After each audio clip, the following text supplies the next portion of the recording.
Hi, welcome to Negotiation. I'm Barry Nailbuff. I'm an economics professor at Yale. My specialty is game theory, and I'll be bringing that toolbox to bear as we explore how you can be a better negotiator. I hardly need to tell you that negotiation is important. As Chester Karras writes, in life, you don't get what you deserve, you get what you negotiate. You're negotiating in everything you do, so you might as well do it well. Many people come into negotiation with some or even a lot of trepidation. They find it unpleasant. I think one reason is that it often feels like a game of intimidation or a test of wills. Take a look at this example. Approach is quite different from Dwight's. I take a principled approach to negotiation. That means I'm not going to teach you how to yell, scream, lie, or stonewall. No, 5-4, 3-2-1, shake my hand, do this deal, say yes now. Nope. Instead, I'm going to present principles. These principles will allow you to make valid arguments that will persuade others. My first job is to persuade you. In my view, negotiation is all about the pie. I use the pie as a metaphor for what's at stake. The pie is the reason the negotiation is taking place. It's what the parties are trying to divide. The first question almost everyone asks is, how do you divide it? In particular, how do you get as big a slice as possible? Now that's a fine question, and I'll help you answer it. But it isn't where I start.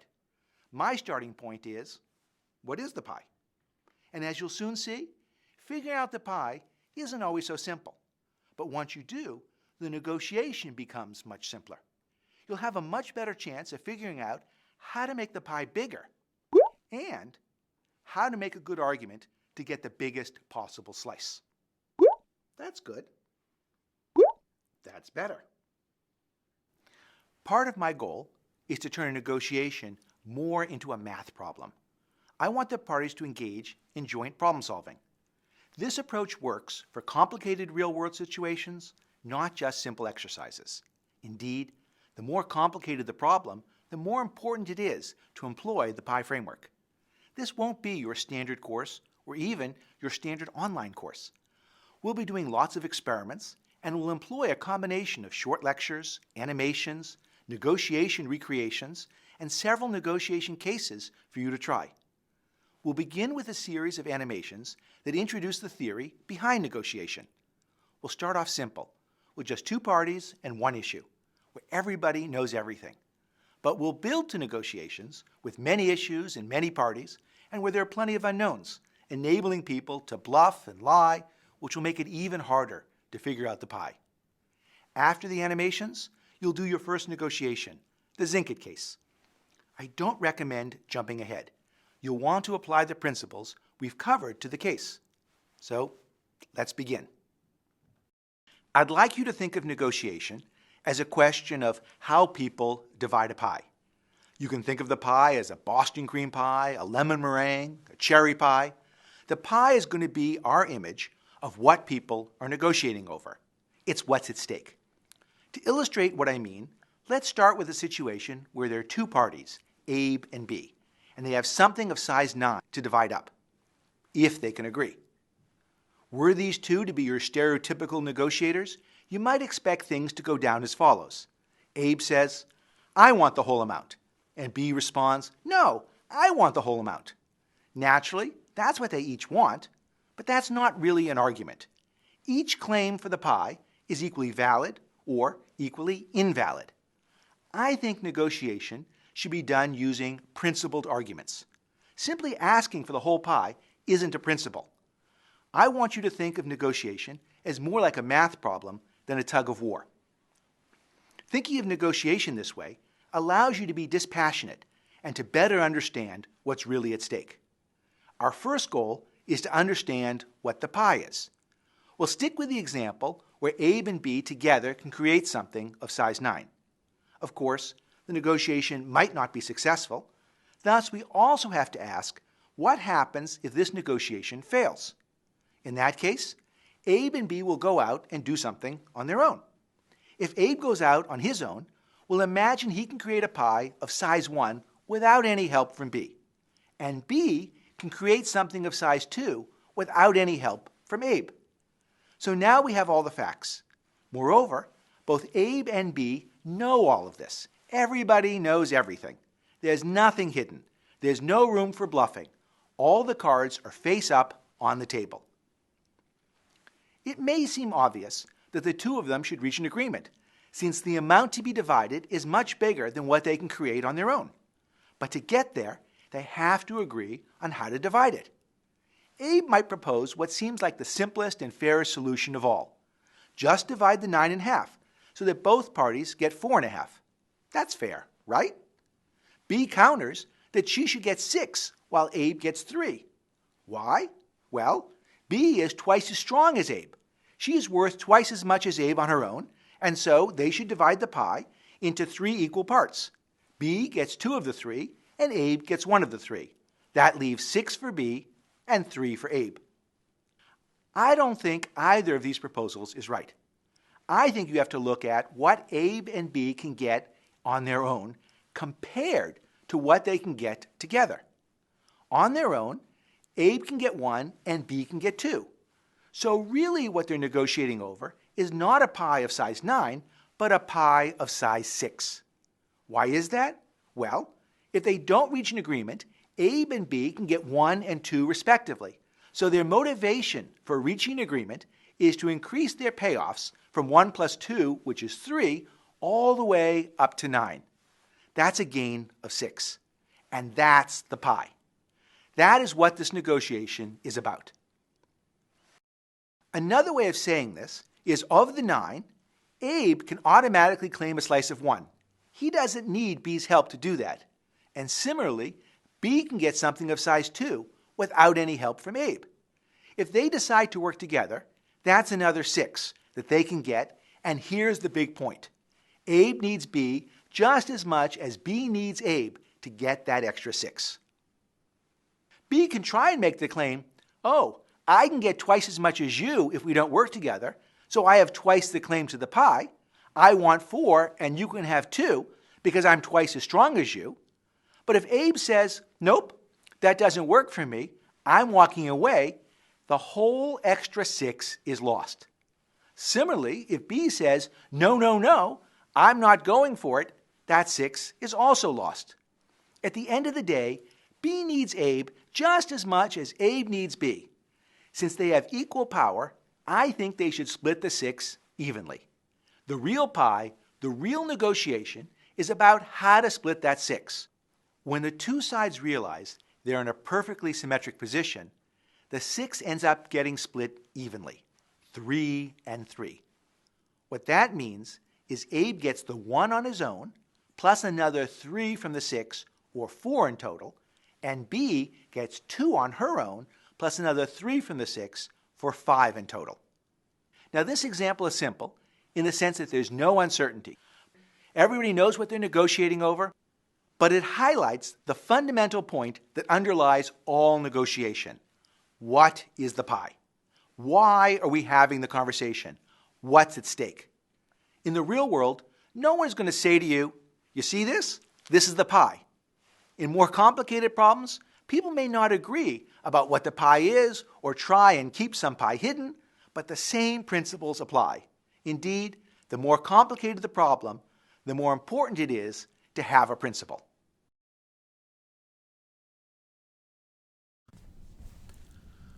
We're going to apply what we learned about dividing the pie to a real-world problem of sharing costs.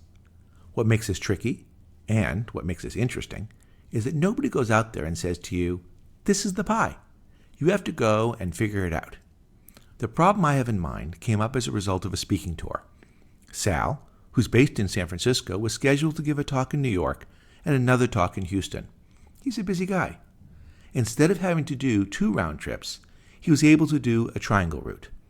That is, he flew from San Francisco to Houston and from Houston to New York and then back home to San Fran. He could have done 2 round trips, but he was fortunate that the groups in the 2 cities were able to coordinate the timing so that he could do a triangle route. And thus the negotiation question: how should the 2 hosts divide up the airfare? The cost of each leg was as follows.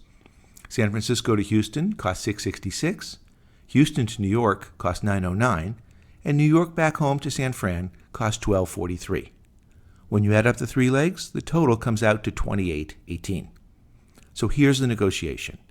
The folks in New York and in Houston are jointly responsible for the $28.18. They know that, and they agree to it. Yet each of them would like to pay as little of that amount as possible. Imagine the two of them are on the phone trying to work out a solution.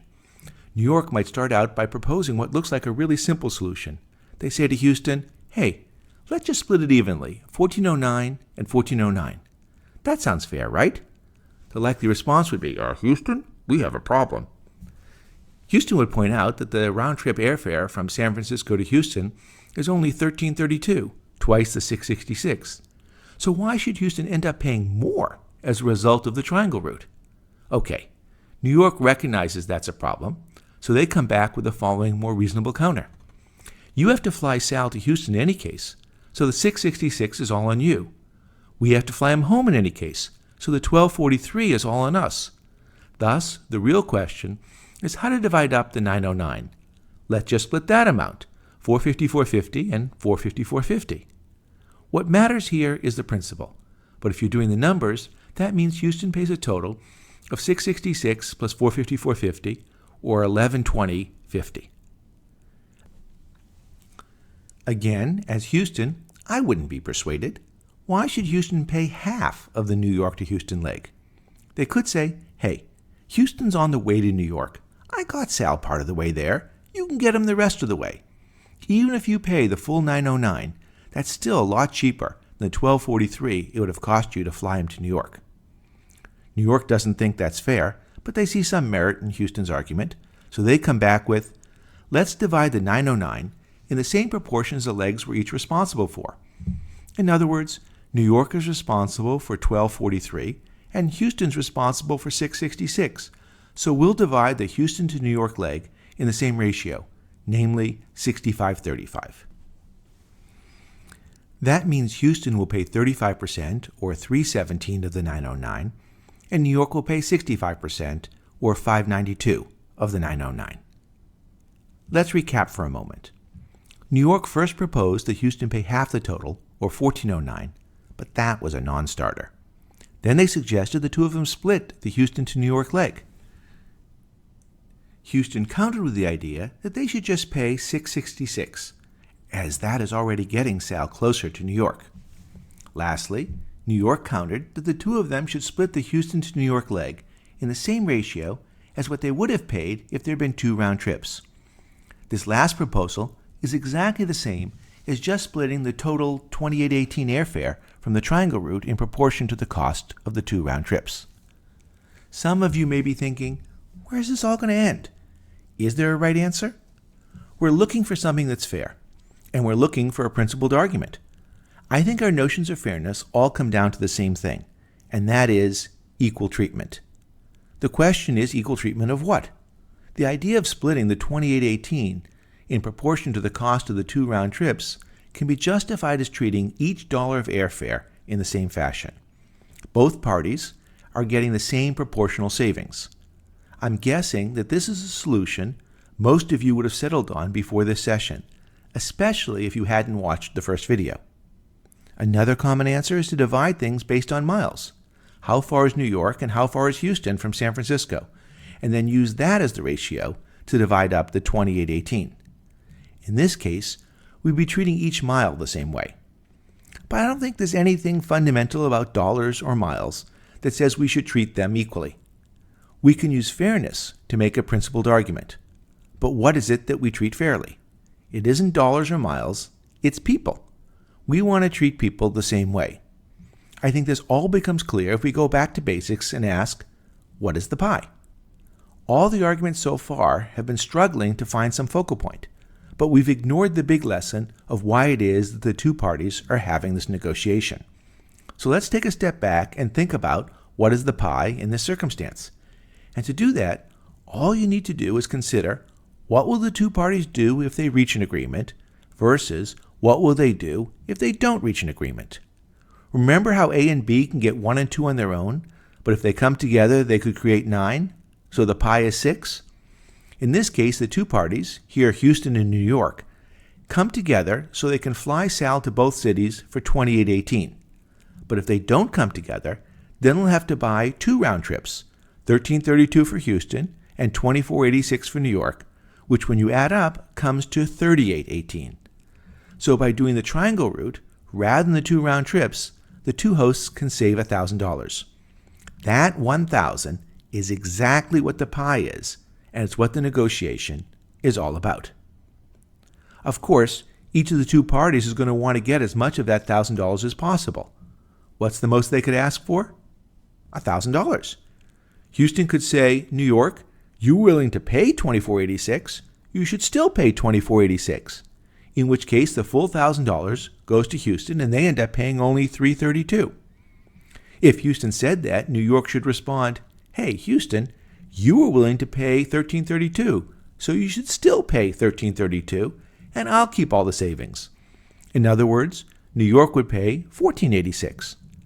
I think each of these arguments is equally reasonable and equally unreasonable. The sensible solution is to meet halfway. That is, both parties end up saving $500. Why is this the case? The reason is that each of the 2 parties is equally powerful. If Houston says to New York, you know, that Monday doesn't really work for me, I need to move the meeting to Thursday, well, the $1,000 disappears.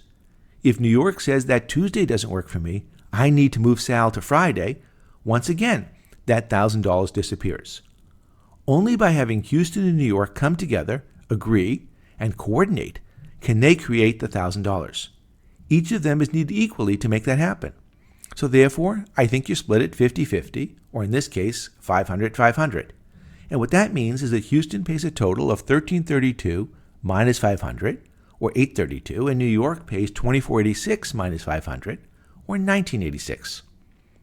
I'm willing to bet that is not your first response when you saw this problem, but I hope it's something you now think is the most reasonable answer. Once you see the pie is the savings the 2 parties create, and that they're both needed to create that savings, and splitting it evenly makes perfect sense. The hard part is seeing the pie. It's what the 2 can create by working together compared to what they would each do on their own. Does the pie have to be split 50-50? No. If I were New York, I might well start off by proposing the 2 sides split the total in a fashion that's proportional to the 2 round trips. That way, New York would get 65% of the savings, rather than half. But if I were negotiating with someone who had seen this video, I don't think I'd succeed. Houston could well come back and ask for 65% of the pie and offer me 35%. Any argument that leads to one party getting more than half can be literally turned on its head. And so while there's no rule which says it has to be 50-50, I don't think there's a valid argument that will lead to one party getting more than half. I don't expect you to be fully convinced at this point. We're still starting, but you can see the challenge of turning a real-world problem into figuring out what the pie is, and we'll have a few more examples. The next one we'll look at is how to split the cost of a taxi, and then we'll turn to some problems from the Talmud. And finally, we'll turn to some questions where people aren't quite sure what the pie is, and figure out how we go about splitting the pie even when the 2 parties have different views or there's some uncertainty about what the pie is. The key takeaway is to start a negotiation by calculating the pie. Once the conversation is focused on the pie, in this case, the $1,000 savings, all the clutter and irrelevant detail fall away. Then, since you're essential to make that pie, you should get at least half.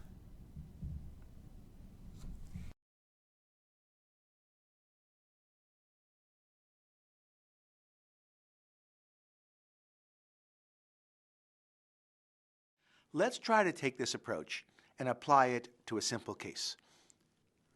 Late one Sunday afternoon, I was heading back to New Haven after seeing a show at Lincoln Center in New York. I'd hired a car service to take me back. The service, tip included, cost $150, but that was well worth it to me. Indeed, I would have been willing to pay all the way up to $200 for the convenience of getting back directly. As I'm heading to the car, I run into one of my colleagues, and I quickly figure out that this friend had seen the show and was also heading back to New Haven. So, I could offer the person a ride, there was plenty of room in the car, all we had to do was agree how much he would pay me for the ride. Here's a bit of background. If he didn't take the car service, then what he was going to do would take a taxi to Grand Central, take Metro North train from Grand Central to New Haven, and a taxi back to his house.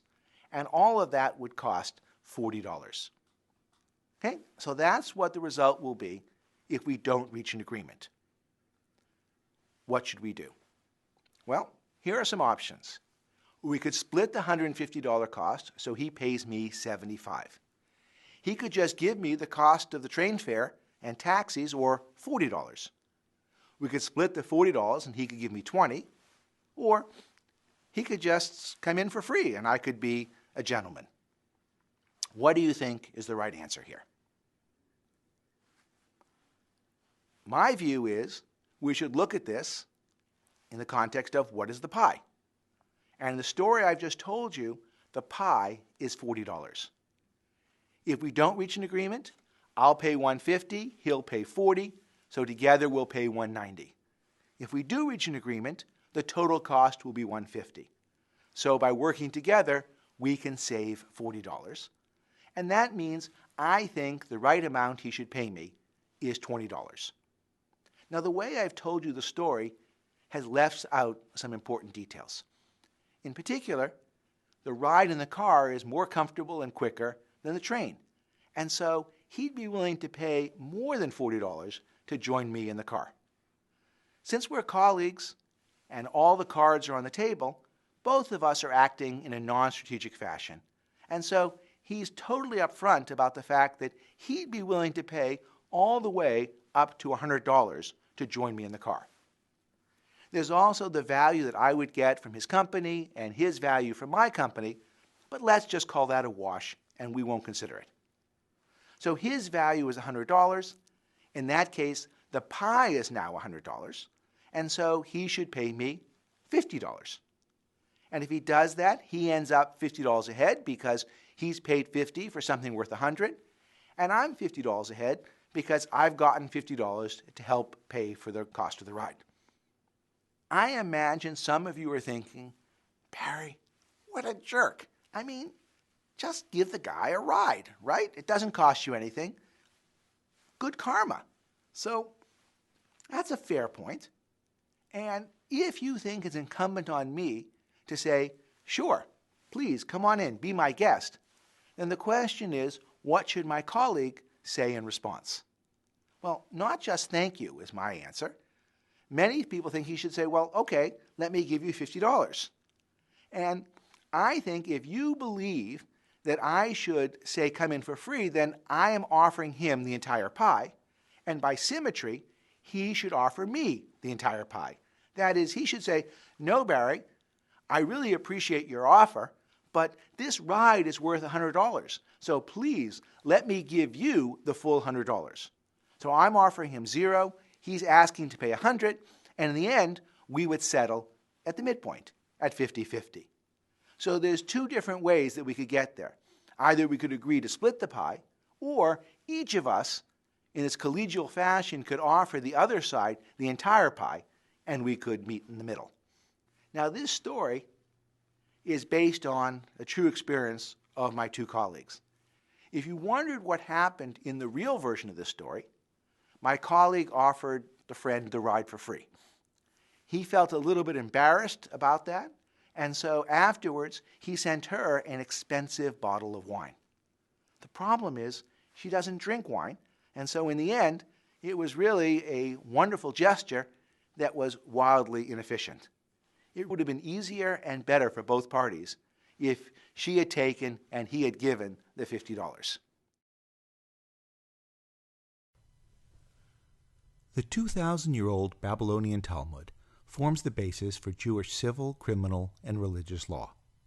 Among its far-reaching principles is an unusual perspective on negotiation. Let me read from a short section on property law. Two persons, appearing before a court, are holding a garment. If one says, "It's all mine," and the other says, "Half of it is mine," then the first will receive 3/4, and the latter one will receive 1/4. This may seem counterintuitive. One person has claimed the whole garment, or pie, and the other has claimed half. Proportional division would propose a 2-to-1 split, 2/3 to the first person and 1/3 to the second. But the Talmud says the division should be 3-to-1, 3/4 to the one asking for everything, and only 1/4 to the one asking for half. This seems strange, and yet there's a simple logic underlying the solution. It's known as the principle of the divided cloth, and it turns out to have broad application in negotiation. I'll explain how it works with an example. Imagine the two parties in the dispute, say Cain and Abel, are holding onto a cloth starting from different ends. Cain makes a claim starting from the left. He claims the entire pie, or cloth, for himself, conceding nothing to his brother Abel. Abel makes a claim to half the cloth starting from the right end, thereby conceding the other half to Cain. If we look at both claims together, we see that the dispute is really only over half the cloth. Abel has conceded half to Cain, so that is not in dispute. The Talmud's solution is to give each party what has been conceded to him by the other, and then split the amount in dispute. Thus Cain gets what Abel has conceded to him, half the cloth, plus half of the disputed half, so 3/4 in total. Cain conceded nothing to Abel, so Abel only gets half the disputed amount, which is half of half, or a quarter. Now, imagine instead that Cain isn't quite so greedy. He claims 2/3 of the cloth, conceding 1/3 to Abel. Just as before, Abel claims half the cloth, and lets Cain have the other half. This time, only 1/6 of the cloth is in dispute. Following the Talmud's guidelines, Cain gets his half plus 1/12, while Abel gets his 1/3 plus 1/12. A simple solution, even if it's difficult to measure out. At this point, I imagine you might be wondering, why is Abel only asking for half the cloth? If Abel asked for more, he'd get more. Yes, this is true under both proportional division and the principle of the divided cloth. We expect each party will try and make the largest claim he or she can justify. Cain's claim may seem disproportionate, but perhaps you can make a good argument that he's bigger than Abel, or he has more children, and thus needs more cloth. I think it helps to think of a negotiation as having 2 stages. One is making claims, and the other is dividing things up once the claims are made. We'll talk about making claims in a later session. Here, I focused on the dividing up question because it helps illustrate the nature of the pie, and it isn't as obvious as one might imagine. It's also the case that in some negotiations, the claims are really not negotiable. Consider the following example. Say someone owes money to 2 different creditors, 100 to one and 50 to the other. The problem is he only has 100 to his name. In this case, the size of the debts is not in dispute. The relevant question is how the creditors should divide up his $100, given the 2 debts more than exhaust his assets. Before this session, you probably had one option in mind, namely proportional division. The $100 creditor will get twice as much as the $50 creditor, making the split 66-33. Now the principle of the divided cloth gives you a second fair option. The $100 creditor gets the conceded 50 plus half of the 50 in dispute for a total of 75, leaving the other creditor with 25. At this point, I don't expect you to be convinced one approach is more reasonable than the other. In the next sessions, we'll explore some more examples. Right now, I want you to see there's another reasonable alternative to proportional division. The reason I like it is not that it comes from the Talmud. The reason I like this approach is that it coincides with the idea of splitting the pie.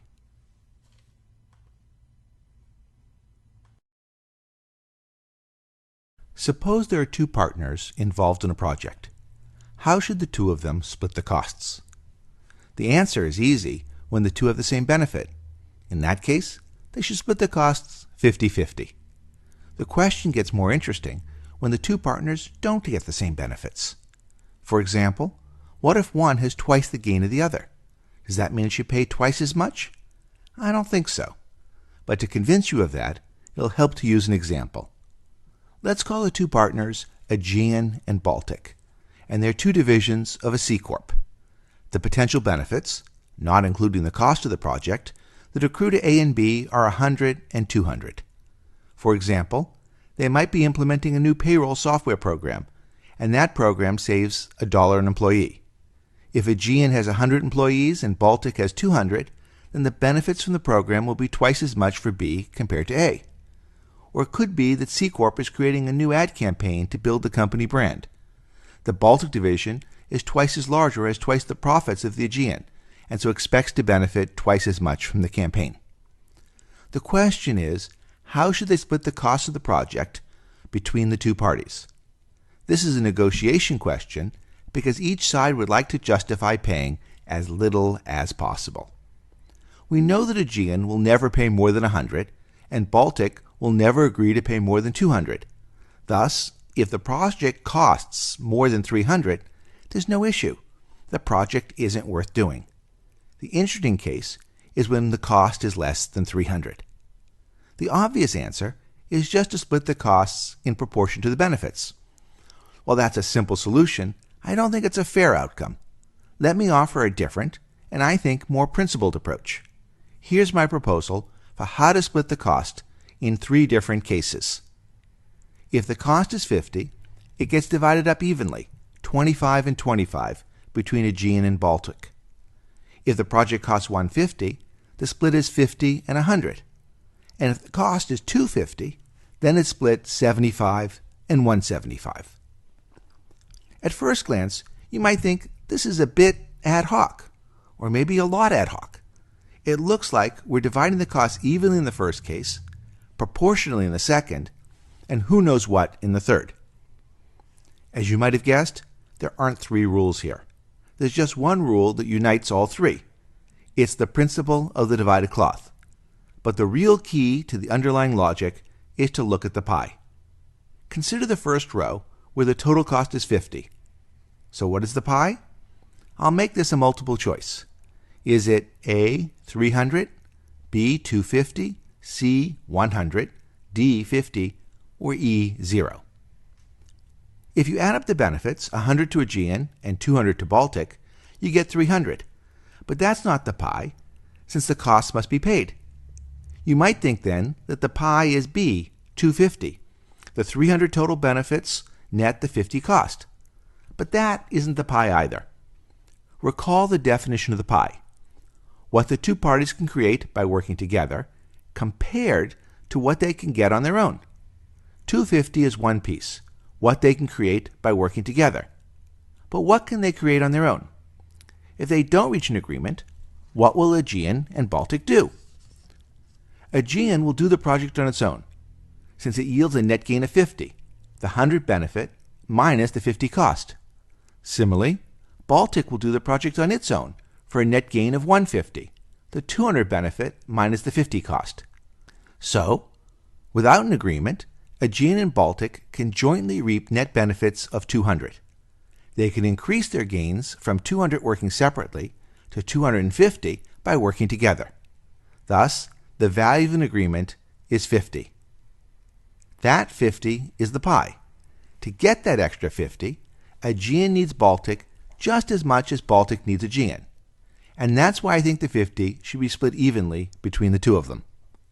At the end of the day, Aegean gets a net benefit of 75, which implies Aegean pays 25, and Baltic gets a net benefit of 175, which implies Baltic pays 25.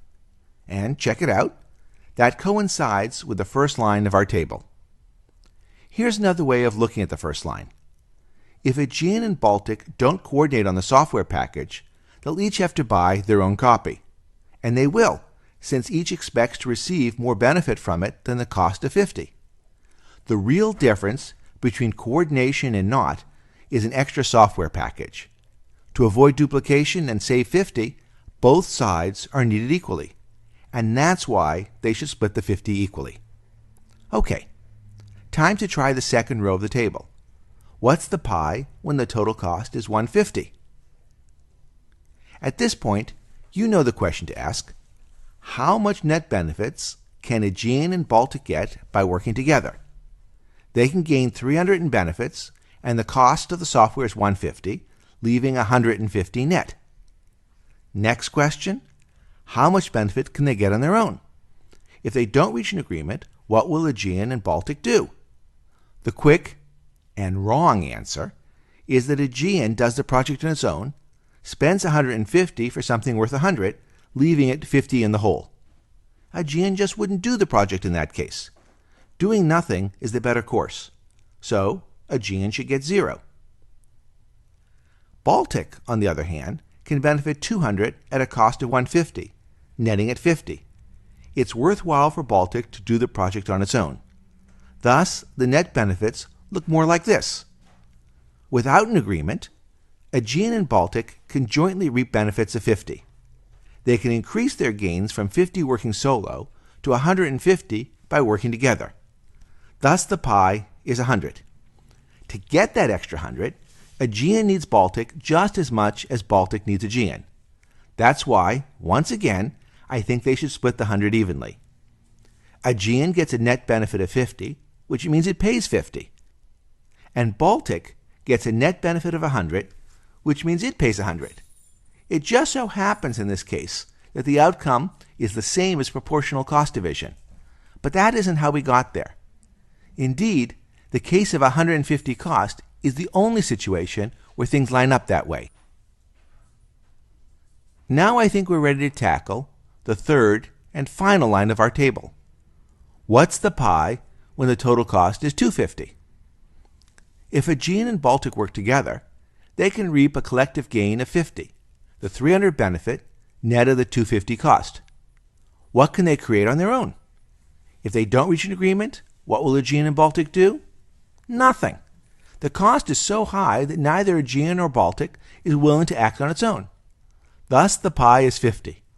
Aegean and Baltic can't get any benefit without joining forces. And since Aegean and Baltic are needed equally to achieve this gain, I think it should be split 25-25. If Aegean gets a net benefit of 25, this means it pays 75. And Baltic's net benefit of 25 implies that it pays 175, which is just as proposed on the bottom line of the table. My guess, and my hope, is that when you see the problem framed in this way, you'll come to the conclusion that this approach is more fair, more reasonable than simply dividing the costs in proportion to the benefits. The reason is proportional division doesn't account for what a party could get on its own. Proportional division doesn't look at the pie. Once you frame things in terms of the pie gets split evenly. That doesn't mean everything gets split evenly. The parties get to keep the portion they could get on their own. And that's why in the first row, Aegean ends up paying more than its proportional share, while in the third, it pays less. As you might have guessed, the three solutions here are the same as what comes out of the principle of the divided cloth. Let's look at the first row. With collective benefits of 300 and a cost of 50, the cloth to be divided up between the two parties is 250. Neither side can ask for more than its total benefit from the project. Thus, Aegean can claim 100, and in so doing it concedes 150 to Baltic. Baltic can claim 200, conceding 50 to Aegean.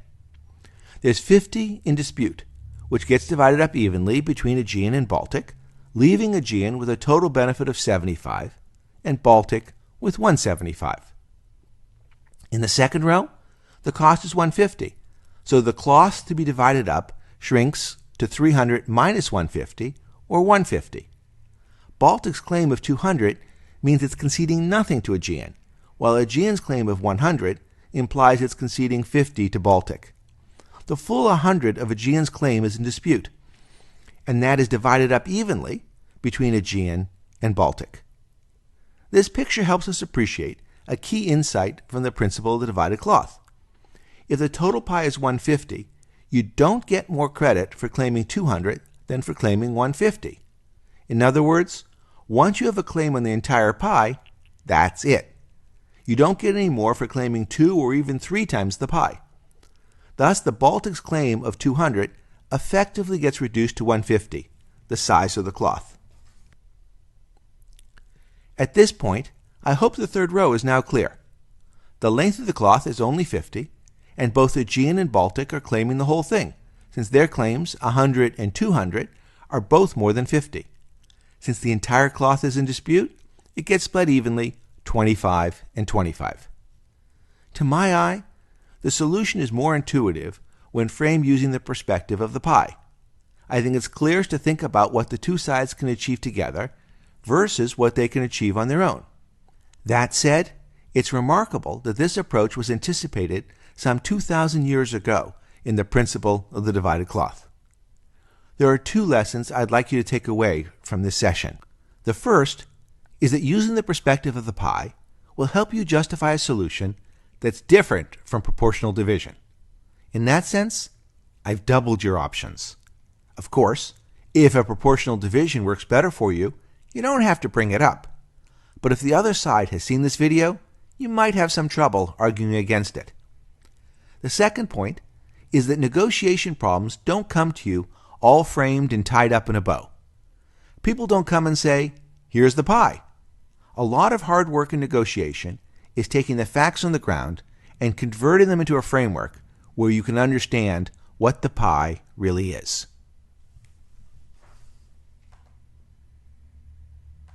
We begin this session with a classic three-way negotiation problem, which dates back to a 1973 article by S.C. Littlechild and G. Owen. Here's the setup. Three airlines are planning to build a shared runway.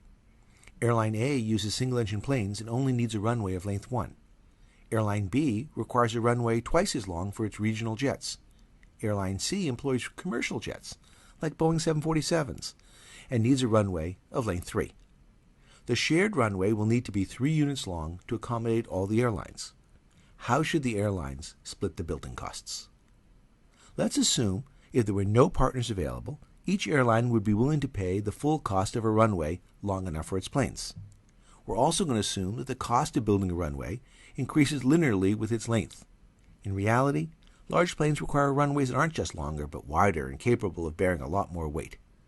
To keep the math simple, we'll call the cost of building each 1-unit stretch of runway $100, though actual runways cost much more in the order of $1 million to $1 billion. Now, how should the three parties divide up the cost? Littlechild and Owen proposed the following solution. Each airline should split the cost equally for the portion of the runway it uses. Thus, airlines A, B, and C divide the cost of the first leg 3 ways. B and C split the cost of the second leg, and C pays the full cost of the third leg. That means airline A pays 33 1/3, airline B pays 33 1/3 plus 50, which is 83 1/3, and airline C pays 33 1/3 plus 50 plus 100, which is 183 1/3. I think this is a completely reasonable solution. There's another solution that makes sense, which we'll discuss in a later session. For now, I want to explore how the principles behind this solution apply when the problem isn't so straightforward.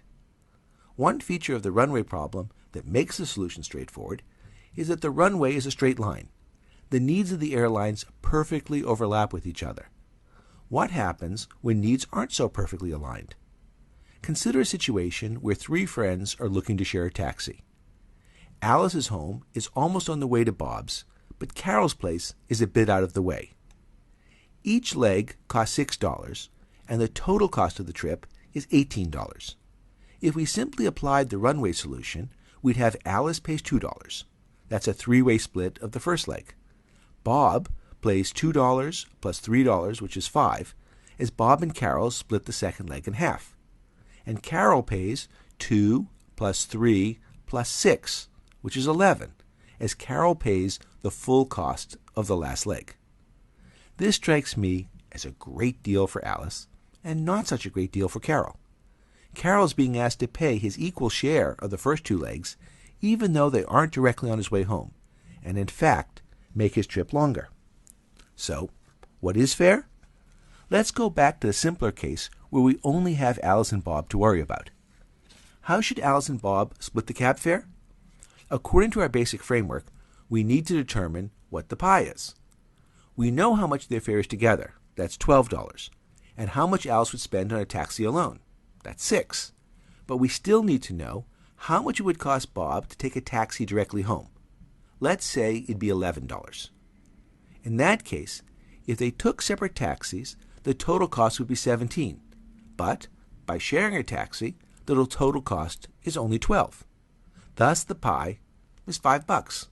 Note, I'm ignoring that Bob will be slightly delayed in taking this route. That delay cost would make the pie slightly smaller, but we're not going to factor it in here for Bob or later when it comes up for Carol. Since the pie is $5, if they split the savings, then Alice will pay 6 minus $2.50, which is $3.50, and Bob will pay 11 minus $2.50, which is $8.50. There's another way of seeing this fare split. Alice and Bob evenly split the cost of getting to Alice's place, which is $3 each. They could stop there, leaving Bob to pay the next $6 on his own. However, the detour to Alice's place created an extra dollar of cost, as the total taxi fare to Bob's is $12, rather than the $11 his direct trip home would have cost. Alice should split the cost of the detour with Bob. Thus, Alice pays $3 to get home, plus 50 cents for the detour, for a total of $3.50, bringing Bob's share down to $8.50. And this is the exact same solution we got splitting the pie.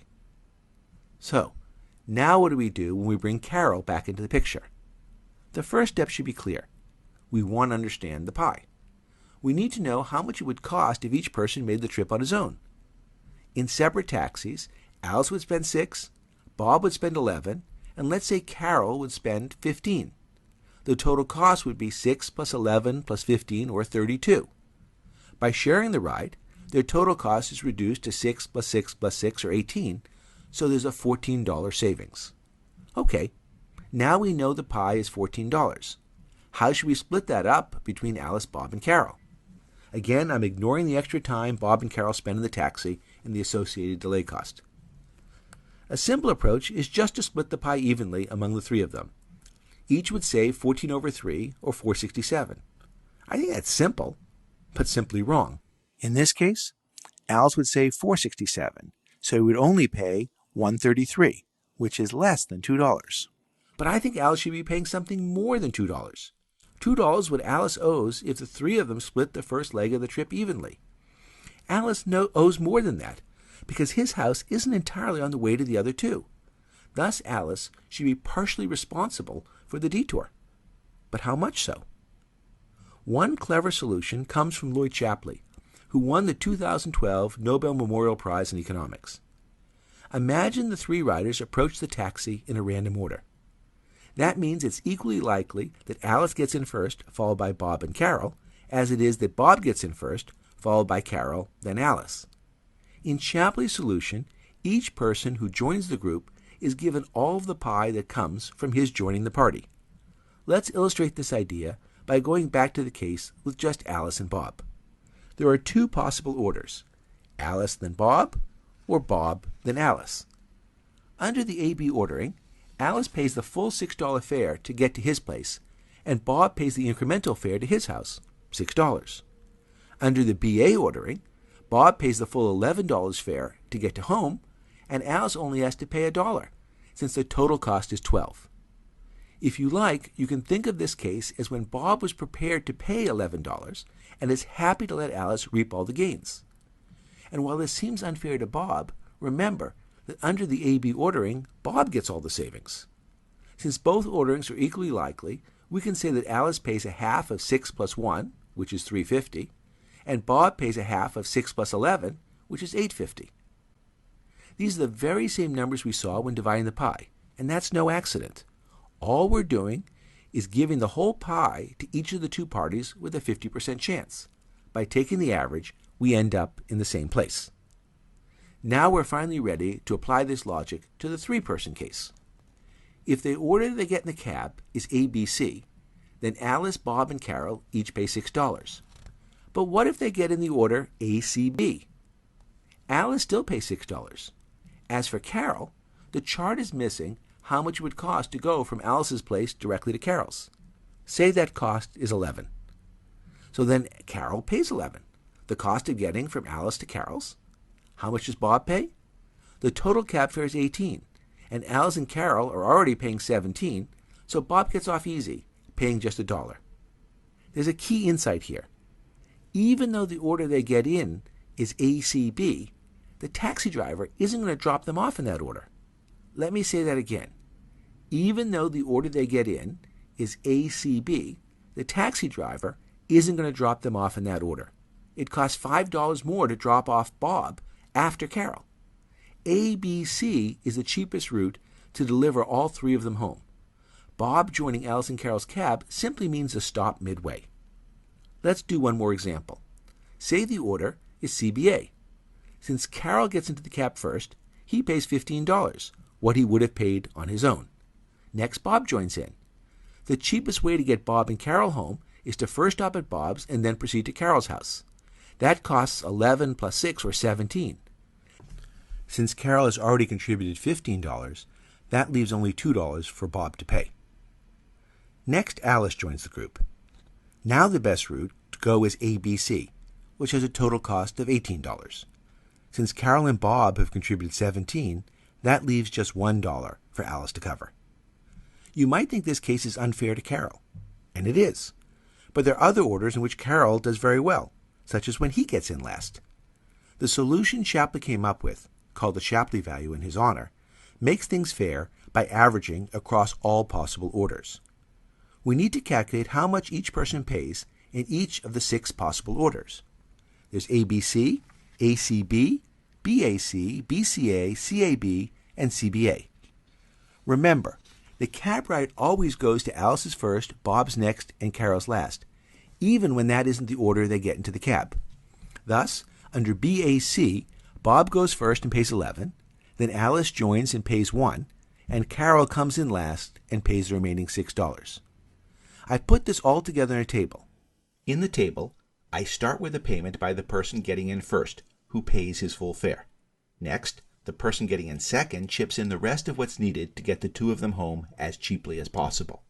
And the person getting in last covers the rest of the $18 fare that gets all 3 of them home.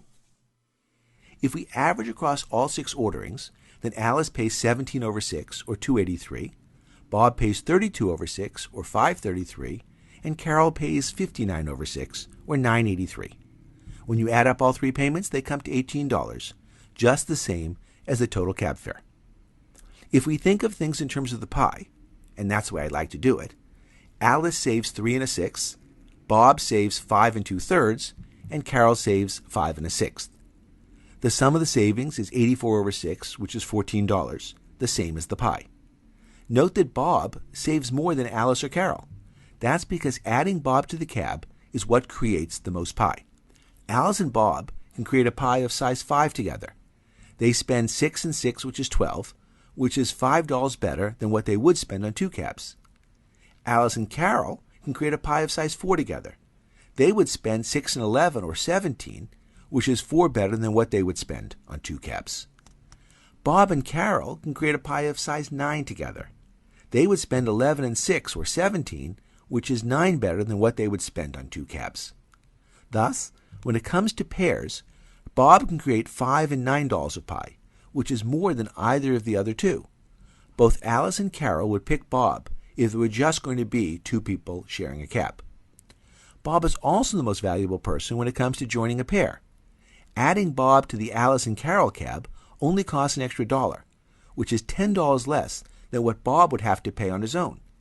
Thus, adding Bob to Alice and Carol creates $10 of pie.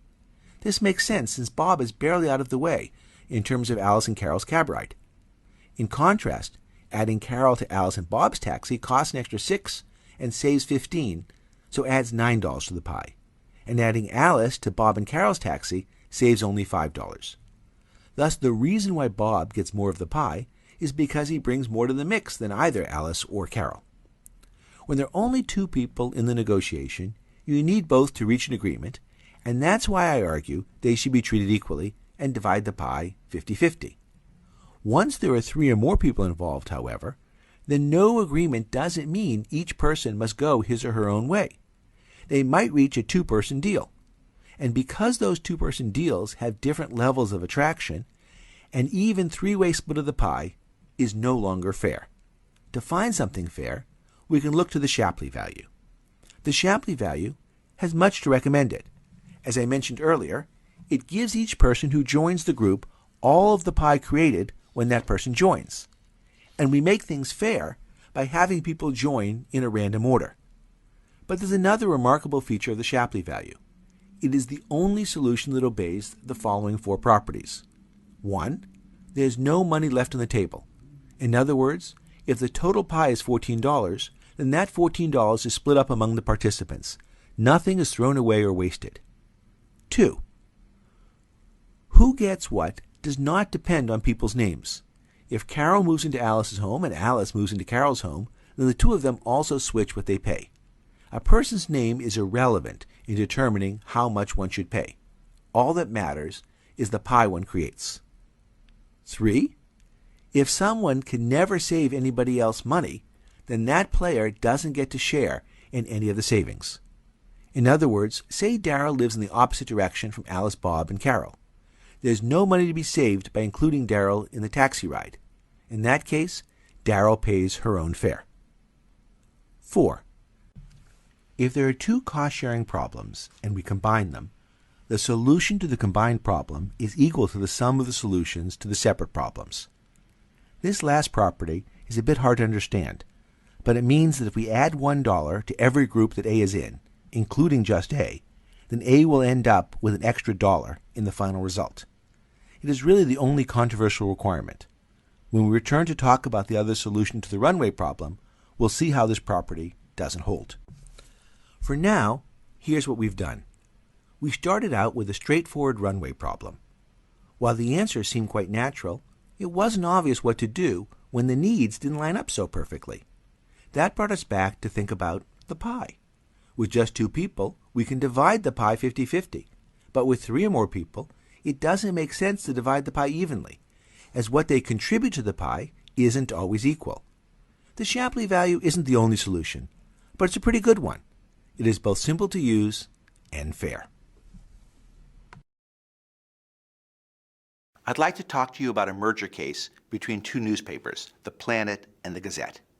Before the merger, the Planet is half the size of the Gazette, and the Planet is worth $10 million, the Gazette is worth $22 million. If they merge, there's lots of things they can do together. They can save money through joint purchasing, through knowledge transfer, through reduced overhead, and by giving each other readers. So let's look at them line by line. There's $6 million of potential savings through joint purchasing. And the Gazette says, hey, I'm twice as big as you, and so I want $4 million of the savings. You can have $2 million of the savings. The next line is there's $1 million in know-how. That is, the Gazette runs a more efficient operation than the Planet. And by the way, that's why the Gazette is worth a little bit more than the Planet on a per-reader basis. So the Gazette can help the Planet save $1 million, and the Gazette says, I want all of that million because it's really my knowledge, my know-how. You can't do that without me. The next line is there's $1.2 million they can save through reduction in overhead. And here, it's not clear how you should divide it up, and so the Gazette proposes, let's just split it in proportion to our market caps. The sum of our market caps, the stock value of the company, is $32 million. Mine's 22, so I'd like 22 over 32 of that 1.2 million savings. You can have 10 over 32 of that 1.2 million savings. The last potential reason for coming together is their synergy they can create by bringing readers to each other. The Gazette can bring 10,000 readers to the Planet, and the Planet can bring 5,000 readers to the Gazette.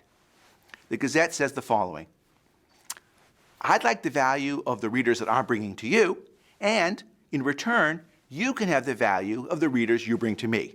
So I'm bringing you 10,000 readers. That's worth 1.1 million. You can have the value of the 5,000 readers you bring to me. That's 550,000. I'd like to think that prior to this course, the type of arguments you just heard are the ones you might have made. They all seem kind of fair. We're talking about proportional division here in various ways, or you're getting what it is that you bring to the table. Now, with the perspective of the pie, I'd like to think that you'd make some very different arguments in this case. So let's go back to the first line, the savings from joint purchasings. There's $6 million to be saved. If I was the Planet, I'd come back and say, hey, without me, you can't get that $6 million. So I don't want to divide it 4 and 2. I want to divide it 3 and 3.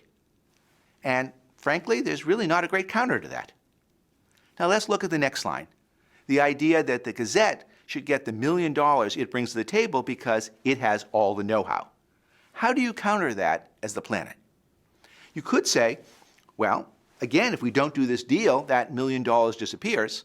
But I think you can do an even more specific argument. And here's a way of having a little bit of fun with it. As the planet, you could say, you know, your know-how is great, but without my inefficiencies, actually, it doesn't do anything. So you need my operations in order to have the value of your know-how. Only by bringing your know-how to our old-fashioned ways of doing things can we create the $1 million worth of savings.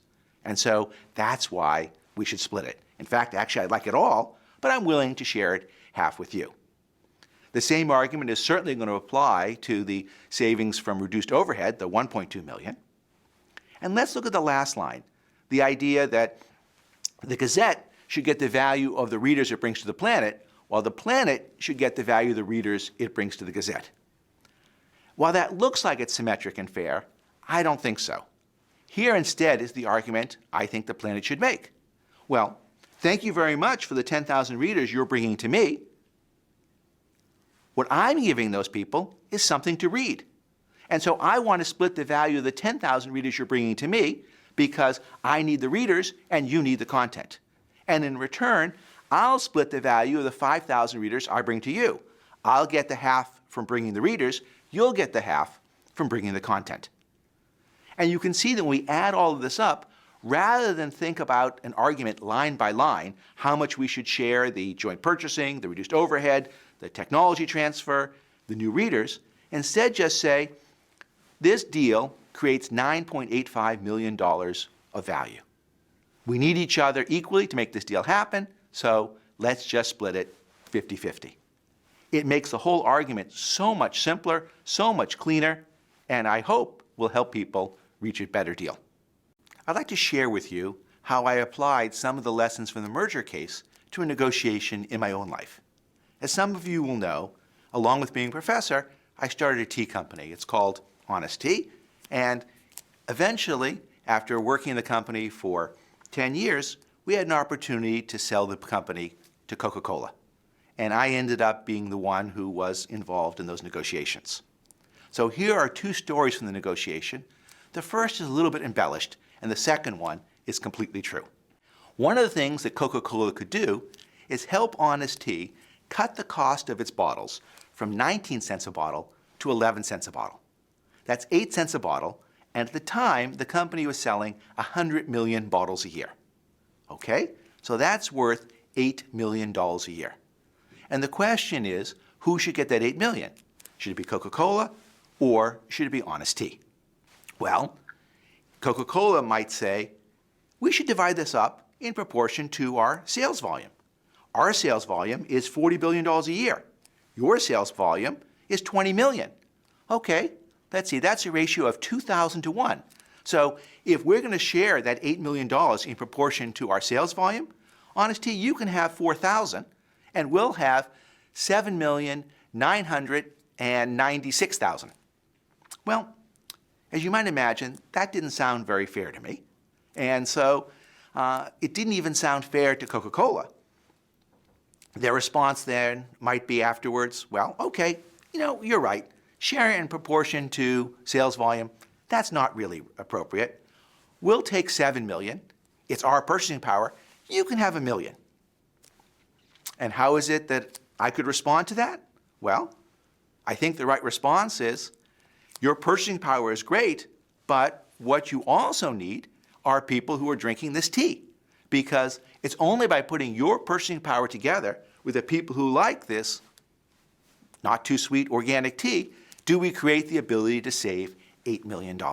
And so that's why we should split it 4 million, 4 million. Now, some of you will say, oh, I'm negotiating here against somebody who's really quite powerful, and I'm kind of the small guy in this.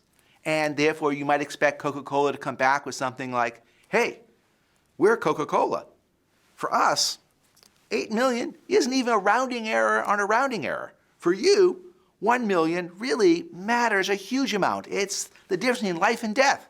And so, therefore, you should be happy with 1 million. We'll take 7 million. Thank you very much. As I said before, every argument about splitting the pie can be flipped. And so how would you flip that one? Well, hey, Coca-Cola, you just told me you don't care. 8 million is a rounding error and a rounding error, so nobody will notice if you don't even get it. Therefore, since we care so much, we'd like to have the 7 million, you can have the 1 million, and who will notice?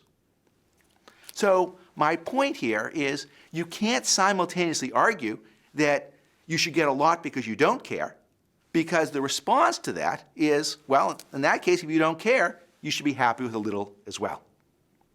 Now, it turns out that that negotiation wasn't ultimately the way it went, because in the end, Coca-Cola ended up purchasing the company, and so we didn't have to think about how we divide the cost savings from their purchasing power.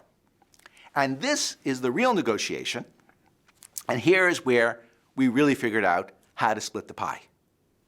When Coca-Cola came to buy us, they wanted to buy us right away, but we weren't really ready to sell. We were having too much fun at the time. And so we worked out an arrangement where they would help us right away in terms of giving us access to the lower cost bottles and to their unique and fantastically positioned distribution. But the problem was that once they helped us get distribution, then our sales would go up, and they would rightly think, do we really want to pay more for the company for the sales that we help make possible? And what's the counter to that? The counter is, well, without our product, your help wouldn't have had something to create more sales. And so what we should do is split those extra sales that you make possible. And that's what led to the ultimate structure of the deal, which is the following. In 3 years, you'll have an opportunity to buy the company. And what you should pay is based on the following. For sales up to X, you should pay the market multiple, and for sales above X, you should pay half the market multiple. And what is X? X is the sales that we could have achieved on our own without your help. Okay? And why is this?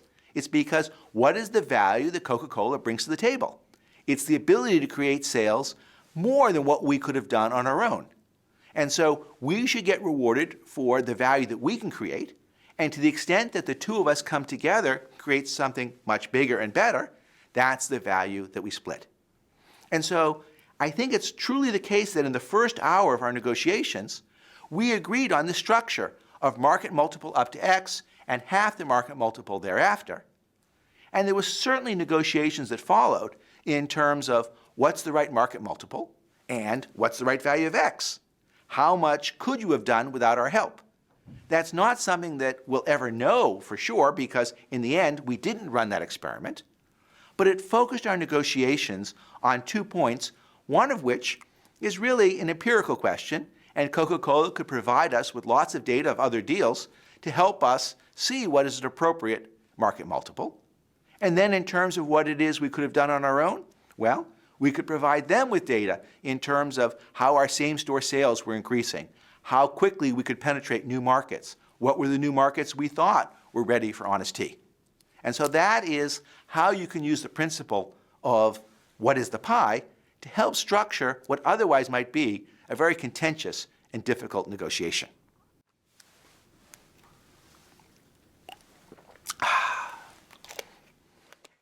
I'd like to show you how you can apply the principle of the pie to other circumstances.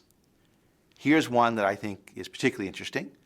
In 2007, Marius Kloppers, the CEO of the giant Australian mining company, BHP, made an acquisition offer to the world's second largest mining company, Rio Tinto.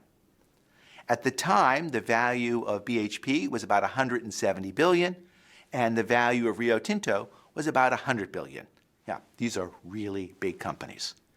And the combination of these two companies could create a remarkable $3.7 billion a year in value creation. That was a combination of $2 billion a year more in volume and $1.7 billion a year of cost savings. Both of them have operations in the Australian outback and the Pilbara, and they could combine them and thereby save just oodles and oodles of money. And the question is, how should that $3.7 billion be divided between the two companies. So one view is it should be divided in proportion to their market caps, 170 to 100. Another view is that it could be divided 50-50 between the two companies. And that could be a great source of tension in terms of the negotiation. As it was, BHP proposed a $45 billion premium over the market value of Rio Tinto when it made the offer. They offered to buy the company in terms of share, and as the end, Rio Tinto would own 44% of the combined operations. So they weren't going to split it exactly evenly, but it's also the case that the Rio Tinto shareholders would get a big boost up front. Now, whether this was a 50-50 split of the $3.7 billion a year or not is something we'll never quite know because the merger was denied by the European Union, and so it wasn't allowed for antitrust reasons. But I think taking the perspective of the pie and arguing over how is it we're going to share this stream of $3.7 billion a year, which could be worth 50 or 60 billion, is a great way of applying the principle of the pie to a mega negotiation. The most important starting point for any negotiation is to know your walkaway price. As a seller, what is the least amount you'd be willing to accept before walking away? As a buyer, what's the most you'd be willing to pay before walking away? There are many names given to this number. In their classic book, Getting to Yes, Roger Fisher and Bill Urey call this your BATNA, your best alternative to a negotiated agreement. Economists call this your reservation value. In the examples we use so far, the idea of reservation value has been so natural we haven't had to point it out. Think back to the first example with Abe and B. If Abe and B don't reach an agreement, then Abe will go out and get one on his own and B will get two. Thus, Abe's walkaway, his BATNA, his reservation value is 1. There's no reason for him to ever accept anything less than 1. Similarly, B should never accept anything less than 2. When we calculate the pie, what we've been doing is subtracting the combined reservation values for the two parties from what they can get by working together. The whole idea of a negotiation is to get something better than your reservation value. Thus, the two most basic points for any negotiation. Point 1, know your reservation value, or know your BATNA. Point 2, as a seller, don't accept anything less than that. As a buyer, don't pay more. While these 2 points might sound obvious, it turns out they're harder to put into practice than you might expect. Unlike Abe and B, when you enter a negotiation, no one hands you a piece of paper and says, "Here, this is your reservation value."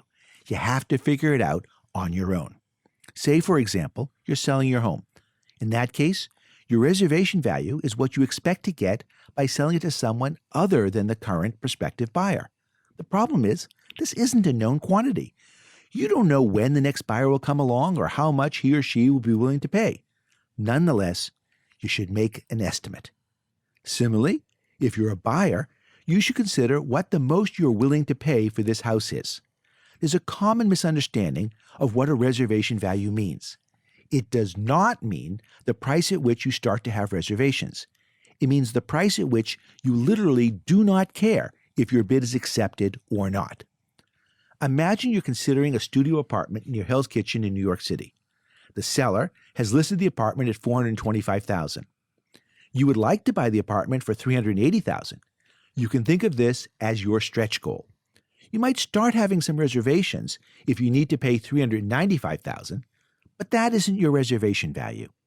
When the price hits your reservation value, you just don't care anymore if you buy this apartment or not. Where is that number? We can start by finding an upper and lower bound. For example, at $500,000, you know you don't want the apartment, and at $395,000, you do. Thus, your reservation value is somewhere in between. If you think about what else is available for $425,000, you might decide it's worth it to keep looking. But just. On the other side, you might admit to yourself that if push came to shove, you'd rather pay $415,000 than let this apartment get away. But just. In this case, we could conclude that your reservation value is $420,000. Say you reach an agreement with the seller for $420,000, but then he or she comes back and says, "Look, I know I agreed to sell you the place, but I'd rather stay put." Is that okay with you? And you'd say, yeah. From your perspective, the price is just high enough that you're ambivalent about going ahead and have no problem walking away from the deal. At the same time, it's just low enough that you're also willing to proceed. You might well be saying then, why would I ever pay my reservation value? At that point, I don't care if I win or lose. Exactly. Your whole goal is to pay less than your reservation value if you're a buyer, or to get more than your reservation value as a seller. That's how you get some of the pie. Indeed, I'd like you to move away from thinking about how much you get in absolute terms and have you think instead about how much you beat your reservation value by. This is what we've been doing all along when we focus on the pie. Instead of thinking about Abe getting 4 and B getting 5, we think about how there's a pie of 6 to split up. When they divide it up evenly, Abe and B each beat their reservation value by 3. Who gets the pie depends on how much each side beats their reservation value by. When the other side is at their reservation value, you are getting all the pie. When you are at your reservation value, then the other side is getting all the pie. If you go beyond your reservation value, then the other side is getting more than all the pie, and that makes no sense. You might think it's obvious you shouldn't accept less or pay more than your reservation value. Yet, again and again, I see students do so in their class negotiations. This is even more remarkable as they are explicitly given a reservation value in the case. So, why does this happen? Well, people like to reach an agreement. It feels good to say yes and shake hands. The pressure is even stronger when the other side is passionately arguing that you should accept their proposal. They don't know or care that their offer may be below or their ask above your reservation value. They're arguing that this is a fair deal, a good deal, a great deal, or the only deal. And there's no one shouting or even whispering in your ear, "That's worse than your reservation value. Don't take it." Your reservation value often comes from what people outside the room, other buyers or sellers, are willing to pay. And those folks aren't there to say, "Hold on and wait for me." The situation is even worse if you haven't thought hard about your reservation value before going into the negotiation.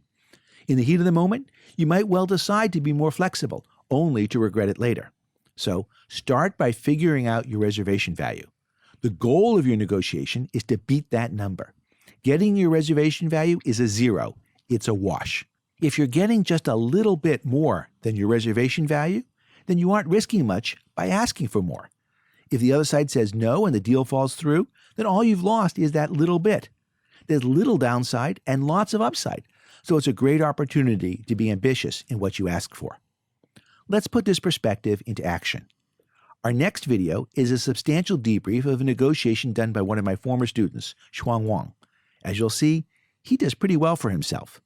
One reason is he's willing to ask for more, and he does so using principled arguments. But there's another reason for his success. He has thought about reservation values. Not only does he know his own reserve, he has worked hard to figure out the other side's reservation value. As you'll see, that gives him a sense of how far he can push things before they'll walk away. Let me introduce you to Xuan Huang, one of my old students. Welcome back to Yale. Thank you. What are you up to? I'm a CEO of a startup. It's a wholesale fashion marketplace. It's called Mavian. Mavian.com is where they go. Mavian.com. Okay, we got to put the plug in. Now, when you were here, you had an interesting negotiation story. I did, indeed. So, tell us about it. Sure. So this was between the years, my first year and the second year of business school, and I was in Best Buy shopping for, I think, a headset for my cell phone, and there's a lady who approached me. She was a little bit like maybe in her mid-40s and said, "Oh, I'm a real-life casting director." Yeah, sure. for commercials and TV shows. Would you be interested in a commercial that's only filmed in Asia and no speaking parts? And my initial thinking was like, no, this looks like a scam. I'm not interested. All I want is a pair of headsets. And then she said to me, well, look, just take a picture, it doesn't hurt at all. Just take a picture and let me get your contact information and see how it goes. We don't want any money. So I said, why not? I'm here anyway. Let's just do it. So we went outside. We did a tape. There was I kind of like a mini couple of sentences that she wanted me to speak, and that was it.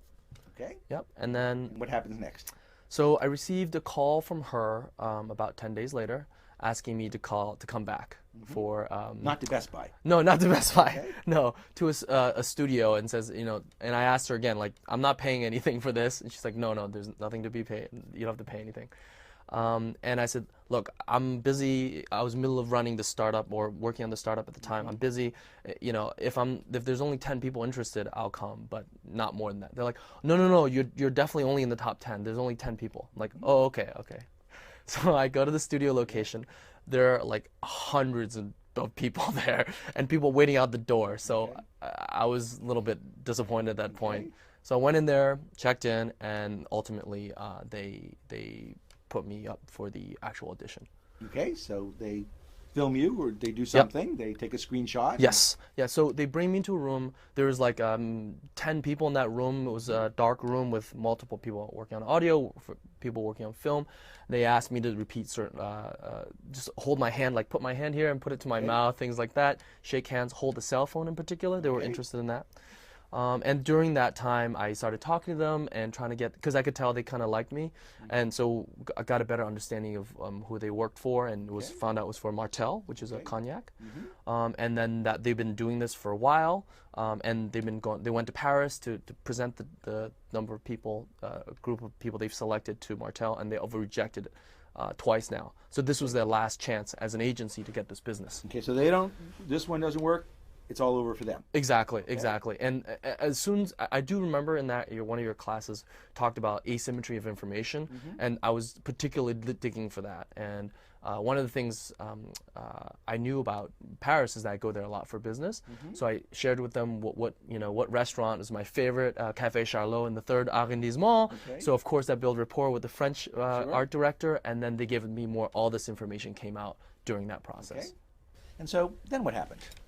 Well, a couple days later, I received a call from this lady who works at this agency, and she was super excited, saying, "Oh, you're approved. Look, we'll pay you $500 a day for 2 days, and this is great, amazing for you. The principal, which is the main person, the star, yes, he's only getting $1,500. So this is a great deal for you. You should take it."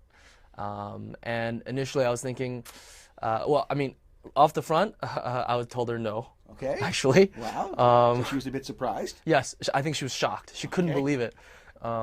So my thinking behind all this and the initial no was that, this is a really cool project. I had no idea what they were going to offer me. And because it was interesting, it was cool. I haven't done anything like this before. But I do also have a business to run on the side. But whatever, this is something interesting. So let's say it's $300 a day. So I was thinking below 300, not interested. Above 300, then that's something I would consider. Okay. And then she said to me, so well, it's worth doing now. But yes. You're still saying. So I'm still saying no. Okay. Because the rationale behind saying no was one of two things. Like one, first of all, again from the class, I thought that why not? Let's take a risk and see if they can increase my payment, my profit from this. And then two, because of the rapport that I built with the director and the rest of the crew, I knew that they were on a tight deadline, and this was their absolute last chance to win this deal for themselves as an agency. So you're approved. Yeah. So they like you, and this is their last chance. Exactly. Okay. Exactly. So how'd you tell them no? Oh, I told them, well, I understand this is a great deal for most actors, but for me, when I was at Accenture, my bill rate was $380 an hour. Okay. And at 8 hours a day, that's $3,040. Okay. So if I were to do this shoot, I would be losing money. So that said, of course, I didn't see the actual bill rate, right. but it's a good story. It's a logical story. It wasn't just no. It was no with a reason. Right. So I constructed that. But because this is interesting and new, I'm willing to do it for $1,200 a day. For only $1,200. Only 12, exactly. Okay, a I'll bargain. come down to $1,200. Exactly, because a bargain price for me. Okay. And then she said, "Oh, okay," and then she hung up the phone. Yeah. And immediately, about 30 seconds later, she called back and said, "Okay, no problem, you're approved." So you got $1,200? No, they actually increased it to $1,500 a day. Even more than you asked. Exactly, and I think that they were so keen on closing the deal with the group of people that the cast that they chose, that they wanted to make sure that I was for sure interested in staying. Okay. Do you think you could have gotten more than 1,500? I think so. Yeah. Yeah? And I was kicking myself a little bit later, but but I didn't know. I didn't ultimately know what they were all going to offer, so I think it was pretty good. It's probably, you're not going to get paid more than the star. You could have gotten more than 1,200. I don't know if they were saying Telling the you- truth about the Okay. star. That's the thing. I don't Okay. think so. They positioned it like, oh wow, look, you're getting a third of the star. You know, how could you ask for more?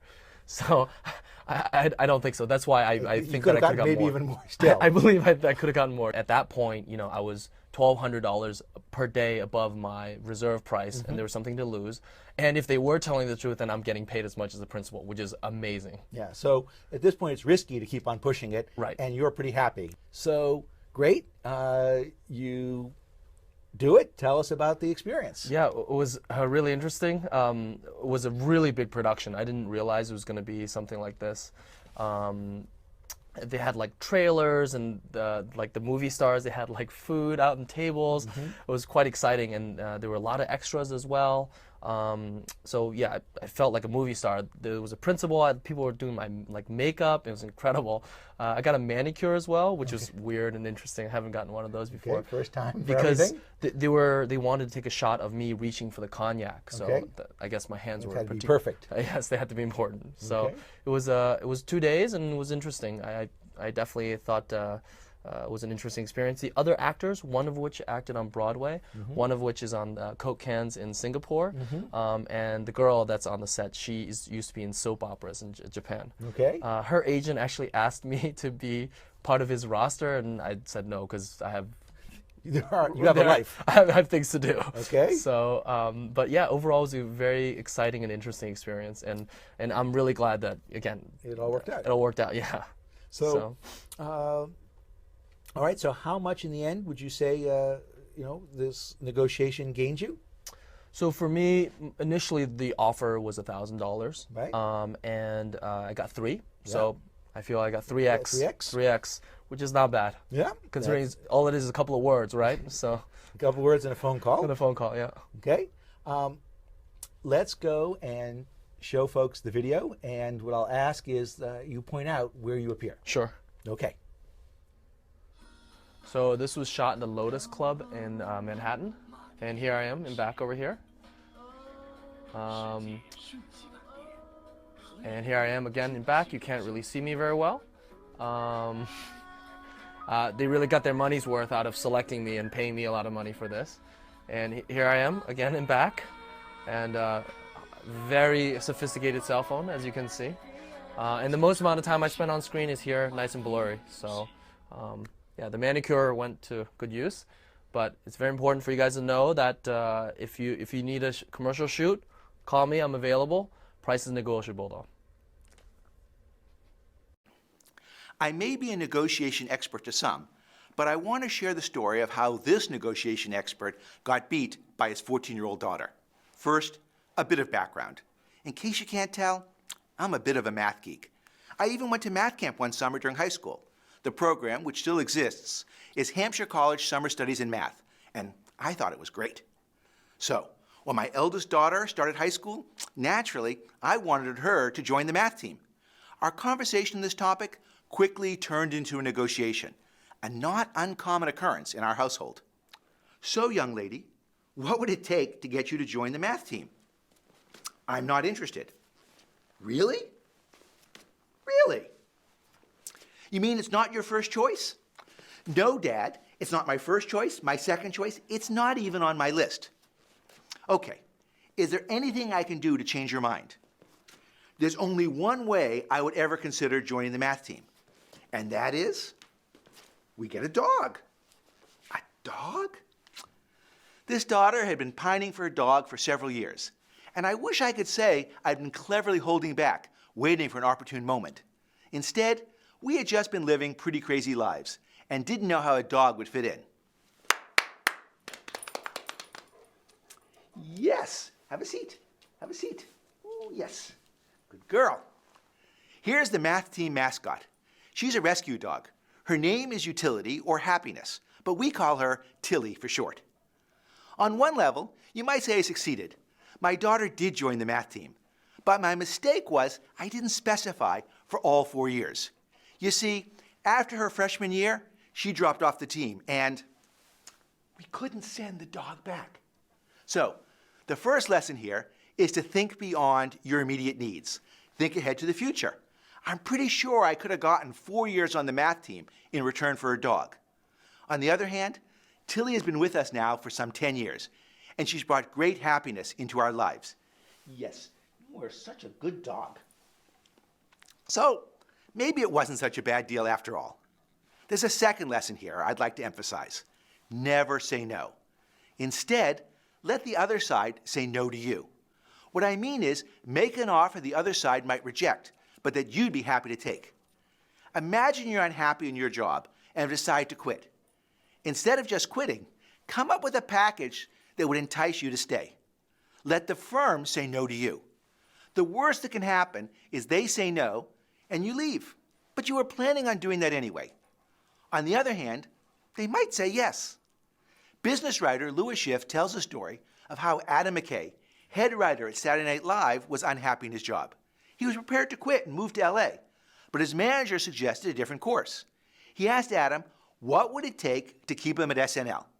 Adam came up with a list of 5 unreasonable demands, including never going to another production meeting and having a budget and permission to make short films. Lorne Michaels, SNL's executive producer, said yes to all 5 demands. This sideline of making shorts led Adam to co-found the Funny or Die comedy website and prepared him to write and direct feature-length comedies, including Anchorman, Talladega Nights, and Step Brothers. In some ways, I acted as my daughter's manager. Faced with the no, I encouraged her to make a proposal she'd be willing to take and have her leave it to me to say no to her deal. As you now know, my wife and I said yes. The moral is, don't say no. Let others say no to you. Think about what it would take to get you to say yes, and then make that your counterproposal. Like our daughter, you might be surprised by what you get. There was a time a few years back when someone wanted me to come to Seoul, Korea to give an after-dinner talk. The timing wasn't great, as I'd have to fly from New York to Seoul and then come right back in order to teach my class at Yale. I was tempted to just say, no thank you. Instead, I explained that this wasn't a convenient time and proposed a price at which I'd be willing to make the trip. I was clear that I didn't think I was worth that much, but why should I be the judge of that? The client had twice hired me before to give talks and decided that I was worth it. So off to Seoul I went. The one bonus I hadn't anticipated is that even though Seoul is halfway around the world and almost 12 hours ahead, if you're only there for dinner, you don't get jet lag. We've done the theory, and now it's time for you to do the first negotiation exercise, the zinc it case. Now I suspect that a few of you are thinking, let me just jump ahead and see how it all turns out. I don't really need to do the case. And to that, I have one word: stop. You gotta do the case first, because if you don't do the case before watching it, it's not gonna make any sense, it's gonna be boring, and you're not gonna get any of the value of the experience. What I want you to do is be able to compare your negotiation experience to what others have done. And so find somebody, even somebody who hasn't taken the course, and do the negotiation first before you watch anything else. Thank you. Before you go and watch the negotiations of these different actors or these different recreations, it's imperative that you do the negotiation for yourself. What we'd like you to do is film that negotiation. You can often use the camera in your laptop to do so, and then edit it down to 5 minutes. Take that edited video and send us a link, or we'll have a way of posting it on the course website so that we, your fellow classmates, can all comment on it and give you feedback to your negotiation. So just like you'll hear me commenting on the negotiations that the students have done, we'd like the community to be commenting on the negotiations that you've done. So first do your negotiation, film it, and then share it with us, and then compare how you've done with what you'll see the students have done over the years. A lot of this is like duplicate bridge, in the sense that we're not going to look at how well you did compared to the person on the other side of the negotiation. Instead, what we'd like to do is compare how well you did to other people who had the same role that you had. The most important part of any negotiation is the prep work that you're going to do beforehand. And if you'd like, our motto here is be like a Boy Scout. That is, be prepared. And so what does be prepared mean in the context of the Zinkit case? Well, you obviously have to know what your expected payoffs are for each of the 5 options. But it's not enough to know just your own payoffs. You should also calculate the payoffs for the other side. So let's do that for each of the 5 options. For option A, it's incredibly easy. It's a $25 million payoff, and so there's not much to calculate. $25 million is $25 million. For option B, it's $20 million up front with a $15 million bonus. So what's that worth to Hassan? Well, 60% chance of a $15 million bonus is worth $9 million. And so therefore this package is worth $29 million to Hassan. What does it cost Zinkit? Well, a 10% chance of having to pay out the $15 million bonus is $1.5 million. So the expected cost to the buyer is $21.5 million. And we can do that for each of the options going down the list. Option C is 20 up front with a $10 million bonus, so that's worth $26 million to Hassan. That costs $21 million to the buyer. Option D is $17 million up front with a $15 million bonus. The $15 million bonus is worth $9 to Hassan, so 17 plus 9 is 26, the same value as option C. And the cost of option D to the buyer is 17 plus 1.5, so it's only $18.5 million to the buyer. The last, option E, is 12 plus 20. The 20 million bonus is worth 12 to Hassan, so 12 plus 12 is 24. And the cost to the buyer is incredibly low because the 20 million bonus only costs it $2 million. $2 million from the bonus and 12 up front is 14. So we have this list of what the expected value is to each party from the 5 offers. The next thing we want to do is compare that to what they would get if they didn't do a deal. Because we don't really care about the payoffs on their own. We care about how much better these payoffs are compared to no deal at all. So option A, which is 25 and 25, is $5 million better for Hassan than not doing the deal, which is worth 20 to him. And for the buyer is willing to pay 30. So at 30, that's his reserve price. He's indifferent between the deal and walking away. And so 25 for him is $5 million better than no deal at all.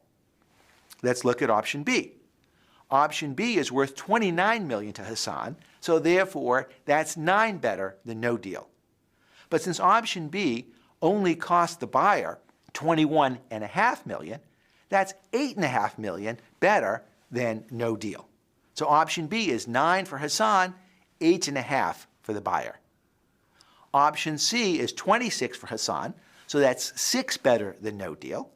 But since option C only costs $21 million, it's $9 million better for the buyer compared to no deal at all. Option D, again, is worth 26 to Hassan, so that's 6 better than no deal. But since it only costs the buyer 18.5, that's 11.5 better than 30. And so from the buyer's perspective, option D is a value of 11.5. And lastly, option E is worth 24 to Hassan, so that's 4 better than 0. And from the buyer, paying 14 is 16 better than paying 30. And so what I'd like you to do is forget about what all the payoffs are in absolute terms and entirely focus on what the payoffs are relative to doing no deal, to what the reserve prices are. If we go back to the video where we had Chuang and thinking about how much it was worth him doing the ad versus not doing the ad, we don't think about it as he's getting $500 a day. We think about it as it's $200 better than his walkaway, his reserve price. And that's how I want you to frame everything when you're going into negotiation, so that you're ready to think about how much better each deal is than no deal at all. Now, in doing these numbers, I've left out the payments to the lawyer. And frankly, we should put them in there. And so here is the new slide where we add the payments to the lawyer. They don't change numbers very much because the lawyer is getting 5%, but of course, you want to have those numbers in your calculations as well.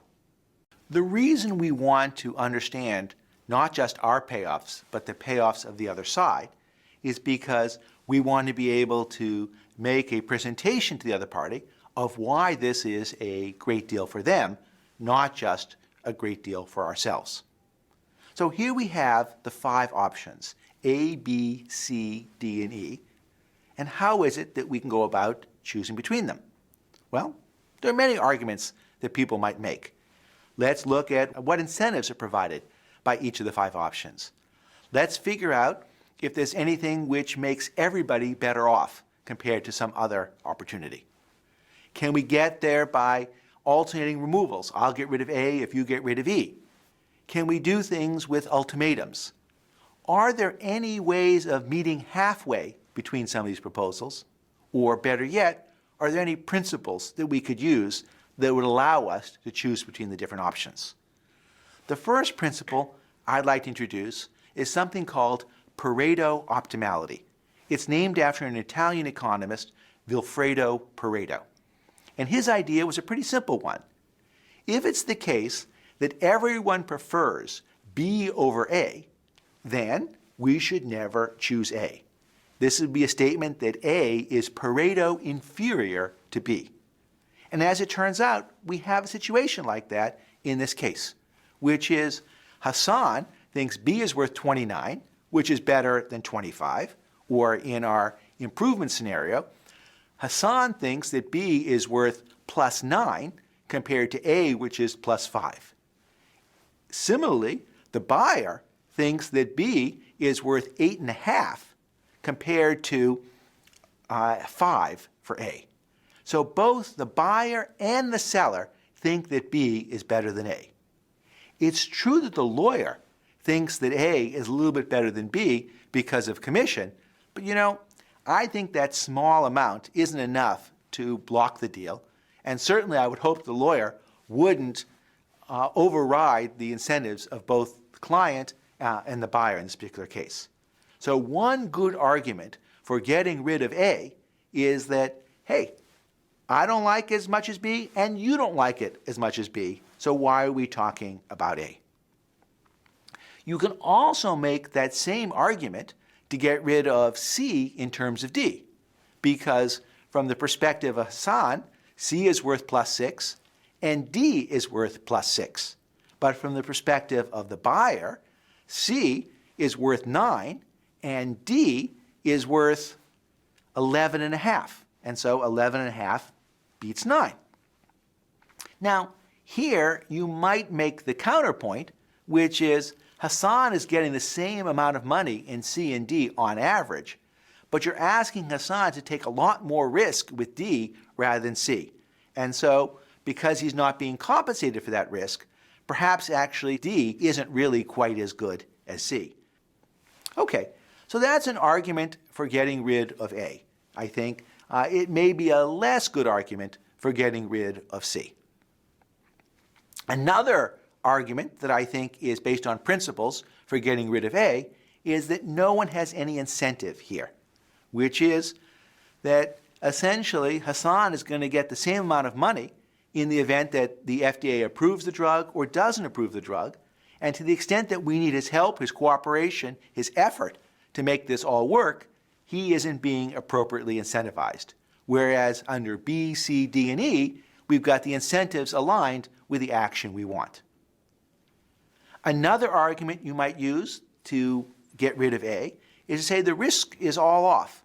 which is for the buyer will lose $5 million in the event that the drug doesn't get approved. They'll make $95 million in the event that it does. And the question is, that's a huge spread between -5 and +95, whereas Hassan is taking no risk whatsoever. Now, maybe Hassan shouldn't take as much risk as the buyer, but I don't know why it's all in one party rather than the other. A principle that I think is very effective and also legitimate is the idea of no regret. It turns out that under A, the buyer could regret making this decision if the drug is not approved, because in that case, the buyer is out $5 million. But under option B, no matter what happens, whether the drug is approved or not approved, both the buyer and the seller still are better off having done this deal than no deal at all. So from Hassan's perspective, he gets the $20 million, which is the same as what he would have gotten for not doing the deal. And if the drug is approved, there's another $15 million of bonus. So that makes him better off in the approval case and equally well off in the non-approval case. And as far as the buyer is concerned, it's a wash for them when they pay the $20 million when the drug isn't approved, because they can still make that back with the over-the-counter approach. But when the drug is approved, they've paid out an extra 15 of the 100 in profits they're going to make, and so they're better off too. So the nice thing about option B is that no one regrets having made the decision. Now, if you go and try and make the argument for D or E, then instead of having the potential regret from the buyer, you can have regret from the seller. So in the case of E, Hassan would say, I had the option of making $20 million, and now if it doesn't get approved, I'm only going to be at 12. So it's true that if it gets approved, I'll be up to 32, and that's better off. But I will regret having made this decision in the event that it's not approved.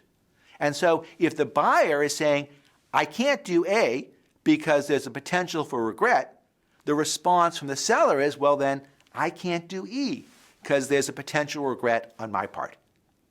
While I think regret is a legitimate argument, I also don't think that somebody should turn down deals that allow them to have a potential for regret. So consider the following. Should Hassan really say no to a deal which is $19 million up front and $100 million bonus? Absolutely not, right? It's worth having the risk of $1 million worth of regret in order to get a $100 million bonus, which is worth $60 million to him. So while it's an argument and it's something to be factored into your calculations, I wouldn't say that it should be used to completely eliminate any of the options. Now, you may not have other options besides what's available, but considering those other options will allow you to see which is the fairest of them all. So, in this particular case, what would we do if we were just going to split the pie?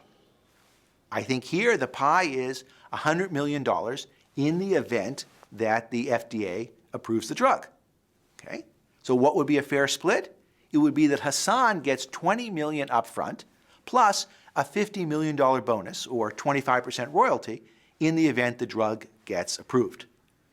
That has an expected payment to the buyer of $25 million, the 20 up front, plus 5 is the expected cost.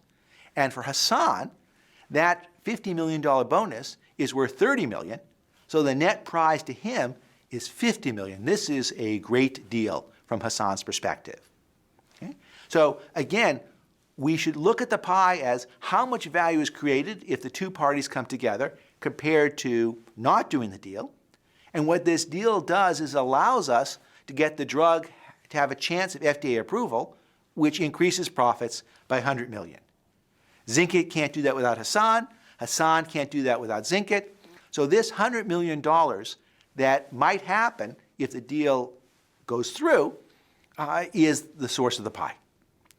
Now, if you look at the deals that we see on the table, none of them come even close to this from Hassan's perspective. The best is B, where he gets 20 up front and a $15 million bonus. So as Hassan, what I'd say to the buyer is, today is your lucky day.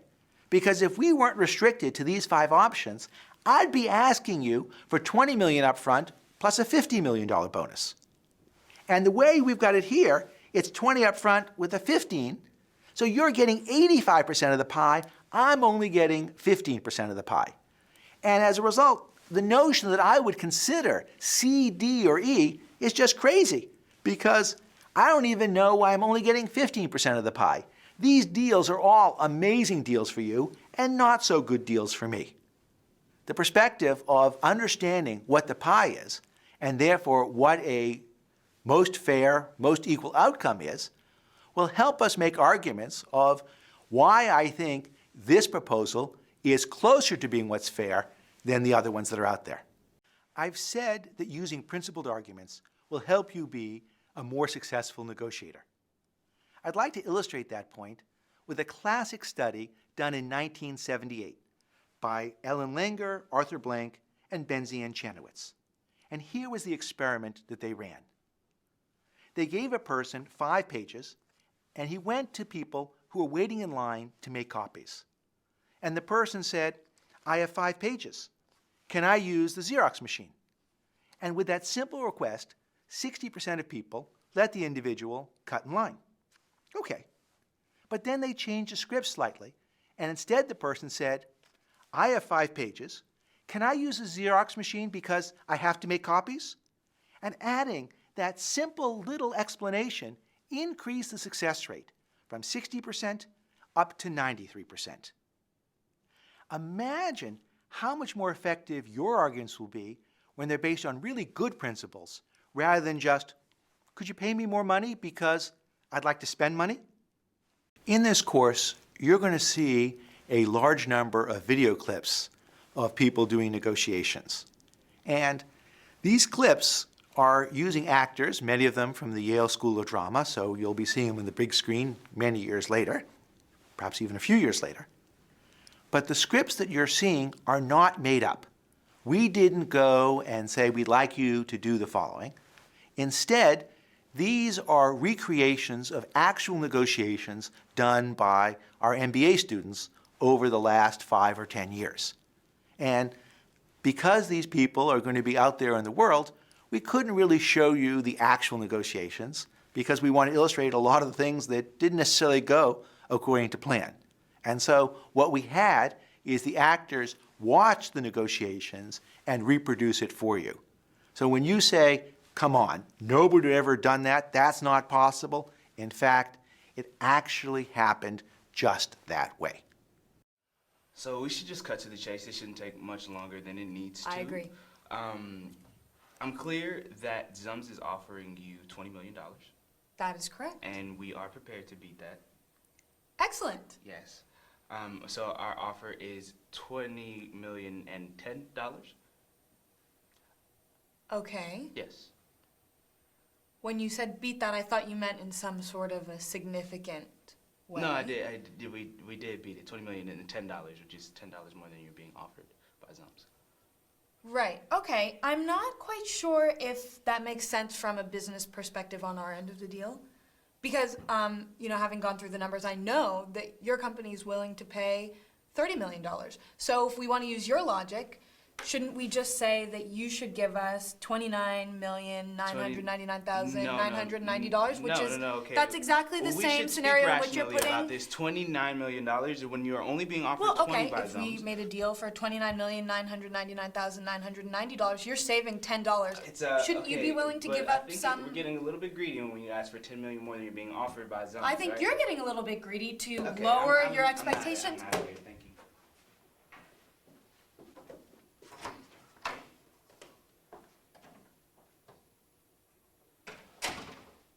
So we have a deal? Wow. Juliana, what are we supposed to do now?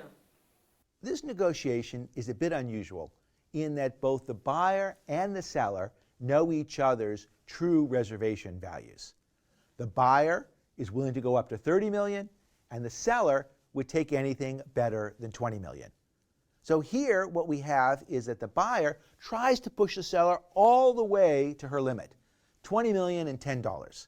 And the seller says, that's crazy, that's totally unreasonable. To show you how unreasonable it is, I'm going to push you to the other extreme. You're going to only have $10 of surplus. You're going to go to $30 million minus $10. Of course, what's really sensible here would be to meet halfway at $25 million. Now, when the seller pushes the buyer to this extreme, he flips out. He says, you know, that's crazy. There's no way I'm willing to go that high when your best other offer is 20. But is that a reasonable statement? Because, look, my best offer is 20, but for the same reason, you are willing to pay 30. So I don't know why you going down from 30 is any different than me going up from 20. He's made the threat. He's left the room. Do we think he's going to come back? Well, partly it depends on what he believes the seller is willing to do. If he thinks the seller is going to stick at the 30 million minus 10, yeah, he might not come back. But if the point of that was a rhetorical device to show how unreasonable the $20 million and $10 was, then I think he will come back.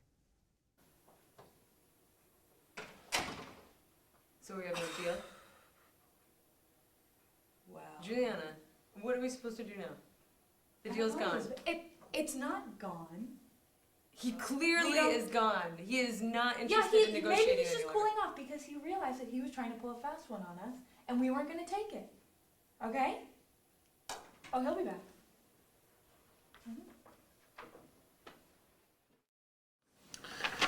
So, I would love to discuss options D and E. I think there are two options that we could really make work for you here. D and E, unfortunately, are not advantageous to me, and I need to continue focusing on options A, B, and C in this case. Well, see here, if we can start here with option D, okay? Just work with me for a second. Option D, you're going to get $17 million up front, along with a 7.5% royalty. That's a lot of money you can make right there. That option is too risky for me, and I would prefer to stay in options A, B, and C. D and E are out of the question. They are contrary to my goals.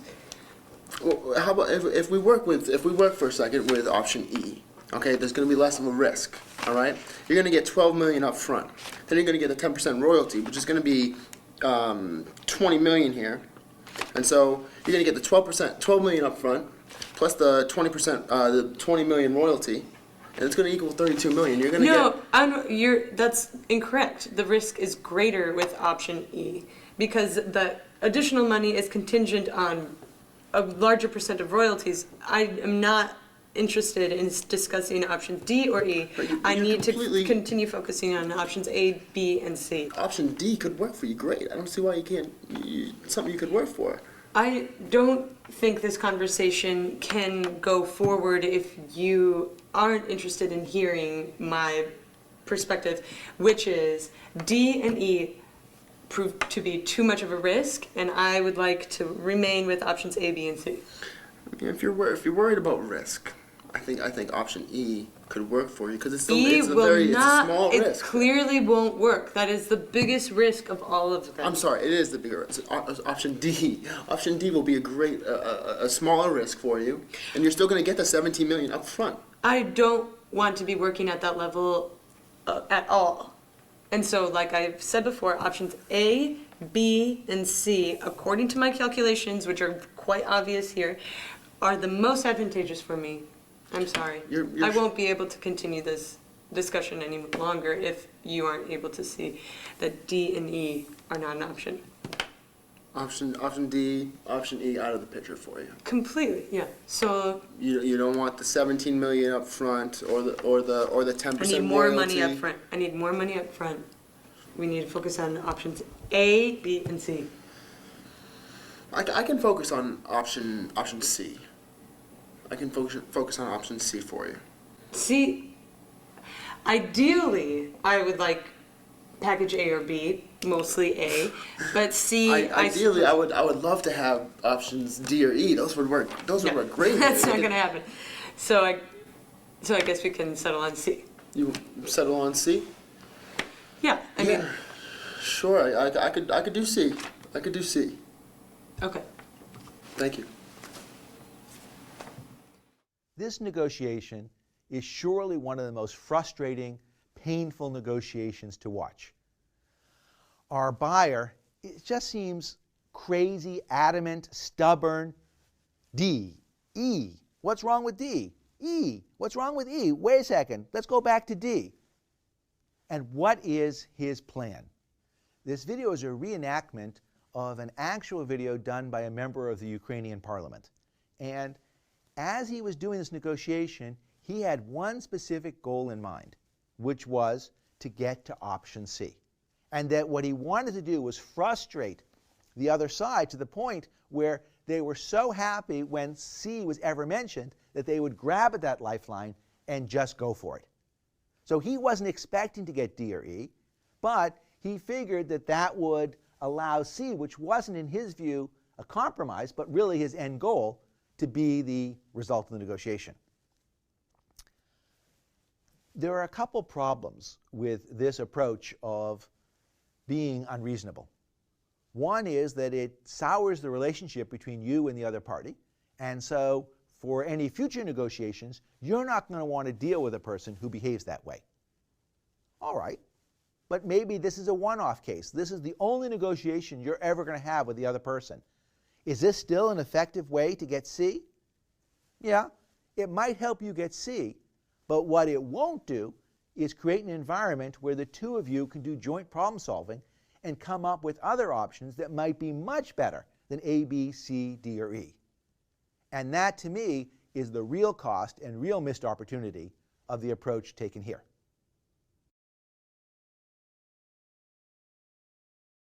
In practice, how do many negotiators make decisions between A, B, C, D, and E? Well, a common tactic is this idea of, I'll get rid of this if you get rid of that. So I'll take A off the table if you take E off the table. And here's an example where we see people playing this game.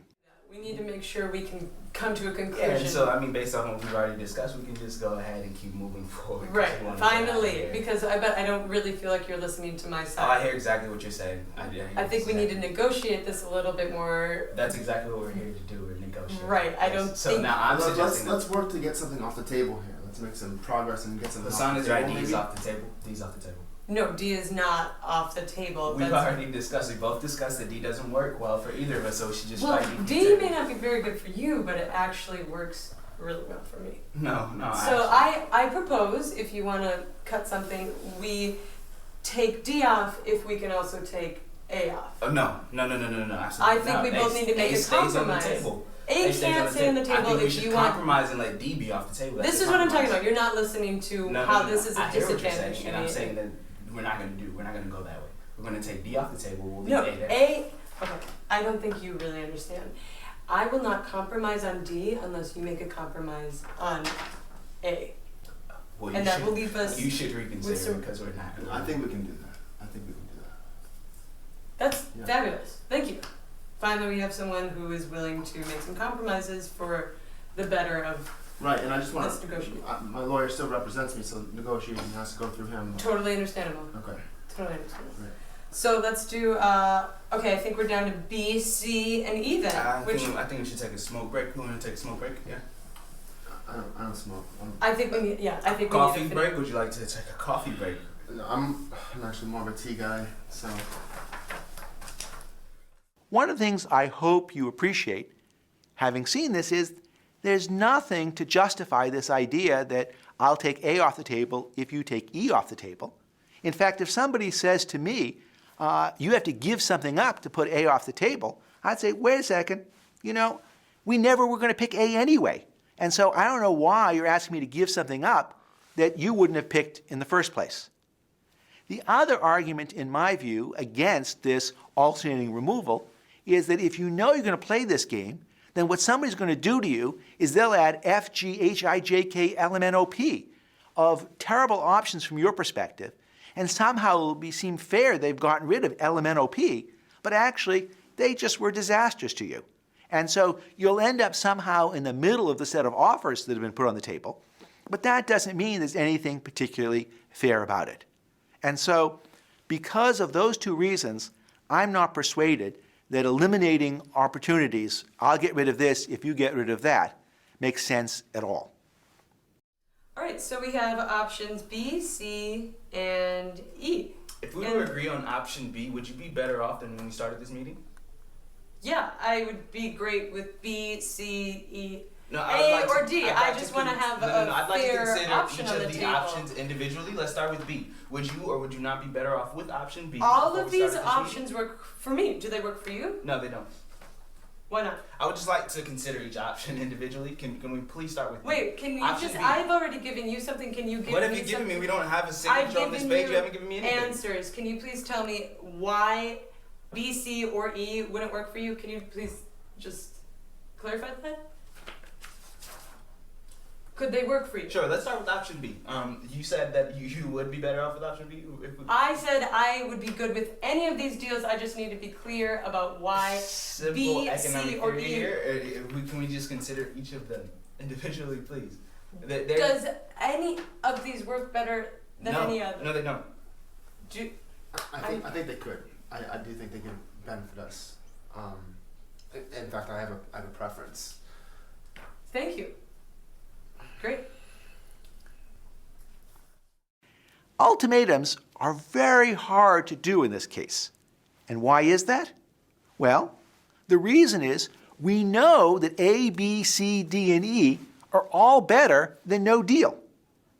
So somebody who says they're not going to do this deal is basically lying, right? I mean, maybe they've gotten their emotions to the point where they actually like to rip up money, but the reality is it isn't the case that no deal is better for them than A, B, C, D, or E. And so when they say they can't do it, it's really saying they don't want to do it. And therefore, the ultimatums, I think in this particular case, are not going to be effective. That doesn't mean that you can't try, and here's a particularly creative way of trying to accomplish the ultimatum. I love you, your family, but this is business. Okay, so we've spoken. It's either going to be A or B, or the deal is off. Okay? So I am going to let you guys discuss. I know that we're going to reach a solid conclusion. I've left my phone here so you can, well, you can't call me, but great, A or B. That's how it is for us, okay? Thank you.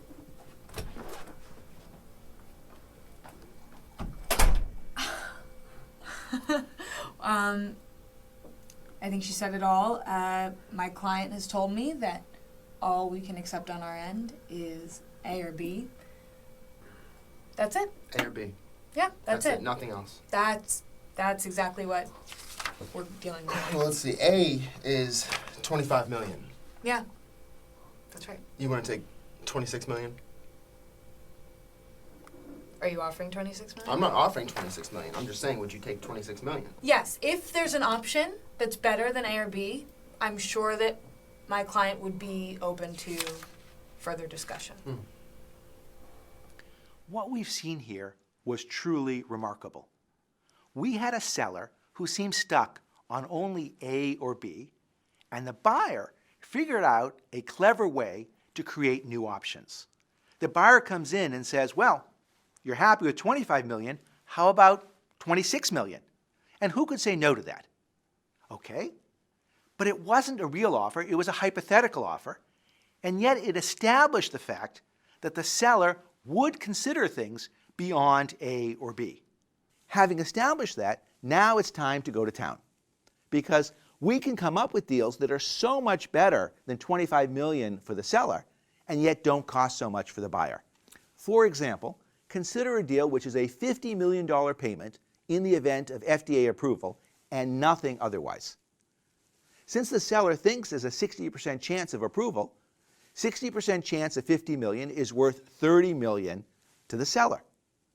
But it only cost the buyer 5 million because the buyer thinks it's a 10% probability, and 10% of 50 million is 5 million. So here we have a deal now which is worth $30 million to the seller, but only costs 5 million to the buyer. So that's a huge improvement from the buyer compared to just paying 25 million, but it's a small improvement for the seller, hopefully enough to make this deal happen. I'd like to share a lesson I've learned from my colleague Dalian Kane, with whom I teach negotiation at Yale. There's a big question of what happens when somebody makes a threat, an ultimatum, lies to you. How should you respond? So the question is really, when somebody lights a fire, how do you respond? A typical response is meet fire with fire. And what Dalian says, and what I think is really right, is that when somebody lights a fire, the response is not to fight it with fire, but to put out the fire. And let's talk about that in some specific cases. So, what do you do if someone goes and makes a threat to you? The fight fire with fire is you say, I'll make a threat back to you. Instead, what you can say is, do we really want to play that game? I could say the following to you, but I don't think that's going to help us get a deal. Let's look at this in the context of some of the negotiations that we've seen. In the Zinkit case, we had the buyer who said, I'll give you $20 million and $10. $20 million and $10. And the response came back, that's only $10 better than my fallback. I'll ask for $30 million minus 10. I'll counter you with the same extreme offer. That's fighting fire with fire. The Dalian approach would be to say, you know, I could come back to you by saying you should pay me $30 million minus 10, but that would be just as crazy and just as extreme as you offering me only $10. And so let's just start again and act more reasonably here, because you going at 20 plus 10 and me going at 30 minus 10 is never going to get us to a deal. Let's try another example of this. Somebody makes a threat that it's my way or the highway. And so we saw the video example where the seller puts the phone down and leaves the room and says, it's either A or B, and that's it. And the fight fire with fire approach would be, okay, it's either C or D, or that's it, and I'm leaving. And the end result is you have these two ultimatums, they're in conflict, and so you'll never get a deal. Instead, what we saw was the better example of putting out the fire is, how is it that I can take your ultimatum and turn it into something that's flexible? Oh, so if I offer you something that's better than A, if I offer you $26 million or $30 million in cash, does that mean you wouldn't take it? Well, no, I guess I would take it. And so I've essentially put out the fire by showing that, in fact, the ultimatum isn't really as much an ultimatum as the person who made it might have thought it was. Okay? Somebody lies to you, and you're upset. One response is, do you call them on the lie and say, liar, liar, pants on fire? Or do you find some way of working around that and say, you know, I think that our offer is something I hope you'll accept. I appreciate that you may have some higher offer from somebody else, but when you consider the whole package, you'll think that what we have is really better, as opposed to, that's crazy. Nobody has ever offered you that much money. You're just making that up. Go suck a lemon. And essentially counting on the person to come back because they don't really have that higher offer after all. In life, there's this natural tendency when somebody makes a threat, lies, makes the ultimatum to you, to respond in kind. And the end result of that is it makes deals hard to do. So try and remember that when you see a fire that's been lit, go and put it out, as opposed to meet it fire with fire. You know, we've done some great work here, and I'm very proud. I thank us all for that. We've worked really hard. It's good stuff here. But I think I want to find a way to explore and expand the pie and come up with new options, and so let's work on that. get some new options. In this negotiation, the 5 options that are listed on the sheet are okay, but they're really nowhere near close to being the best options for the seller. So the seller has to shake the buyer out of this complacency that these 5 options are really what they should be focused on. And there's no better way of convincing somebody to look at new options than to rip something up. It is going to shake the other side and change the tone of the negotiations. All right, we've done that. Now, what if you're worried about the fact that maybe you don't have the authority to come up with one of these new options? You may feel constrained that you had permission to do these 5 things, but new ideas might not be allowed. The solution in that case is to consider contingent agreements. Here what you'd say is, okay, I'm willing to think about new ideas, and if we reach this agreement, that's great, but if I don't have the authority, then I want to have the fallback of one of the 5 A through E options. So we have this new plan, and we have the fallback, and I'll go to my boss with the idea that the new plan is the better one, but if that really wasn't on the table and it wasn't allowed, I still have one of the 5 options as my safety net. Many people think the right way to compromise in a negotiation is to meet in the middle. And I think quite the opposite, that often the right solution to reach an agreement is to go to the extreme. And to illustrate that, I'd like to tell you the story of beets and broccoli. And so imagine what we have is a dinner, and there's 2 servings of broccoli and 2 servings of beets. And we have 2 people at dinner, A, who loves broccoli, and B, who loves beets. Now, meeting in the middle would basically say, okay, each of us gets 1 serving of broccoli and 1 serving of beet. And that doesn't make any sense, right? Because A likes broccoli more than beets, and B likes beets more than broccoli. And so why is it that we should divide it up in the middle? Instead, what we should do, it's pretty obvious, is go to the extreme. B gets all the beets, and A gets all the broccoli. And both of them are better off. Now, in this situation, a lot of times what people do is they try and convince the other party that what they think, what their preferences are wrong. And so imagine the conversation goes as following. We have it split up, each has half, and A says to B, you know, you don't really know how good broccoli is. It's amazing. It doesn't get stuck between your teeth anymore. It's high in antioxidants. It's really crunchy. This is some of the best organic broccoli you'll ever have. You've got to try it. Or if you don't like this, how about broccolini? It's the mixture between Chinese broccoli and American broccoli. It's a good starter way of getting into it.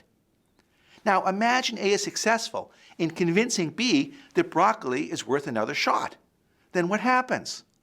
The end result is B says, oh, you know, you're right. I guess I'm going to keep my broccoli, in which case A is now stuck with a beet. And so the last thing you want to do if you want somebody's broccoli is convince them how good broccoli is. Let's take this and bring it back to the Zinkit case. So in the Zinkit case, we have Hassan, who really loves bonuses. A bonus for Hassan is worth 60 cents on the dollar because Hassan thinks the chance of success is 60%. For the buyer, for Zinkit, they think the chance of success is only 10%, and so a bonus costs them only 10 cents on the dollar. Therefore, every time we create a bonus, we're creating 50 cents of value because it's something that's worth 60 cents to Hassan and only costs 10 cents. Now, a lot of times what we'll see is the buyer will try and convince Hassan the probability of success isn't 60%, it's only 10. Well, if you do that, that's like trying to convince somebody they should like broccoli. Because in the end, I want him to think, as the buyer, I want Hassan to think the chance is 100%, it's 80%. Because the higher the chance Hassan thinks, the easier it is for me to pay him to go to the extreme, give him a big bonus, and he'll think that bonus is worth a lot of money. To the extent the 2 parties have the same view of the world, then there's no ability to do a trade. There's no ability to give beets for broccoli. And so rather than argue with somebody about what their preferences are or how they see the world, instead agree with them and say, great, if you think broccoli is terrific, I'm going to give you lots of broccoli in return for your beets. If you think the chance of FDA approval is really high, great, then you should want a really big bonus, and I'm happy to give that to you. I'd like to propose option D. All right. Well, I've been taking this class on negotiations, and I want to apply some of the principles here to get a better agreement overall. What's the pie? I think it's 10 million because there's a 10% chance that the drug will be approved, which will give it 100 million value. Okay. But you think it's 60 million, so I mean, I don't know. I don't know if we agree. Well, we don't agree now, but I think we both can agree that the pie is 100 million if the drug is approved and nothing otherwise. So let's just split it. 50 million, 50 million. Oh, but that's actually not one of the options on the table. Yeah, I know that it's not one of the options on the table, but I think it's a better option than anything listed. What does that mean in terms of the contract? Well, it means that you pay me 20 million up front plus a $50 million bonus. But I don't make any money if the drug isn't approved. Well, neither do I. No, that's not true. You make 20 million. Yes, but I walked into this negotiation with a $20 million offer from Zums already. So I don't make anything more from this deal if the drug isn't approved. And the whole reason for me to work with you is to get the drug approved. Otherwise, I might as well go to Zums.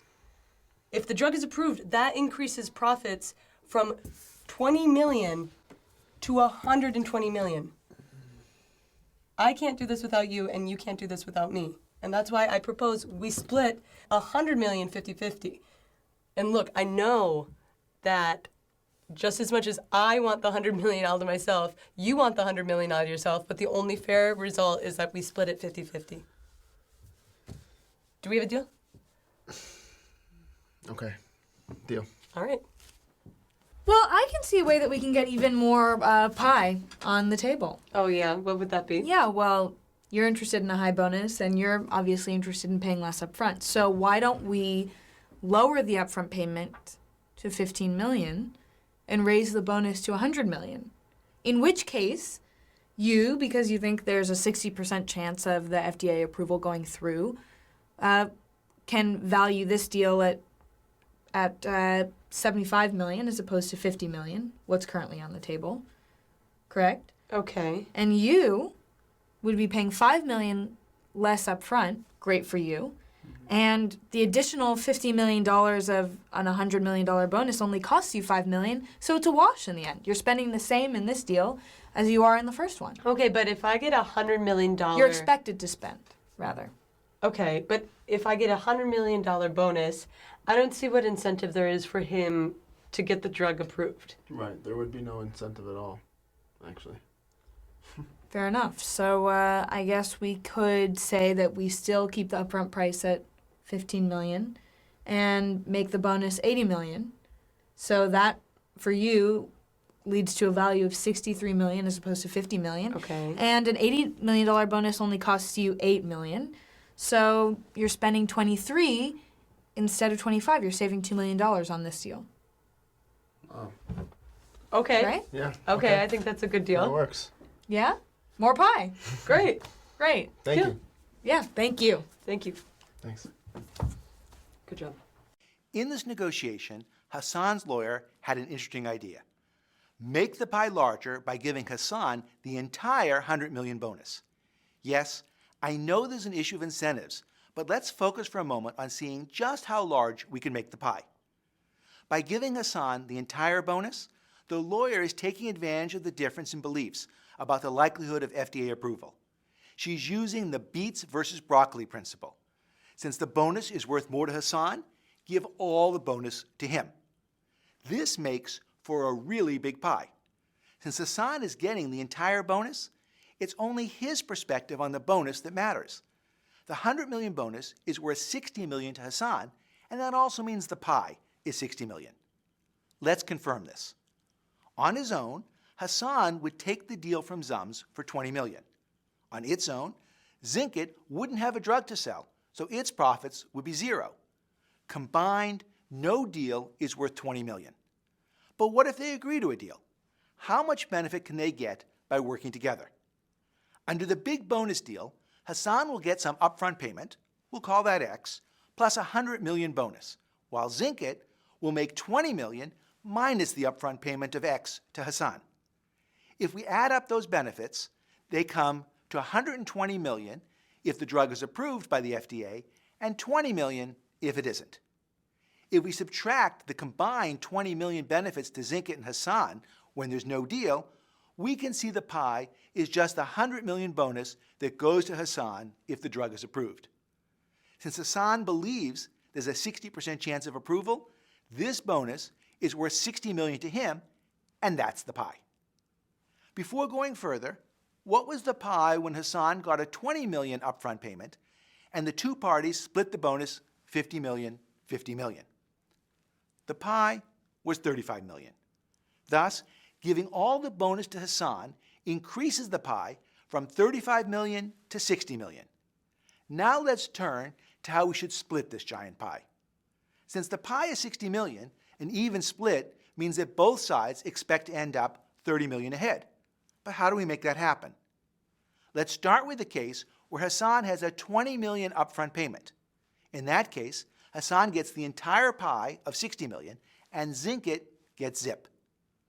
Splitting the pie means that each party should expect to get $30 million. Since we can't change the bonus levels, we'll have to adjust the amount Zinkit pays Hassan upfront. Specifically, Zinkit has to reduce its upfront payment by $30 million compared to what Hassan would get in the Zums deal. That means Hassan would get minus $10 million as an upfront payment. And how would that work, you might ask? Hassan would pay Zinkit $10 million upfront for the right to get a $100 million bonus if the drug is approved. Zinkit will make $30 million no matter what happens, and that $30 million is half the pie. The gain to Hassan over the Zums deal is also $30 million. He'll be down $30 million if there's no approval, but the expected bonus is worth $60 million to him for a net of $30. I imagine some of you are thinking, that's crazy. Why would Hassan ever pay Zinkit? The answer is that this is the only way to get FDA approval. Hassan should be willing to help cover their upfront costs in return for an opportunity to get a higher royalty. Indeed, I had a similar opportunity with my first book contract. Instead of getting an advance and the standard 15% royalty, I decided to take no advance and cover all the production and overhead costs in return for a 30% royalty. Yes, the publisher would make less per copy, but this eliminated all their downside risk. The publisher was game, but my co-author was not, so we didn't do it. The book, thinking strategically, ended up selling several 100,000 copies, so it was a big missed opportunity. In retrospect, what I should have done is cover my co-author's cost share in return for his upside. That is, instead of the two of us splitting the upfront costs and the 30% royalty, I would have paid all the upfront costs and in return received all the extra royalty. Lesson learned. Of course, there are limits to this approach. I still wanted the publisher to have skin in the game. If the royalty rate were pushed too close to all its profits, then the publisher wouldn't have any incentive to promote the book. The same issue arises in the Zinkit case. If Hassan gets a $100 million bonus, then Zinkit has no incentive to get FDA approval. Yes, they're contractually bound to apply for approval, but it's always better to have your interests aligned than count on a contract. A second issue is that one side may be capital constrained. In the case of the book contract, paying the upfront costs would not have been that expensive. But Hassan probably doesn't have $10 million lying around to invest in the project. It's possible he could afford to take nothing upfront, or perhaps he could afford to pay $250,000. You can't get the other side to pay you more upfront than what they have. A third issue to consider is risk. If Hassan pays $10 million upfront, assuming he has that amount, then he's bearing all the risk. Zinkit ends up $30 million ahead no matter what happens, while Hassan is either $30 million down or $70 million ahead, which is a 100 million swing. That's a whole lot of risk for Hassan to bear. The cost of accepting this risk should be taken into account when calculating the pie. We haven't done so, but that's another good reason not to go all the way to the 100 million bonus extreme. At the same time, that doesn't mean we should split the 100 million bonus 50-50. Perhaps Hassan should get 80 million and Zink at 20. That leaves some incentives for Zinkit while lowering the risk to Hassan. There's one more point I want to make. In the previous video, Hassan's lawyer pulled a fast one. She proposed they go from a deal where Zinkit pays 20 million up front plus a 50 million bonus to one where Zinkit pays 15 million up front plus a 100 million bonus. As she rightly pointed out, from the perspective of Zinkit, the two deals have the exact same expected value to Zinkit. Under the original deal, Zinkit has a 10% chance of being 50 million ahead, which is worth 5 million. Under the new deal, Zinkit ends up 5 million ahead no matter what happens. Thus, the two options are equally good to them. But look at the new deal through Hassan's eyes. The gain to Hassan over the Zums deal is now 55 million. His upfront payment is down 5 million compared to Zums, but he has an expected bonus worth 60 million. Compared to Zinkit's measly 5 million, Hassan is getting way more than half the pie. What Hassan's lawyer did was pretty clever. She increased the pie by 25 million by going all the way to 100 million bonus, and then came up with a payment scheme that gave all the extra gains to Hassan. This is a sweet deal for Hassan and not so sweet for Zinkit. For Hassan, this was a smart way to ask for more than half the pie. Zinkit was focused on the deal from its side and didn't consider or ask for the extra gains going to Hassan. It's great when the other side finds ways to expand the pie, but be sure you share in those gains. So here are our 3 lessons. First, go to extremes. In this case, it means giving Hassan a 100 million bonus. Second, don't ignore incentives and risk sharing. An 80 million bonus is close to the extreme while still leaving incentives for both sides. And third, don't forget to split the pie. To do so, one side may have to cover startup costs or give the other side money up front. All right, so C sounds like a great deal for everyone here. Hassan, do you agree? Absolutely. Deal. And Sam? I think we have a deal. All right, great. Great. I'm pleased. Yeah. Yeah. Actually, though, just before we finished, I just wanted to present one last option I've been thinking about. C, I think, is a great option, but I've been thinking about something that might be better for both parties involved. I was thinking that we could actually lower the upfront payment and just raise the bonus. Because, I mean, if you think about it, you think that there's a 60% chance of FDA approval, you think there's a 10% chance. So changing the deal to lower the upfront price and raise the bonus really is advantageous to both parties. Yeah, Okay. Yeah, no, I understand. And I know about expected values, but I'm actually a little risk averse to that, honestly. I'd rather just stick with C. Okay, C it is. All right, C. Great. Come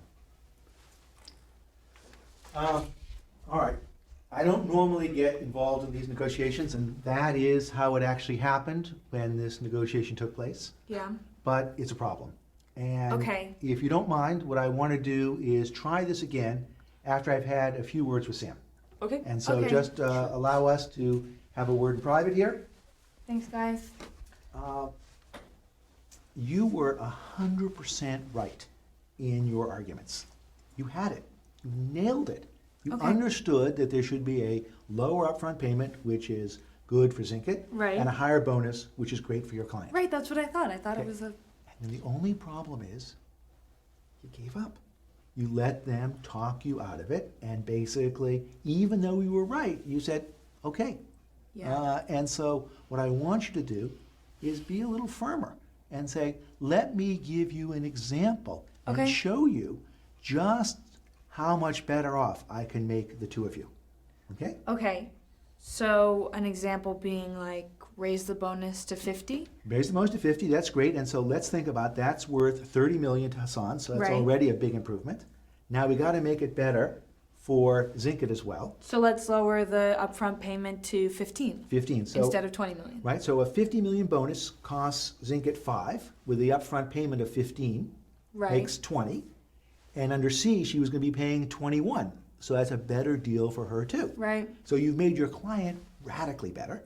And you've I've made also- Zinket a little bit better, which is okay. Which is okay because okay, 'cause any she wasn't- better in small increments is also good. Okay, now there's one last thing that we left out.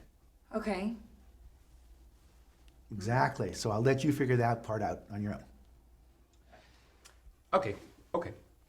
I understand expected value, but I'm honestly a little too risk averse for this. I'd prefer to stick Okay. with C. I totally get that, but I just want you to hear me out. All right? So let's use some numbers for examples in the version of the deal that I'm envisioning. Let's say instead of paying 20 million up front, you pay 15 million. And instead of the original bonus, you would be getting, let's say, 50. And if you had a $50 million bonus, right now you think there's a 60% chance of FDA approval going through, right? That bonus, $50 million, is worth 30 million to you right now. So if you get 15 up front and 30 million in expected value of a bonus, that's 45 million for you instead of 26. And on your end, if you pay 15 million up front, that's 5 million less than you would be paying. Yeah. And the $50 million bonus only costs you 5 million. So instead of paying 21 million, you're paying 20 million. Okay. So Well, costs less for you, and the reward is much greater for you. Much greater. Yeah, deal. I love it. I don't see why not. Great. I think we have a new deal. Great. Excellent. And since there is a new deal, I'd like to also renegotiate my terms because as it is, I stand to make less money given the lowered upfront payment. So I think that I think I've earned a portion of the bonus should it come through. I think you're right.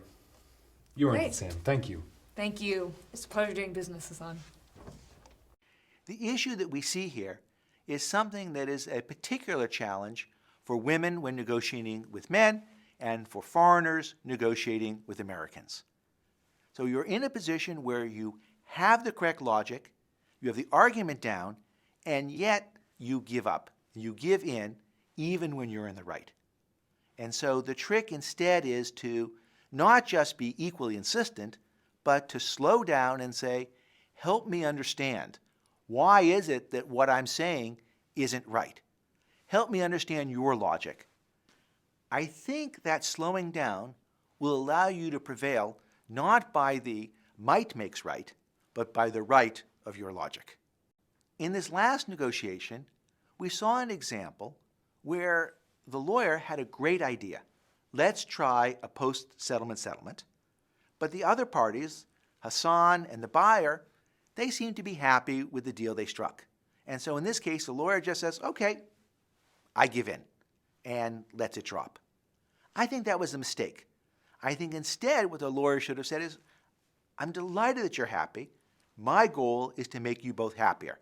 If I can't succeed in doing that, fine. We'll go back to the deal that you both like. So that's still on the table.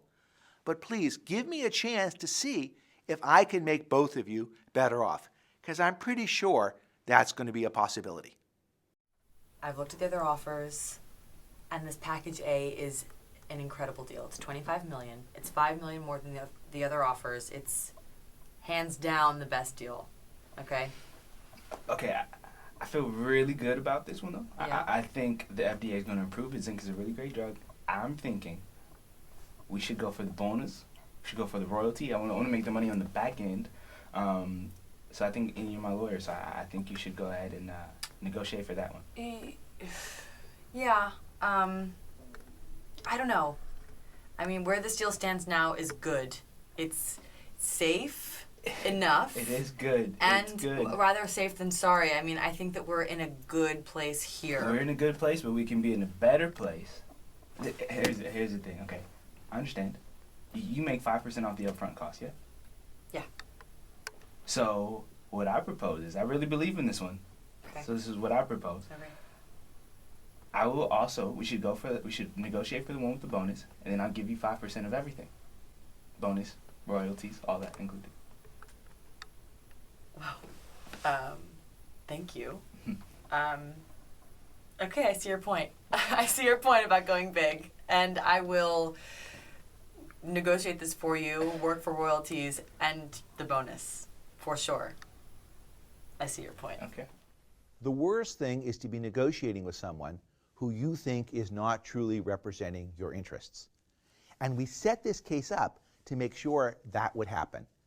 We gave the lawyer a fee on the upfront money, but no share of any bonus for FDA approval.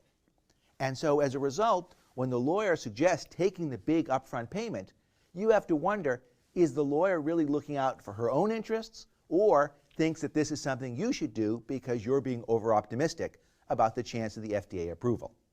Well, the solution to that is exactly what you saw the two of them do, which is, let's change the compensation contract for the lawyer so the interests are perfectly aligned. Let's the lawyer get 5% of any deal, not just the upfront money. Who should make that suggestion? Well, it could come from the lawyer, or it could come from the seller. Either party could think about changing the contract. And even if you don't change the contract, you should certainly discuss this issue of conflict of interest so that it won't surprise you when you're having the negotiation. I've said on many occasions that the most important part to a negotiation is the preparation, and here's a little exercise that I think may help in that regard. I recently got an email from one of my students who was about to go into a negotiation, and here's the situation she faced. It turned out, just before Thanksgiving, she and her husband live in a 3-story East Rock apartment, and one of the other apartments in her building has a dog, and that dog entered the apartment without their permission and ended up getting into a fight with their dog, and worse than that, ended up biting her husband. The dog was from Germany, and the dog sitter showed us the rabies vaccination information.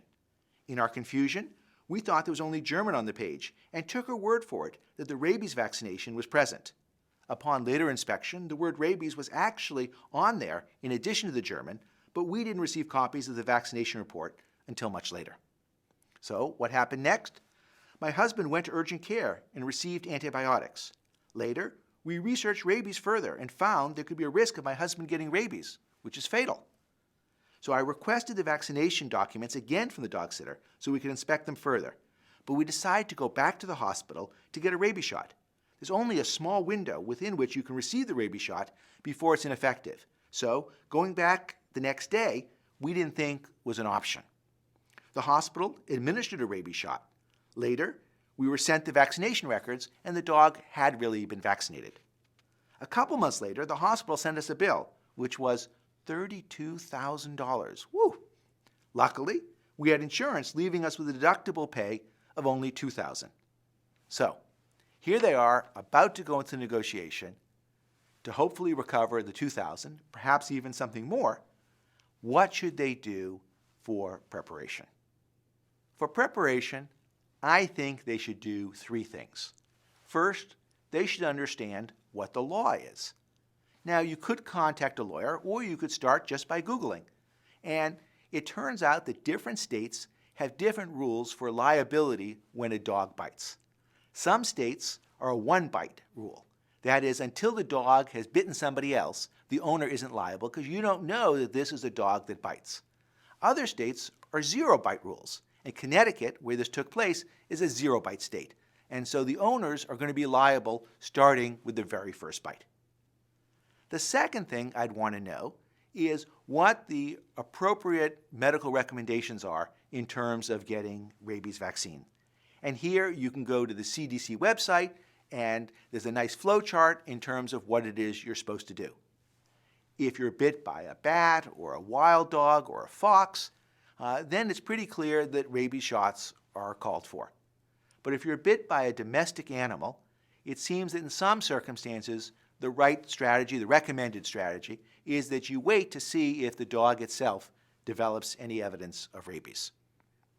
So my student may have been a little bit premature, but on the other hand, is also safe rather than sorry. And then the third thing that I'd want to do is really understand the perspective of the dog owner. And perhaps the best way to do that is to ask a friend, preferably a dog-owning friend, to play the role of the person whose dog has done this and try and understand how they would see the world. For example, you're asking for $2,000, but really, what's the principle behind that? Why should insurance matter? That is, if you hadn't had insurance, would you really expect the dog owner to be liable for the full $32,000? Because the answer should be the same whether the cost was $2,000 or $32,000 in terms of liability. Okay, so I'm not trying to tell you what the answer to this is, who's right and who's wrong. Instead, what I want you to be thinking about is, as you go into this negotiation, what is the information you'd like to be primed with?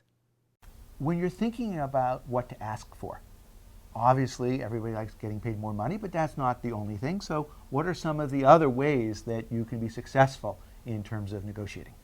Well, I know that you're teaching people how to negotiate here, and you're giving them great advice about how to do that. But all of that advice is not going to be effective unless people know what they want. Sure. And so step one, or if you can think about it as step zero, is to think carefully about what's important to you. So maybe it's money, maybe it's responsibilities, maybe it's a title, maybe it's the ability to have experience so that you can use that to move to the next level. And so really to dig deep inside yourself to think about what's important to you, and use that to prepare then for the negotiation. Absolutely. It's hard to be successful in negotiation and get the other side to give you what you want if you yourself don't know what it is to ask for. That's right. So that is step zero.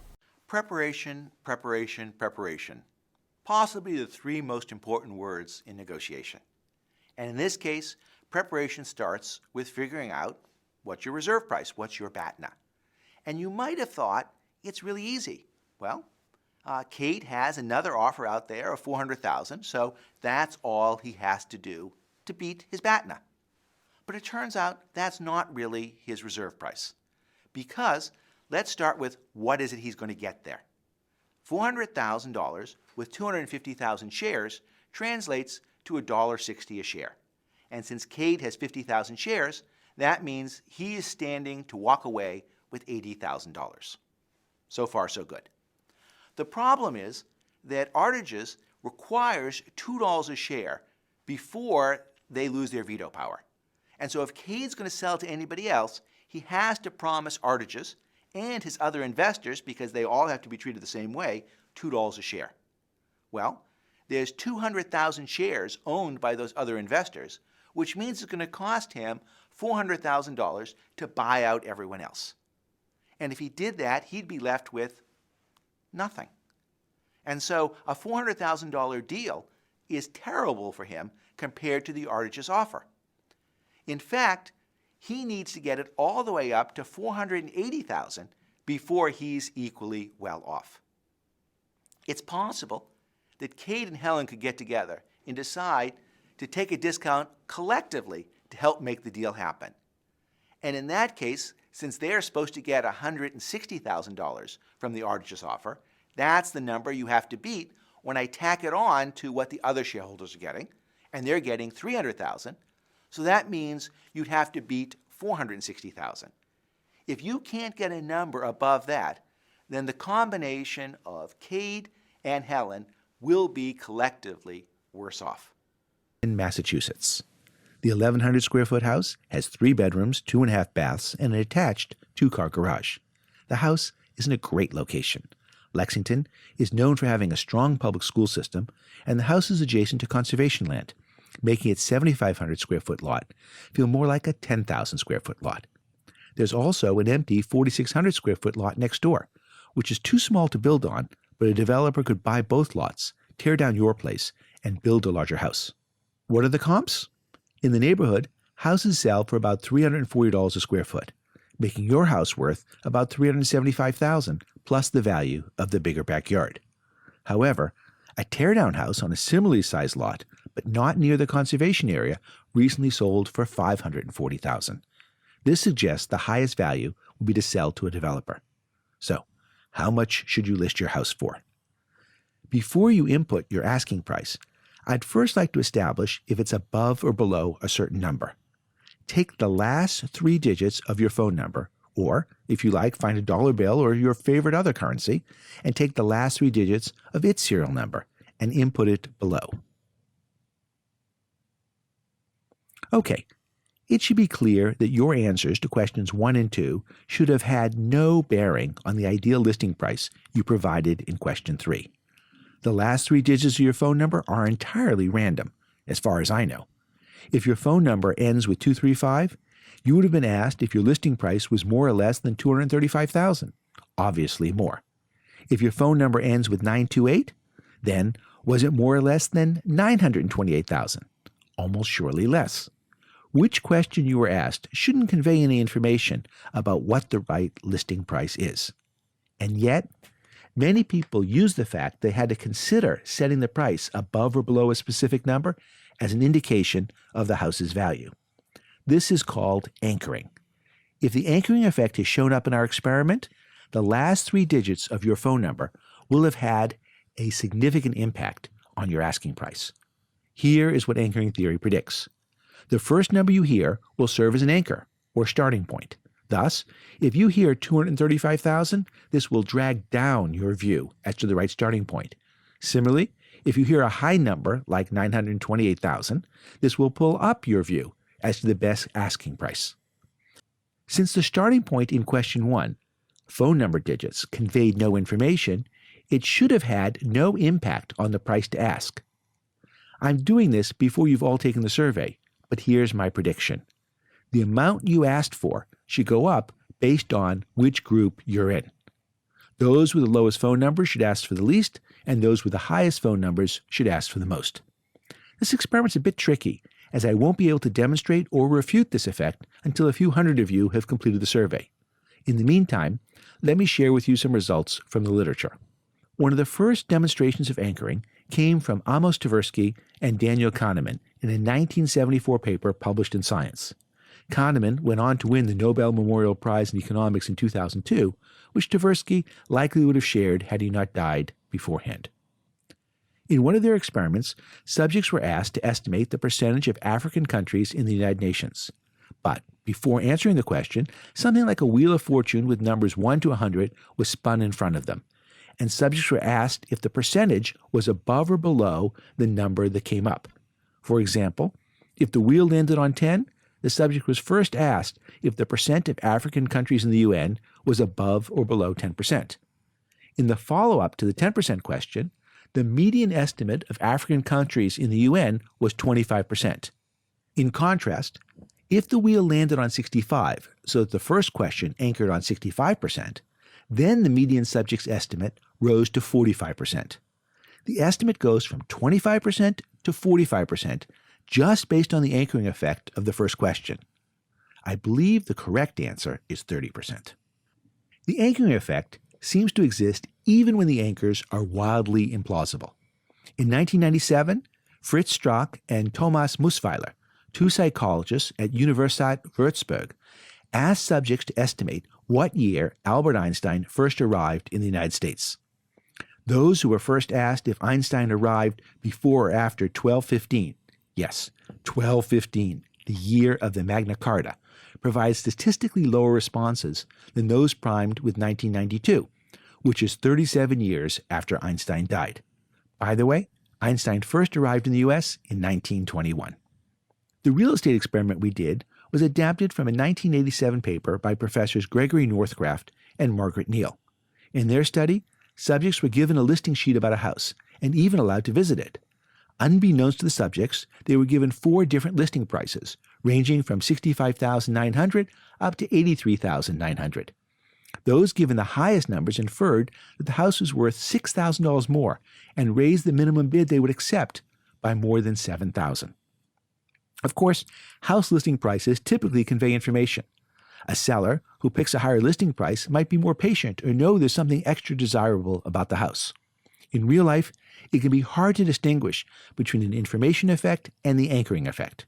That's why in our experiment, I just asked if you would list the house for more or less than the last 3 digits of your phone number in thousands. There's no information conveyed, just a random number.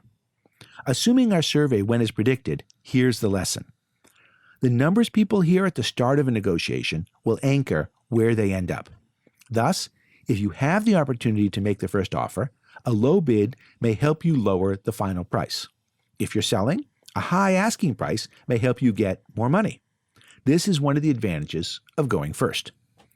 At the same time, if you're on the receiving end and the other side presents you with a low first offer or high ask, you should be aware of the anchoring effect and consciously counter it.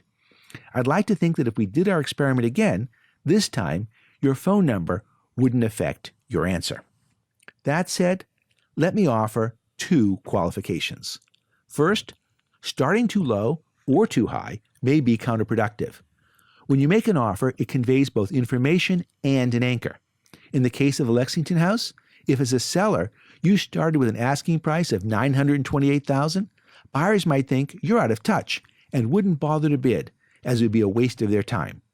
Conversely, if as a buyer you were to start with a lowball bid of $235,000, it would demonstrate that you have no idea what the house is worth, or worse, that you do and are trying to steal the house from the seller. He or she would likely reject your bid without a counter and may not want to entertain bids from you in the future. Or you'll have to significantly raise your bid and then have no credibility when you suggest this really is the highest you'll go. In other words, trying to overdo the anchor may end up sinking you. Second, in some cases, a low anchor might actually help you get a higher price. The reason is that it brings more people into the bidding. That's why on eBay, you'll see many auctions for luxury cars where the bidding starts at a nominal amount, even though the price will surely end up way above that. For example, Michael S. listed a loaded 2013 BMW 328i convertible with under 30,000 miles with a starting bid of $200. Right? That's a crazy low number. And yet the possibility of getting a great deal helped Michael attract 9 bidders. The price quickly rose to $10,000 and then to $20,000 and $23,000 over the next 4 days. The car ended up selling for $25,100. The $200 opening bid likely had little anchoring effect, but it helped raise the price by attracting the attention of a large number of bidders. So, if you can, go first and try to anchor expectations with your initial price. But don't go overboard and chase away all the potential buyers. Oh, and if you're curious, my cousin was the seller of the house in Lexington. There were several developers who were interested, and the final price was $673,000. Great. So I just wanted to start out by saying I think this deal is going to go more smoothly than it could have because actually, luckily for you, my coworker who would usually be here to do this deal is actually working another deal. So she couldn't be here today. And she's a hard hitter. I am easygoing. I'm not trying to play. I'm not trying to lowball you. We have in the opening a buyer who looks like she's nice and friendly. She's saying, "You're so lucky to be working with me. I'm this nice person. We're going to have a great deal." On the other hand, is that really what's going on? I'd say if you look below the surface, you'd see a good cop, bad cop kind of play happening. She is saying, really, if you don't do this deal with me, you're going to have to face somebody else who's mean and tough and is going to put you in a very difficult position. So you better do this deal with me. Everything is all smiley, but it isn't really smiley below the surface. So now the question is, if you're the seller, how do you respond to this implicit threat? Well, you could call the person on and say, "I can't believe you're playing this good cop, bad cop game with me." But if you did that, it would probably put the negotiations off on a bad footing. On the other hand, you shouldn't really let it go because if you did that, you're implicitly saying, "I accept this good cop, bad cop threat, and I'm going to be in a weak position." So if you don't want to call the person explicitly and you don't want to just let it pass, how do you reply? You'll see how the seller does this, and I think it's a great example. So she couldn't be here today. And she's a hard hitter. I am easygoing. I'm not trying to play. I'm not trying to lowball you. Yeah. I'm really... You're lucky too. I guess we're both lucky. My wife's not here either. You know, she's pretty She's a hard hitter too, so you know. I guess we're, Okay. I guess we're good. We're both Okay. pretty lucky. Okay, fair enough. Fair enough. Should we just get started? Sure. Great.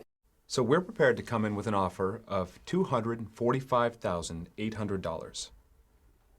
$245,800. Exactly.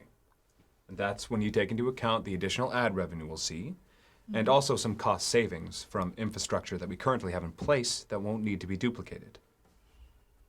Well, we had another number in mind, but that sounds like a great place to start. We saw in this video an unusual opening bid, $245,800. So what's going on here? It looks a little bit weird. The good thing is that it's also precise. And it turns out that making a precise bid often works much better than just throwing a rough number out there and seeing if it sticks. There's some really interesting research that's done by 3 professors, Backus, Blake, and Tadelis at Berkeley. What they did is they looked at literally millions of offers that were made at eBay. These are places where somebody's got an item for sale and they put a fixed price, but they allow somebody to make a bid against it. And what they found is that if you make a price which is a really round number, like $100, $200, or $300, the response you get back in terms of the offer is a lot worse than if instead what you do is you ask for $197, $145, $203. So a precise number gets a much better counter than a rough number. And this chart here shows you how that works. So if you look at the $200 asks, the response that comes back is generally something around 57, 58% of what people are asking for. If instead what you ask is for $197, then people come back with 64, 63% of what you've asked for. So what's really peculiar is you ask for less and you get more. And the reason why that turns out to be the case is that people think that you have some logic behind it, some principle, that you've given consideration and thought to your ask. Instead, if you're just putting a number up like 200 or 250 or 300, they think you just stuck it on the wall and hadn't given a great consideration. And so they're going to come back and say, maybe this person has no idea what they really think this item is worth. I'm going to come in with a lowball and see what happens. And this isn't just true, you can see at 200, you can see it's true at 250, at 300, at 350. All of the round numbers have those red dots below them, which come in much lower than the numbers around it. So my advice here is that when you start off and make an opening bid or an ask, make it a precise number, not a really round number. I'm thinking 300,000. 300,000. 300,000. I think my sister-in-law and I would be better served just taking our life savings and flushing it down the toilet.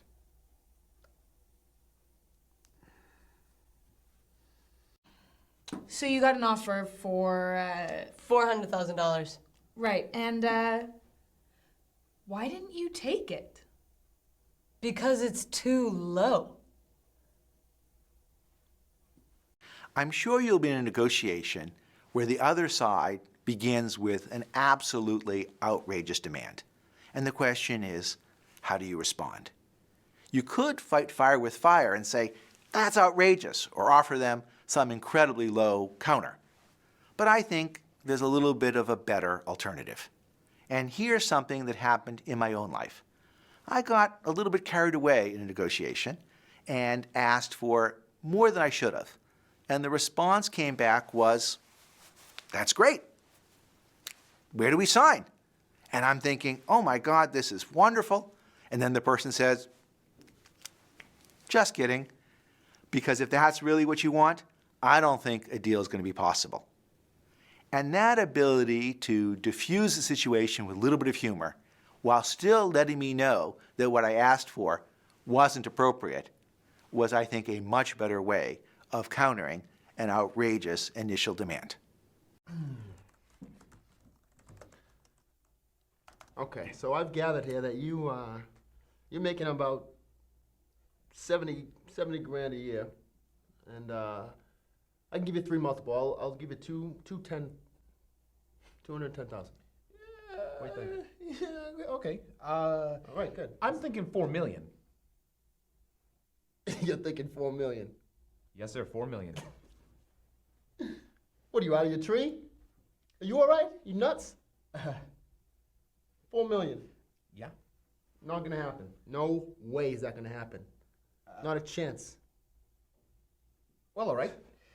All right. 1 million. No. And you can pay me in some No. stock. I don't have stock. Not gonna work. Sorry, bud. Okay, I really like the 1 million. I feel like that's pretty right. So No. I'm gonna stick with that. No. 1 million. See, I'm at 210. Okay, You're at listen, 1 million. I hear that you're at 210, you're at 1 million. Let's find a middle ground here. Please. 500,000. 500,000 is a little too high. It's above my limit. My limit's right here. 500,000. I gotta bring it down a little bit. We're closer though. Come on. We can work with that. 499. 499. It's right. It's below your limit. I'm happy. You're happy. 499. 499 is not gonna work. That's right under. You can't do 499. No, it's gotta be below. You can do 495. It's well below 500. Ring, ring. Hey, Mikey, remember we were at the pub and we were talking about that deal and we had that deal. Can we do 499? No, I didn't think we could do 499. How about 495? Yeah, Mikey, I didn't think so either. It's still the same. It hasn't changed. Good. I didn't think so. I can't do that. Can't do 499. Can't do 495. I have a limit. That's above it. I gotta go below it. Work with me here. Somebody, huh? 450. 450 I can do. You know what? We can't do 450. We have another offer on the table. 600K. You got another offer. 600K. Yep. What are you doing here? Well, I like to deal with you. I like talking to you. You're a friendly guy. Okay, I can't do 450. I don't like it that much, right? I can do 470. 470. 470. I'm gonna stick with 450. I like where she's at with the 450. I can do that. 460,000. 460,000. I can do that. How about that? 460,000 works. I think that's a good amount for both of us. All right. Okay, deal. We got a deal. Deal. Okay. Okay, great. So I think this has been a very productive conversation, and I'm ready to make an offer. We would love to buy your magazine for $250,000. Okay. Which is a great deal, I think, Well, for you. You know, we've got this great magazine. We Yeah. know what we're worth. Absolutely. And as a company, we believe that it's actually more in the 650 ballpark, and we have justified reason to arrive at that figure. So, 650 is. Yeah. Okay. So I'm a pretty nice person. I was trying to do this thing where I was just playing hardball. Hardball. See how far I could get with that. But that's not really who I am. So I'm just gonna cut that act. Okay. And be upfront with you. And the truth is, Okay. I know you have a great magazine. Yeah, we do. And that's why I really wanted to be a part of this deal. I really believe in your product. Mm-hmm. But my boss is a jerk. We know he's a jerk. And he said that literally all that I'm allowed to ask, or all that I'm allowed to put on the table, hard limit, is $470,000. And that... Okay. It's hard to say that because you have a great product, but he's my boss and he's a jerk. And if we buy your magazine for $470, he's gonna be pissed because that's literally the limit of what I can spend. Then the deal probably isn't going to work in that case. Really? Well, no. 650, 750 is where we're thinking. So. What about $520,000, which is already $50 above my absolute budget. I don't really believe you. What don't you believe? You.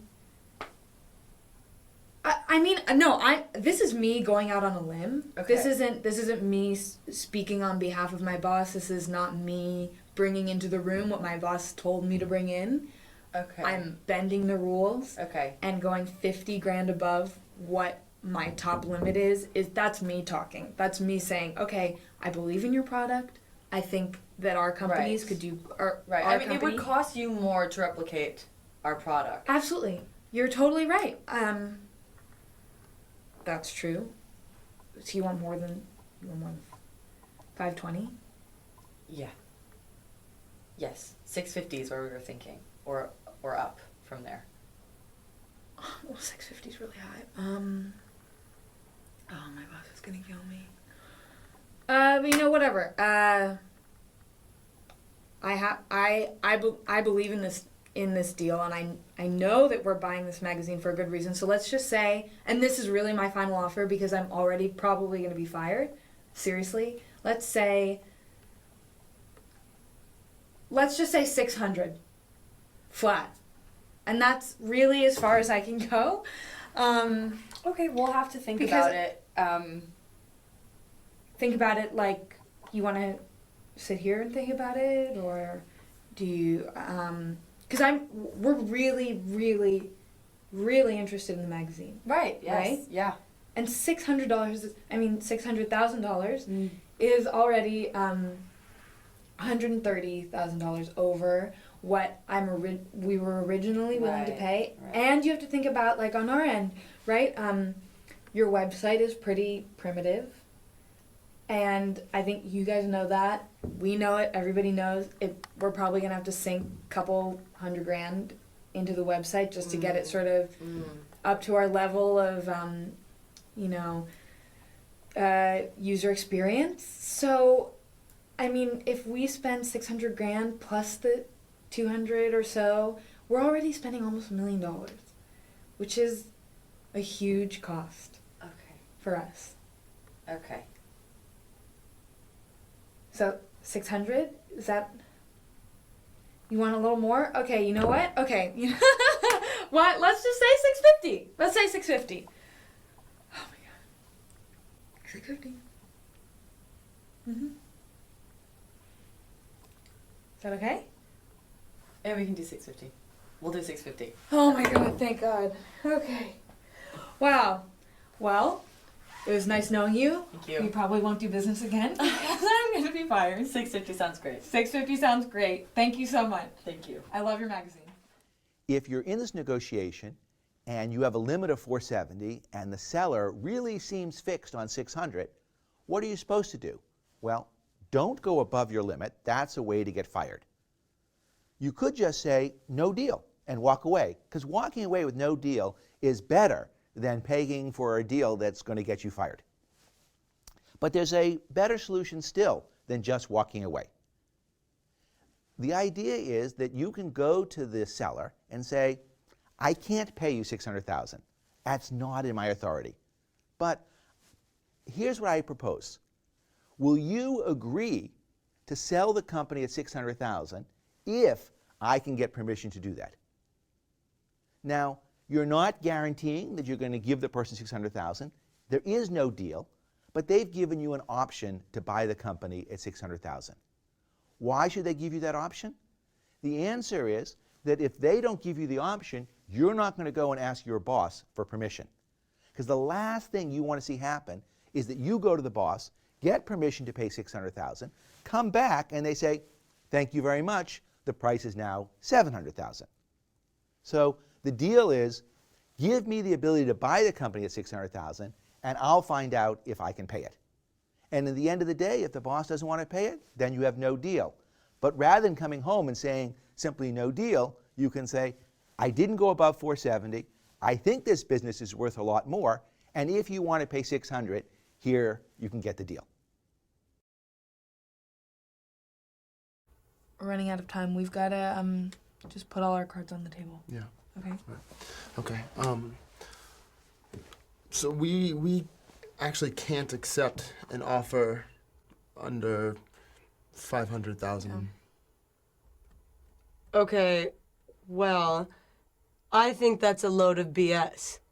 I think your reservation price is a lot lower than that. So yeah, we have a couple other offers on the table. Okay. What's the offer? Best offer is $500K. So that's the number to beat. Wow, that's a really good offer. I'd take that if I were you. I want to share a true story of a student who gets a job offer and then tells the company her current salary is $5,000 more than what they've offered. They say, fine, just bring me a recent pay stub and we can match it. Well, not so fine. The problem is she was lying about her current pay. So now what should she do? Well, you can see the hole she's in. Her first act as an employee shows she lacks ethics. You might say it's a small matter, but if one is willing to lie about $5,000, what does it say about her willingness to lie about really big items? I think she's in a terrible situation. I really have no good advice for what she should do. I welcome your suggestions. She could do nothing and hope it all gets forgotten. She could make up a story about an expected $5,000 bonus. I'd like to suggest owning up to the fabrication. My general rule is that when you're in a hole, stop digging. For those of you who wonder what that means, it means that adding on more lies just gets you in deeper. But as to what she should do, I really don't know. The reason I'm sharing this story with you is that I like to make sure you don't find yourself in the same hole. My advice is easy. Don't lie. Okay then, how do you get the extra $5K? There's something you can say that is both truthful and will help you with the company to get them to up their offer. You could say something to the effect of, thank you. I'm delighted by the chance to work at your company. Indeed, if you're able to increase the starting salary by $5,000, I'm prepared to say yes right now. You can also ask for help. What other things could I do that will allow you to increase my salary offer? There's no guarantee that either of these tools will be successful, but I think it's a far better approach than lying. In fact, I know it. One of my students had the following problem of her own doing. She was offered a job and told the firm, thank you, this is great, but my current salary is $10,000 more. And they said, no problem, we can match that, just give us your pay stub. And of course, her pay stub wouldn't show that. So now what does she do? See, what I would do is go back to this person and say to him, assuming it's a him or her, whatever,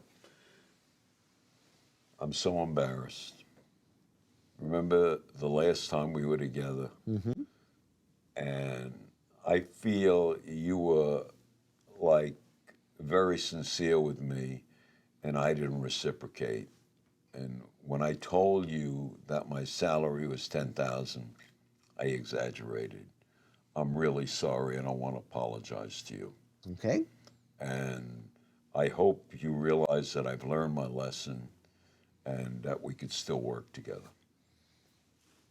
So instead of digging a hole deeper, it's the way it's a little bit of a challenge because it's your first interaction with the HR department. Yeah.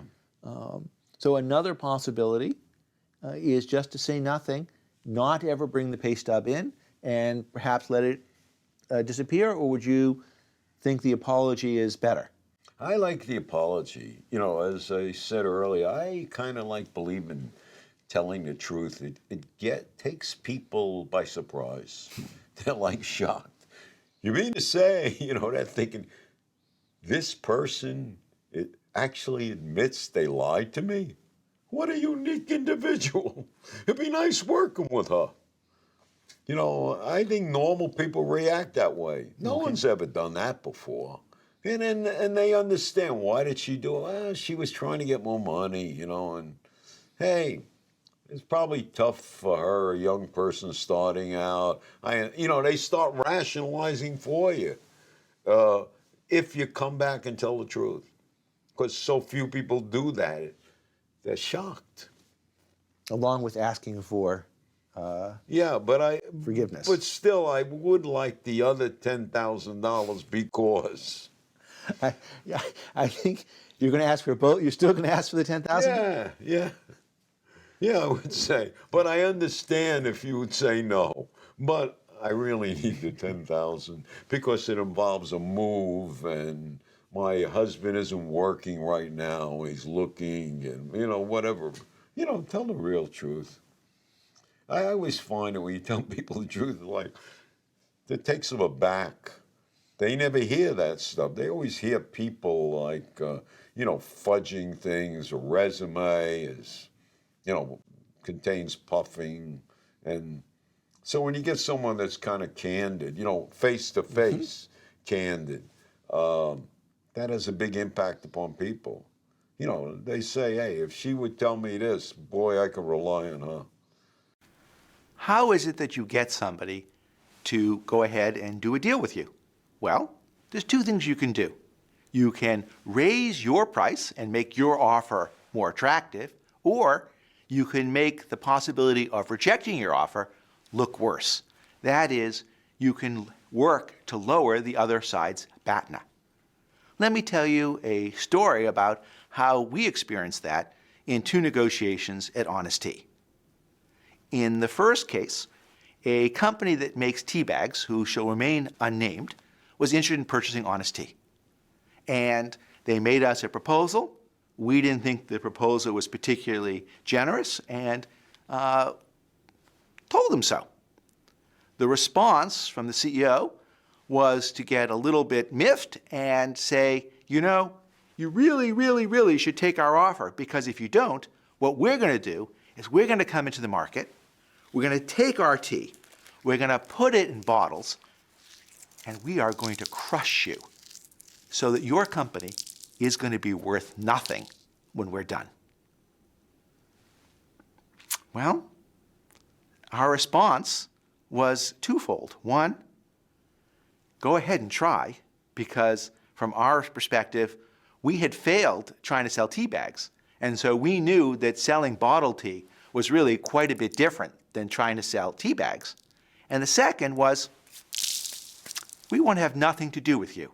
Because if that's the kind of person you are, frankly, we don't want to trust our company and the future of this great business that we've built to someone who wants to act in that fashion.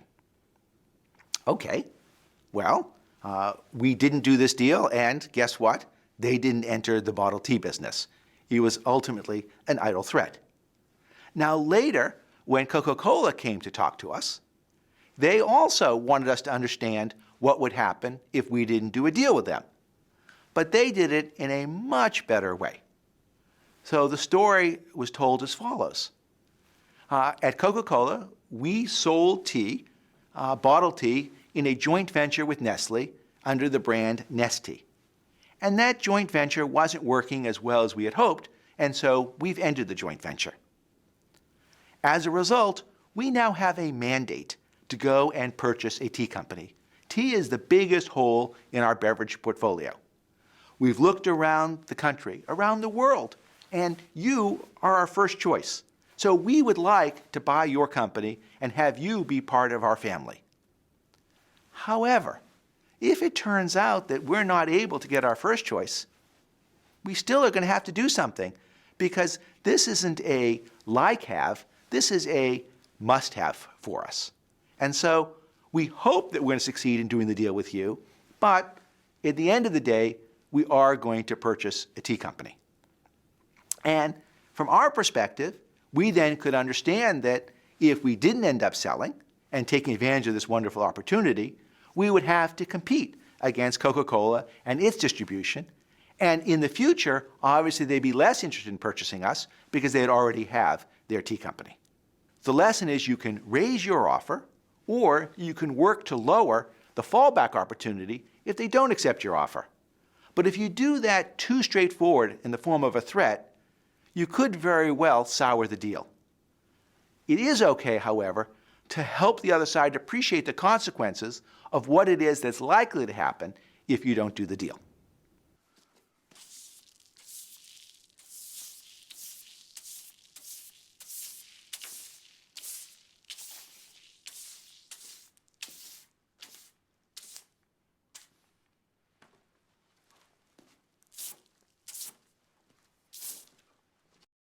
So I'm thinking 400,000 for the magazine. Okay. You could do that, you think? Yeah. Okay. Yeah. Nice. 400 is Nice. reasonable. Yeah, that will work. Okay. And then also probably 2,000 a month severance for 12 months. You think you could do that? 2,000 a month for 12 months. Okay. Yeah. That seems reasonable. I mean, now that I think about it, probably be like maybe 3,000 would work. Think you could do that? I mean, I think we could probably figure out how to fit that in. No, 3,000, you said? Yeah. A month. Okay. Yeah. 3,000. Probably. Maybe 3,500 would be best. I'm thinking. Okay. 3,500, and that's it. That's it. 3,500. That Yeah, works. Yeah. 3,500. Definitely. Thank you. But that's it. Yeah. Sure. Is there any chance we could work on like healthcare or something? No, absolutely not. No healthcare. I'm sorry. All right. So we'll do 400,000 for the magazine and 3,500 a month. Okay. Yeah, that works. For 12 months. Great. Thank you. Sure. Thanks. So what we've seen here is a deal that seems to keep on getting better and better. And my question is, who has messed up? The seller or the buyer? Is it the case that the seller should have asked for $5,000 a month? Or is it the case that the buyer should have said no a whole lot earlier? In my read of the situation, it's the buyer who's messed up. That she could have closed the deal at $400,000 if she had just said no earlier. So when they have a $400,000 deal, it's great. Let's shake on it. We're done, right? And perhaps you really would be done at that point. Or if the seller comes back and says, well, actually, I need $2,000 a month severance, and then we're done, you could say $1,000. You could try and meet somewhere in the middle. Or you could say, okay, I wasn't planning on adding any severance to this deal, but yeah, if I give you $2,000 a month severance, then we're done, finished, 100% time to sign. So if you, as the buyer, are giving them something, which is the extra severance, they have to give you something, which is signing the deal. It's over. And the problem here for the buyer is that she kept on giving things without ever indicating that this was her limit. And that's why it went from $2,000 to $3,000 to $3,500. And finally, she gets exasperated enough to say, okay, I really am done. One of the reasons that you should start all negotiations off in a cooperative, friendly way is you get the other side to invest time and energy in this process. Even if their intentions are not the best, they see you as an easy mark that maybe they could victimize.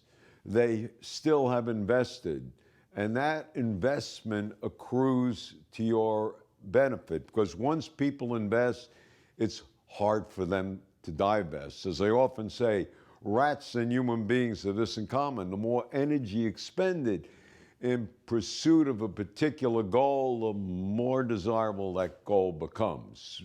For example, why does the tactic known as the nibble work?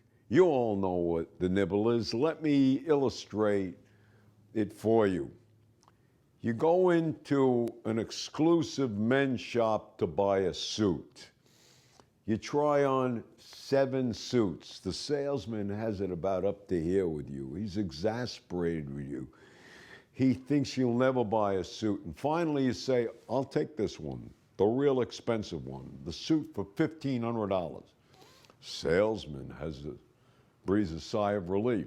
He's thrilled. He's thinking of his commission. They take you into that little room in the rear where you meet the tailor. This is always, for some reason, a short guy from Eastern Europe who walks around with pins in his mouth, and he has a tape measure around his neck. And he takes you and he puts you on this box. You stand there and you're looking in this 3-way mirror. And The salesman takes you 3 inches in on the crotch, okay? And he's chalking you up the rear and down the sides, you know, with that white chalk. And you're standing on the box looking at yourself in a three-way mirror, and the salesman is putting in the pins over here, taking you in, and suddenly you turn to the salesman and you say, "And what kind of tie will you be throwing in free?" The salesman stops writing the sales slip. The guy on the floor shoving in the pins doesn't know whether to put in another pin. He lets go of the crotch. This is what we refer to as the nibble. By the way, can you get that tie? You certainly can. How about a shirt as well? Now, what I'm interested in is why that works. It works because of the investment that the salesperson has put into this situation. And what I'm saying is investment is very important. And so if you start your negotiations in a collaborative, cooperative way, regardless of what the intention of the other side is, they invest. And that investment accrues to your benefit. People will try the nibble. What do you do in response so you don't get nickel and dimed and nibbled to death? Well, obviously, those who are watching the film, sometimes I make a film and the one thing they get out of it is that they can get free ties or shirts. How do you avoid getting sucked in by it? You recognize, first of all, what it is. I just got nibbled. Then you say to the party who nibbled you, you say, "Hey, I love what you just did. Could you do that again? I want to learn this myself." All right? And you treat it like it's a joke. And usually what people do is they make a deal with you, a substantial deal, and after the deal is made, they say, "Can you throw this in?" And you're afraid it will spoil the deal. But treat it like it's a joke, like it's a tactic. Ask them how they did it and ask them for some tips because you'd like to try this yourself.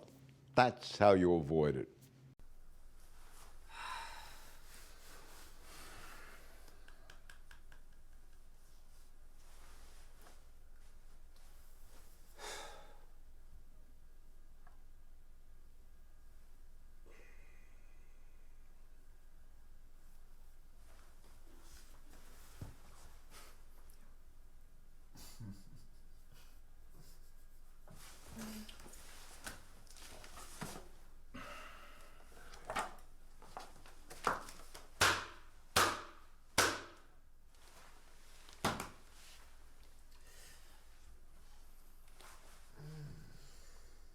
When somebody insults you, one response to fight fire with fire is to insult them back. Instead, to put out the fire is to call them on the behavior and say, "You know, that's really not appropriate, and I don't think that's constructive to helping us reach an agreement." Here's a video where the seller is just rude and inappropriate to the buyer, and the buyer does a great job of letting that insults roll off his back and sticking to what he really cares about, understanding the seller's objective. So, why are you selling? You know something? I'm actually working very hard in this business. Every day. Very hard. And and you wouldn't even understand. Because you're so comfortable up here in your office. I had to take the elevator actually to talk to you because it's not humanly possible to climb the number of stairs to get to your penthouse office. And I appreciate the corner view, the windows looking out over the park. You can almost see all the way down to where I'm working every single day. And, you wouldn't understand. You just didn't even know. And on the way in, I saw your secretary come bring you a cup of coffee and comment on your earrings, and make sure you don't have any visible tattoos. And you have no idea what I'm dealing with down there with these people. These artists, these eccentrics, you wouldn't even know how to deal with them. It takes a lot. It takes a lot of attention. It takes a lot of tactics, a lot of calming. And you're up here crunching the numbers. You have a piece of paper that you just print, someone printed out for you, and I'm actually down there making those numbers happen every day. Hard things, hard, difficult things that I've had to learn and incorporate throughout a lifetime of service. And you're 3 years in this, on the job? So you're selling because... Okay, here's the thing. I'm not the CFO, and I'm not authorized to spend any more than $470. Okay. And I suppose if I came in here sounding any dumber than I am, then you would tell me then you can't go above $370. Come on. I know you guys. I know you suits. I know how this works. I've seen all the movies. Okay, well, I'm not you guys. I'm here speaking on behalf of the company, and I'm really hoping that the two of us can come up with a solution that is more creative, that doesn't just involve lowering the price. Okay? Do you think we can do that?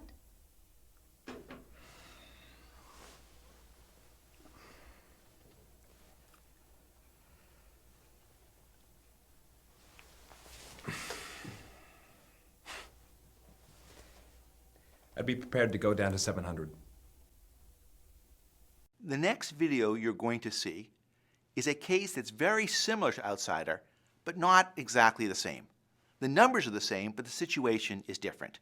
We have a couple that wants to sell a gas station. They've been working at this gas station for years, and they've been working way too hard. 7 days a week, 16-hour days. They are just exhausted, and one of them is on the edge of a breakdown. Their life ambition is to travel around the world on a sailboat. And in fact, they've already bought a boat and made a down payment, but they don't have enough money to make the rest of it. Moreover, they've sold their house and are living in an attic above somebody's garage. So the situation is pretty dire. They need to sell this place quickly. The buyer loves the two of them as employees, thinks they're great managers, loves the station, but has no idea about the other factors at play. The other problem here is that the buyer has a hard limit of $470,000. But the seller, they think they need $480,000 in order to be able to afford the boat. So what's going to happen? Talk about your station. Okay. I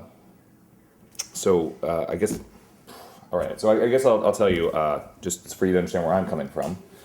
I've spent 12 years building this business, and we're getting to the point where my wife and I were working 18-hour days, and my wife is on the verge of a nervous breakdown, and so what we want to do, we want to take a trip, and we would like to cover the expenses of that trip, and that's going to come to $488,000, and that's the bare minimum I can accept from you in order to do this deal. I can't accept less because that's what it's going to cost to get on this trip, and I've sunk $50,000 into a boat. We sold our condo, and that $50,000 is gone. It's in the boat, and so I have to continue doing payments on that. A boat? Yeah. Do you want to see pictures of the boat? No, that's okay. I think I have some pictures on the boat.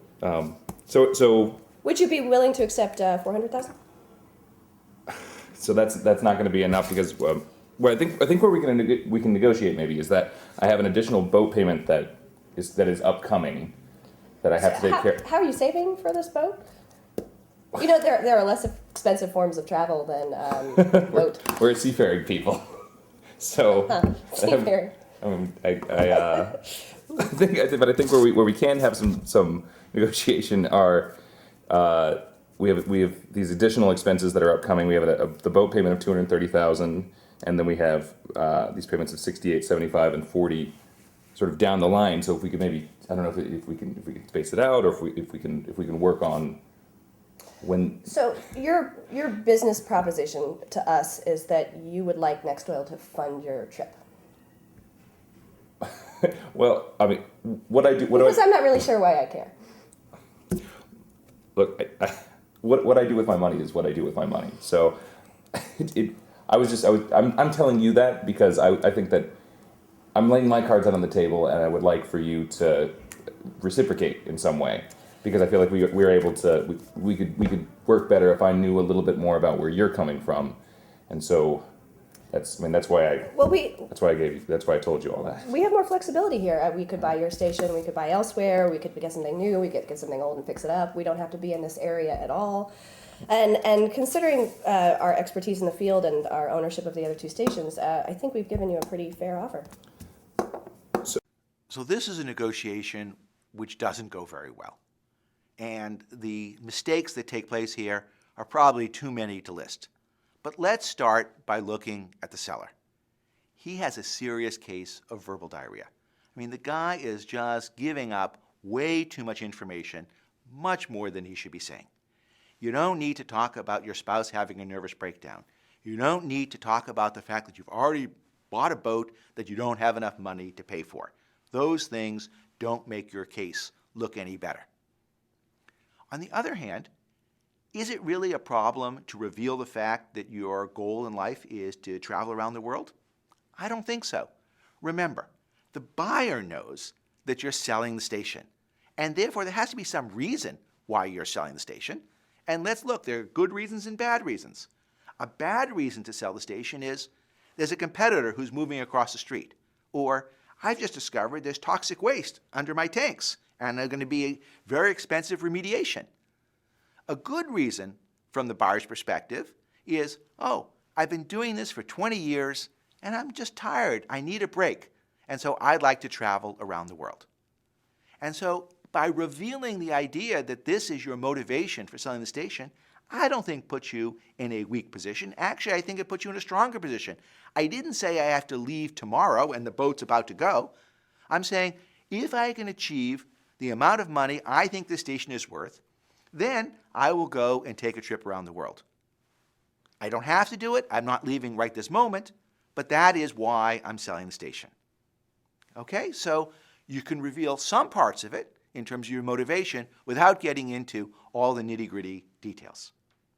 Now, I think the biggest mistake that took place in this negotiation actually was done by the buyer. And the key line that I think was problematic is, why should I care? It is clear that the buyer doesn't particularly respect the seller's motivation to travel around the world. And she's right. She's not going to pay more money for the station just so that he can live out his dreams. That's not a legitimate reason to up your bid. No. The reason why she should care is because if the seller gets to live his dreams, what does she get to do? She gets to live her dreams. She gets to buy the station. And so if she can help him figure out a way to travel around the world, then she'll be able to buy the station. It turns out that one of the things in his budget is $70,000 in reserve that'll help tide him over in the event that he comes back and has trouble finding a job. Well, she loves him as a manager. She'd be happy to hire him now, and in fact, no problem hiring him when he comes back. She has lots of different stations. And so by offering him a guaranteed job when he comes back, he doesn't need the $70,000 reserve fund anymore. And so now he can actually achieve what he's looking for. Moreover, she can probably buy the station for a little bit less money. And so not only does she get to buy the station and do the deal, probably it's at a better price. What's truly remarkable about this case is that it should have easily worked, right? You'll never find a seller who's willing to reveal more information. Anything you ask, this guy is willing to tell.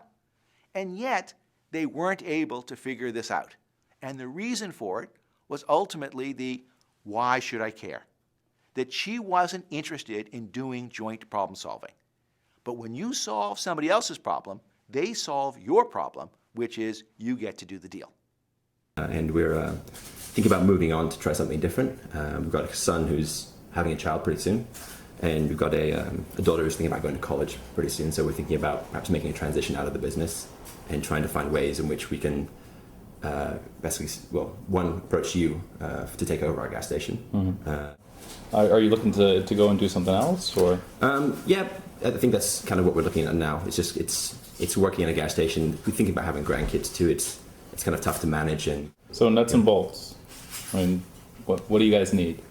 Well, I don't know. I mean, I'd like to know a little bit more about your your thoughts on the port and. We're very interested in purchasing. We just like to know what we're looking at as far as a purchase goes. Okay. In this video, the gas station seller doesn't tell the truth about why it is that he's selling the station. He says he's tired, he wants to retire.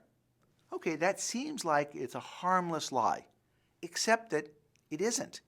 Because if you say to the buyer, I'm retiring, it would be very peculiar for the person to come back to you and respond, great, can I hire you? The person wouldn't say that because you've just said you're not interested in working anymore. And so by coming up with a false explanation for why you're selling the station, you're going to make it difficult to find the great solution where you can get a job 2 years later when you need it. First off, I'd like to thank you for coming in. I know it's early. Trust me, I know. It's not a problem. I don't know if you've had breakfast yet or not, but here are just some little treats I brought. So help yourself. Oh, thanks. And you guys have shared a lot with me up to this point, and I know that you're looking to sell. And what I'm curious about, I know that you want to get the most amount of money you can for this. I understand that, completely understand. But what I'd like to know are more about your goals for this sale. What are your hopes? What are your dreams? What do you hope to get out of this? Personally, I created this magazine from the ground up, and I just want to make sure it's in the right hands when I pass it off. Absolutely. And I trust you. I hope that you have the same vision I did. And Yeah, and I just want to second that. I really trust you, and I trust your artistic impulse behind elevating our standards to a new level, and it's really exciting. Thank you. Well, I just need to say that each issue is an event in my house. Every time it comes out, we gather, we read your column, we all love it. Thank you. I hate the thought of you stopping. And, well, it had to happen sometime. Well, yeah, you need to retire, right? Yeah. Years and years of work. So on the other side, what are your reservations about this sale? What are your hesitations? Do you need a job? Are you looking for a job? Thank you. I am all set right now. I'd be glad to help with transitions, to get you on your feet and moving. Yeah, that works. That's great. Great. All right. Sure. I didn't want to bring this up, but I think I have to.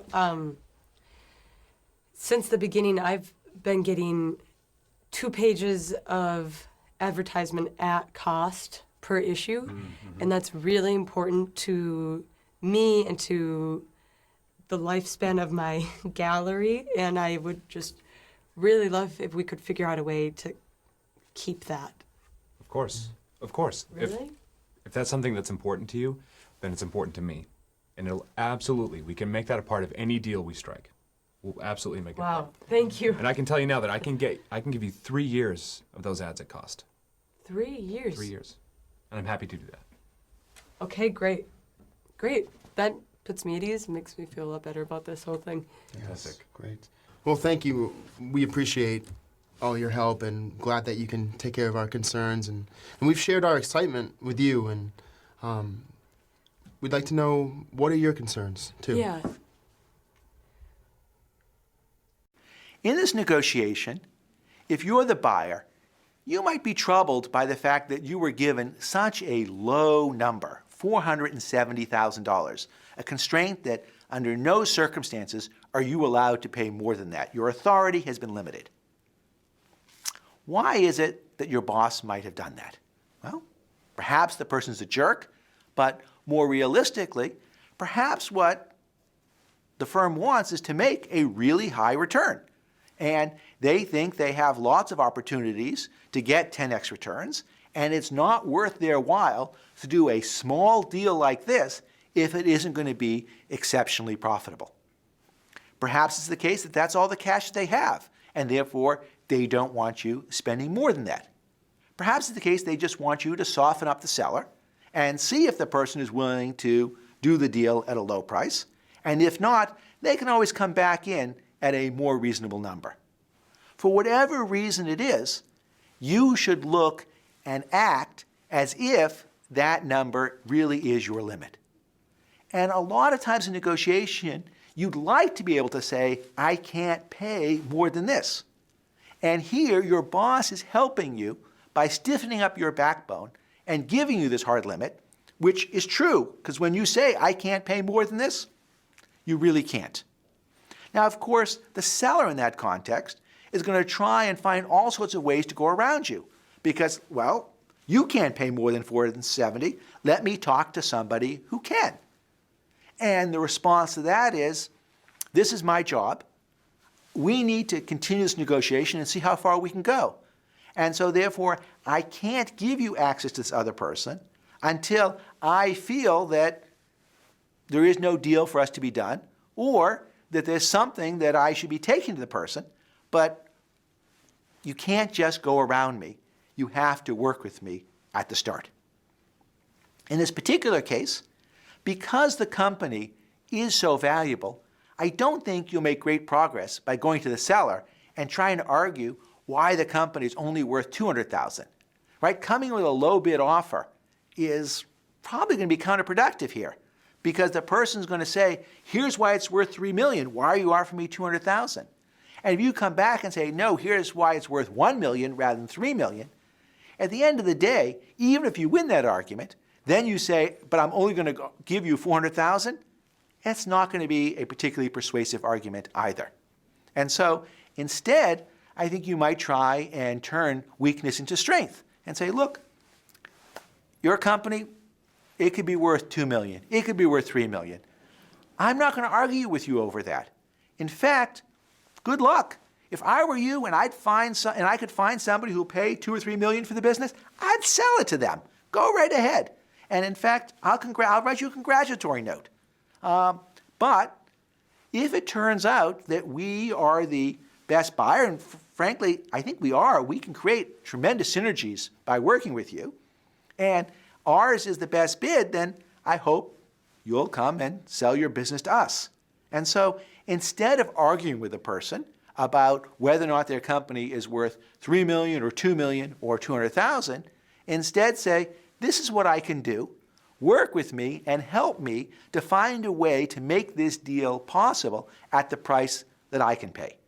And so in particular, I may not be able to pay you as much cash as you like, but what are some of the other things that I can do to help make your life good? What are some of the things that you're worried about in this deal? What are some of the things that excite you about this deal? How can I help relieve you of the worries and increase the level of excitement? And I know that, of course, more cash is always good, but what are some of the things besides cash that will make this deal better for you? And I think the time to do that is not after you've butted heads for a while and realize there's no deal to be done just on the dollar amounts. Instead, I think the time to do that is right up front, is to say, look, at some point we are going to be talking about dollars. I know that, and that's going to be confrontational because you're always going to want me to pay more and I'm always going to want to pay less. But before we get there, let's talk about what excites you, what motivates you, and how I can help make this deal work better for you. And that, to me, is the way of beginning the negotiation. A lot of people look for opportunities to expand the pie as a last resort, when there's no other way of making the deal work. Here, what I'm proposing is you do it as a first resort, as a way of getting people invested in the negotiation and also helping them appreciate how big a pie can be created. How is it in negotiation that you can discover what it is the other party is truly looking to accomplish? Well, I think the easiest thing is just to go and ask. So early on in the negotiation, you might say, what is it that excites you about this deal? What is it that gives you pause? And in the case of the outsider negotiation, if you were to ask Helen, what is it that gives you a little hesitation here? She might well respond, you know, I've been enjoying having these ads in the magazine and writing pieces in return for these discounted pages. And I'm kind of sorry that I'm going to be losing that. So is there a way that I might be able to continue that? Another more general way of trying to get at this is to say, look, I know that you want more money. Everybody wants more money. What else can I do besides giving you money that would make your life better? What other ways can I make you happier about this transaction besides just paying more? I know later we're going to talk about money, and that's going to be an issue of contention. But right now, what are the things I can do to help make this deal work better for you without necessarily paying money? And I think that conversation, that opening, will allow you to discover the interests such as I could use ads at a discount that may allow the deal to work more smoothly. Some people think, well, I don't really want to reveal that at the opening because if I do, they're likely to pay less. And it's true, they probably will pay a little bit less if you manage to come up with the ad deal. On the other hand, you've made the pie bigger and you'll get some of that pie too. So you'll end up better off and the deal is more likely to happen. So I don't think it's a good idea to hold off all the way until the end before revealing things like, is there any way I can keep the ads that I currently have? Listen, this has been going on forever. I'm at 700, you're at 450, miles in between us here. I just don't think this is going to get done. You're right. I can't go any higher than 450. This is what I can do. I could take your last offer, which was 700, right, to my boss. That's great. She's not necessarily going to say yes to that. But if she does, I need something from you. Okay, what's that? I need you to say yes to that. Because if she says yes to 700, you also commit to 700. So I have to commit to 700 today. I have to say yes today. You're not saying yes today. I can't say yes. She can say yes. And if she does, I need it to be at 700. I don't want to have to come back and renegotiate and then suddenly it's 800. I'm already bringing a pretty crazy number to her. I don't want to have it go up. So I commit today to 700. Because I'm doing that, I'm bringing it to her, bringing the offer to her.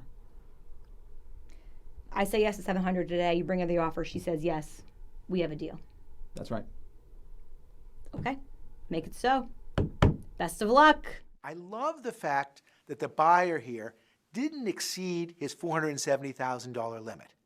And I love the idea of getting the contingent contract, the idea that if you're willing to take this price, then we have a deal and I'll go back to my boss and check it out. However, I wish the buyer had been a bit tougher in terms of the contingent deal to bring back. Instead of saying, I'll take a $600,000 offer back to my boss and not pushing on it, he should have said, you want me to take something back to my boss, I'm willing to do it, but it has to be $500,000. So if you'll come down to $500,000, I can't say yes now, but I am willing to propose that to the higher-ups and see if they'll do the deal. Okay, so the big lesson is, rather than say no, get a contingent agreement. But don't make the contingent agreement just easy peasy. Go and actually be tough on what the contingent agreement is that you negotiate. I'd like to introduce the concept of added value. I think this is an incredibly useful tool to understand your power in negotiation. Added value is equal to the size of the pie when you're in the game minus the size of the pie when you're not in the game. It turns out that no player can ever get more than his or her added value. And let's understand why that's the case. Imagine your added value is 4, but the other players in the game are giving you 5. Well, what happens if they kick you out? They save the $5 they were giving you, but they lose $4 because the pie shrinks since you're no longer there. So they're better off kicking you out and losing the 4 because they get back the 5. And so if a player ever gets more than his or her added value, that player is really in jeopardy. Note that the idea of added value is almost exactly the flip side of your BATNA, your best alternative to a negotiated agreement. A BATNA says you should never take less than that amount, and added value says you should never expect to get more than that amount. It's also the case that it's not your actual added value that matters, it's the perceived added value. That is, It's what other people think your added value is that determines the most they're willing to give you. I'd like to use the concept of added value to help you understand power in a particularly interesting card game that I've created with my co-author and friend, Adam Brandenberger. And here's how the game works. I take a deck of cards, and in here we have 52 cards, half black, half red. And the deal is that any black card, together with any red card, is worth $100, paid for by some third party. So you don't need to put the 6 with the 6. Any red and any black together adds up to $100. And what I'm going to do is I'm going to take the red cards and distribute them to all of you out there. So Tom, here's one for you. Craig, here's one for you. Thank you. My friends out there, one more. Here we go. So we've got the 26 cards that are out there. Each of you has one. And the question is, how do we divide up the 2,600 between me, who has all the black cards, and the folks out there who have all the red cards? Okay, so here.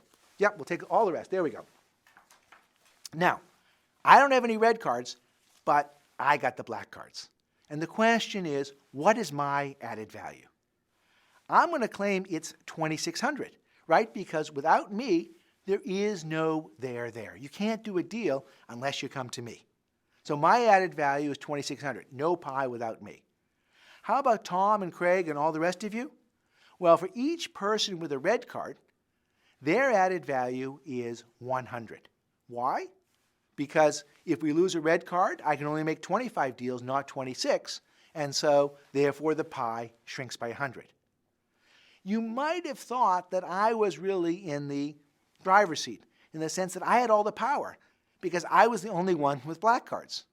But what the perspective of added value shows you is that's not really right. My added value is 2,600, and the combined added value of all the players on the other side is also 2,600. So that suggests the negotiation game is symmetric, and therefore perhaps we should divide each one of them 50-50. And here's why I think that's true from an intuitive perspective.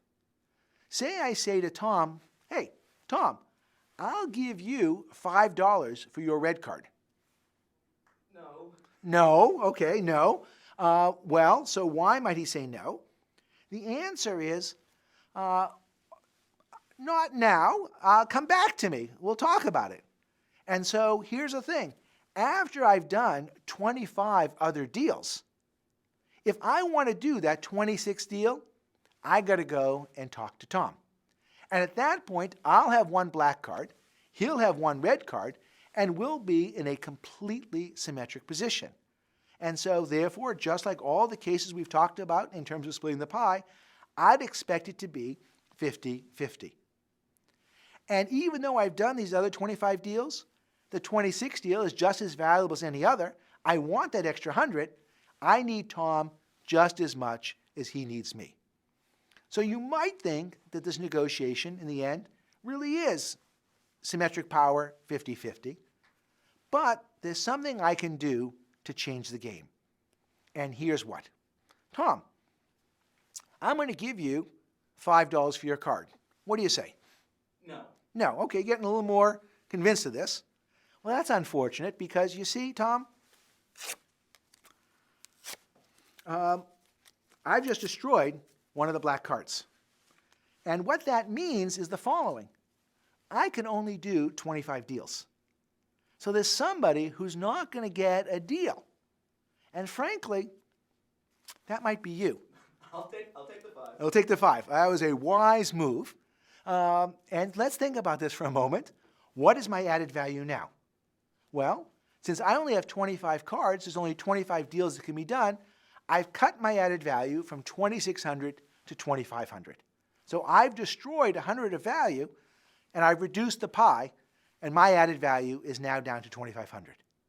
What is Tom's added value?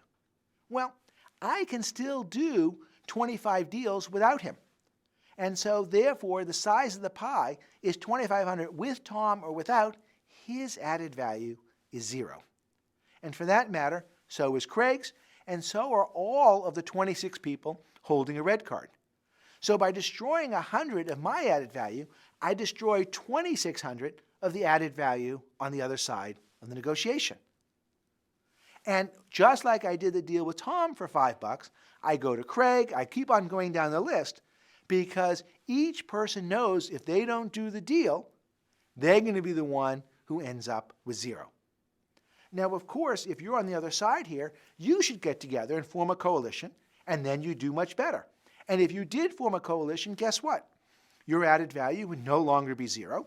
It would go up. If you have a coalition of 8 people, your added value would be 700. The larger your coalition, the more your added value. So this exercise, I think, helps you understand how added value can take what might look like a complicated negotiation situation and allow you to understand who really has power in the circumstance. I'd like to share with you a negotiation problem that dates back to 1986, and it's taken from a case study about the aspartame market.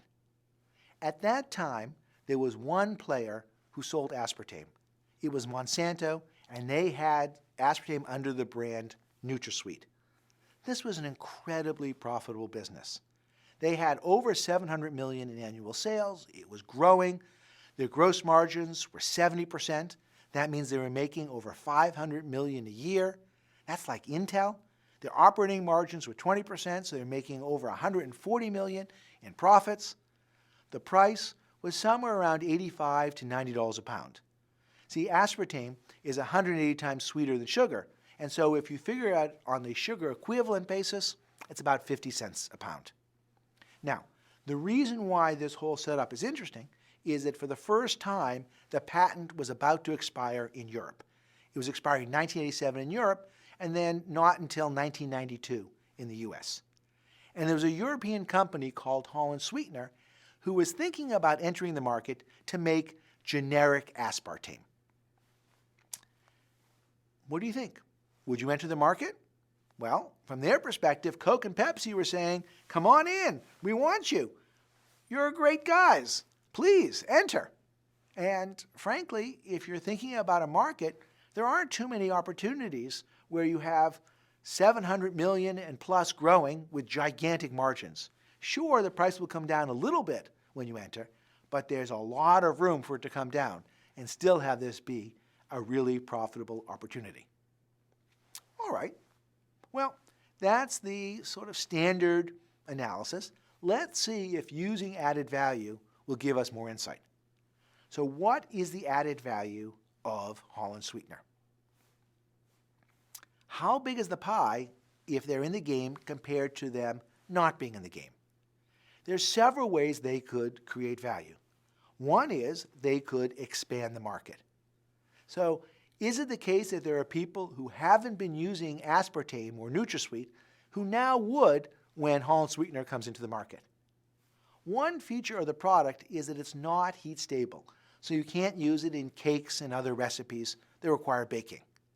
The primary use for NutraSweet are things like soft drinks and chewing gums and lozenges.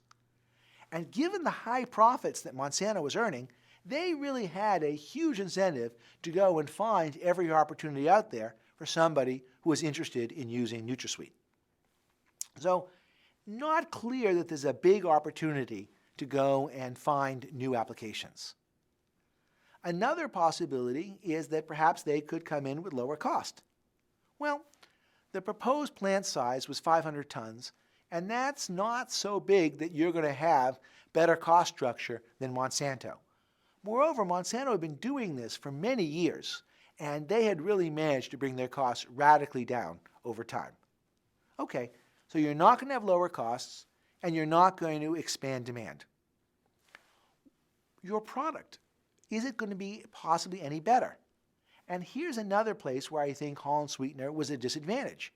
You see, Monsanto's brand name was amazing, right? NutraSweet, nutritious, sweet.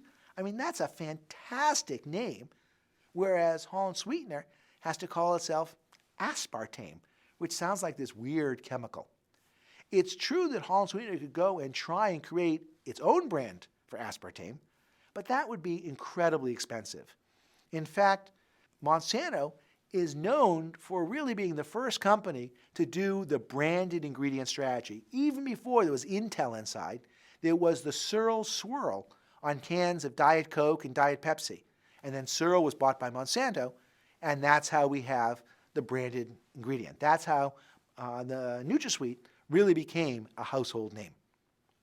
All right, so we don't have a better brand, we don't have better costs, and we can't expand the market. It's not looking too good for Holland Sweetener having added value. And if it's the case that you can't get more than your added value, then what do we predict Holland Sweetener is going to get in this game? Yeah, 0. And in fact, they enter the market, they spend $40 million to build a plant, and they end up with Diet Squirt, which is a grapefruit-flavored beverage in Spain, which is worth just about what it sounds, squirt. Now, I claim this was entirely predictable. And while it's the case that Holland Sweetener didn't make any money, Coke and Pepsi made out like bandits. They were able to renegotiate their contracts with Monsanto and save over $200 million between them. The reason for that is when Holland Sweetener comes in, it may not have any added value, but it lowers the added value of Monsanto. Because now if Monsanto goes away, we still have Holland Sweetener. So we've lost the brand, we've lost the slightly better cost structure, but we still have this sweetener which is delicious and safe and has no calories. So not surprising, what happens is Holland Sweetener changes the added values of the different players, that rearranges how the pie gets distributed, but that doesn't help Holland Sweetener. Okay, so what should Holland Sweetener have done now that we understand this? And in fact, even if we had predicted this. Well, one view is they just shouldn't enter. They should stay home and do nothing. And that's okay. That's certainly better than losing $40 million. But I think there's something they could have done that's even better. And that is, they should have done their negotiations with Coke and Pepsi before they built the plant, before they've entered the market. They should say to Coke and Pepsi, look, we're thinking about entering and making generic aspartame. We realize that you're happy with Monsanto, you just don't like the price that you're paying. And we think that what's going to happen when we come in is we can help you get a much better price, which is good for you, but doesn't help us so much. So if you want us to enter, you have to do things to make it worth our while. And that could be, you could pay for the plant, so you could give us $40 million up front. That works. You could give us a guaranteed contract. You could say, look, we're paying $85 a pound today. We'll agree to buy from you at $70 a pound. Yep, that works. You could also say, you don't have to buy from us, but give Holland Sweetener 10% of the cost savings that we make possible from your new contract with Monsanto. So that if you're able to save $200 million with them, give us $20 million of that. Okay. You won't give us the cost share. You won't give us the contract ahead of time. You won't help pay for the plant? You know, I think you're kind of giving me the indication that I'm not going to get very much when I come into this market. Because if you're not willing to do a deal with me now, when you need me, I don't see why you're going to do a deal with me once I've built the plant. Again, my point here is there's 2 times you can do the negotiation. You can do the negotiation once you're in the market, or you can do the negotiation before you've entered. And here, Holland Sweetener's real power is in the ability to change the game and change Coke and Pepsi's ability to negotiate with Monsanto. And if your power is in changing somebody else's negotiation, you had better do your negotiation ahead of time before you've changed the game. As to what actually happened, Holland Sweetener lost so much money that eventually it was about to pack its bags and shutter the plant. And at that point, it said to Coke and Pepsi, guys, we're about to leave unless you now give us a long-term contract. So, time for you to pay us to stay. And sure enough, Coke and Pepsi didn't want to find themselves subject to just having Monsanto as the only supplier, and so they said, okay. And as a result, Holland Sweetener got enough money to make it worthwhile to stay in the market. But that will never make this plant justified in terms of return on investment. So while it's better to get paid to stay than to just leave, they should have gotten paid to play right up front. I imagine a few of you are also thinking, why didn't Monsanto just go and give Holland Sweetener money not to play, just to stay home? Well, there's a couple reasons for that. One is that if you pay people not to come into the market, there's a lot of people say, hey, pay me not to come in. Okay, so it's a little bit you're holding yourself up to be hostage. And the other reason is it's illegal. If you have a monopoly and there's a potential entrant, you can't go and pay that one entrant not to be in the market. So I'm not a fan of paying people not to come in, but there's nothing wrong with paying somebody to enter. It's not as if Holland Sweetener has any economic, moral, or other obligation to come and enter a market and lose money. Holland Sweetener should understand that the real value it brings is its ability to change negotiation power. And there's nothing wrong with getting paid to do that. And this is true in lots of circumstances. There'll be many times when advertising agencies are asked to do a proposal, or architects are asked to do a proposal, and you wonder, am I going to be spinning my wheels? Am I going to get the ultimate client? Or are they just going to get my ideas? And if it's the case that the buyer really values your participation in this game, then there's no problem with you getting paid up front before you've done the work. So you could say to the potential buyer, thank you for the opportunity to bid. I really appreciate that. I think you're going to learn a lot from my bid. And so I'd like you to help cover the cost of preparing that bid. And if they say no, then guess what? You've just learned they don't care about you participating in this competition. And if they don't care about you participating in the competition, what's the chance you'll ultimately win? Probably close to zero. What you should do is focus your attention on other cases in which they really do value your participation. Now, I would bet that most times you're unlikely to be paid in cash, but you can be paid in terms of information or access to people. So you can say, I'm prepared to bid, but what I'd really like to do is understand why my bid last time wasn't chosen. What was it about the proposal that I made that didn't really quite work for you? Or I'd like to understand more about all the different change orders you've had with your last client, so I understand a little bit more how does you work together. Or I'd like to understand your KPIs, your key performance indicators, so that I can make sure the proposal I do is going to allow you to be successful in your job. A lot of times firms aren't willing to invest a lot in the companies they've asked to make a bid. They just want to use those bids to help them get a better price from their incumbent supplier. And if you're the potential new entrant here, you want to make sure you're not being used in that way. And so you can ask to be rewarded. And not only that, the information that you're asking for will allow you to make a better bid and thereby help the company save money.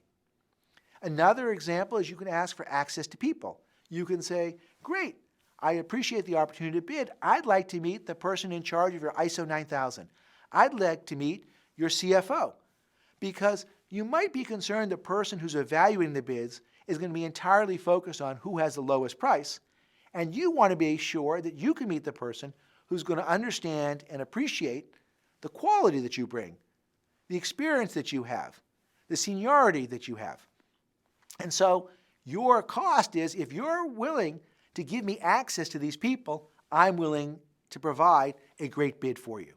Now, if you're not, you're kind of telling me something up front that you don't really care about my participation.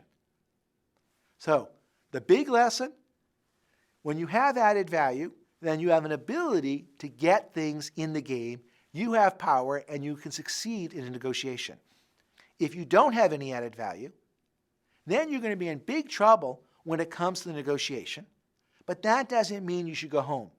Instead, what you should do is engage in a pre-negotiation where the access to information or people that you get might either create some added value for you or allow you to get rewarded for helping the customer do a better job with its existing suppliers. The case you just negotiated is based on a real-life incident that can be found in The Right-Hand Man, The Life of George Perkins by John Garrity. It takes place in 1912. Teddy Roosevelt is running on the Bull Moose Party with Hiram Johnson, the former governor of California.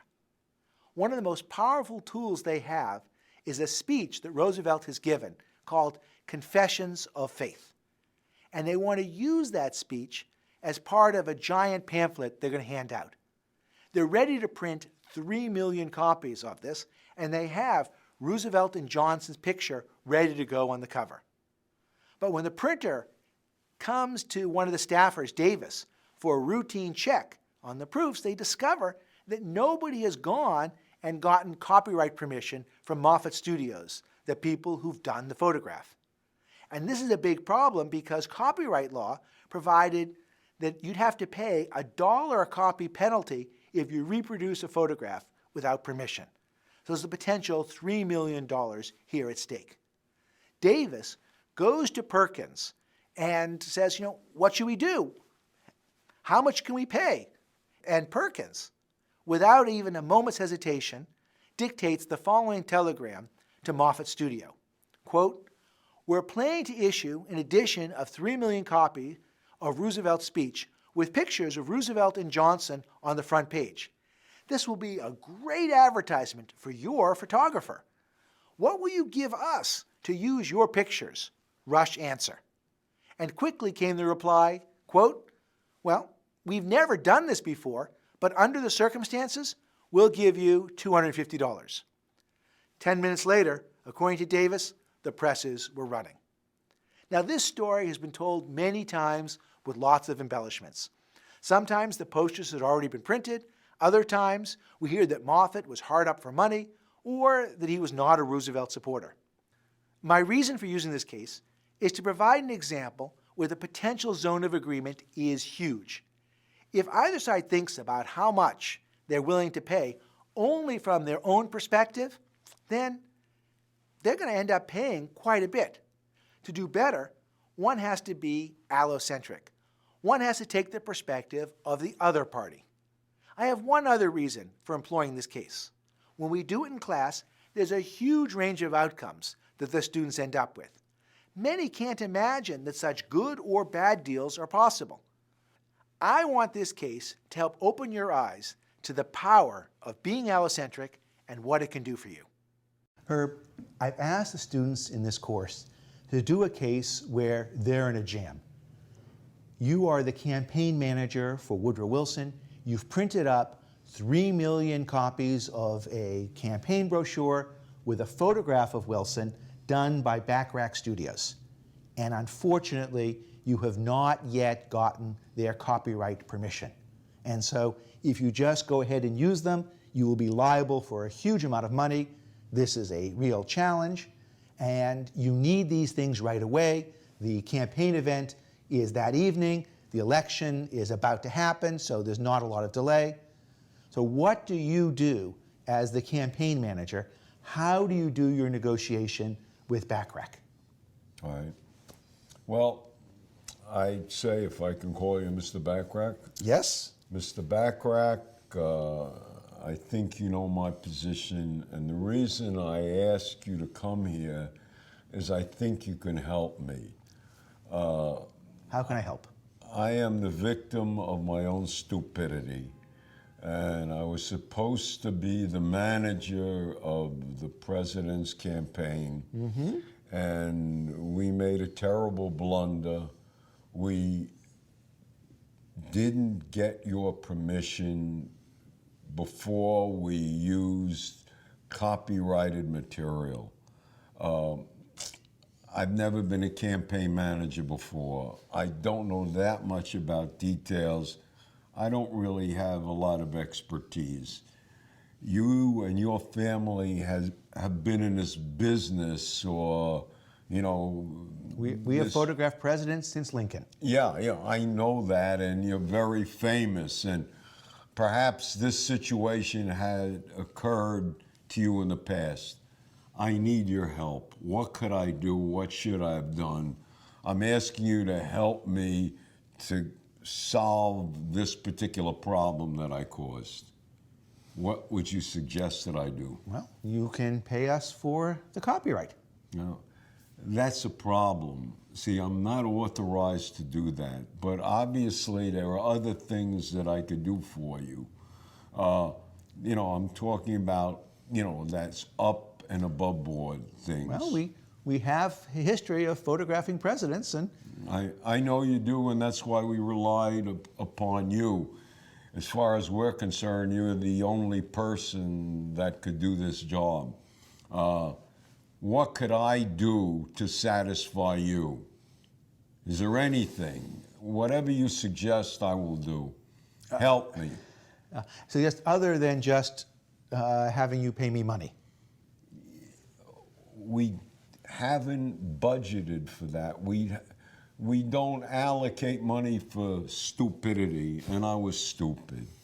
So perhaps the next presidential portrait, would that be an option for you? That would be wonderful.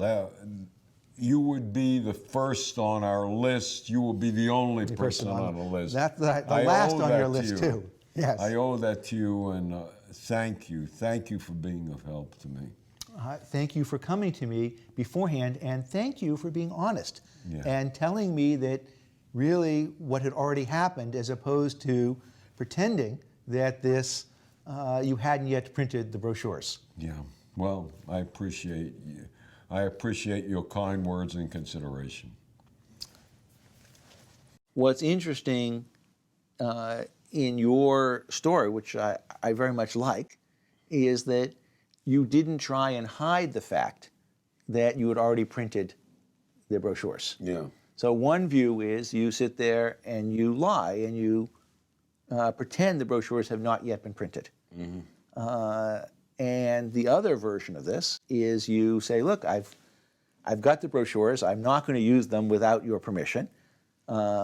Please help me out of this jam.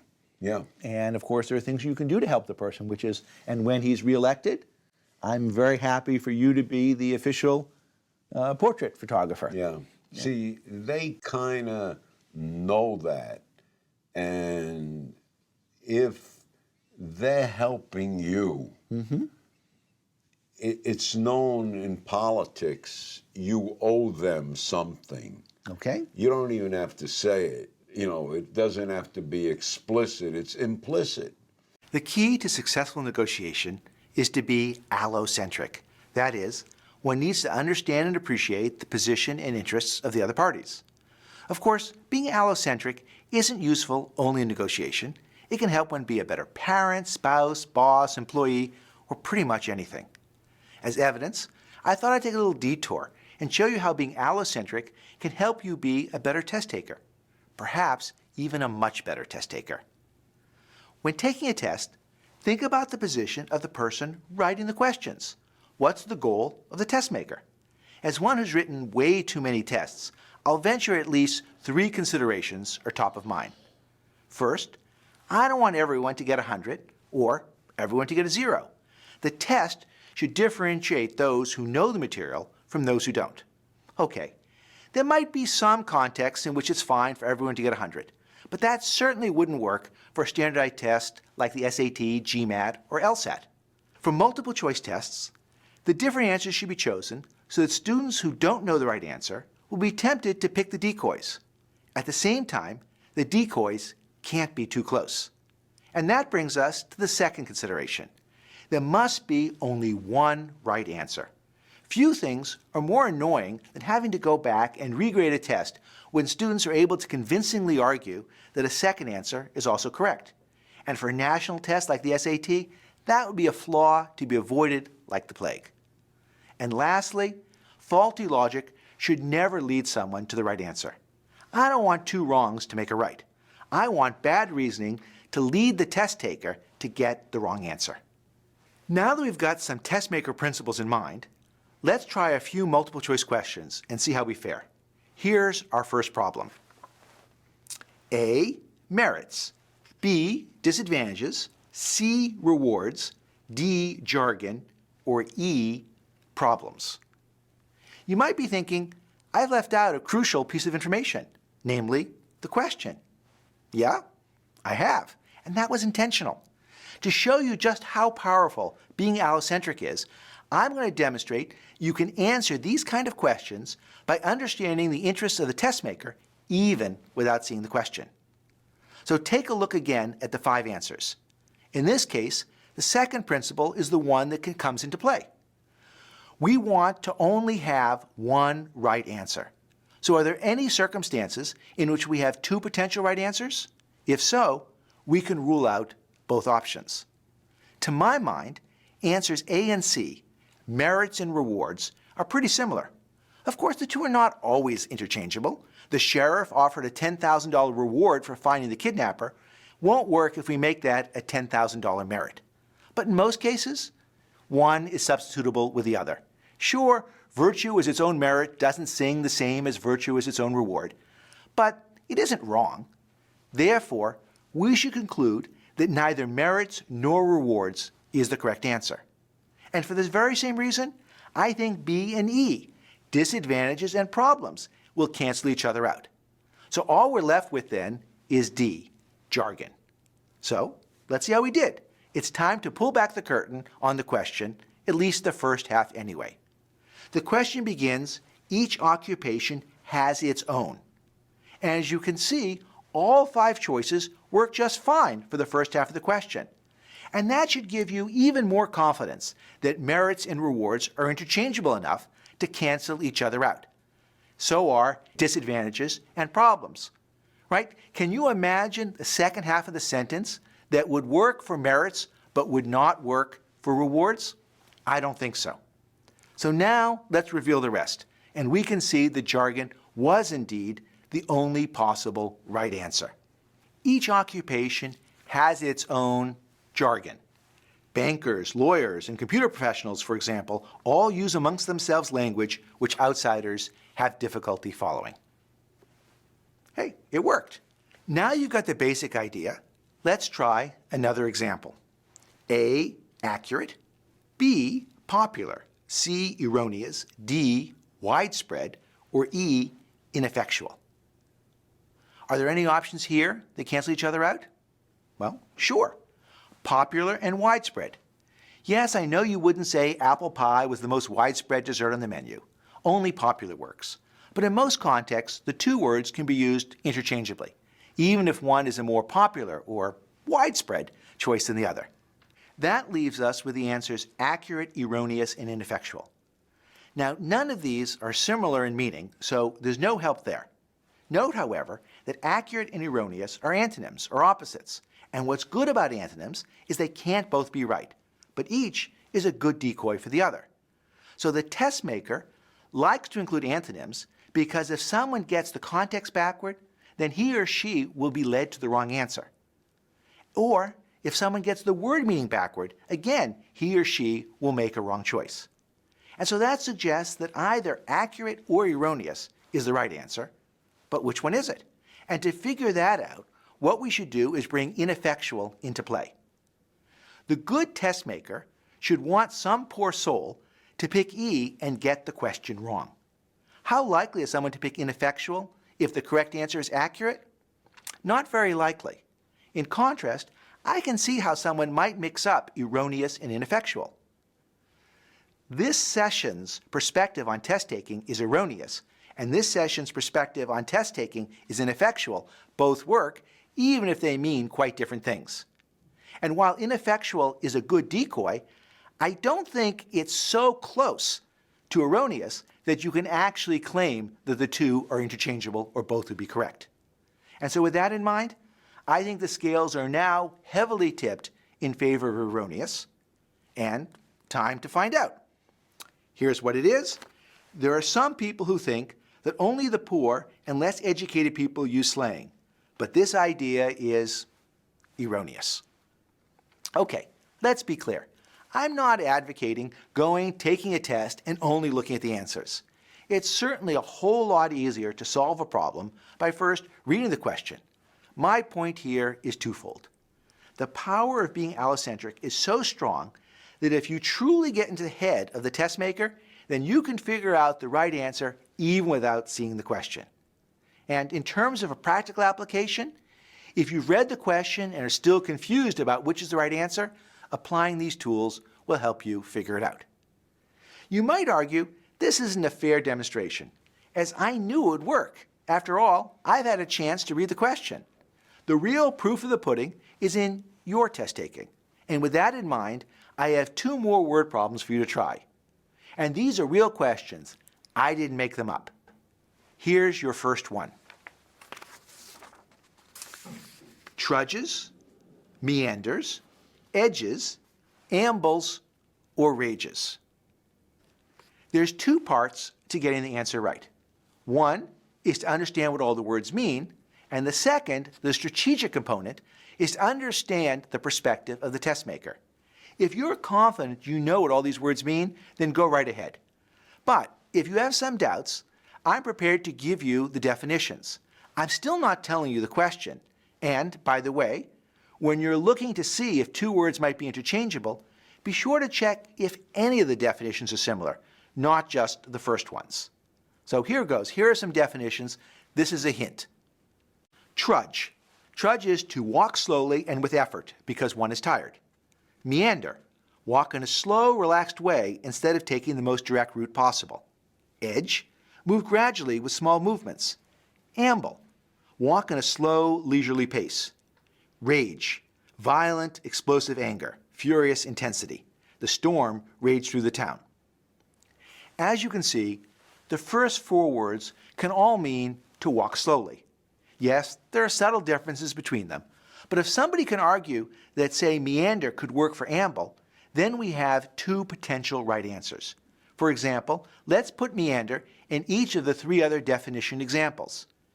We were very tired after meandering through the deep snow. Paul decided to meander away from the crowd. They meandered along for miles. The question would have to provide an extraordinary amount of detail to rule out trudge in favor of meander. Ditto for edge and amble. So that leaves us with rage. And sure enough, rage it is. The revolution in art has not lost its steam. It rages on as fiercely as ever. In this case, I'm not trying to be a good test maker, so I hope all of you got that right. And you can apply these same tools to solve math problems. So I've saved the best for last. Here are the 5 answers. 4 pi square meters, 8 pi square meters, 16 square meters, 16 pi square meters, 32 pi square meters. This is a problem that got me started thinking about the test-taking strategy in the first place. I was sitting on a plane next to a young man, and he was preparing for his GMAT. The question must have been at the bottom of the previous page because all that I saw visible were the 5 answers I'd just given you. But that's all I needed. So let's work it out, and let's not jump too fast to any one answer. Can C be the right answer? I don't think so. This would violate the everyone gets it right principle. If 16 square meters were correct, I don't see how folks would come up with an answer that has a pi in it. Try writing a question where the right answer is 16 square meters, and yet somebody might naturally come up with 4 pi square meters by mistake. I don't see how. So what's left are a bunch of answers in square meters, all with a pi. The smart money would guess that the question is about the area of a circle, in which case the formula is pi r squared. And if that's right, there are 2 squares in the list, namely 4 pi and 16 pi. So let's look at 16 pi first. What are the likely mistakes somebody might make trying to figure this out? Well, what's the area of a circle? One option is to use the formula for circumference rather than the area. So here the radius is 4, and 2 pi r would be 8 pi. Now in this case, it's linear meters, not square meters, but the person making the mistake, they'd be unlikely to notice. Another possible error is to leave off the pi, which gets you C. Or you could leave off the square, which leads you to A. Or you could mix and match the formula for circumference and area, leading to 2 pi r squared, and answer E. Thus, if D is the right answer, I can see how various mistakes would lead people to come up with A, B, C, and E, all as wrong answers. And that's just what the test maker ordered. But to be sure we're right, let's try the same experiment with the view that 4 pi square meters is correct. Okay, I think the most common mistake is to use circumference formula. In this case, since r is 2, the person would end up with 2 pi r, which is 4 pi meters. They'd ignore the wrong units and pick A. And this would be disaster for the test maker, because the most likely mistake leads the person to come up with the correct answer. Therefore, it can't be A. I hope you're now convinced that being allocentric is a useful tool and not just in negotiations. That said, when it comes to test taking and pretty much everything else, I'd still suggest you start by reading the directions. Greetings, welcome. I'm Barry Nailbuff, and we're going to do a short experiment on competition today.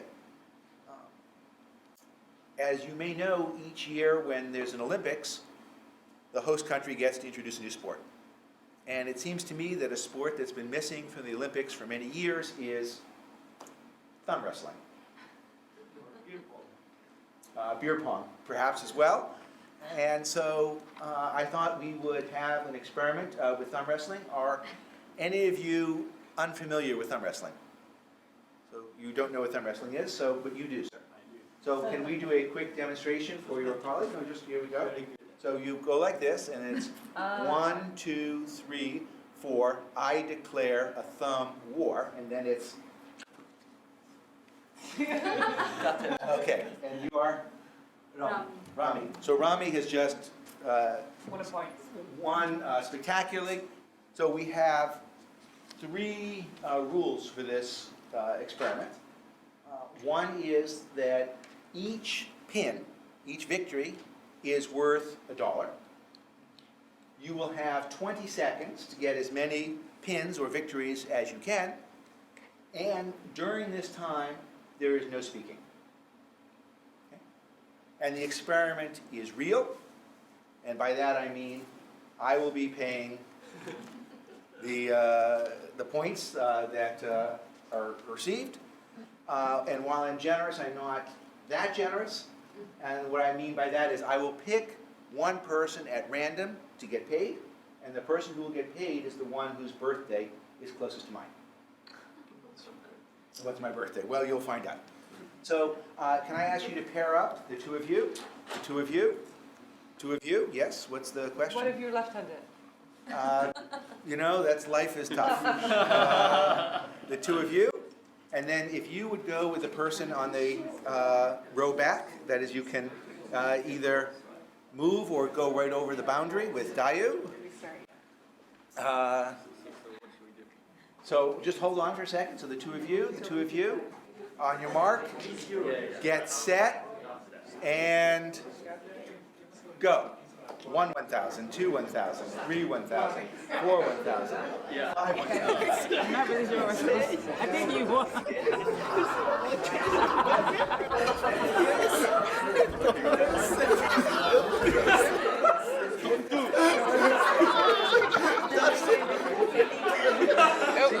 It's just 2 hours. Hey. Whoa, we're done. Alexander, My friends in the back. We're done. We're done. Okay. So, that was great, and we're going to hold on for a moment before doing the analysis. I thought perhaps we might raise the stakes a little bit and introduce you to Dalian Kane, one of my colleagues. He is Canadian, and in his youth, he was a powerlifting champion. And this one will do for $2 a pin, and it will be arm wrestling rather than thumb wrestling. So let me introduce you to Dalian Kane, and we need a volunteer against Dalian. So I think you'd be a fine volunteer, sir. Yes? Is that okay? Alexander.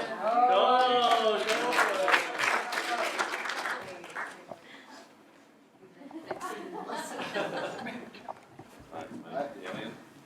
Alright, he's got a firm handshake. This could be bad. That's the best part. Alright, good. Alright, couple of ground rules first.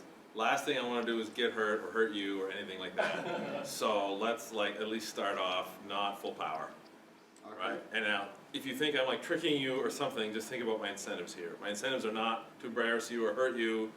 No one would be proud of me if you went 50% and I went slam, right? So understand my incentives, understand, in other words, trust me. Do you? I do. Okay, good. Again, let's go easy. This could end badly. All right? All right. So relax, first of all. Relax. We're going 50%. Okay, now I'm going to let you win. Sorry? All right. Do the countdown. Do we have 20 seconds? We have 20 seconds. Let's take him for all the money he's got. So 3, 2, I'll let you 1, win, we go. now. Let me get one. All right, you're gonna get, there we go. So, what do we do? Faster! Relax! Relax! We're getting money here. Faster, faster, faster, faster, faster. This is excellent. Okay. Okay. Thank you. We're done. So that's $2 each? Yeah. Barry? Well, it depends on your birthday. Oh yeah, May 17th. Well, we'll find out. August 3. August 3, that could be close. Because these were a lot, huh? Yes, thank you. So, first, let's see for a moment how many of you had 0 victories. I had a champion with me. The champion victory. How many had 1? 2? Who had, anybody have more than 2? This guy did. So, what were your numbers? 5. 5? We had 80 each. 80 each. Okay? And 3. Okay, so can you guess what it was that the folks over here did that was a little different? They're We didn't smarter even than talk we. about it. We didn't say a word. We just kind of figured it out somehow with our thumbs. Those guys were the best. And how was it that they figured it out? They are smarter. Greedy. They are greedy, and you're not? Yeah, we were more, no? It's not fair. It is. What's It not is fair? Well, it's fair, but you know, it's kind of against the spirit of the game. And what was the game? Thumb wrestling? Was that really the game? No. What was the real game? The incentive to earn a lot of money. Right. And in particular, take my money. Okay? And so, now the question is, how can you achieve that without speaking to each other? So, how did you begin? Well, first of all, my incentive was to have fun more than taking your money. Sure. So, yeah, how we started that, we just like, I took advantage that he never played this game, and I exploited that, and I went every time. He's being honest. So it was 5 to 0. Well, the 5 out of that 5, I'll do 2 it. were before you even started the game. I see. By teaching, he sort of. I'll go. So it's probably 3 to 0. Well, I will count 5 so I can get much more money. Okay. And how did you all start? I let him win a bunch. Like we didn't talk at all. And so I just put my thumb there and he did this and he saw that I wasn't resisting. So he just started tapping. And then he moved his thumb in and then I started tapping. And we figured out, let's get 5 at a time. And so we just went 5 at a time. We didn't say a word, we just went 5 at a time. And we were like very happy to take Barry's money if our birthdays work out. So my birthday is July 11th, which is darn close to August 3rd, if you ask me. Are there any other July birthdays in here? When is yours? July 14th. July 14th. I love you. Thank you. And how many did you get? That did not work out well, did it? What is the answer? 0. Thank you. You're Thank welcome. you so much. I came specifically for this reason. Yes, I appreciate that.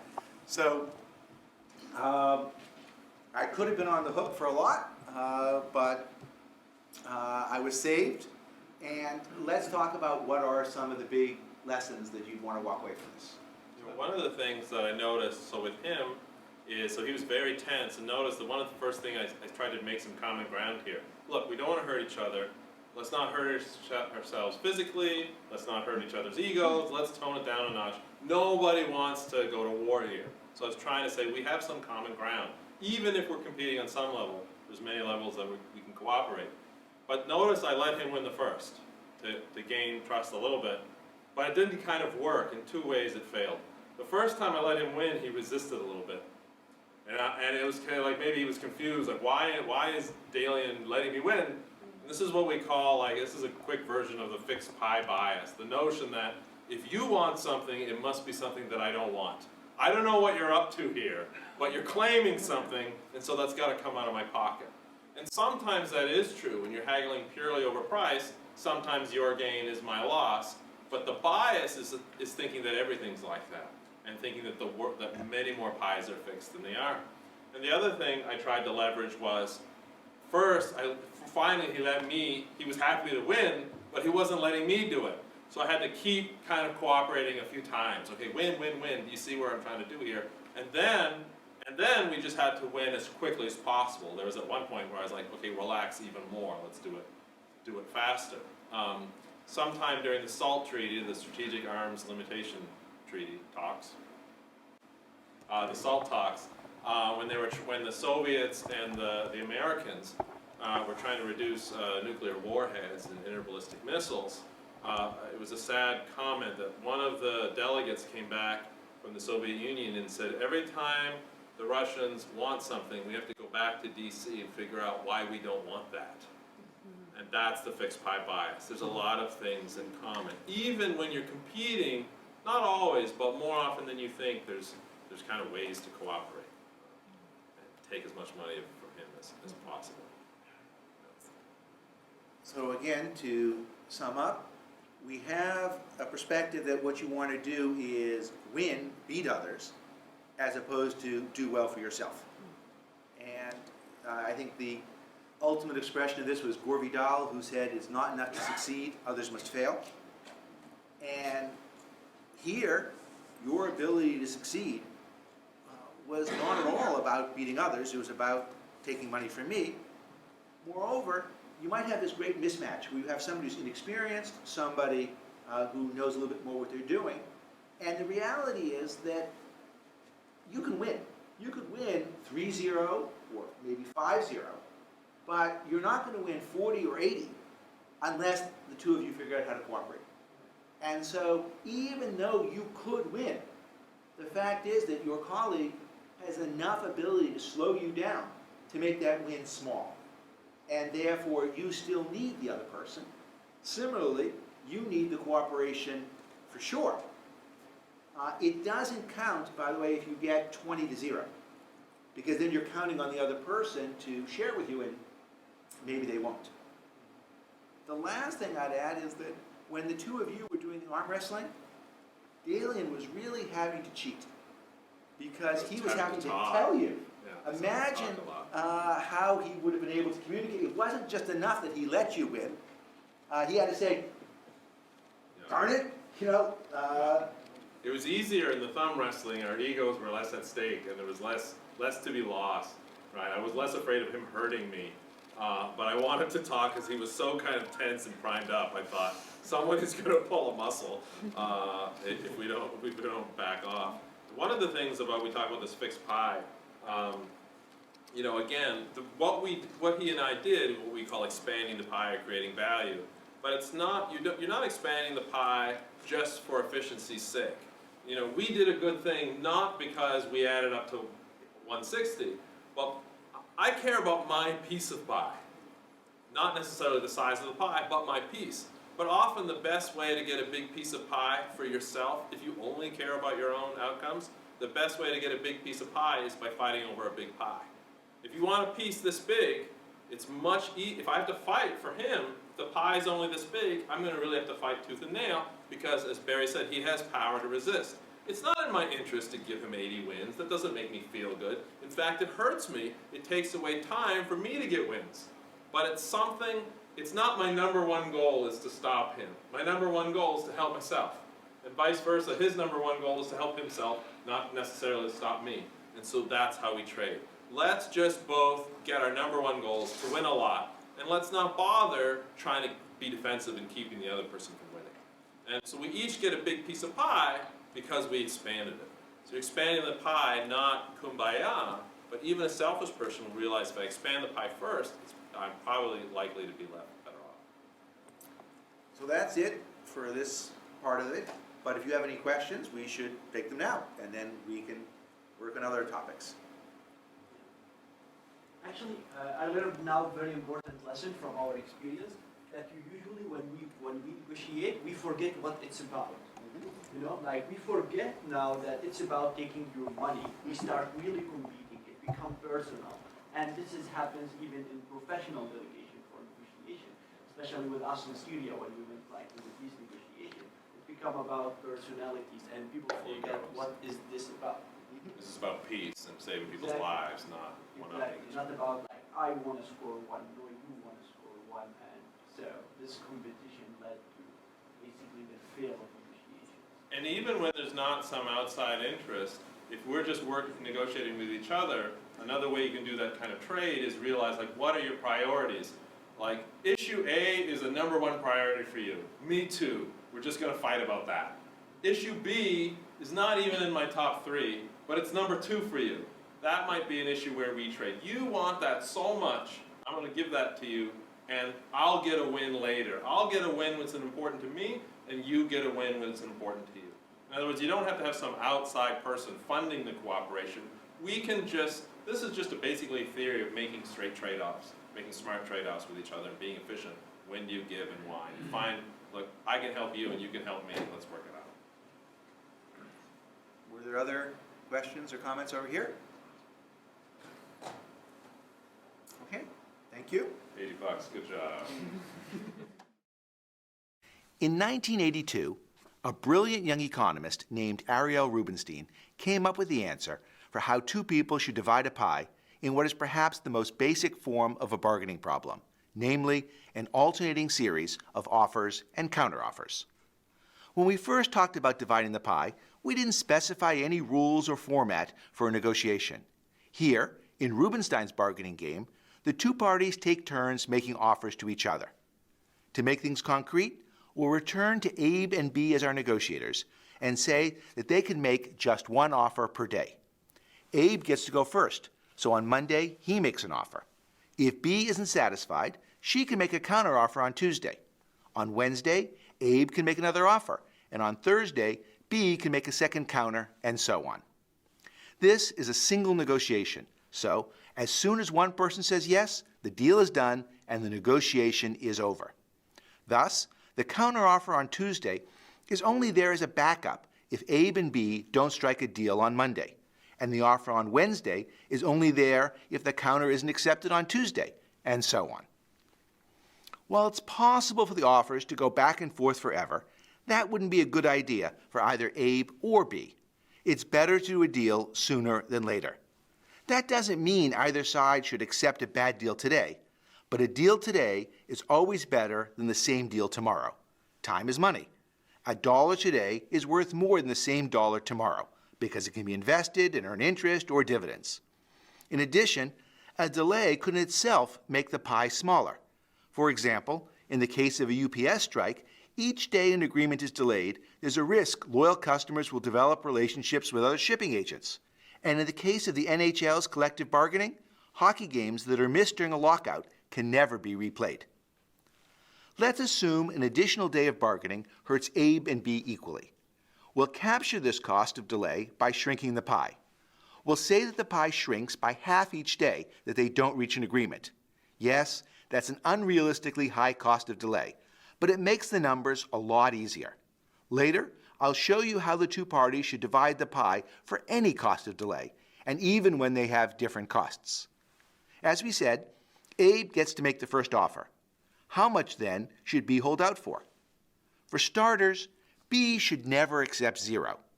The reason isn't due to spite or because she's essential to doing any deal. No, the reason is that B can guarantee herself far more than zero. To see how much more, let's say that Abe offers B 0 on Monday and she says no. The pie will then shrink from 100 to 50. On Tuesday, B can counter 25, and be totally confident Abe will accept. Why? Because if Abe turns down her offer of a 25-25 split on Tuesday, then come Wednesday, the pie will shrink to 25. What's the best Abe could do then? He couldn't get more than 25, as that's all there is to go round. Thus, Abe should take 25 on Tuesday, rather than hope he'll get all of the 25 pie on Wednesday. And here's the key point. When B counters with 25 on Tuesday, that means she'll get to keep 25 for herself. Remember, the pie is 50, and she's only giving away 25. So if B knows she can be sure to get 25 on Tuesday, there's no reason for her to take anything less than 25, let alone 0, on Monday.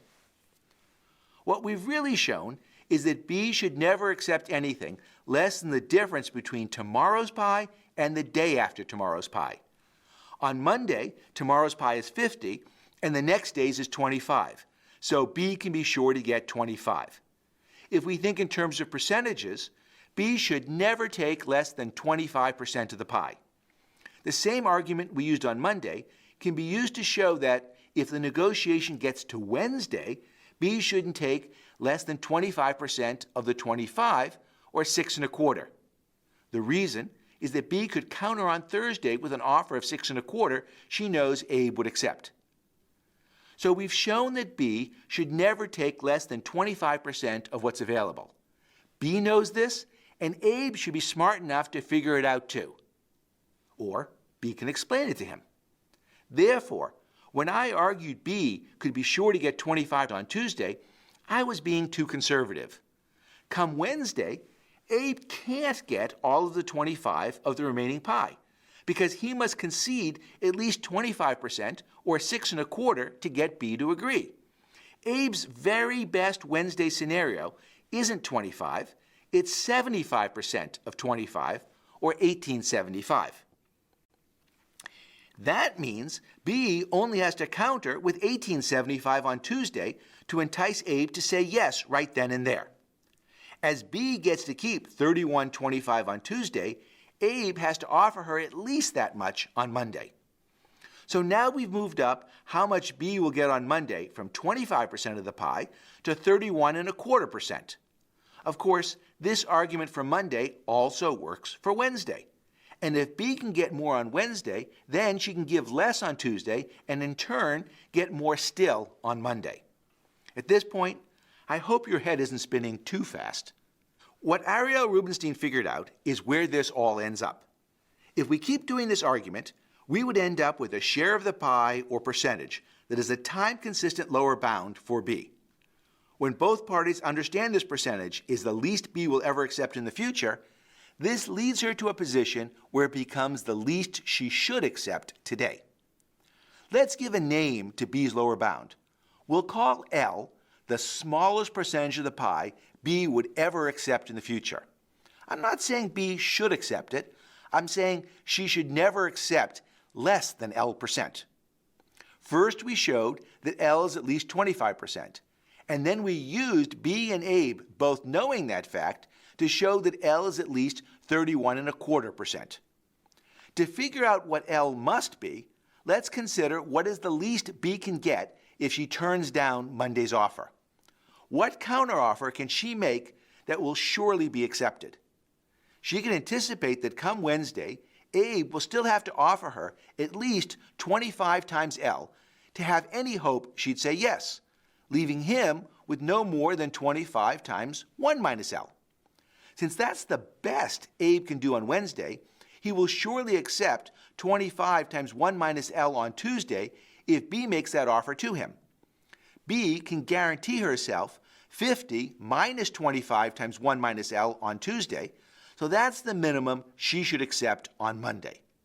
So, when Abe and B both understand that B will hold out for at least an L share in the future, that means today B can be sure to get 50 minus 25 1 minus L of the initial pie of 100, or 0.5 minus 0.25 1 minus L in share terms. And if she can get that share today, the same argument says she shouldn't take anything less in the future. Thus, her minimum percentage will be consistent over time if and only if L equals 0.5 minus a quarter of 1 minus L, or L equals a third, or 33.3%. Let's confirm how all this works. If B will never take less than a third of the pie, then the best Abe can do on Wednesday is keep 2/3 of the remaining 25.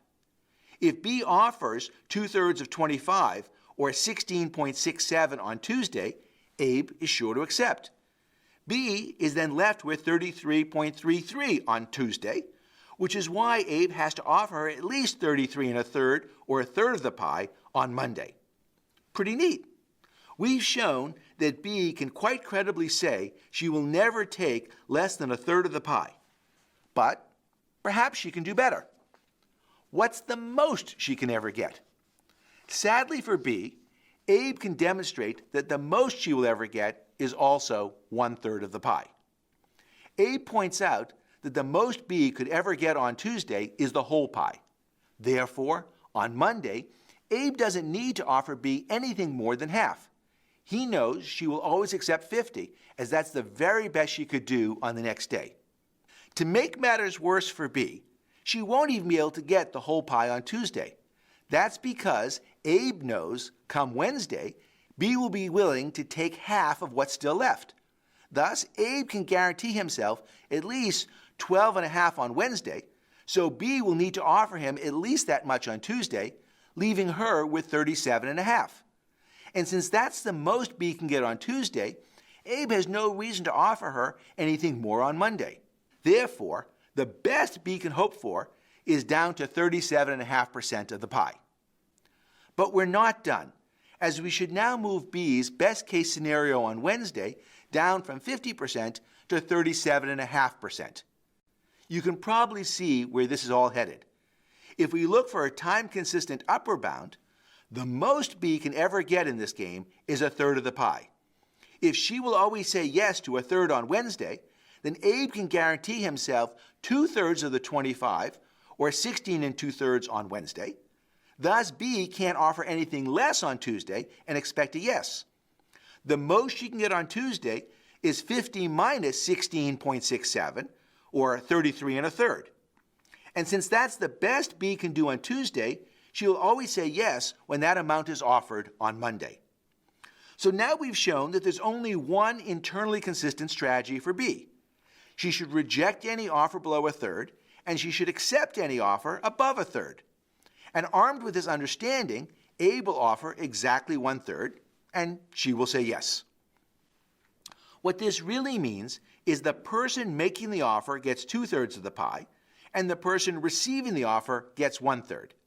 On Monday, that's Abe, but if things go wrong on Monday and it's B's turn to make an offer on Tuesday, then she'll be able to get 2/3 of the remaining 50, which is 33 1/3, the same as what she would have received on Monday. How much more the person who makes the offer gets compared to the person who receives the offer depends on how fast the pie shrinks. With our pie shrinking at the Indy 500 speed of 50% per day, the imbalance is 2/3 for the proposer, 1/3 for the receiver.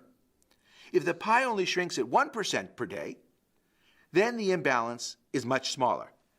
The proposer gets 100 over 199, or 50.25%, and the receiver gets 99 over 199, or 49.75%. The power in the game is limited to one's ability to cause a day's worth of delay. If a day's delay doesn't cost that much, then the two sides are on pretty equal footing. In our example where the pie shrinks by half each day, Abe has the power to get all that is lost on Monday, namely 50%. But on Tuesday, he's in a weak position as now B can cause a delay. That leaves Abe with 1/3 of the remaining half. Therefore, Abe, as the person going first, can get all of the first half plus 1/3 of the second half, which is 2/3 in total. As the shrinkage rates get lower and lower, the ability to move first becomes less important, and thus the solution to the bargaining game converges to 50-50. If the pie shrinks from 1 to delta each day, then the solution to the game is 1 over 1 plus delta for the proposer and delta over 1 plus delta for the receiver. Thus, when delta is a half, you get 1 over 3 halves, or 2/3 to the proposer. When delta is 99%, then you get 1 over 1.99, which is 50.25% to the proposer. And if delta is 99.9%, then you get 1 over 1.999, which is 50.025% to the proposer. This makes perfect sense.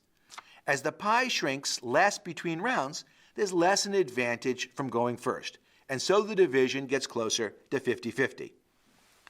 We've been changing the amount by which the pie shrinks from day to day, but it probably makes more sense to think in terms of offers being made more frequently. If offers and counteroffers can be made an hour apart, then the pie will shrink a lot less between offers than if it takes a month to go back and forth. What matters is the shrinkage, not the time. If the offers can be made with little loss between them, we expect the pie will be divided very close to 50-50. Okay, that was hard. So big congratulations for making it through this. From here on out, everything will be smooth sailing. One of the great challenges in negotiation is you never quite know if there's a deal that can be done or not. Let's look at a specific case. Imagine we have a buyer who's saying, I'm willing to pay $100. And we have a seller who says, well, I need $200. It looks like there's no deal that's possible. And that might actually be true. It could be the case that the buyer says 100, is willing to go up to 140. And the seller says, I need 200, and might secretly be willing to go down to 160. But 140 and 160 don't cross. And so they could go back and forth for as long as they want, and in the end, they won't be able to find a deal. It's also possible that the buyer who's offering 100 is truly willing to go up to 200, and the seller who's asking for 200 is truly willing to take as little as 100. In that case, there's a $100 pie, but the two of them may become so frustrated with each other that they just give up and say, I don't believe there's a pie, even though it's truly there. Now you might say, well, okay, why doesn't the buyer just go and say, you know, I'm offering you 100, but I'm really willing to pay 200? And the reason for that is bloody obvious, which is if the buyer says, I'm willing to pay 200, the buyer's going to end up paying 200. And so that's not going to turn out too well for him or her. The trick to all this, the wonderful solution, is an idea proposed by an NYU law professor named Jeff Miller and a University of Chicago economist named Rob Gertner. And the idea is something called settlement escrows. And the way it works is as follows. The buyer provides on a piece of paper the most the buyer is willing to pay. And the seller writes down in a hidden piece of paper the least the seller is willing to accept. And then those two papers are brought together either by a computer program, by a lawyer, by a trusted third party, who looks at them and reveals whether or not the two numbers cross. Now, if the two numbers cross, the person doesn't go and say, here's what the numbers are, but the two parties know that a deal is to be done. So if the buyer is really willing to pay 200 and the seller is willing to sell for 100, this trusted third party would come back and say, congratulations, there's a deal there to be found. In contrast, if the buyer puts in 140 and the seller puts in 160, and so there's no overlap, then this third party will come back and say, I'm sorry, even if you went to your total limit, you wouldn't be able to do a deal. There's no there, so you might as well go and watch your kids play soccer. Now, are you really any worse off if you reveal the truth in this case? So let's say, as a buyer, you put on the piece of paper, I'm willing to pay up to $200. And it comes back that there's a deal there. What have you learned? You haven't learned what the other party is willing to sell it for. All you know is that it's something below $200.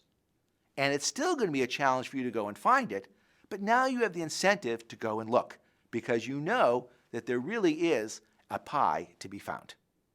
This idea was introduced by Merton Bernstein in 1971. Professor Bernstein was a professor at Columbia, Yale, Ohio State, and Washington University.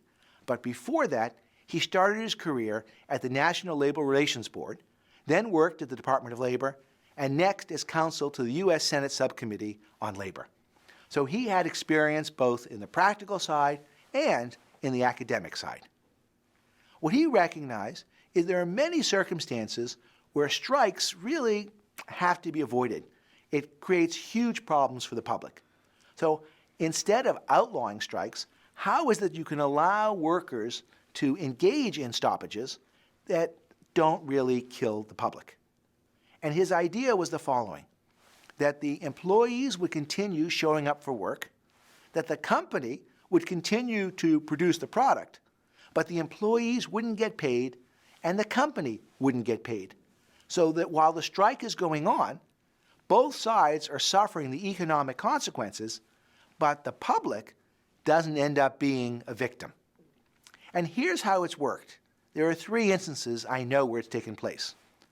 During World War II, the U.S. Navy needed valves from the Jenkins plant in Bridgeport, Connecticut. And the workers there wanted to go on strike, and the Navy said, you can't do that, but here's what. You continue showing up for work, we'll take the valves, but we won't pay the plant. And so as long as this stoppage is going on, this virtual stoppage, the company will suffer the economic consequences of not getting paid for its valves.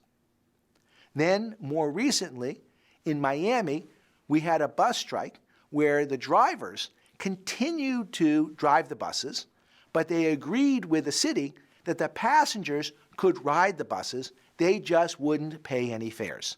And so the city was suffering the consequence of a strike in that it was losing all of its revenue, but it still had to take care of the buses and pay for gas. The employees, the drivers, faced the same consequences in the sense that they weren't getting their salary, but meanwhile, people were getting to work. There was a problem with this in that the people started giving tips to the drivers, and that actually reduced the cost of this virtual strike. The third example takes place in Italy, where in 1999, Meridiana Airlines found its pilots and flight attendants in conflict with the management. And what they agreed is they would continue to show up for work, passengers would continue to pay for the tickets, but the airline wouldn't get any of the money. Instead, all of the fare during this virtual strike would be given to a local hospital. It's really important that the money goes to a hospital or some other charity and isn't put in an escrow account for the employees and for the firm. Because if it just goes into escrow, then there's no cost of the strike. There's no real urgency to reach an agreement. Whereas under a virtual strike, the longer it goes on, the more the employees are losing their wages and the firm is losing its revenue. As for Merton Bernstein, there's another episode in his life that I'd like to share, which is in 1992, he ran for the United States Senate in Missouri. And he was an early proponent of campaign finance reform. Indeed, he limited his contributions to no more than $100. He came in not bad. He came in number 3 out of a field of 14. Not enough to win, but he made his point. And I think the virtual strike is a great idea that has many more applications to come. When it comes to dividing up property, one of the most commonly used tools is one you might remember from childhood. I cut, you choose. It goes something like this. There's only one piece of cake left. Angel and his annoying little sister Beatrice both want it. The solution? Angel cuts the piece in 2 and Beatrice chooses which half she wants. Of course, she'll take the bigger half, so Angel has an incentive to make the halves as equal as possible so she doesn't leave him with the smaller piece. What's great about I cut, you choose is neither party can ever complain. Beatrice gets the bigger piece according to the way she sees things. Angel had the chance to make the 2 parts equal, and if he did that, then he shouldn't care which half Beatrice takes. But what if the object you're fighting over can't be cut in 2? This is where the Texas shootout, a more grown-up version of I cut, you choose, comes into play. In a Texas shootout, one party gets the object and the other gets cash. Here's how it works. Say Anju and Bharat are splitting up, and so they're dividing their joint property. They own some artwork together, including a miniature Indian painting. Anju and Bharat both want the painting, but they can't both have it. Under the Texas shootout, Anju would state a price, and Bharat would say buy or sell. Let's have Anju say $500. If Bharat says buy, then he pays Anju $500 and walks away with full ownership of the painting. If Bharat says sell, then Anju has to pay him $500 and she ends up with the painting. If Anju thinks the painting is worth $1,000, then saying $500 in the shootout is just like cutting the cake perfectly in two. If Bharat says buy, then Anju gets $500. If he says sell, then Anju pays $500 for something worth $1,000 to her, and so also ends up precisely $500 ahead. Thus, she shouldn't care whether Bharat says buy or sell. Bharat has nothing to complain about either. If he thinks the painting is worth more than $1,000, then he should say buy. If it's worth less than $1,000 to him, then he should say sell and take the $500. It's better to take $500 than pay $500 for something worth less than $1,000. Hopefully, this is pretty straightforward, but there's a wrinkle. It's the same wrinkle that exists in I Cut, You Choose. Imagine that Angel knows Beatrice really likes frosting and doesn't much care for the inside of a cake. Then, in theory, Angel could cut the cake in a fashion that gives Beatrice most of the frosting and almost none of the inside. Angel would come out way ahead. He doesn't even have to give Beatrice all the frosting. He just has to give her enough so that she'd rather take, say, 60% of the frosting with 1% of the cake over 40% of the frosting with 99% of the cake. At this point, Angel isn't close to indifferent about what Beatrice chooses. If she chooses the 40% frosting, 99% cake, then he's in big trouble. Angel is using his knowledge of Beatrice's preferences to take advantage of her. It's just like making an ultimatum. Beatrice would rather get a little more frosting in return for giving up almost all of the cake, and that's the choice she's given. Let's take this issue back to the Texas shootout. Say Anju knows Bharat doesn't especially care for the Indian miniature. His value is somewhere below $100, while her value is still $1,000. In that case, Anju can propose a shootout price of $60. Bharat would rather get $60 than pay $60 for something that's worth less than $100, which nets him something less than $40. Anju is counting on Bharat making the right call. She ends up $940 ahead if he says sell, but only $60 ahead if he says buy. Even in this case, it is true that Bharat got at least half of the value for the painting, but it was his value. He didn't get anywhere close to half of Anju's value. This says two things. One, if the person who goes first really splits things in half, then the one who says buy or sell will generally end up with more than half. The person going first will do the even split when they really don't know what the other side will do and need to be cautious. Two, if you know more about the other side's value than they know about yours, you might want to be the one who does the cutting or names the price. But don't push things too far. If Anju values the painting at $1,000 and states a price of $60, she'll be in for a nasty surprise if Bharat says buy out of spite, or if his value is somewhere above $120 and he says buy because it's a good deal. In other words, leave yourself some margin for error if you're trying to tell the other side which way they should go. I'd like to talk to you about mediation and arbitration. Many people think the two of them are similar, and the story I'm going to share with you shows how different they are, not just in actions, but in philosophy. The story is based on a true mediation told to me by Ken Feinberg. Ken is now famous. He's the person who did and allocated the 9/11 fund, the Agent Orange fund, the Boston Marathon fund. So he is probably the world's premier mediator. But when I saw him in class, he was just still a young Ken Feinberg. And this was a mediation he had done between a country and a bank. And for the purpose of this story, I'll call the bank Gringotts and the country Agrabah. And what had happened here is that Agrabah had nationalized Gringotts Bank, but they weren't willing to offer any compensation. And Gringotts had said that they needed $20 million. And the two of them butted heads, weren't able to reach an agreement, And absent an agreement, it wasn't clear how Gringotts could continue doing business in Agrabah. And so the two parties recognized they had a problem and proposed mediation, and Ken was hired. So he goes and works with them for a week. They go back and forth. Each side makes its arguments. And by the end of the week, Gringotts is down from 20 million to 19. Okay, we got some progress.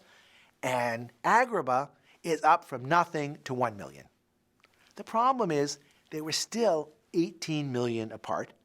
And it was pretty clear that they weren't making enough progress. It didn't look like they were going to be able to reach an agreement. And so was Ken going to go home? What were they going to do? Well, the two parties proposed to Ken the following idea, that they would engage in something called final offer arbitration. And the way that works, kind of like baseball, is that each side goes and makes an offer. And Ken would look at the two offers and have to pick which of the two he thought was more reasonable. Now, Ken is not keen on doing final offer arbitration. It means he has to pick one side and say the other is wrong, and it's not the way he likes to do business. But he realized that what he was doing wasn't working, and so he needed to try something else. He says, okay, I'll do it, but under one condition, which is I can adjust either offer up or down by $1 million. And the two parties said, all right, we're good with that. And so they do it, the numbers come in, Agrabah raises its number from 1 million to 7, and Gringotts lowers its demand from 19 down to 10. So you've got the numbers 10 and 7. And the question is, what should Ken do? Well, first, the facts are important here. And so the facts from Ken's perspective entirely favor Gringotts Bank. That is, his view is they are in the right. So what should he do? Well, one view is he can adjust the 10 all the way up to 11. And so if you're thinking about what's fair, what's just, that would be a reasonable proposal. And by the way, it isn't clear that when he does that, he has to reveal that he's done that. He can just say that the number I've chosen is 11. Another view is he could just pick 10, right? Well, there's no need to kick sand in Agrabah's eye. We could just give Gringotts the number they asked for. They'll be plenty happy with it. That it wasn't even adjusted down. From their perspective, will already be a victory. So they'll win, and they'll get the number they asked for. If they'd asked for more, they might have gotten it, but they don't know that. A third option is that you could still pick Gringotts, but cut their number from 10 to 9. And the idea here is they're going to be happy to win, they'll be happy to get paid, and when they ask for 10, they understood they might only get 9, and so that won't be a problem. I think you can even make the argument that Ken could pick Agrabah and take their 7 and move it up to 8. And the idea here is that this way both parties are winning a bit. Agrabah is winning because they were picked, but Gringotts is winning because they're getting paid $8 million, and so this is unlikely to happen again. Turns out Ken didn't pick any of these options. What he did is he went and said to the two parties, gentlemen, you're only $1 million apart. And so my strong recommendation to you is that you agree to meet in the middle. You don't want me to go and say one of you is right and one of you is wrong. Because if I do that, then one of you is going to lord that over the other forever. And the other is going to feel embarrassed and not want to do business with you. The reason why you hired me is because you wanted to reach an agreement on your own without my imposing it on you. That's what mediators do. And now you have a chance to do it. So the worst case for you is going to cost you an extra $500,000. But it might cost you nothing. And that $500,000 is small potatoes compared to the value of your relationship going forward. And of course, that's what the parties did. They're happy, and Gringotts is continuing to do business in Agrabah today. Now, these two different options, if you like, the 11 million versus the 8.5, illustrate what Carol Gilligan talks about in a different voice, two different ideas of justice. The $11 million solution is the male view of justice. It is who's right, who's wrong, let's look backwards in time and correct past misdeeds. The female view of justice is how is it that we can reach an agreement that allow us to work together going forward. So if what you want is backward-looking justice, then you should hire an arbitrator. And here, all the facts of the case matter, but it may destroy your relationship going forward. If it turns out what really matters is your future relationship, then you should work with a mediator.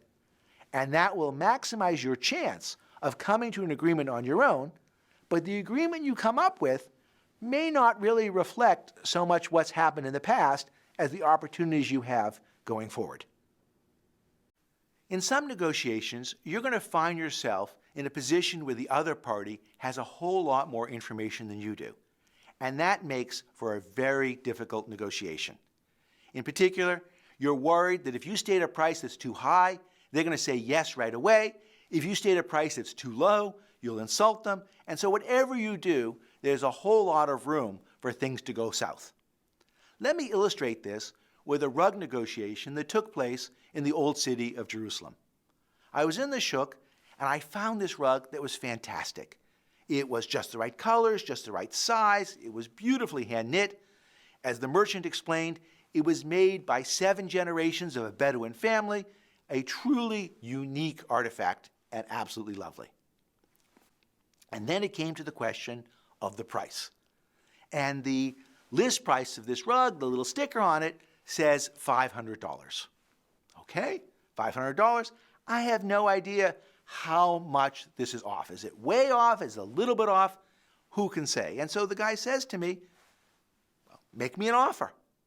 And I'm afraid to make an offer because, like I say, the rug's worth $500 to me, but if I say $400, he could say yes right away, and next thing you know, I've overpaid. If I say $25, I've insulted him. So I just don't know what to do, and so I'm not willing to say anything. We're drinking our tea. He's coming down a little bit in price, and I'm not prepared to make an offer. Well, out of frustration, he says, you know, this is the finest rug you'll find anywhere in the shuk. You won't get such a good rug at such a good price anywhere else. I guarantee it. And I'm thinking, well, how can you guarantee it? He says, go ahead, borrow this rug and walk around and compare. And I think, okay, yeah, I'll do that. So here I am, walking around the old market with a rug on my shoulder. And next thing you know, this kid comes up to me and says, sir, I see that you are a connoisseur of fine rugs. Do you mind if I ask you a question? I say, no problem. He says, how much did you pay for this rug? And I say, $500. He says, $500? You are an expert negotiator. That is a fine rug. Would you like a second rug just like it? I have one in my store. And I go follow him in the store, and sure enough, there's a rug that must have been knit by the same family because it looks absolutely identical. Okay, well, now I know this is not the only rug like this. I continue walking down the street. Another kid comes up to me and says, excuse me, sir, I see that you are a connoisseur of fine rugs. Do you mind if I ask you a question? And I say, no problem. How much did you pay for this rug? And I say, $300. $300. That's impossible. I say, no, it's not. Look, I've got the rug right here. He says, okay, in that case, would you like another rug just like that? We have one in my store. I go in the store, and sure enough, there seems to be yet another identical rug to the one that I'm walking around with. I keep walking down the street, and a third kid runs into me who says, sir, I see you are a connoisseur of fine rugs. Do you mind if I ask you a question? At this point, I jump in to say, let me guess. How much did I pay for this rug? And the kid said, yes, exactly. I said, $200. $200? That's impossible. I said, no, really, $200. He says, for $200, I'll buy that rug from you. Well, at that point, I can figure out that $200 must really be below his cost. And so I've pushed things too far. So I go to the store right beforehand, where we talked about a $300 price, and I say, look, I'm willing to get a second rug, but it's got to be a little cheaper. How about $275?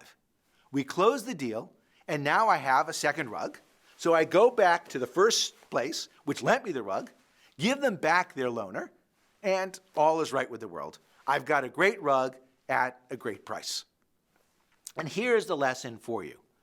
When you're negotiating with somebody who has a whole lot better information, it's really dangerous to go and state a price. So what you've got to do is get informed. You have to figure out who has the information that you need. And to get that, you have to figure out what it is that you have that they want. And you trade that and thereby get informed and be able to get the right price. Good luck. I thought I might end this course with a story of one of my failed negotiations. It's a good tale, and there's a good lesson at the end as well. Late one night in Jerusalem, a colleague and I got into a taxi. And as we're driving along, we notice the driver hasn't turned on the meter. Well, we comment to him on this, and he says, "Oh, are you Americans?" "Yeah." "I love Americans. I'll give you guys a special price." And I say, "Look, I kind of know about the special price deal. No. Can you just please turn on the meter?" And he says, No, really, special price. And my view is, you want to give us a discount? No problem. Turn on the meter and take 20% off. That works. "Oh, the meter is broken." "Yeah, right." So what do? Well, the two of us caucus back and forth, and we figure, right now we're not where we want to be. We're in the middle of nowhere. So if we start negotiating and the negotiations break down, well, this would be a bad situation. On the other hand, if we wait until we get to where we want to go, then we'll be in a strong negotiating position, and we haven't agreed to pay any amount. In particular, we haven't agreed to pay an unreasonable fare. So we wait, we arrive at our destination, and at that point the driver says it's 35,000 shekels. These are old Israeli shekels, a little under $9. And this is Israel, so everyone negotiates. I figure I should too, and so I respond, 32,000 shekels. And the guy says, "What? You mean you won't pay 35,000 shekels?" I say, "No, that's outrageous. 32,000 shekels. That's the right number." And next thing I know, the locks on the car come crashing down. He floors the gas. He's going through red lights. He's jumping curbs. We don't know what's happening. John turns to me and saying, "Are we being kidnapped to Syria? I mean, what's happening?" And, well, in a few minutes we discover that what he's done is retraced our steps at breakneck speeds, and he unceremoniously kicks us out of the taxi back where we got in, saying, "See how far your 32,000 shekels will get you now." Yeah. Well, we wait out in the cold a little bit longer. We get into another taxi. This one turns on his meter, and 32,000 shekels later, we're home. Okay, so the two lessons here. First, we hadn't really got the negotiation strategy correct. What we should have done is gotten out of the taxi before we began our bargaining, right? Then the 32,000 shekels would have been a much better offer.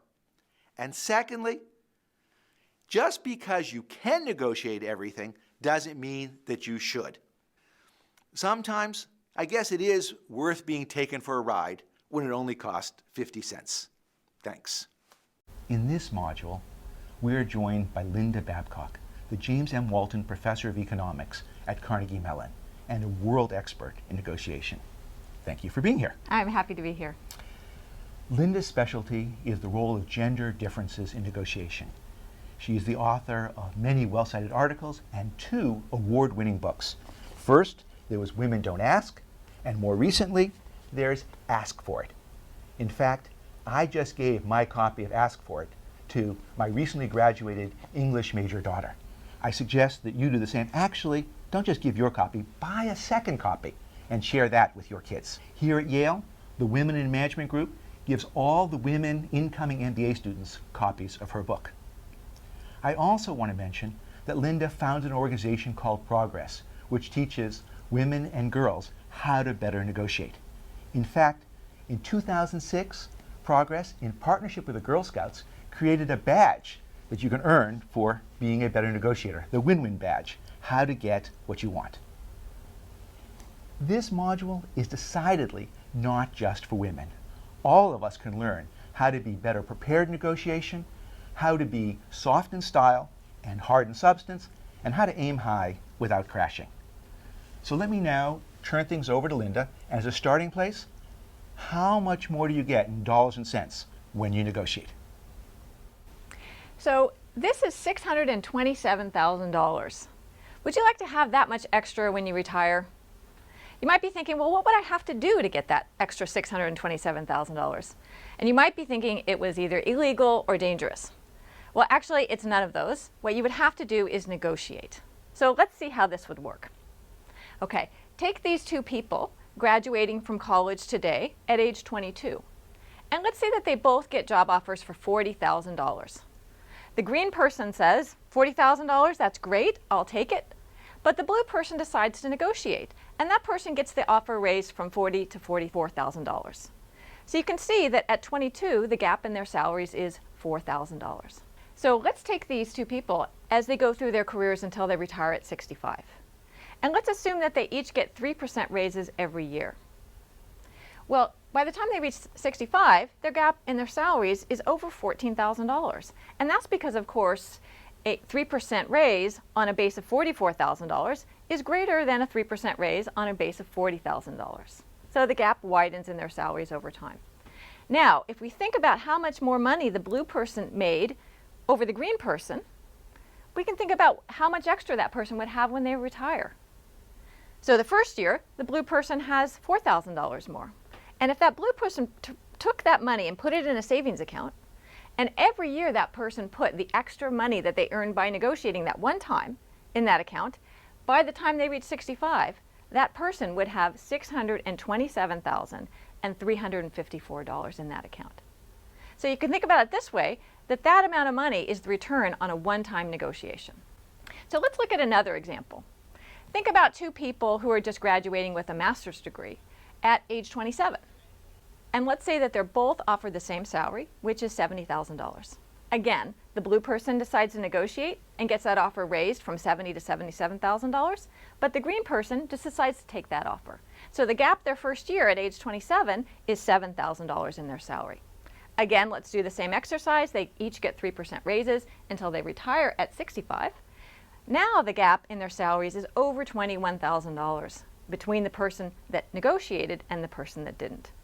And if you took all of the money that that blue person made because they negotiated over the green person, and if that blue person had just saved it in a savings account, that blue person would have an extra $839,412 by the time they retired at 65.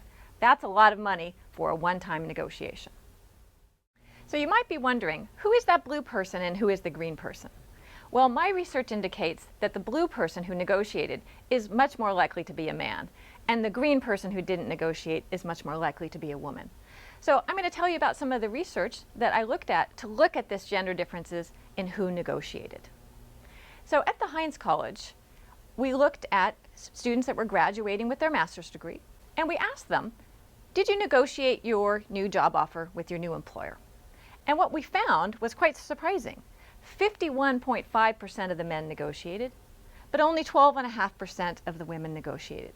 That's a big difference. And the women who didn't negotiate left a lot of money on the table because the people that did negotiate increased their salaries by between 5 and 15%. So that's a lot of money to be leaving on the table by not negotiating. We also did some studies in our laboratory in which we had undergraduate students come in for half an hour, and we told them that they would be paid between $3 and $10 for their participation. When they came in, they played a word game for about 20 minutes, and then the experimenter came up to them and said, here's $3. Is $3 okay? Now, you'll note that $3 was the minimum that they were expecting, and what we were watching is to see who negotiated with the experimenter for more money. These results were also quite striking. 23% of the men negotiated for more money, but only 2.3% of the women negotiated. We actually ran a version of that study in which we told people you'd be paid between $3 and $10, and what you earn is actually negotiable with the experimenter, because we thought that might actually eliminate the gender differences. But they actually remained and were quite large, even when people knew that they could negotiate. Okay, so we have men negotiating a lot more than women. Is that really always the case, or just in salary negotiations? Well, it's a great question. It's not always the case. There are situations in which women negotiate more than men. So let me give you an example from my research. We had undergraduate students come into my lab, and we told them that they were either going to negotiate a contract with a caterer, Okay. or they were going to listen to annoying sounds. And these were nails on a chalkboard. Like, these were not pleasant. Okay, and we were watching to see which one they chose to do. And we presented it as you were going to negotiate the payment plan with the caterer. What we found is that men wanted to do the payment plan, negotiate that, but the women wanted to listen to nails on a chalkboard.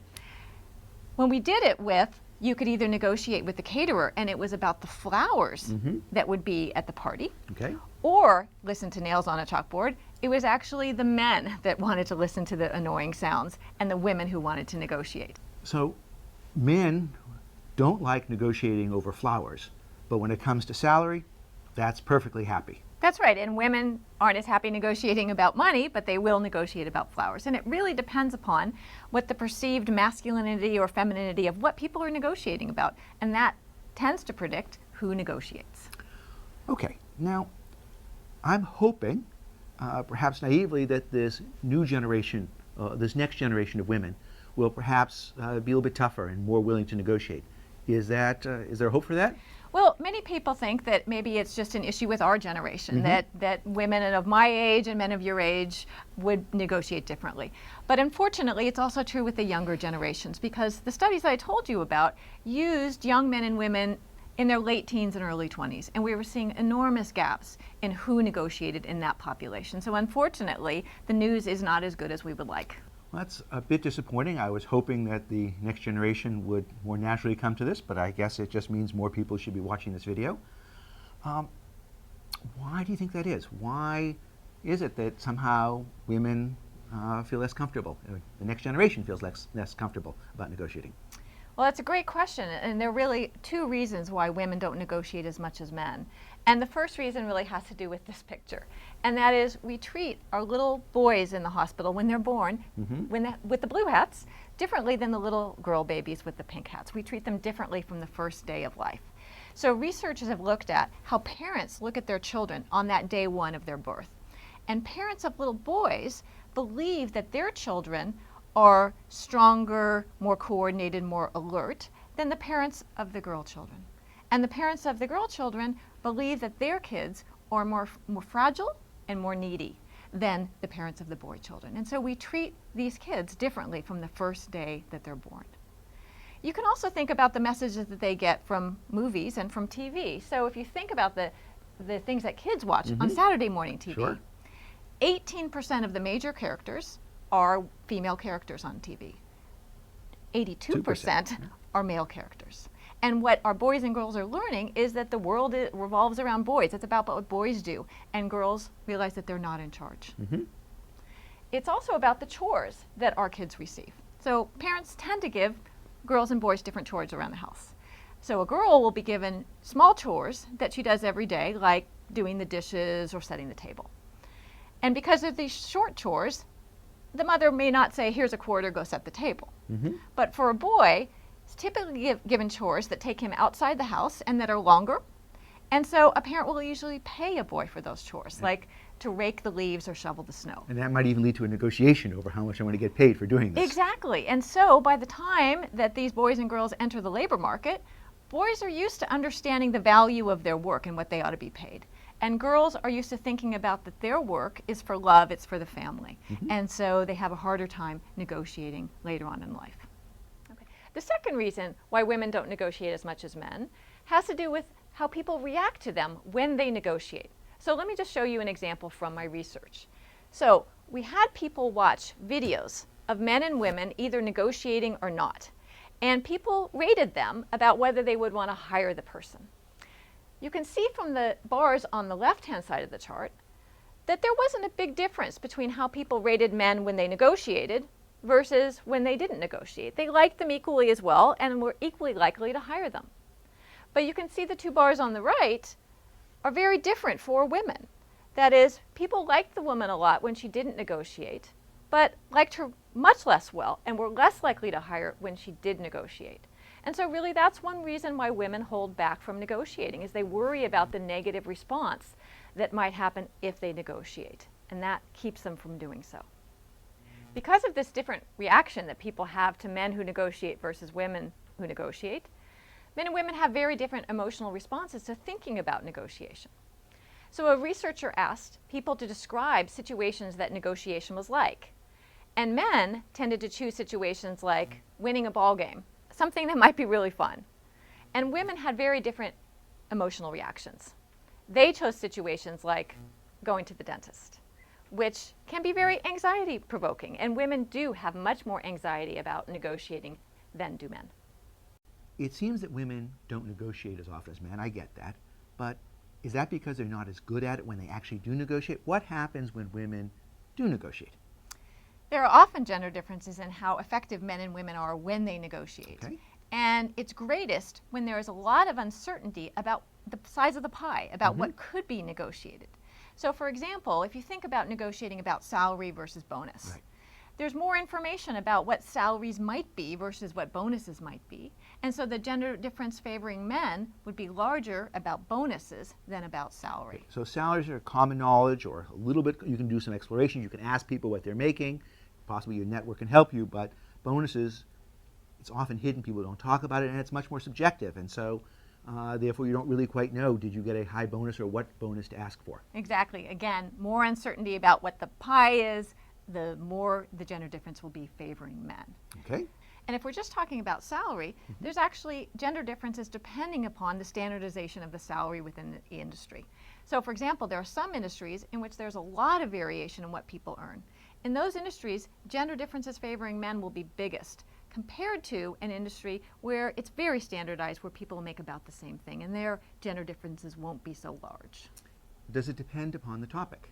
Now that's a great question. Yes, in fact it does. When the topic is more masculine, the gender differences do favor men. For example, from my research, when people negotiating over the price of motorcycle headlights, women only got about 37% of the pie in that case. But when they were negotiating over a fancy lampwork bead, which is tend to be thought of as more feminine, actually women got 48% of the pie. The gender difference will also depend upon who the negotiation is for. So we had executive MBA students negotiate over salaries, either for themselves or on behalf of another person. And what we found is that when men and women were negotiating for their own salary, men did slightly better. They got about 3% higher salaries than did women. But when men and women were negotiating the salary on behalf of somebody else, women really outperformed men. They got 14% more than did the men. So put another way, it actually doesn't matter if men are negotiating for themselves versus another person. They do about the same. But women do much better negotiating for someone else versus for themselves. What advice do you have to help women become better negotiators? Well, there's a lot of things that women can do to become better negotiators. And our research indicates that changing the style that a woman uses to negotiate can be very effective for women. And what women need to use is a very cooperative approach. So I have a list here of some cooperative styles that you can use to negotiate. So if you think about negotiating via a problem-solving style versus a this is a war approach, that's going to be more effective, that problem-solving style. Cooperative versus competitive. Assertive versus aggressive. Encouraging versus threatening. Or thinking about generating options so that there are many things for us to decide upon versus having ultimatums. And that approach is really going to influence the ability for her to be effective in that negotiation. I couldn't agree more with you in that, except I think those are good ideas for men too. Absolutely. This is a great way for men to be effective negotiating as well as women.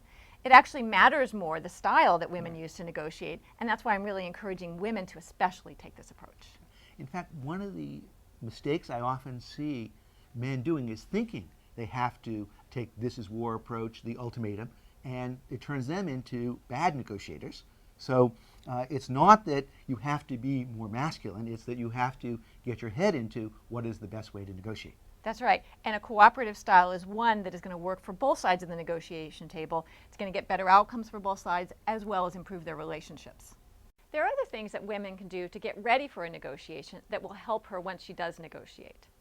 So in one study that we did, we had people think about the negotiation as either for themselves or to think about it as if they were negotiating on behalf of someone else.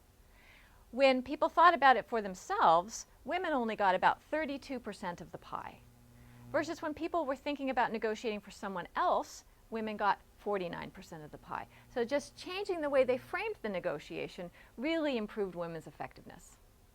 We did another study where we had people think about times in the past that they were assertive and defended their interests. This also helped women. They went from getting 39% of the pie when they didn't think about those things to getting 55% of the pie when they did think about times that they had been assertive. So try this before you negotiate to get yourself at the right frame of mind to go out there and get what you want. So how do you recommend people prepare for negotiation? Well, I actually recommend a 6-week exercise program to go to the negotiation gym. Negotiation gym, all right. Exactly, just like that. Because what I think you really need to do is build your negotiation muscles before you do that important negotiation. Great, so tell us how. So here's the 6-week program. So you want to start out with some easy things. Just do some negotiations that you think, I can easily get this, just to get warmed up. Week 2, stretch out.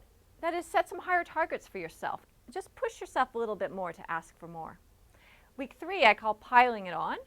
Just practice negotiating for things that you think you actually don't deserve. Week 4 is step it up. Just work a little harder. Do some things that are a bit outside your comfort zone. Week 5, go long. Take some long shots. Ask for some things that you think you might not get. And week 6 might be the hardest. Actively court rejection. Ask until you hear a no. Now you might wonder, why am I telling you to ask until you get no? Well, no is actually a good sign. It's a sign that you've pushed the boundaries a little bit. Because remember, if you never heard no, it means that you aren't asking for enough. The other thing you can do to prepare is to role play. So here are the steps in role playing. First of all, write down your plan and prepare, get ready for the negotiation. Then you want to recruit a partner, someone who knows who you're going to be negotiating with so that you can practice the negotiation. You want to brief your partner on the situation, and you want to rehearse it several times. That is, practice doing it several ways to see what works, what doesn't. Debrief with your partner. Have your partner tell you what worked and what didn't, and repeat. After that, you might also want to buy your partner a nice present. When you're thinking about what to ask for, obviously everybody likes getting paid more money, but that's not the only thing. So what are some of the other ways that you can be successful in terms of negotiating? Well, I know that you're teaching people how to negotiate here, and you're giving them great advice about how to do that. But all of that advice is not going to be effective unless people know what they want. Sure. And so step 1, or if you can think about it as Step step zero. 0, is to think carefully about what's important to you. So maybe it's money, maybe it's responsibilities, maybe it's a title, maybe it's the ability to have experience so that you can use that to move to the next level. And so really to dig deep inside yourself to think about what's important to you, and use that to prepare then for the negotiation. Absolutely. It's hard to be successful in negotiation and get the other side to give you what you want if you yourself don't know what it is to ask for. That's right. So that is step 0. Can you help explain a little more what you mean by soft in style and tough in substance? Absolutely. So I think the phrase that I like to use the best is called relentlessly pleasant. Okay. So a university president at the University of Michigan told me this, that she calls her style relentlessly pleasant. And I think what I like about this is that she understands that you have to be relentless in terms of going after what you want. But she recognizes that people are going to be judging her on how she negotiates and how she asks for things, and that being pleasant will actually go a longer way to getting what you want than to be nasty about, for example, for asking what you want. And lots of smiles along the way, apparently. Absolutely. That is, you want to use a style that's comfortable for you. So don't think because I'm going to negotiate, I have to be tough all of a sudden when I'm not that kind of person. So use a style that fits your personality, relax, and realize that this is about problem solving. It's not about competition. It's about us figuring out what's going to work best for both of us. Great. When is the best time to start a negotiation? Well, the best time is to obviously negotiate when your BATNA is good. Okay. So you talked about the best alternative to a negotiated agreement. When you have good outside options, that gives you the most power in the negotiation. You also want to negotiate in a time where you have some space to have a discussion so that you're not rushed and that you can really explore different options. So let's put this in the context of a salary negotiation or a bonus negotiation. When is the best time to start the salary negotiation? Well, for example, if you had another offer from someplace else, you Okay. have a good BATNA, that would be a good time to negotiate. You also want to approach your boss at a time when he or she isn't completely crazed and busy. That person really has the time to think about your request and for you to talk about it for a while. So to give it some space so that you're not rushed for the negotiation. And probably not after all the salaries and bonuses have been decided for the next year. You want to give them enough lead time. Absolutely. You know, many organizations have days of the year in which they decide who's going to get what next year. Once those are decided, it is almost too late. And so you really want to approach that person before they go into that decision-making process about who's going to get what. That's the best time to ask. One of the things you write about is the importance of aiming high, of having an ambitious target. So Absolutely. help everyone figure out how to aim high. Well, one of the things that I like to tell women when they're thinking about what they should be getting in their job, what salary they should be earning, is what would a man get if he had this job? Okay. And that will help her potentially to think about a higher salary than she might have already expected. Can you go further and say to the person who you're negotiating with, well, what would you be paying for me this job if I were a man? If that person has a good sense of humor, that might work. You talked about this idea of joint problem solving. And how do you get people in that frame of mind?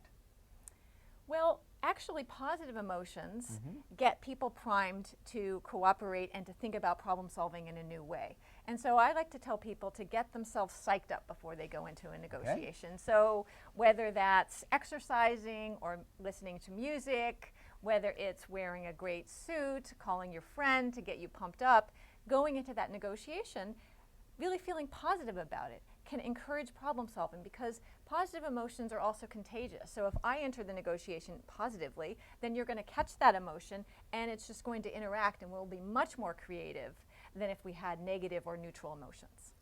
Well, I've been learning improv, and you start off there, and there's an exercise you go, 10, 9, 8, 7, 6, 5, 4, 3, 2, 1, 10, 9, 8, 7, 6, 5, 4, 3, 2, 1, 10, 9, 8, 7, 6, 5, 4, 3, 2, 1, and then you go down to 5, 4, 3, 2, 1, 5, 4, 3, 2, 1, and by the time you're done, you're all sort of pumped up and ready to go. And so well, if that works for you, Barry, then that's a good one to do. It just seems to me that that's the idea. If you want to get your energy going and positive affect. And so thinking about cases where you've been successful and thinking about happy thoughts as opposed to dentist thoughts. That's right. And going to that negotiation with that perspective is really just going to help the whole process be more effective. You're going to ask people to pay you more, and you have to justify it somehow. So help us figure out what are some good tools for justifying the higher wages. Okay. Well, you really need to think about what makes you valuable to that person. And to do that, you really have to see it from their perspective. Why is it that they're valuing you as an employee? Is it my education? Is it my experience? Is it my ability to form relationships with clients, with other coworkers? What value am I bringing to the table? And really try to articulate that as specifically as you can so that you have those arguments once it comes to negotiate why you should be paid what it is you're asking for. Great. So it's not what they can do for you, it's what you can do for them, as JFK might have put it. Absolutely. So you've encouraged people to be ambitious, and one of the things that will happen is they'll have people say no to them. Okay? What do you do in that step? What happens when you hear no?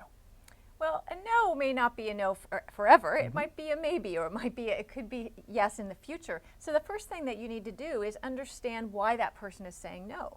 Okay. They may have some constraints that you don't know about. You might not be able to get X, but you might be able to get Y. And so really asking the question of the other side, can you help me understand why you're saying no? I'd really like to understand your position on this. And that might help you reformulate a strategy for the next time that you ask. And if the negotiations seem to be breaking down and they are offended by what you've asked, what do you do then? Well, you have to find a way to de-escalate the conflict, because negative emotions can be very dangerous for the people involved in the situation. And so it might be a good time to take a break, say, you know, hey, can I get you a cup of coffee? I could really use one. Or maybe we should revisit this next week. Anything to just to de-escalate the situation, and then you can approach it anew with a refreshed perspective and more calm emotions. a lot of people will resort to lying in negotiation. And I'm curious how you respond to that and what advice you give to people to avoid being in that situation.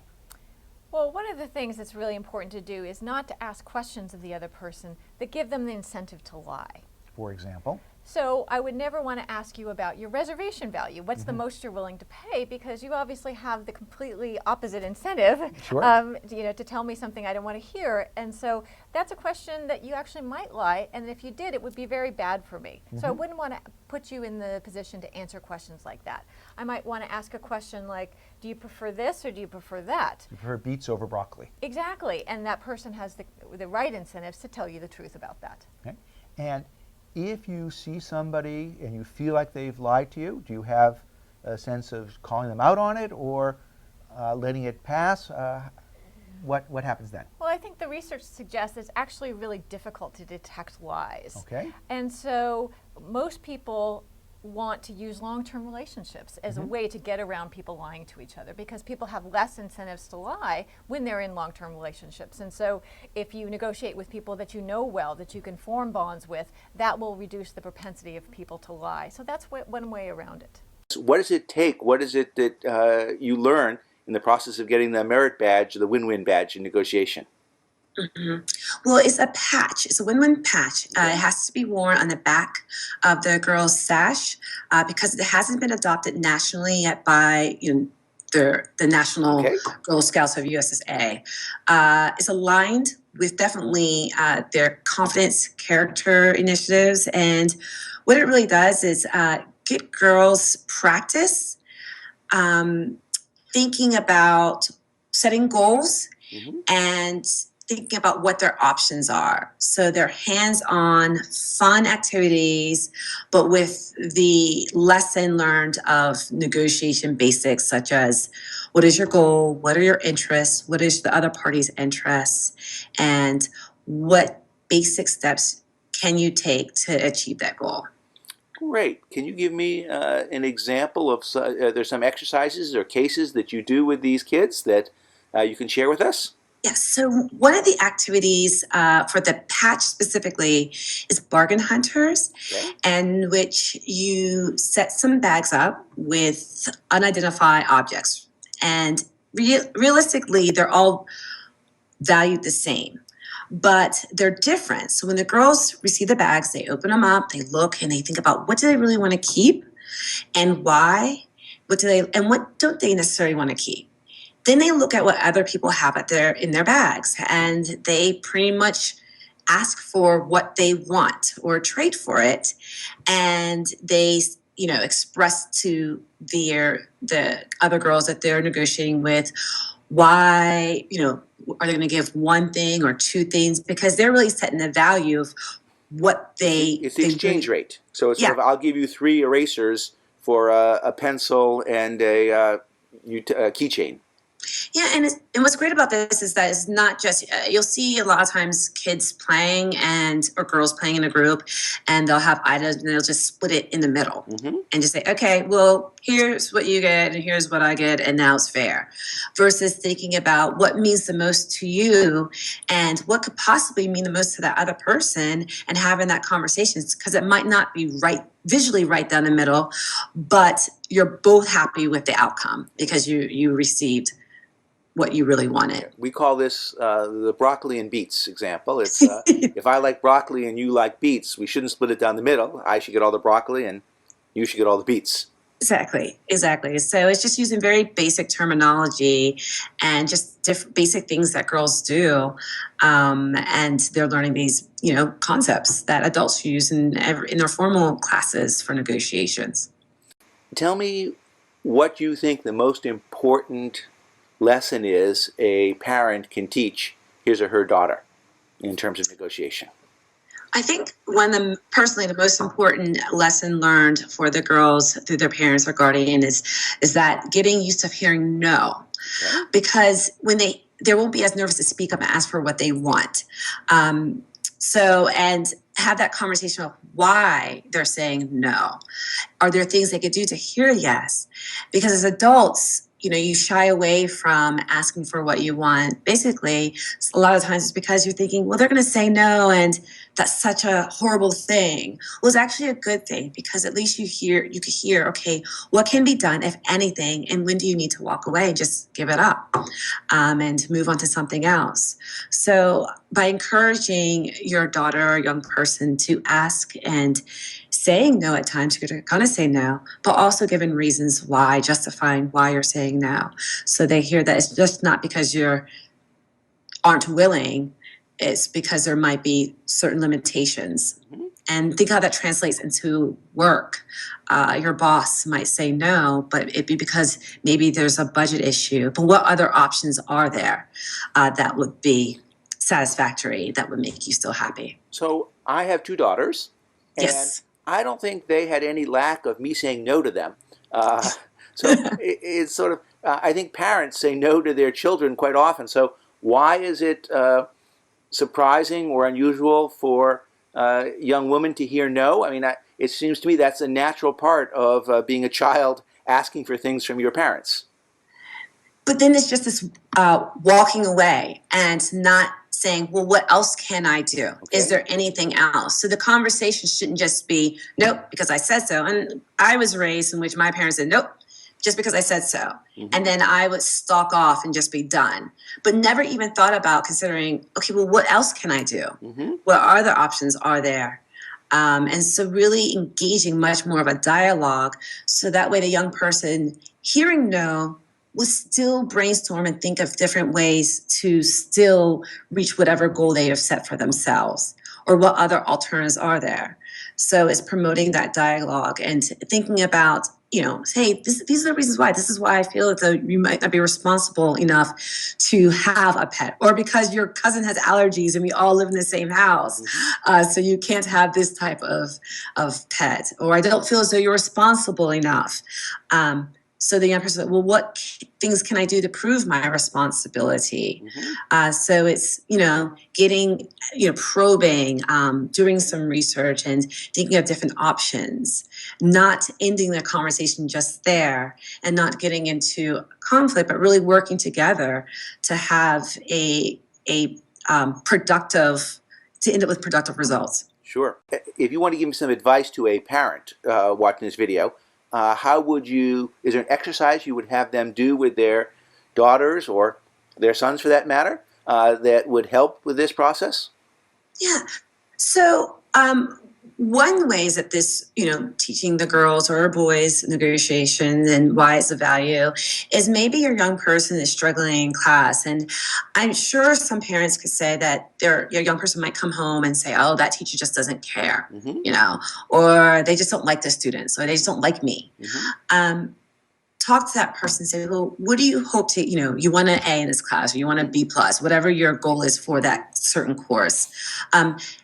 Encourage them to talk to that teacher and think about, how can I improve within this class? Discuss different options, because they're really busy, and, really have them engage in their own versus you doing it for them.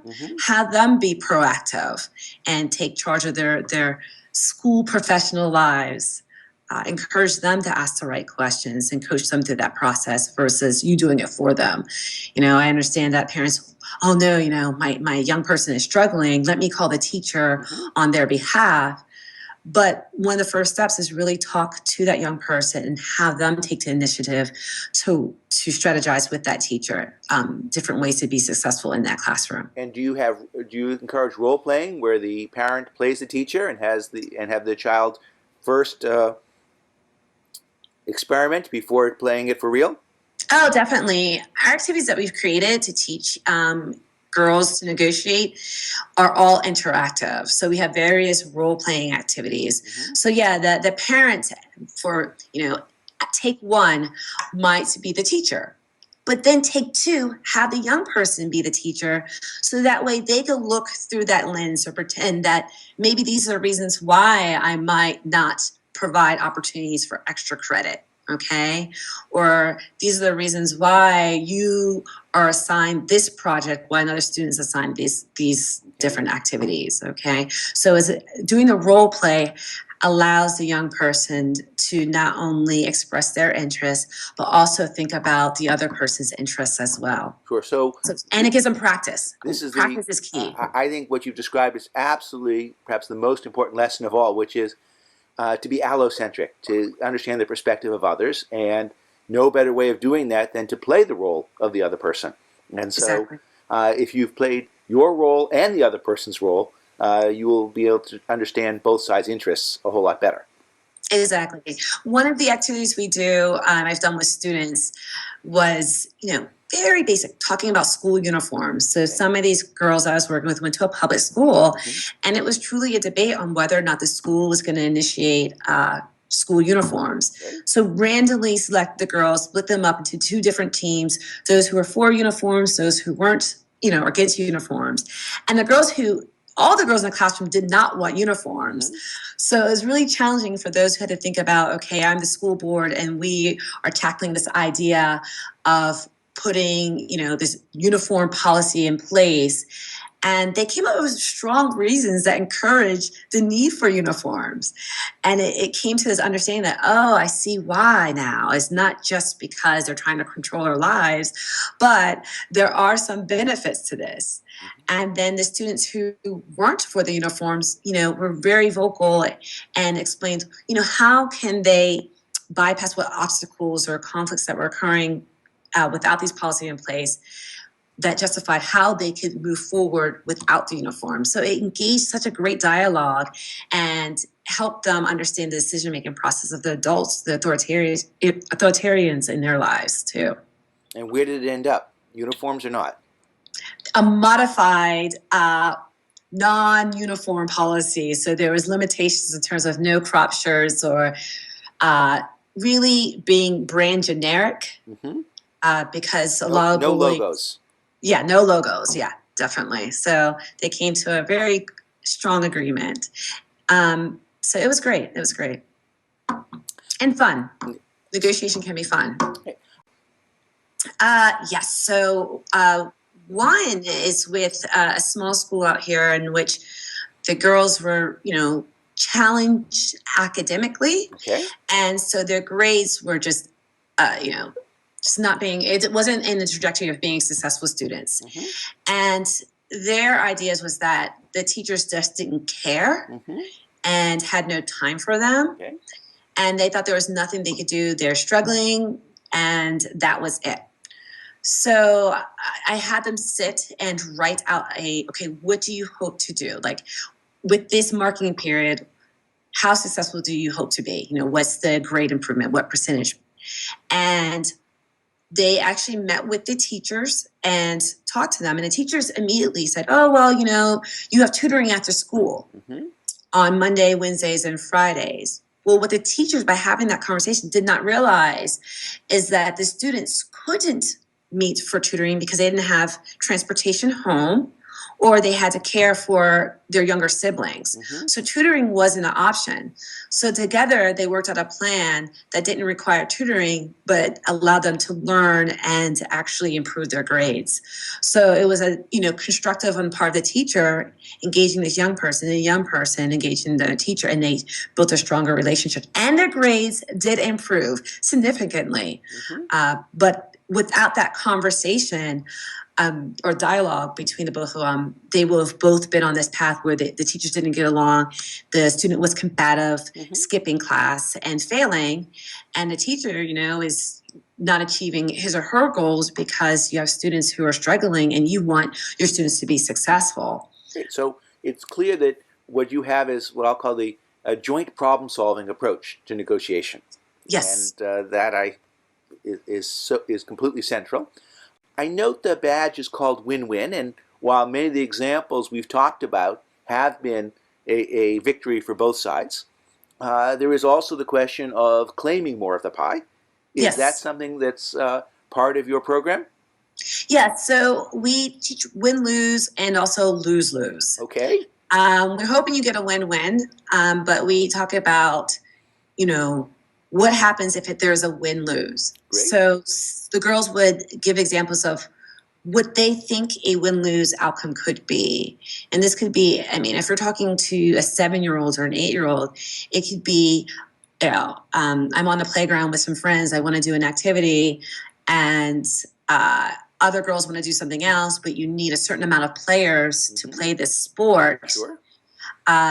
If you do what you want to do and the other girls, and you need all the players, and there's one girl or a few who didn't get the chance to participate, they that's a win-lose because you got what you wanted. Sure. And the other people are sitting there. So we do cover those, and we also cover why, are you really happy with that outcome and what happens? And some of the girls are like, yeah, because I got to do what I want, But if this is a long-term relationship, how could that affect that? Well, those girls might no longer want to hang out with me. So okay, that's great.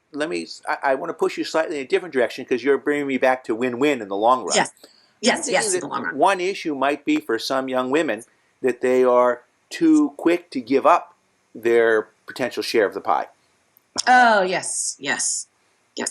So we come at activities and saying that, okay, is it, you don't have to, what are your goals, and focusing on what do you want out of it, right? And to not back down, be assertive and challenge the person that you're negotiating with. It's good, if you set those guidelines and you really want this, you don't have to pull back and say, well, it's not, it's not fair. It's not fair to you if you're always accommodating the other person, and then it shortens your ability to be successful. So we encourage girls definitely to attain their goals and to be assertive for what they want. Because, a lot of times some of the girls who are interested in some of these robotics programming, what ends up happening is that they're at a table and they let some of their peers dominate, and then they don't want to be on the losing end of the spectrum. So we don't want them to necessarily always be, okay, well, you have to be happy and I have to be happy all the time, because that's not always the case. So we also do scenarios such as, you think about, okay, if you're buying a house, you really want to make sure you get the best deal that you have, for yourself. You have 7-year-olds buying houses? That's impressive. Not buying houses, but buying objects for maybe their school fair. Okay. So one of the cases that we've created was a fair scenario, a book sales, and a young person was trying to negotiate, get more out of the deal. Sure. But there were certain limitations, and if you became flexible with those limitations, you end up on the losing end of it. So it was a challenge for the girls to work through that one, because they, I don't want him mad at me. But if you lose sight of what your goals are, it might defeat you might not reach them. And you might be mad at yourself, ultimately. Yeah. And we go from trading erasers to getting access to the car.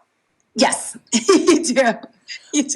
Or working, jobs. And for parents who have maybe young people who are cutting grass during the summer, or shoveling snow during the winter, or babysitting, make sure they have in mind what their price are, what their fees are, and why, versus just accepting what's being offered to them. Because time and time again, I've gotten someone to cut our grass or watch my son, and the young person will just say, "Oh, I don't care." When asked, how much does it cost, or what is your price? So having a price in mind. I don't care. Accept what's being offered to you. In that case, you'll pay me? Is that all right? Yeah. Well, if you don't care, it's $1 then. So, thinking about how that translates to young people as adults, don't accept what's being offered. Think about what you need, what you want, and why, and set that price for yourself. I imagine there's also some material on negotiation as part of dating. Is that, am I right in that? Yes.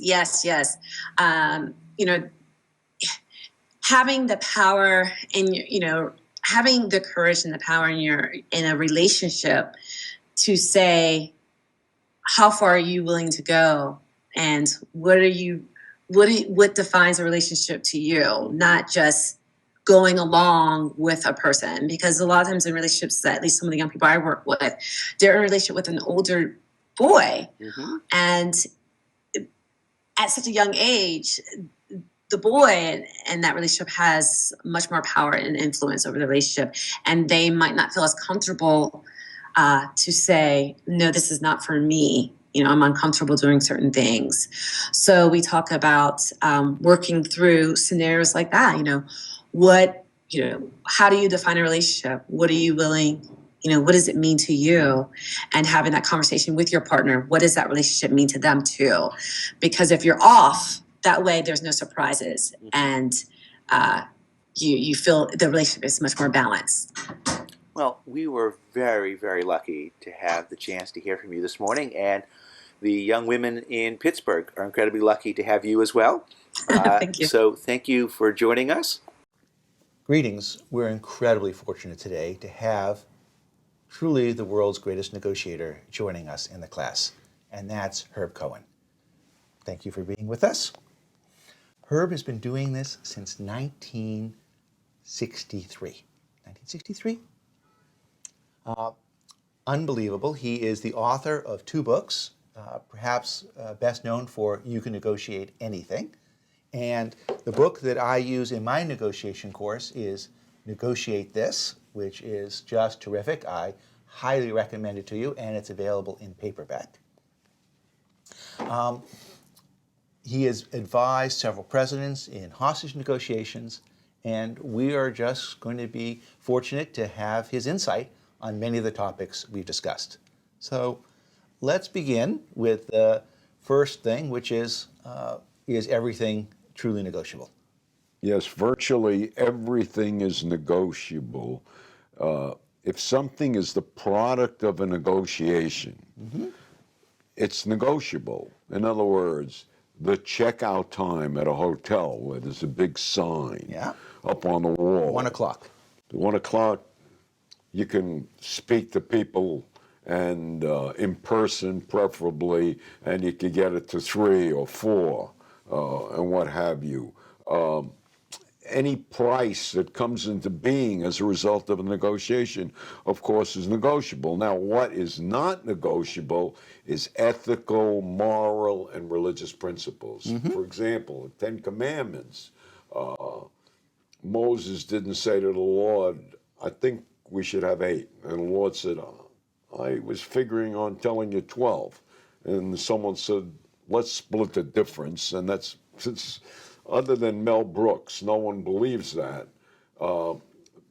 That's not negotiable because it's ethical, moral, or religious principles. But everything else is.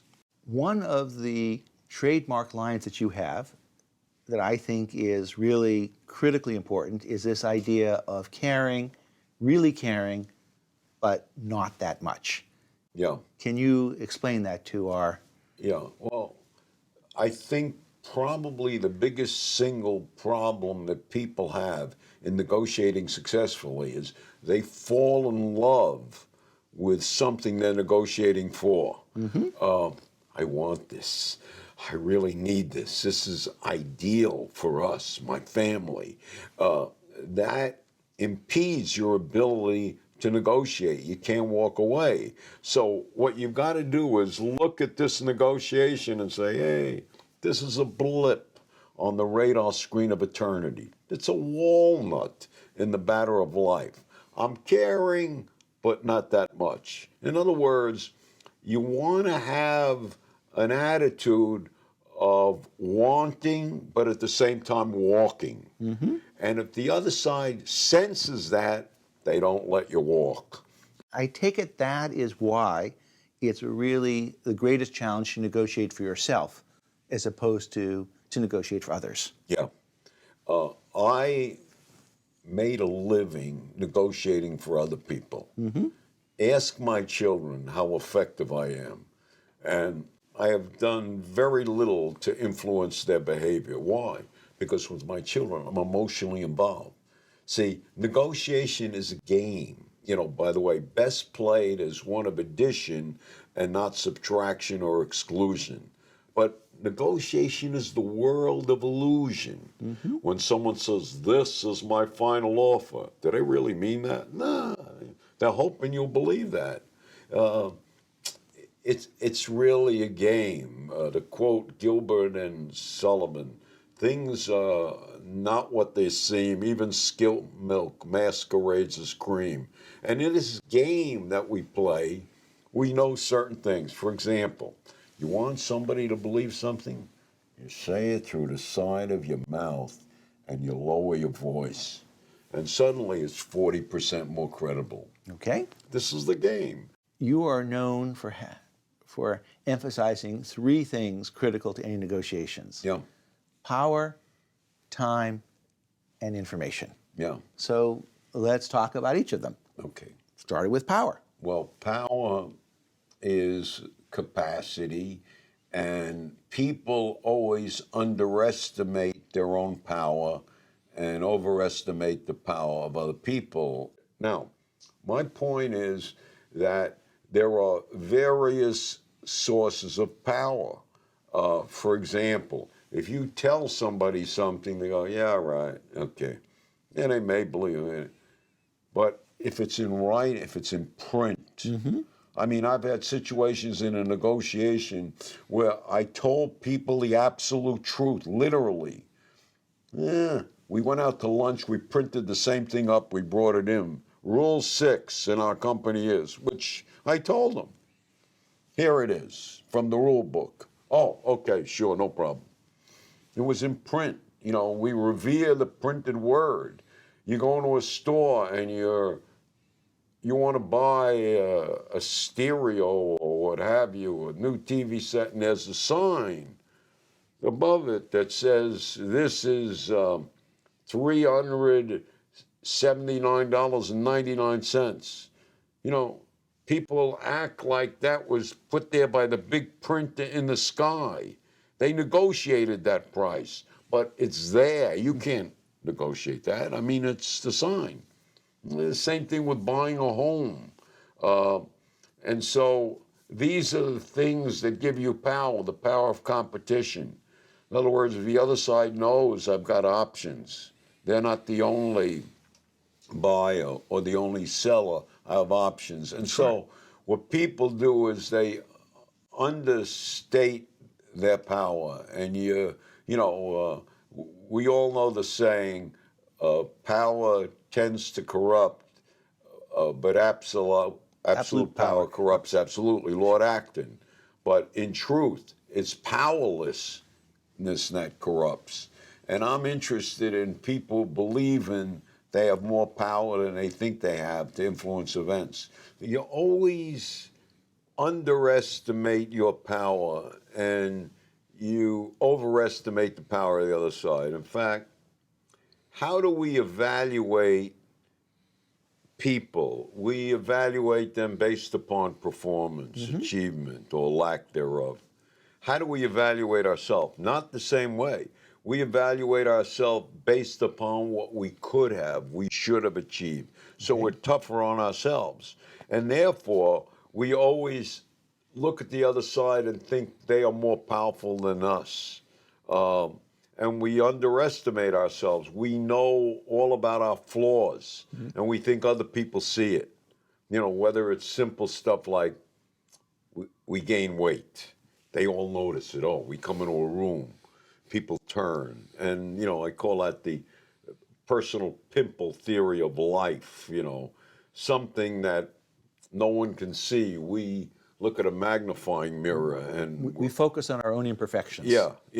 And that's not how the other side sees us. So we underestimate our power. But if you are willing to take risk, if you recognize that most things exist because they're the product of a negotiation, they can be negotiated. If you realize that you have options in this situation, if you can deal with a little stress, you have enormous power. You have enormous power, and you can make things happen. Let's go back to the three principles. We talked a little bit about power. So that's time. Time is number 2. and this is something that I mentioned, concessions occur at the deadline. Therefore, don't worry if things appear to be going slow. In fact, the Soviet Union, who I had experience negotiating with, someone plotted when their concessions occur. In the fourth quarter, which is virtually up against the deadline, they made 80% of their concessions. The United States, on the other hand, in the first quarter, made 80% of their concessions. And so it always seemed to us that the Soviets were intransigent. And I venture to say in other international negotiations, which some are going on now and they will be going on whenever this is aired, people believe they're not making progress, but they are, because the other side's waiting for the deadline to occur. And so if a deadline is a product of a negotiation, and invariably is it not negotiable? In other words, even when it appears to be over, okay, it's over, we passed the deadline, the other side is angry, they're annoyed, they're putting their stuff together, they're putting it in their bag, they resent you for this stalemate, this impasse, and they're gonna leave. I sit there, I don't move, okay? I say to the other side, now that it's over, where did I go wrong? What should I have done? What could I have done? Help me. It's over. So they said, your whole approach was wrong. If you would have started here and there, we could have. So what do? I start here and there. Start doing here and there. See, I believe that breakdowns are potential breakthroughs, that pathology is opportunity, that every exit is an entrance someplace else. So I don't think it's over when other people think it's over. And so if that's your attitude, you can resurrect things that have already gone down. It's not really over. And, you know? And in fact, what about the, even when it succeeds? I've argued that it isn't over because there's the opportunity for a post-settlement settlement. It's like, okay, great, we've agreed on this. Is there something else now that we could do? So we've talked about now power and time a little bit. We'll come back, I'm sure. Information would be the third leg. Well, the key thing is to see negotiating as a process. It begins before we realize, and it's not over when we think it's over. It's like virtually everything is a process, like mental illness is a process, you know. When did somebody become mentally ill? We look at a piece of paper, we say, well, I see here the doctor certified it on August 16th. So are you telling me August 15th he was fine and suddenly went bananas? No. It occurred much earlier, you know, or the disease occurred much earlier. And so that's the way negotiation is. And so if you can get out of the starting blocks earlier in what I call phase number one. See, phase two is the interaction, the explicit give and take over proposals where you're sitting down. Sometimes you're sitting across the table from the other guy. By the way, I always, one of my little things that make me slightly crazy is when the other side would be sitting down and they get to the room first, I would like sit next to them instead of across the Sit table. on their side of the table. Like, what the hell? It's like I'm trying to make a move on them or something.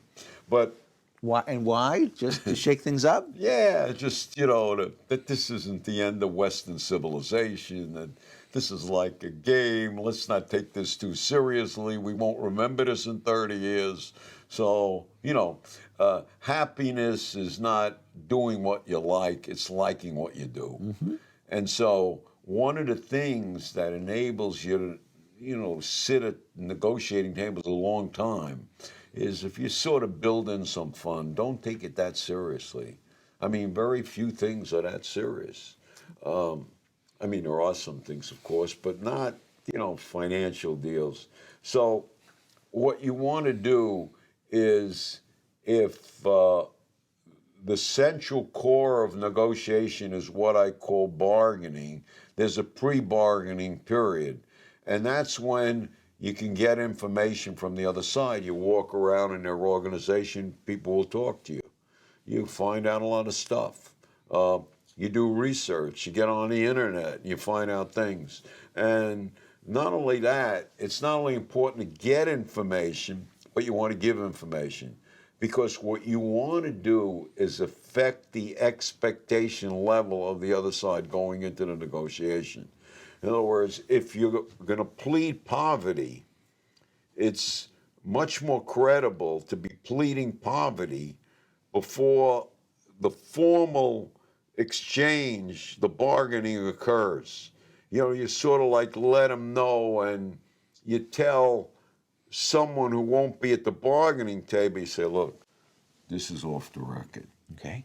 You see, off the record. And the guy's writing it down. He said, I just told you it was off the record. He says, yeah, but I wrote down next to it off the record. You know, the media does that all the time. So that guy will tell the negotiator. That will lower his expectation. Remember, this is a game. That will lower the expectation level going into negotiation. So phase one is pre-bargaining. Phase two is the actual exchange of proposals, concluded at the deadline, which in itself is not really a line. I call it a blob, a dead blob. Dead blob. And then there's phase three, afterward. And remember, this is a process, it goes on. And most relationships tend to be continuing.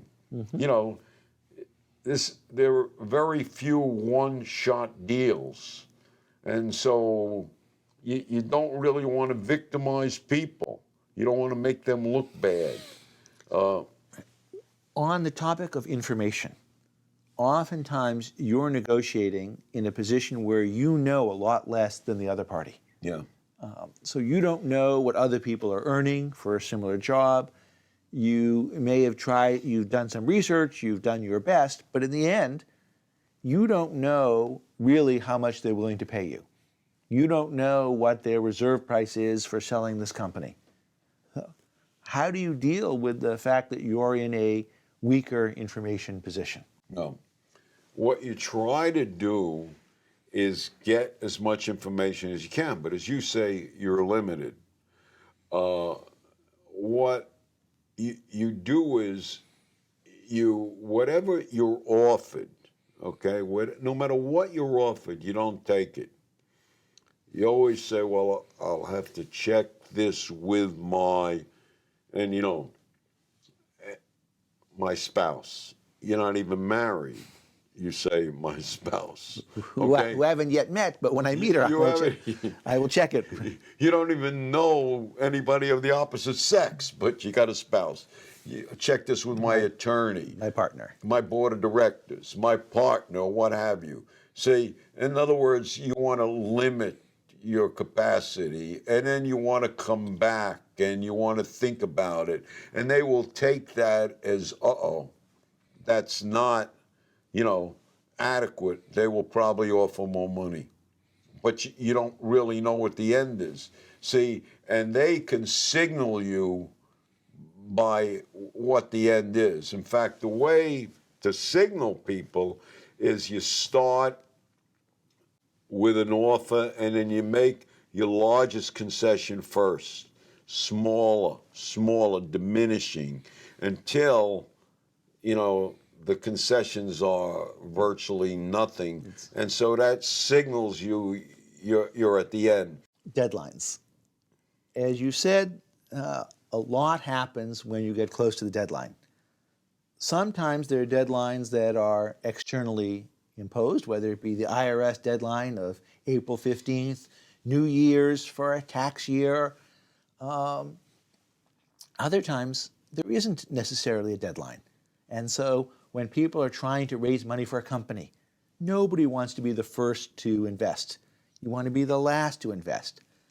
How is it when you're negotiating that you can create a deadline when really there isn't an artificial, there isn't something real that's going to impose one for you? If there's if it is perceived that there really isn't a deadline, people are very hesitant because the person that ultimately comes last, and who knows what last is, because it goes on, there's infinity here. See, what you've got to do is set up a situation where there's a reason why this is the end point. In other words, you can't make it arbitrary. Okay. You can't say, okay, August 16th, that's the end. There's got to be a reason why August 16th works, because that's when we're hiring this person and that person. Or you got to come up with some reason that's plausible and logical for the deadline. And for the most part, though, deadlines are not as firm as people realize. Even I mentioned income tax filing April 15th. You can get an extension. I don't think I filed April 15th, for 20 years. I mean, I was usually out of the country, and in fact... you get a 6-month extension. You get a just for 6-month asking. automatic extension. It's like late checkout at a hotel. Yeah. You just got to ask. You just got to ask. In fact, you don't have to ask. You just do it. You just file what you owe. Right? Or an estimate, anyway. Yeah. But my point is that deadlines are more flexible than you realize. But by the same token, if there is no deadline perceived, people won't take action. So you've got to create some plausible reason why this is the end. Say, I mean, even if you should go beyond the deadline, the terminology we use, there's a deadlock. That scares the living hell out of you. Deadlock. It's like you walk to the end, you look into the abyss, and the abyss looks back up at you. That's scary stuff. So you want to make people realize that, hey, this is like the end, and give them some acceptable reason why this is it. And then you'll get action. You'll get action. Yeah. One of the comments you made before was about expecting a lot of action right before the deadline. And one of the challenges is that if you wait too long and the deadline is approaching, there really may not be the time left to explore creative solutions that will expand the pie. Yeah. It may also be that you're sufficiently frustrated with the other party that you're not really in this expansive mood to be open to new ideas. So how do you balance off this time pressure near the end versus the idea of when the person asks for help, providing it and not waiting? Yeah. See, this is one of the reasons why you don't do anything to really upset the other side.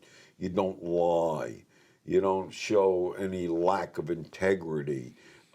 Your style, which is how you negotiate, how your demeanor, your manner should always be congenial and amicable.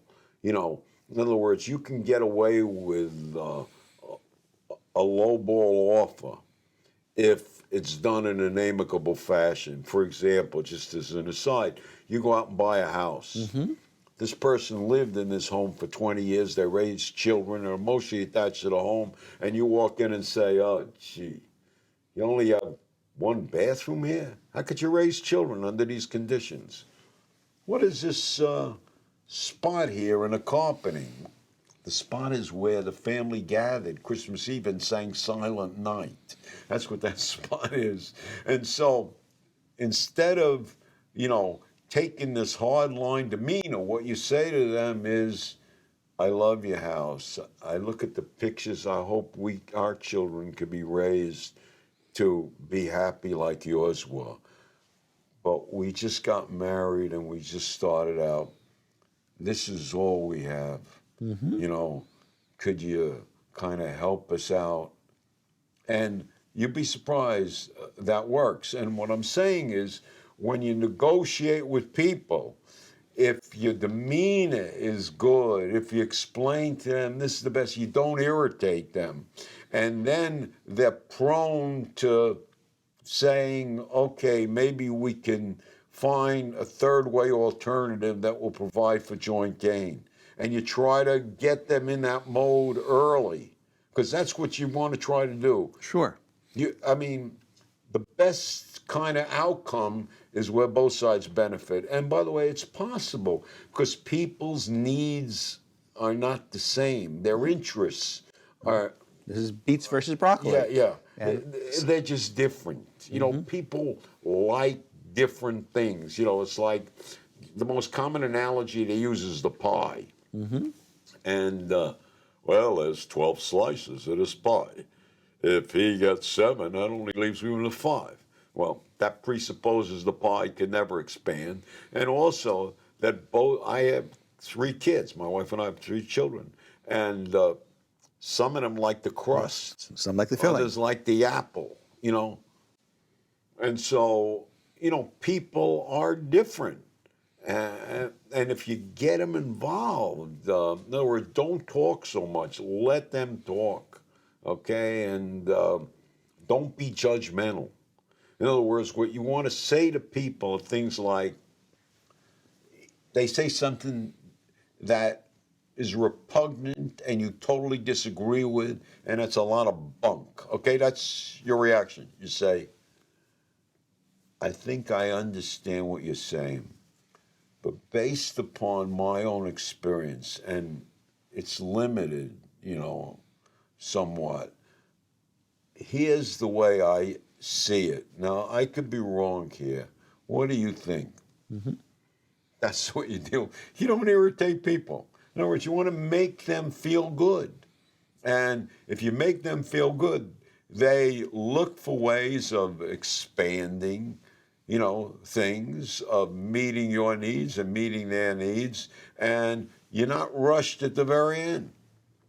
One of your trademarks lines is really this idea of making sure you're not appeared to be the smartest person in the room.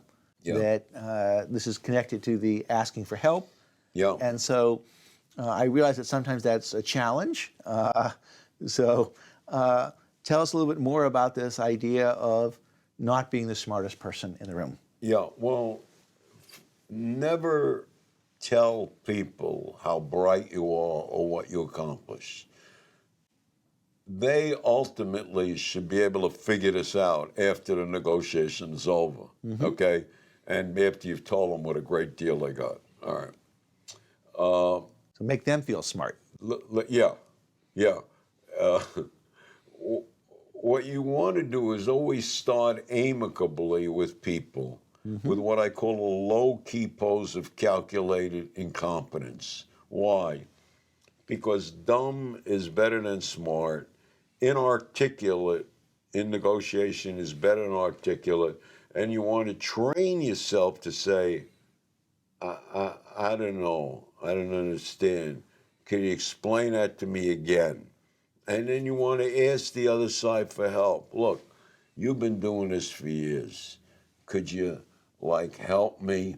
In other words, get them talking, get them doing, get them involved in the process. And by the way, the more they invest in the process, see, people start out with various needs. One, some people start out, they want to be cooperative, but there are also people that start out thinking they're going to victimize you. In other words, if you're talking about beets and broccoli, they want all the beets and all the broccoli. You're getting nothing here. All right. You know, and they see you as stupid, and so what they do is they invest time and energy in order to victimize you. But once they invest, it's hard for them to divest. You know, rats and human beings have this in common. The more energy expended in pursuit of a particular goal, the more desirable that goal tends to become. And so, although they think that they're going to victimize you, ultimately they're more and more into this situation, and it's harder for them to walk away. One of the things that people are going to experience today is they probably are going to do more negotiating online, negotiating via email. Sort of people, IRL in real life is a lot less, fewer interactions than in the old days. So what do you think about negotiating via email? Well, it is the most difficult thing. You know, it's like, what's the best way to negotiate is in person. Sure. You know, because I'm trying to influence your behavior. I want you to go from no to yes, all right? And, you know, people start out saying no, whatever the hell you say, well, no. So it's easy if it's in person. The second better way to negotiate is via phone, because you can get the intonation in their voice. The most difficult way is via mail or via internet. So what you want to try to do is don't just come across with a cold price, but tell them a little story about you. Sure. See, differentiate yourself from the average person on the internet. You know, and I always say a nose that could hear is worth two that could smell. You know, in other words, be unique, be different, change the terms. You know, I was involved in buying a condo in Vail once, and I was really bothered by the realtor who kept saying, "We of Vail," which is where it was, "we of Vail feel that when we of Vail ask for this price, we expect to get it." So this bothered me, because as far as I'm concerned, there's only two categories of people that have a right to use the royal we. Number one, you know, royalty, Queen Elizabeth, Prince Philip, you know, that group. Or two, those people within their bodies have active tapeworms. Other than that, I'm resenting this. Schizophrenics, maybe the third. So what I did was, in other words, people actually offered the asking price. I didn't want to offer the asking price. So what I did was I offered less. And all the other offers was subject to the buyers obtaining a mortgage at a certain rate. You know. So there was no conditions in your offer? Yeah, I had no conditional cash. Right at the, and they took it. Yeah. They took it, even though it was less. And the next day I ran around like crazy trying to get a mortgage. I had no money. But, you know, the point is I was willing to take, you know, some risk. I differentiated my offer. Sure. In fact, how you write your email differentiates you. You know, in other words, if you show compassion, interest in the seller, you know, and maybe you do it not in one deal, but in several emails. You take a little time, you get to know the person as well as you can. That differentiates. Can I purchase your furniture would be an example of this. Yeah. Is there a date that's more convenient for you to move? I have flexibility on that. I can, if it turns out that you need to find another place to live, I'm happy to close now or in 2 months, or actually I'm even happy to close now but have you stay there for the next 2 months. Yeah, absolutely right. See, if you have information, for example, this person is moving from the suburbs into Manhattan, into the city, into a condo. So, what's going to happen to their lawnmower?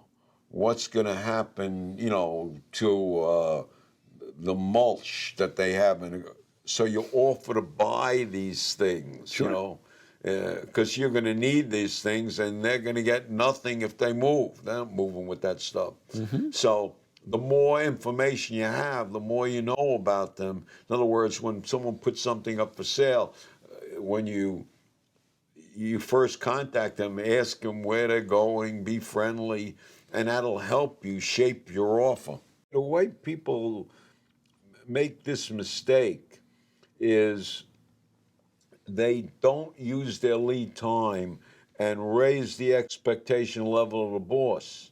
See, in other words, what people do, having observed them in corporations, is they wait till a week before they give out salary increases and tell the boss that they expect something. And the boss is already... Put the number in. Yeah. So, but if you go, let's say, 6 months, a year before and say, look, I really am trying to get a raise. What are the things do I have to do in the next 6 months that would get me an increase in compensation? See, the key is your boss, always your boss. Making your boss look good, making your boss feel good, getting a commitment from your boss.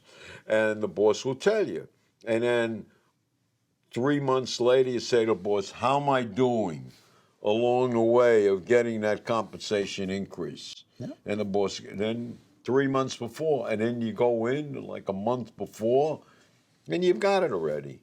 See, you've affected the expectation level of the boss, and the boss knows, and the boss see. It's like the boss has promised it to you, and you've achieved it, so you get it. One tactic that I've sometimes tried is that if we've agreed for a certain price on a project and I think that's less than I'd like, I say, okay, I'll do it for that price. However, I'd like you to consider the possibility of a bonus if I've done a great job. Yeah. And there's no requirement on you, there's no contract, there's no objective rule. Yeah. It will be entirely subjective from your perspective. And if I've just done an okay job, then I don't expect one. And now, at least I've created the option for this person to pay me more money, because if they say at the end, this project was great and they want to rehire me. It's brilliant. It's brilliant because you've put that idea in their head, say, about a bonus.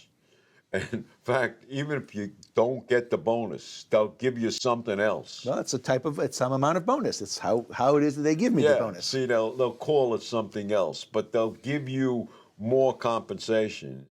Let's take a case where there is a little bit more risk associated with something. So you're interested in buying this house, this apartment, and now the seller is asking $600, and you say, no, I really $526,000. So pick a number that's not just a round number. 526 is really my limit. Okay? Now there's some risk. Tell us how to think about that. Well, first of all, the way you offer the 526. See, you started out at 500, and then you went up to 518, and then 524. Then you met with your spouse, you discussed this, you spoke to your banker, and you came back, small increment, you offered 526, and you say, look, I know your house is worth what you're asking for, and I hope that our living in the house will be as successful as you, because I see you have these pictures of children. But we checked out with our finances, our accountant, 526 is all we got. Could you help us? We're just starting out. We're a young couple, okay? So in particular, one thing you're saying is, instead of arguing with them and saying your house isn't worth 600, oh no, you're going to say, it's not, if you can get 600 for this house, please, if I were you, I would. I, unfortunately, am only prepared to pay this much. I check my finances, and just this will involve paying utilities also. We try to figure it out. We try to calculate. This is the best we can do. Maybe it is worth more. It is worth more. And I know this house has a lot of good feelings for you and good experience, and I hope that carries over to us. And it looks like you produce a very happy family here. But this is all we got. We're young. We're just starting out. Okay, so to push you a little bit, now the person says, I appreciate that, and for you, I will make this special price. I'm prepared to come down to $550,000. And so they've made this large concession, and you've argued this is really your limit. Perhaps it wasn't entirely your limit. What do you do now? Well, I can't say yes to that now because I already gave the thing with the accountant and what have you. Look, I know my wife wants this house badly, okay? And my children would love it. And to be honest with you, so would I. I like it. I appreciate you coming down. Let me go back to check with my accountant and speak to my lawyer, okay? In other words, what you're doing is you have limited authority. Okay. You always want to have a backup position. Quick is risky. You don't want to go too fast. You want to make people feel they got every nickel they can out of you. And so you want people to work for concessions. So you can't say yes right then and there. You got to go back and call them back the next day. Could we meet with you tonight? Okay? And then you decide whether you want to take that or say, the best we could do is 537. We worked it out to the penny. We kept calculating and recalculating, and our accountant won't even let us go there. The accountant says 534, but we can go 537. We just love your house. That's what you do. I have a friend and colleague who takes the following approach to negotiation. He offers his union what he considers to be a generous and fair proposal, makes that his first offer, and then refuses to budge. What do you think of that strategy? I don't want to criticize a colleague, but that was tried by General Electric by a fellow by the name of Lemuel Bulwark. Yep, Bulwarky. Yep. And it didn't work because there's certain expectations, okay? And you say, okay, this is it. First of all, it's an ultimatum. Okay. If people aren't involved in the process, they won't support it. They see this as, you decided this, it's a take it or leave it thing. They resent that, okay? When someone says to me in life, this is an ultimatum, take it or leave it, even if it's in my interest to take it, I have a knee-jerk reaction to say, shove it, okay? And I think a lot of people are like that. I don't want people to make decisions for me. I like to be involved somewhat. When a plane takes off and crashes, okay, if I'm there at the crash landing, I should have been there at the takeoff. That's the way I feel. All right, so the problem with that is you then give them this offer, aside from it being take it or leave it and an ultimatum, people don't take that as the first offer. And they negotiate off that. Say, I don't care what the hell you say. I've done my studies and this and that, and I feel this is fair, and so I'm offering you this. Okay. And I'm countering with this. I'm negotiating, your final offer like it's your first offer. And it would never work with me. In other words, I could be wrong, I could be stupid, but I wouldn't take it, even if it was generous and good. Because this person's not playing the game. You got to play the game. You can't, suddenly make up your own rules. How do you deal with the other party when they are trying to embarrass you about the fact that you are negotiating? Yeah. How do you respond to that? I don't, depending on what they say, I say, look, I would like to purchase this item. By the way, please note that my tone is soft. I slow up, like childlike. I would like to buy this item. I assume you want to sell this item. I don't want to negotiate, but this is what I got. This is what I could pay. And I see what... So you're asking for help? Yeah, I'm always asking for help. because you want the other side involved in the process. So you don't want to, come at them. Look, you negotiate. I know you negotiate. You've done it before. You don't do that. You don't want to create any defensiveness. You want to get them, I generally tell them the truth. Look, it's Valentine's Day, and I promised my wife I'd get ordinary, see you dealing with a woman salesperson who's empathetic. Even the guy feels badly for you, So they negotiate. It's a big ticket item. If it's like, can you negotiate a quarter pound of butter? Even if you could, it's probably not worth it. That's right. It's your time, it's your embarrassment. You don't want to do that.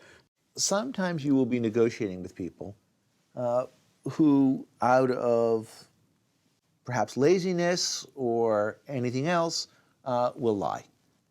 And they will perhaps claim that they have another offer that they don't have, and they'll try and use that to get you to come up. So so let's take a case where the most you're willing to pay is $450,000, and the person says they have an offer of $500,000. At this point, you have only been offering them $400,000 up till now. So they're trying to get you to come up, and they're using this fake other bidder. Because as you said early on, the best power in negotiation is to have alternatives. Yeah. And if there really is another alternative out there, which is offering $500,000, well, that's true power. Yeah. See, I always say to myself, why is this guy here? Okay, why did he come here? Where did he come from? He traveled an hour by car to be here. He took the train or a plane. Why is he here? If he had another offer and he didn't think I would go up at all or very little, he wouldn't even be dealing with me. So I say to myself, one, maybe the offer's not there, or B, the terms are different. My terms are more favorable. He'd rather get an offer from me. So if it seems to me that $450,000 is what I'm going to pay, I explain to him and I say, if that offer were really better, I might take it myself, But here's where I think what we offer to you in addition to the money. And then I try to sell, what the relationship is all about. And you don't call them out on the lie. No. You don't say, that's great, $500,000, go take it. No. And I don't really believe you have that offer. And in fact, I'm so confident you don't have that offer that you're going to come back to me and we're going to discover. So why don't you call them out on the lie? Because all I've invested in the situation, I've spent time with this guy talking up. I met him 3 times or what have you. And I don't want that to go down the drain. I've got an investment. And if I imply or even call him out on that, he's going to be too embarrassed to even come back. Sure. He might, but the likelihood is you won't. So I try to, not call him directly, but, sort of explain to him that, the terms are different. What we offer is different. We offer a continuing relationship. Why our company is different. The service, or all these add-ons that you're not paying for, And then I tell him, look, but you got to do what's best for you. You're a real nice guy. I enjoyed being with you. I hope we could be doing business together. I think we'd be very successful. You're a man that I respect. You're a person of integrity. I'm sure. You're saying that to somebody who you think has just lied to you. Yeah. Okay. Yes. Which is my way of, I'm not lying, I'm just exaggerating. I'm making the guy feel good. In other words, you're going past this guy one time in life, make him feel good. This is a joke. This is a game. This is the way you play the game. The game of life. It's the game of life. You know, it's like someone says to you, your wife buys a dress, you know, and she says, how do I look? Well, you want to stay married a long time? You say you look great. There will be people who make outrageous first demands, if you like. Numbers that just couldn't possibly be right. How do you respond when somebody does that? I would say, I don't understand how you could come up with that. Could you explain that to me? Okay. See, first of all, every demand that people make, they ought to be able to justify. Sure. If they can't justify it, you know, it's worthless. So you start asking questions. How'd you come up with that? Why did you say that? I don't understand. Help me. You know, and then they've got to come up with some, well, they're not going to say, well, arbitrarily, I thought that would be a good place to start. Okay. So, in particular, what you don't propose doing is coming up with an equally outrageous low number. No. Because what that does, it throws you in the competitive mode. And then you got an extra, and then they get crazier, and then you get crazier, and the negotiation is going to be so prolonged or break off.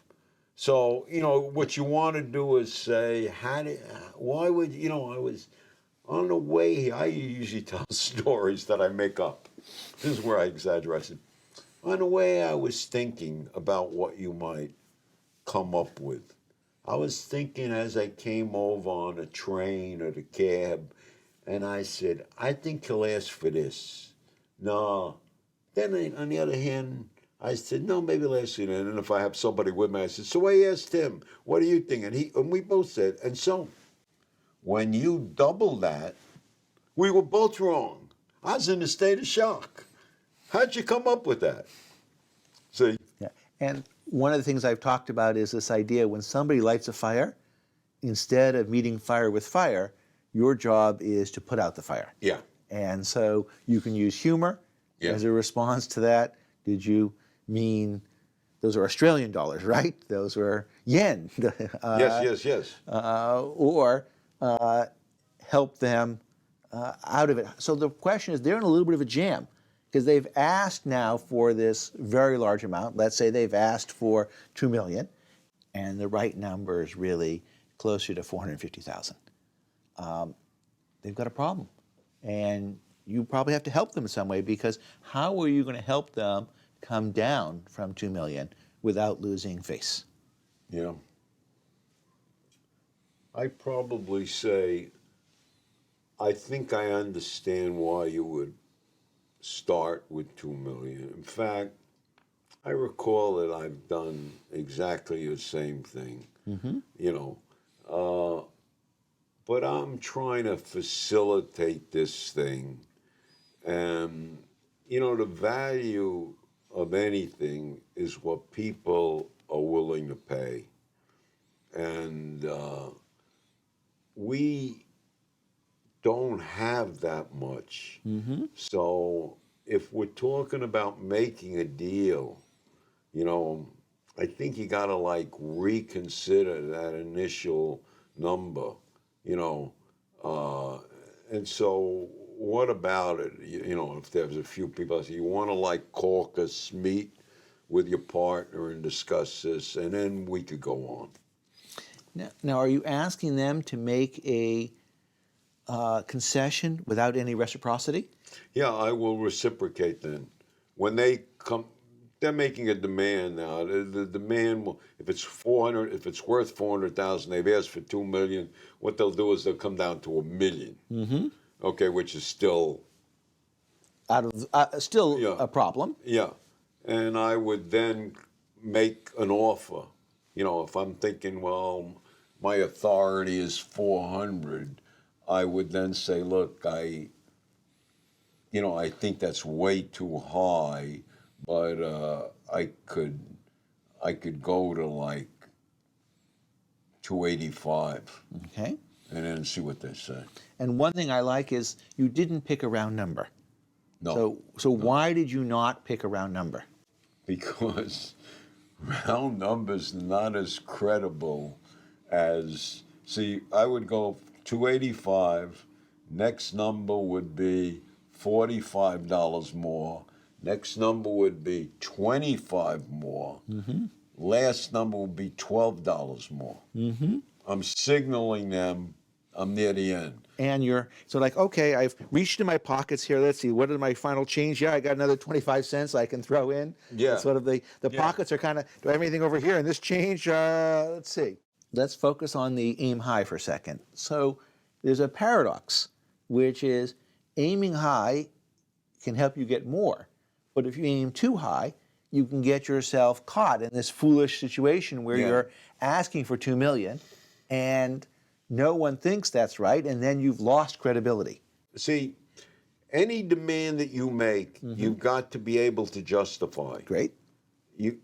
So you know if you can't justify that demand, it absolutely will not make sense to the other side.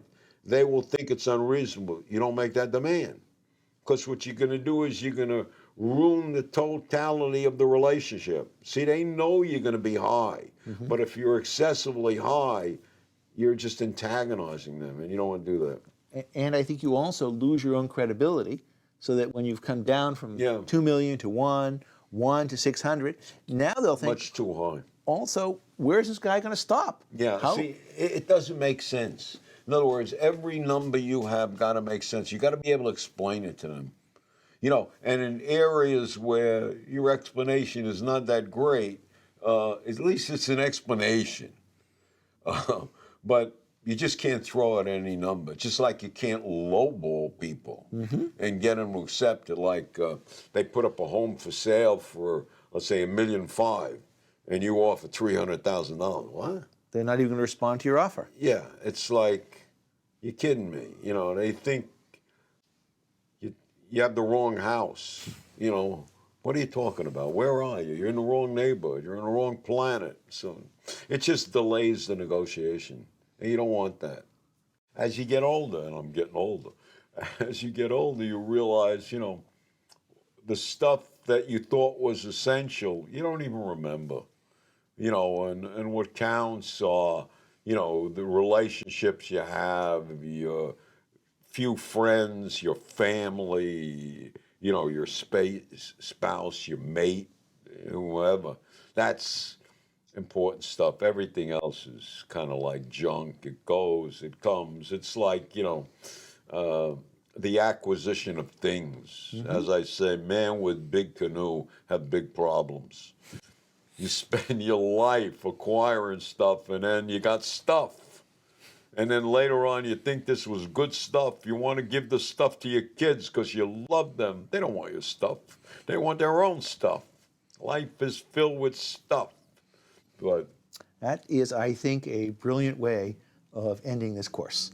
It's that get your priorities right in life. Yes. And it's not about how much stuff you have. It's about the experiences and relationships along the way. Yeah, agree with you.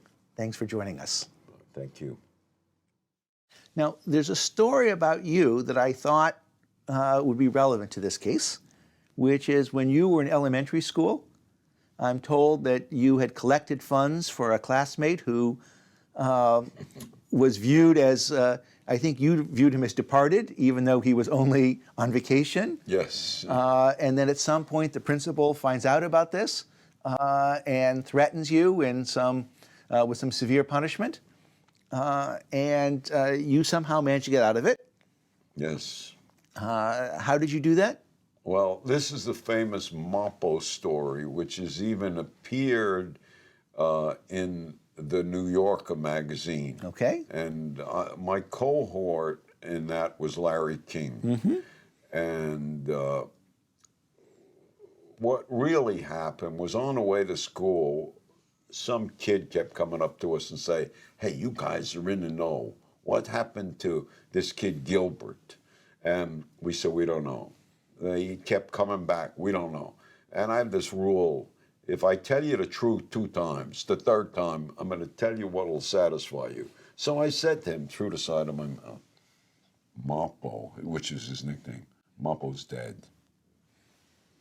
The kid ran back to school and got there before us, and we were in a homeroom class.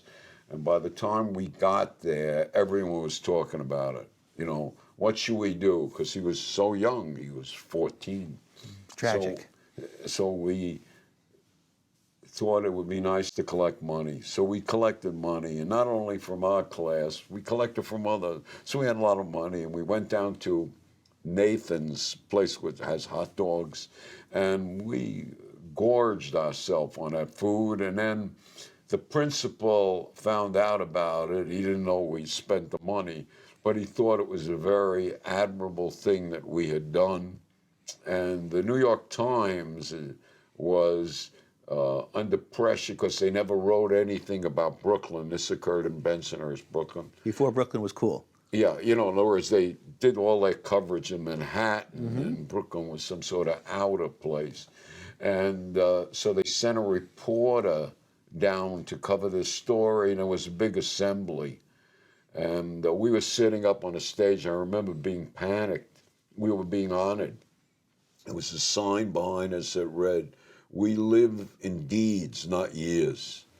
And I just wanted to get this over with. And the principal speaking, and suddenly this guy Mappo, who the principal called up and found out the phone was disconnected, arrives. And he arrived, the assembly was before school started, and he had to get in through the back doors. He hit the doors, and the doors swung open, and I panicked. I got up and said, "Go home, Mappo, you're dead." And the whole assembly started laughing because they knew the scam. And then the principal took us to his office and, you know, threatened. And people claim that was my first big negotiation. I said, "Look, we screwed up, but we're kids. You know, how would this look for you? I mean, you didn't even check this out. You made one call. Maybe we could work this out, you know, without us going to the penitentiary or anything like that." And ultimately, it was worked out. He got rid of us. We went on to high school. And so that story, you know, has stayed with me all these years. It's not the most ethical behavior I've exhibited. You were younger. Young and foolish. Young and foolish. So to me, the key lesson of that story is this notion of being allocentric, of truly understanding the position of the principal and thinking about that from understanding that that's why it really wasn't in his interest to elevate this and get more publicity about it. Yes. I'm going to try telling a story, and happy for you to keep us along the way and see this. This is a, oh, you're wearing two watches. That's interesting. Is that you're wearing two watches? Yeah, I always wear two. Because I'm crazy. Because one watch, you have certainty. With two watches, you never know. You never know. It Okay. reminds me, you don't know. You think you know. Be more humble. You know, that's why I wear two watches. Great. That's yeah. Easy. No one ever notices it, so I don't have to explain it to people. But it kind of like is a reminder. Hey, you know, things you're certain of may not be that certain. Who the hell knows?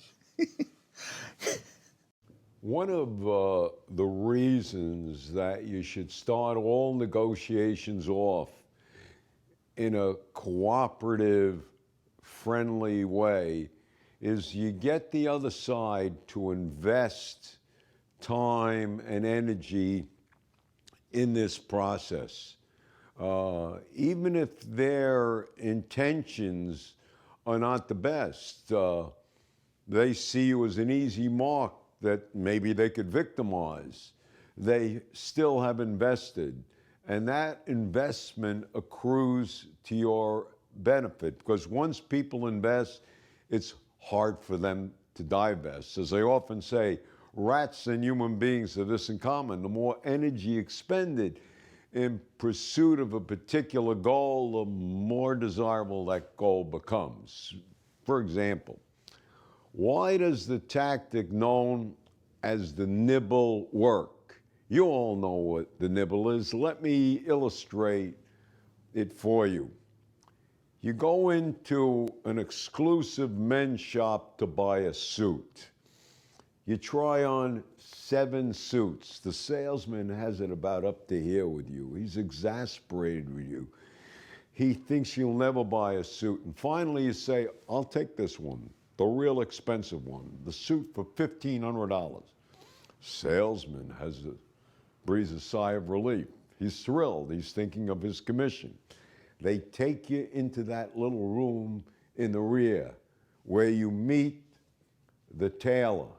This is always, for some reason, a short guy from Eastern Europe who walks around with pins in his mouth, and he has a tape measure around his neck.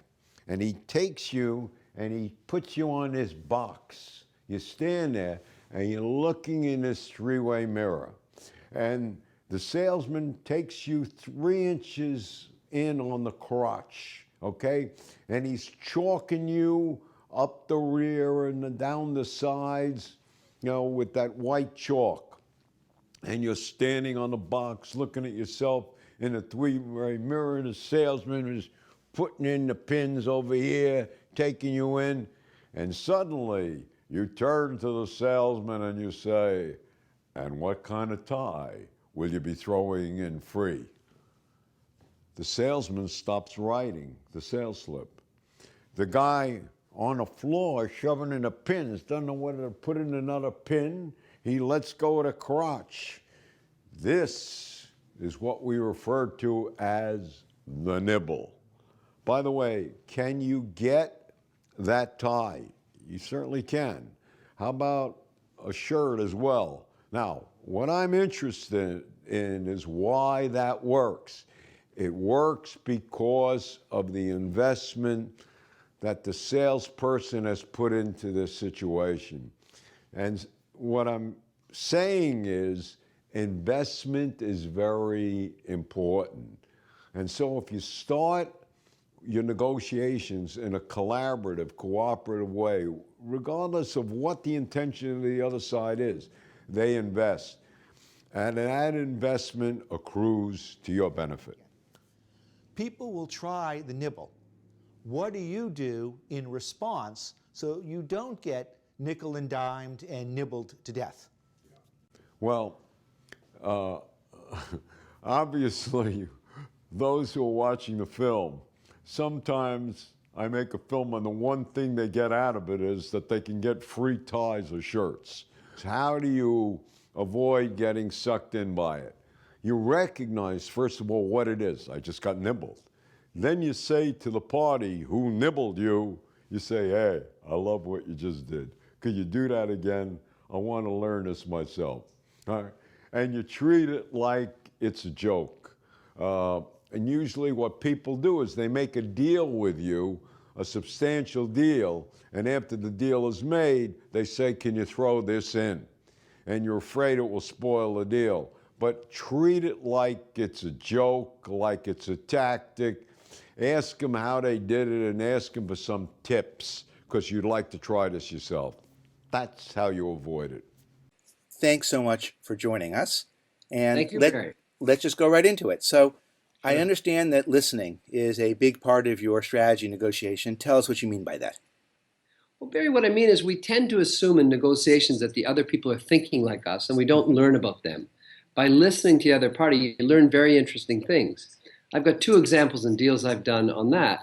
In our first deal in France with La Centrale des Particuliers, the owner of the company basically indirectly said, I don't mind if you take all the cash in the business. It's much more tax efficient for me. Everybody would have assumed that he would just add the cash back to the deal. What happened was he let us take all the cash in the company and it helped his tax situation. Okay. We only learned that by listening. The second example was with our original deal, the first deal we did in Montreal, Auto Hebdo. Everybody assumes that, well, you take the receivables and the other person will take the payables. In this case, we were saying, no, we don't want any bad things. We don't want any payables. We'll just take the receivables. And he thought that was reasonable, and he seemed to not care much about having to pay the payables. He thought he had to, but by listening, I learned from that. Great. So I think another way of saying this is don't make assumptions, ask. And then when they give you a hint, follow up on it. Exactly. Ask, but also listen and inquire. Not necessarily ask them directly, but, oh, what do you think about these things in general? And you'll find that they have different views than you in certain areas. Terrific. The second is, I think there's a line from The Godfather, keep your friends close and your enemies closer. I think that's, I wouldn't say enemies, but we did a lot of negotiation with buyers and mostly with sellers of businesses. So I always say to everybody, let's keep the seller close. And there's many reasons for that. You don't know. There's changing circumstances in life. If you have a close relationship, they'll tell you if there's a competing offer, that you'll be able to hear them and see if it's actually consistent, if there is. And I have many examples of this. We've always tried to be close and be very close to the seller. So the two examples I have is in my first deal, in listening to the seller, I realized his children were taking swimming lessons. So I offered to teach his kids how to swim in their pool. I was a swimming instructor at the time. So I got a more personal relationship. And keeping close is not only to learn things, but it's also a personal relationship, so they're more flexible in negotiations. So that was one example. The other example is we were doing a deal in Brisbane, Australia. And the owners were an older Mormon family living in Hamilton, New Zealand, which is a very large Mormon area. So I flew, in going to Australia, so I happened to stop by and have lunch with them in Hamilton, New Zealand, and saw all their what they were doing in their lives in Hamilton, New Zealand. And it became very important, both the respect for what they're doing, but also respect for their religion. But I kept close in a personal way to them. I think that's very important in getting two very successful deals done. You have done more cross-cultural deals possibly than anyone on this planet. And so help us understand about some of the challenges in negotiating internationally. Well, I think negotiating international takes together many of the things I've talked about. Listening, getting to know the seller, being close to them. For example, we make assumptions. So one of my classic examples is the deal in Moscow, in Russia. We owned a very large classified advertising business in Russia. Mm-hmm. We had 51%, our partner had 8%. And in a deal, we were going to buy out all the former Russian generals. Okay. So our partner moved to 12%, we'd moved to 88%.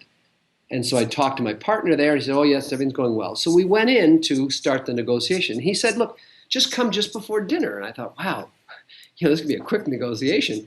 And we'd mentioned price that was acceptable to us to him. And we walked in, and the Russian generals, instead of sitting down at the table, said, come on over here. And they had champagne all poured, and they said, congratulations. And they started clinking glasses with me. So instead of jumping on and saying, well, no, we have to decide on the price and the deal, I sort of just clinged the glasses, and I slowly went to the back after having a glass of champagne and talked to my manager. I said, what's happening? What about the negotiation? What about our deal? He said, oh, they've all agreed. Don't worry. So the honor of these people and the generals on agreeing, once they've agreed, and our partner was a former colonel in the Army, once they'd agreed, we didn't have to worry about it. They were just going to sign the share transfer forms whenever we want. So instead of me getting into a negotiation position, I just agreed. Yes, I agree with you. The deal is done. And so that honor system that they had, their word was good. Me accepting their word assured that the deal would move forward. And that was really an interesting one. Although you didn't know what the deal was at this point, but you didn't. They knew. It was very simple. We're just buying their shares. And we'd mentioned a price to our manager was acceptable. And they said, that's a fine price. You're fair. And so they basically accepted it and assumed they just signed the share transfers. And so I didn't have to do anything. So it was a listening thing. It was getting close to the seller and learning, but also go with the flow. If I had said, look, what is the deal? The terms that they would have said, well, hold it now. You don't trust our deal? No, we trusted them. And that was very important, honor. The second was an interesting deal in Taiwan where the owner and his wife, little beknownst to us, were actually getting divorced. Okay. But they didn't want us to know. And the other party who was involved in that turned out to be the lover of the wife. All right. So there we just went with the flow. We thought, gee, it's funny that the couple didn't go together and that our advisor. So we had to be very careful. We didn't want to overdo vis-a-vis the husband the role of the advisor, but we also didn't want to make the wife feel we're too close to the husband. So there we had dinner sitting next to the husband, and then when they're driving back to the hotel, I drove back with the wife in the car, and we were very careful not to put in their face the fact there's a divorce and this is sad and they've got kids, but hey, we're okay. We're not going to get involved in that issue, but let's make a deal together. And it actually all worked out. And again, if we hadn't listened and watched what's happening, we wouldn't have realized the dynamics because they were trying to hide it. But we didn't put it in their face. So I think in many deals in Asia, not putting some of these facts in their face is very important. That's some of the things we've learned internationally.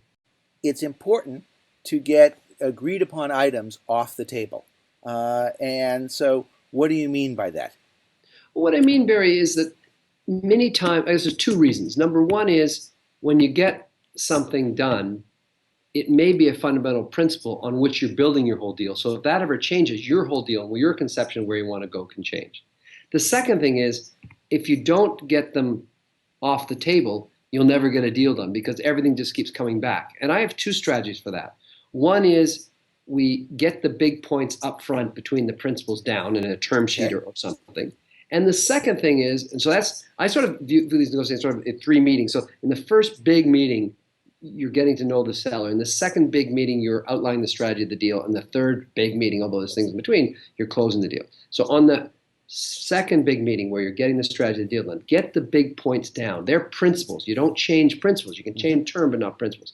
So get the principles right in that second big meeting on what the deal is. And then on the last meeting, when you're going over the last points, when there's a contract or big papers in front of you, what I do is I actually do it. I have the deal in front of me with paper, and I say, everybody got it. Let's go page by page. And the first page go over, and then I always take the first page and turn it down, never to be turned over again. And I ask people, is there anything else on that page? And then I do the second page and slam it down. And people know psychologically, they'd sort of follow your rhythm and realize it would be terrible to ask to go back.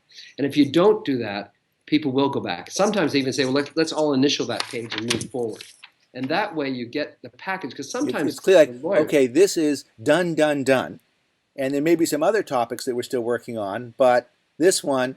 Exactly. And sometimes I can't go back and ask you a question we've already talked about because... Right. Or what we'll do is we'll take those done pages, and on page 17, when there's a real issue that's more complicated, we'll say, let's take page 17, put it over here. Sure. And then you've got the big pile out of the way, the 102 pages, and you got page 17, page 28, and page 92 to review. And then you go back, but all the other things are agreed. And it may be in many cases that you don't really care about those three other deals. So you basically got your whole deal done, and now you spend a little time arguing about things you may not care about. Okay. Is it right, based on what you've told me, that you try and resolve the big things first and the little ones later, as opposed to trying to resolve some little things early to get some momentum and save some of the bigger issues for later? I believe in logic of deals, so I try to get it can be a big point I can do later, but it's the big principles I want to get right at the beginning. Because if we don't get the principles, we don't have a framework in which we can create our own logic. So that's what I try to do. And so what I get do the you big mean by a principle as opposed to a term of the deal? It's sort of, a principle is why we're doing the deal that has a benefit for both parties. So if we were doing an arrangement where we're going to bring a company internationally, it's that they want to go internationally and we have the capacity to help them, for example. That's a principle. So if they said, gee, actually, we're only later in the deal, our term says, no, we only want to invest $2 million in the international expansion, and they're a big company, so hold it. One of the principles where we're going to do this, either you're doing it or not, hence 10 million is the right number. And that's where it's a term in the future, but you're basing it off that initial principle. Well, let me just push you slightly on this still. You could imagine that there's a question when you're buying a business, what's the price you'll pay and what's the employment arrangement for the person who's selling it? And you could think about the employment arrangement as a small one and the price is the big one. And I wouldn't, price may not be a principle. The principle is fair price. So obviously with a fair price, and since this is such a win-win partnership, price becomes less important. There's many deals where I guess I don't do a lot of real estate deals in terms of one-off deals. Real estate deals are a little apart because there you've got a physical asset, you pay a price, you buy it, you know what you get. Mm-hmm. In most deals, there's a personal aspect where there's future things which they might find more important than price. For example, tax structuring. For example, not laying off all their employees. So we always go with, let's get a fair price, but let's make sure the business law. You want to go, in the other example, you want to go internationally. We have capacity to do something internationally. The price becomes less important. So I don't view price as a principle. Price is an important term. And sometimes we can get to it in other ways. Recently, we looked at a deal with an Indian family, and there we had a price in our mind, and we brought that up very quickly, and that seemed to be something that's unresolvable. But we knew that the principles of the deal on both sides were important, so they had a suggestion, not me. They had a suggestion, well, why don't we get this expert firm to do a valuation of that? And we said, well, they were valuing it at 0 originally, and we were valuing it at, let's say, 20 million. Let's see what the evaluator came with. And we thought we had some logic behind 20 million, and basically the evaluator came in at roughly 20 million. So that was a good example of saying fair price as opposed to the number. I made the mistake of mentioning a number because I thought it was a fair price. I probably should have said, let's get a fair price. And maybe I could have suggested. But the fact that they saw my 20 million, what I believed is a fair price, which is true, they said, well, here's a way to get to that fair price. You talk about giving up on the small points and then being magnanimous. Can you elaborate on that a little bit for us? Sure, Barry. There's a tendency in our sort of analytical, legalistic society to make small points really important. To me, I've always said let's get the big points right. Okay. And the big points may be details because they're really important to us in that big point, but the other points we can give up. And the classic example, which I was shocked at, is about 3 a.m. We're sitting in Winnipeg, Canada. We've negotiated the deal in the basement with over dinner about several weeks ago with the owner from Winnipeg, and his 18-month-old child was throwing food during the dinner. But on one page, I wrote the deal, and we had the lawyers there. He's all good faith. He's a very good man. We've known him for a long time. And it's 3 a.m. doing all the closing papers, and he comes fuming into me. He said, I'm leaving. This is terrible, this deal. I said, what's happening? He said, you wouldn't believe your lawyers are asking for ridiculous things. So I said, well, hold it, Ted. Just wait. And I went talk to the lawyer. I said, what is this thing? He said, he's supposed to give a copy of every single lease, and he hasn't got a copy of the Xerox photocopier down the hall, and we have to have a copy of that. I said, I'm going to let it go. That's not important to me. And Ted, that's not important to you. We've got bigger things to do. In some ways, I was making my lawyers seem less important, but also it was a non-important issue. So by doing that, not only did I give up on the small point, B, I showed I was fair, and C, I was very saying, this is terrible. I'm sorry about that. And I think that when you do this, you're seen more as working with your counterpart as the fair arbiter. You're the judge. You're not the advocate. The advocate becomes your lawyer, some members of your team. He becomes a judge like you. So basically, when his team comes to him and says, we don't like this point, he wants to be seen like John as arbiter. No, there is some fairness in that. And it gets people to move to fairness. So him and I are working in the principles, as we talked about earlier, and the fairness aspect. And we're bringing those together. And the rest of the people's noise underneath that. And that's why I say my key intervention, the key intervention of a deal maker in these times is the first meeting, setting the tone and listening, understanding where the person comes from. It's the second big meeting where you're setting the structure of the principles of the deal. And then it's the second last meeting closing where you are turning the pages, getting things done, and being able to make decisions to get rid of the small points to close the deal. And I always make sure that at that same last meeting, I've got the champagne very evident, on ice, cold. All ready to go. The glass is sometimes the end of the table. So he knows that there's this time element he must close. One of the things that we know is important in all negotiations is the good faith. And to that, you often add, actually, a dose of guilt sometimes. So help us understand what you mean by that. Barry, good faith is a foundation, I think, of life. And we really got to be able, and I've got one of my most interesting negotiations, a very small one, which I'm going to give you, shows a classic example of the advantage of good faith and you showing it, and also the fact of the guilt of the other person, how you end up making an arrangement with a deal. Many years ago, I was co-captain of the Oxford ice hockey team, and we rented a bus to go to all our matches and to the final match. And I arranged a contract with the bus company that we would get all the things paid. We'd get all the bus service, but we'd pay at the end. Mm-hmm. So on about the 4th match, I got on the bus, and the bus driver said, sorry, we're not going anywhere until I get a check for the amount of all your bus things. I said, well, that's not fair. We have an agreement that says that we're supposed to pay at the end. He said, look, I don't care. I'm not going to your match. I know it's an important match for you unless you give me a check. So I said, look, here's a check. So I wrote the check out. I gave it to him. We played the match. We actually won the game. All the other members of the team were out having a beer, and I decided I'd go out to the bus to talk to the bus driver. Mm-hmm. So I walked out to the bus driver, and I said, do you believe in good guys and bad guys? He said, of course, I want to be a good guy. So you really want to be a good guy in life, don't you? And he said, yes, I want to be a good guy. So, well, let's take a situation. So I'm a good guy, like you are, and I sign a contract with your company saying that I pay at the end. However, somebody, can't be a good guy, a bad guy comes in and says, no, I want you to pay now. And sort of basically holds you up. It blackmails me to pay that. So that person would have to be a bad guy.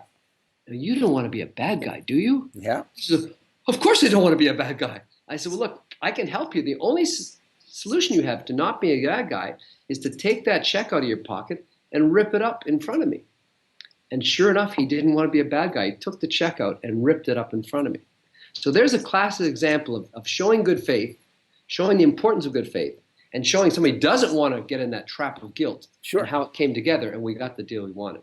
And we've used that a lot. And I think it's very important, good faith. For example, one of the reasons the negotiations with Greece recently, in the Euro crisis in Greece, were difficult is that the person who was the prime minister, who's actually authorizing a referendum. And sure. Every time I've ever seen a referendum is authorized by the party who wants to do something positive to pass a positive resolution in front of the people in a referendum. And what happened is the person giving the referendum actually was saying, but I want you to vote against it. Yeah. And that showed, I think, for the Germans and other people, some terribly bad faith. And that caused several weeks extra negotiation. So, John, I understand that you have some, maybe I'll call them tactics, that might be helpful in terms of sharing. Sure, Barry. I mean, I hope they're not tactics or style points, but they're interesting points. I get personally involved in the deal, and I try to bring the other principal or counterparty personally involved in the deal. And it goes back to my getting the fairness principle, getting the you want to be a good person, bad person scenario, and trying to bring the other party towards a good person. One of the examples was a journalist in Poland. We were buying out the balance of the equity in a business in Poland, which was owned by Lech Walensa's group.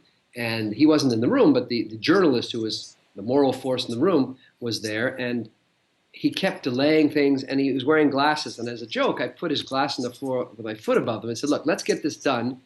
I'll do the typing because you can't now see the computer to type on the term sheet. And let me just put my foot here so you just listen and we'll get these things done. That was a sort of a funny one. The second one was... Let me just get this straight again. What did you do with his glasses? I put them underneath my foot. So he couldn't use the computer, and we would... Because he was avoiding getting things decided. He was avoiding getting into my syndrome of the term sheet. So I knew that if I typed the term sheet out, I could type it, and he would stand beside me and wouldn't be able to type because I had his glasses. And he accepted that because he realized it put a point on the fact that he wasn't really dealing in good faith. And it just emphasized it. The second one is... Whoa, but so he's not like getting mad at you because you're threatening to crush his glasses and make him blind? He was in this point where he knew he was in the wrong such that my outrageous thing just hit him and he was able to accept it. He was also taking the power in the negotiation. You know when you can get away with it. And that worked. Okay. The second point... So I'm glad you can't touch my glasses because you're on video. That's why you wanted this deal on Skype. Exactly. This talk on Skype. But the other one was in Hungary. We had been the Hungarian government put on an offer for 38 newspapers, of which one was in our sector, and we wrote this long agreement, which is exactly what they wanted. But at the end, we put P.S. We'll pay the same price, no conditions for just the one paper, not the other 37. And it was put in the Financial Times. Our bid went through, and they stopped the bidding. And they said, this is unbelievable. We get the same price for one. And so they stopped the bidding the other 37 papers, which was exactly what we wanted.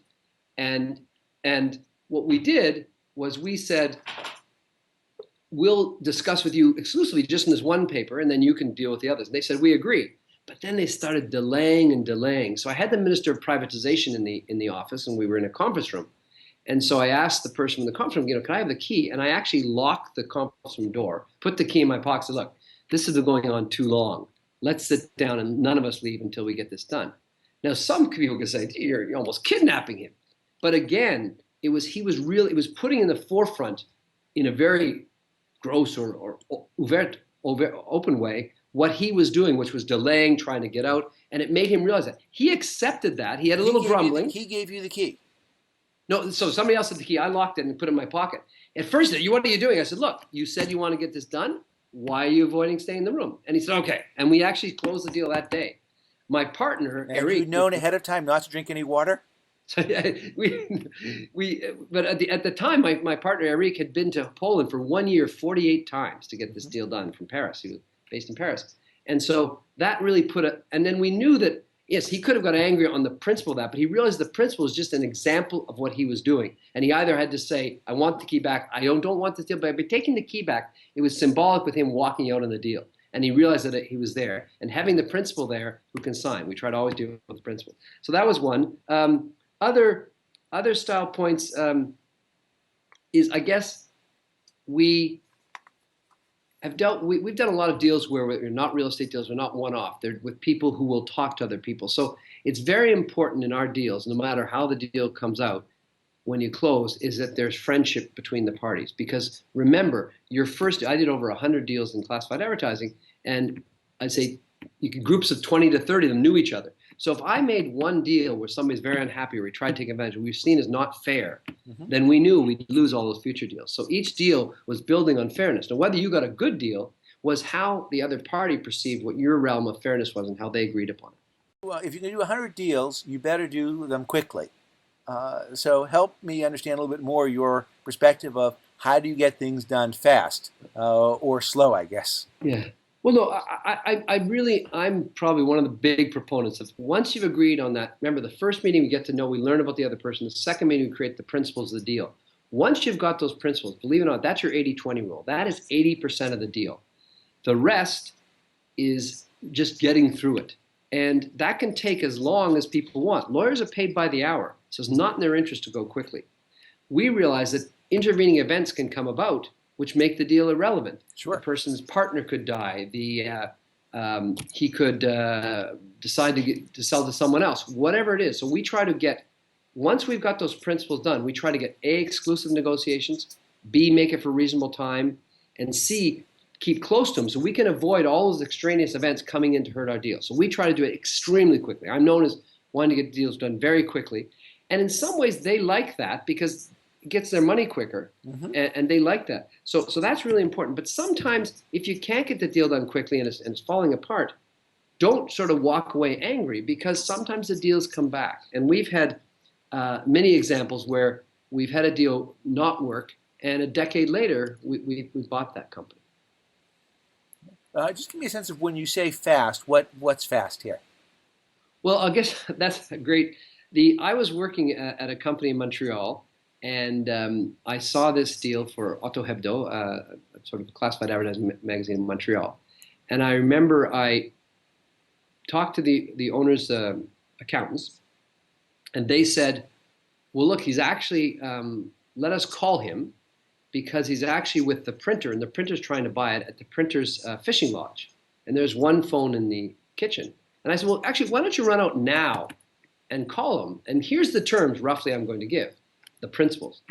And the Roger Lompré, I remember, walked out, the accountant, very senior person at the firm, and he called the guy, and the phone rang, and he happened to be getting a coffee in the kitchen of this large fishing lodge. He picked up the phone, and he said, listen, I've got somebody else who'd like to look at the business. Here's his terms. And he said, well, those are very interesting. I'll leave the fishing early to meet him. So he left the fishing early. If I hadn't immediately got the principles to him, and he came in, and the deal was 3/4 of the way done when he came in because we knew he had somebody else. He liked the principles. He moved from there. When we got him there, we said, here's the principles. You like them. We reviewed them on one-page term sheet. We signed it.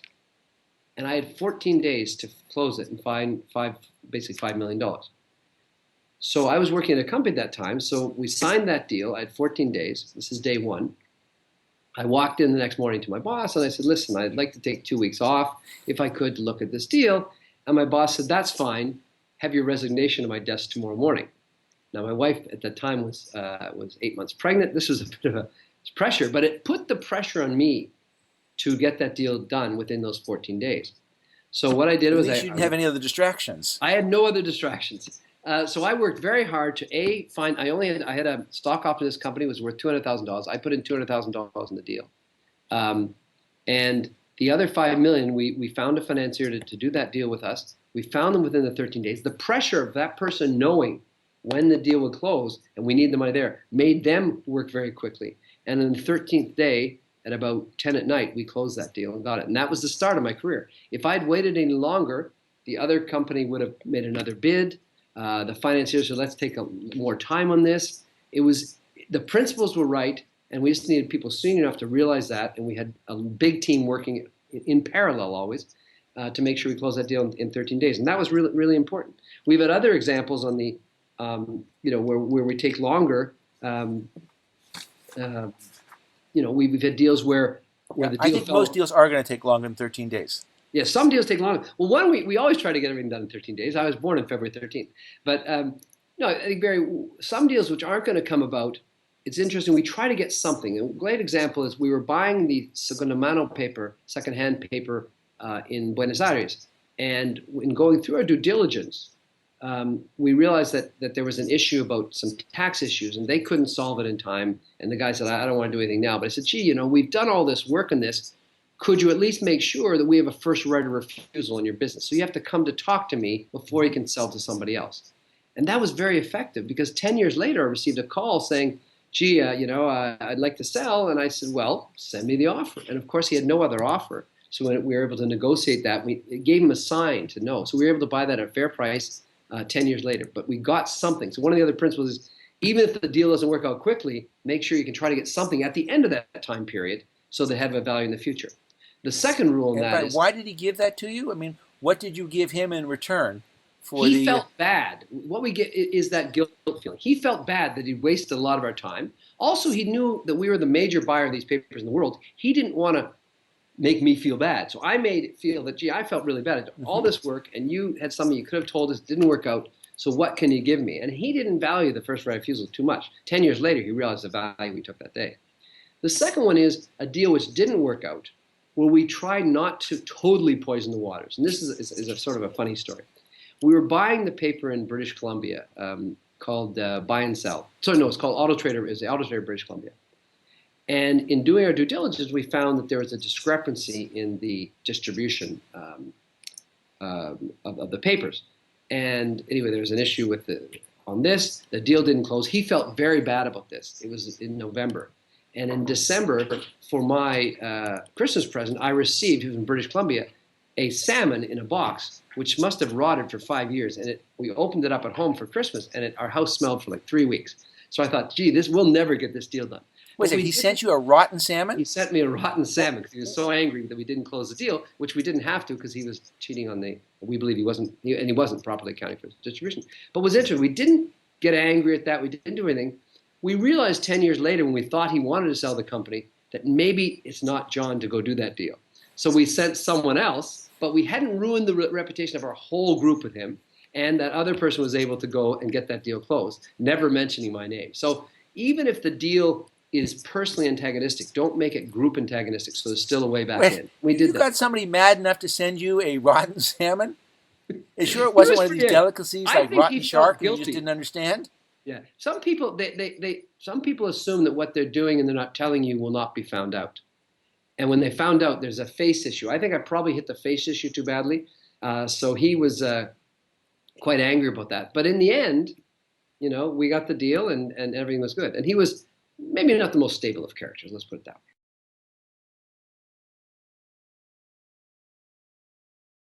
So a lot of folks, when they start negotiating, they may do salary first, and we'll come back and talk about why we think that's a bad idea. They may even talk about opportunities to expand the pie, which is better than talking about zero-sum issues like salary. But what almost nobody thinks about is the way to start negotiation is to negotiate over the ground rules. Yes. And in particular, especially with an unfair person or a large proportional, with someone who's trying to get the whole pie and you can see it coming. So, in particular, I want to say to the other side, look, we're about to do this negotiation, and there are a lot of ways we could play it, but I've heard this tape of a negotiation with Daly and Barry, and I'd like to propose something.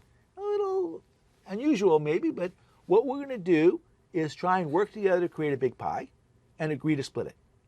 And if you're prepared to do that, I'm prepared to do it. I really don't want to be treated unfairly. And I like to think that you also don't want to be treated unfairly and that you're not out there to try and treat me unfairly. Then if you want to try and get 90% or something like that, you're not going to find me being very cooperative, and it's going to be hard to expand the pie. But if you are prepared to act in a way that's fair, then we can be much more open with each other, create this great pie, and not have to worry anymore about how we're going to split it.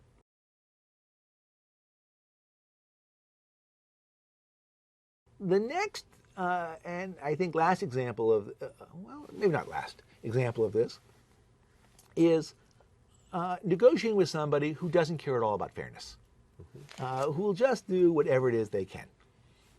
And to do this, let me give you one more prop. So Dalian mentioned that I am a serial entrepreneur. That's with a C. So this is a company called Maker Overnight Oats that actually now is going to be called Real Made, but that's news to me. A new story. But at the time, I made a rookie error, which is I filed for the trademark of Maker Overnight Oats, Maker Oats, but didn't take the URL, didn't take makeroats.com. And it turns out the moment you file for a trademark, it's public. They're right there. And there's this guy, Edward Kahn is his name in Beijing. Hi, Edward. I've heard about you, Ed. Who is watching all of the trademarks that are being filed and types in the URL, and he buys the website name. Yeah, and then he's gonna. And so I write to him and I say, Dear Edward, I see that you've registered the trademark makeroats.com following my application for the trademark. I take it this was done with the purpose of reselling. My understanding is that under ICANN domain rules, the dispute policy, this would be evidence of registration in bad faith.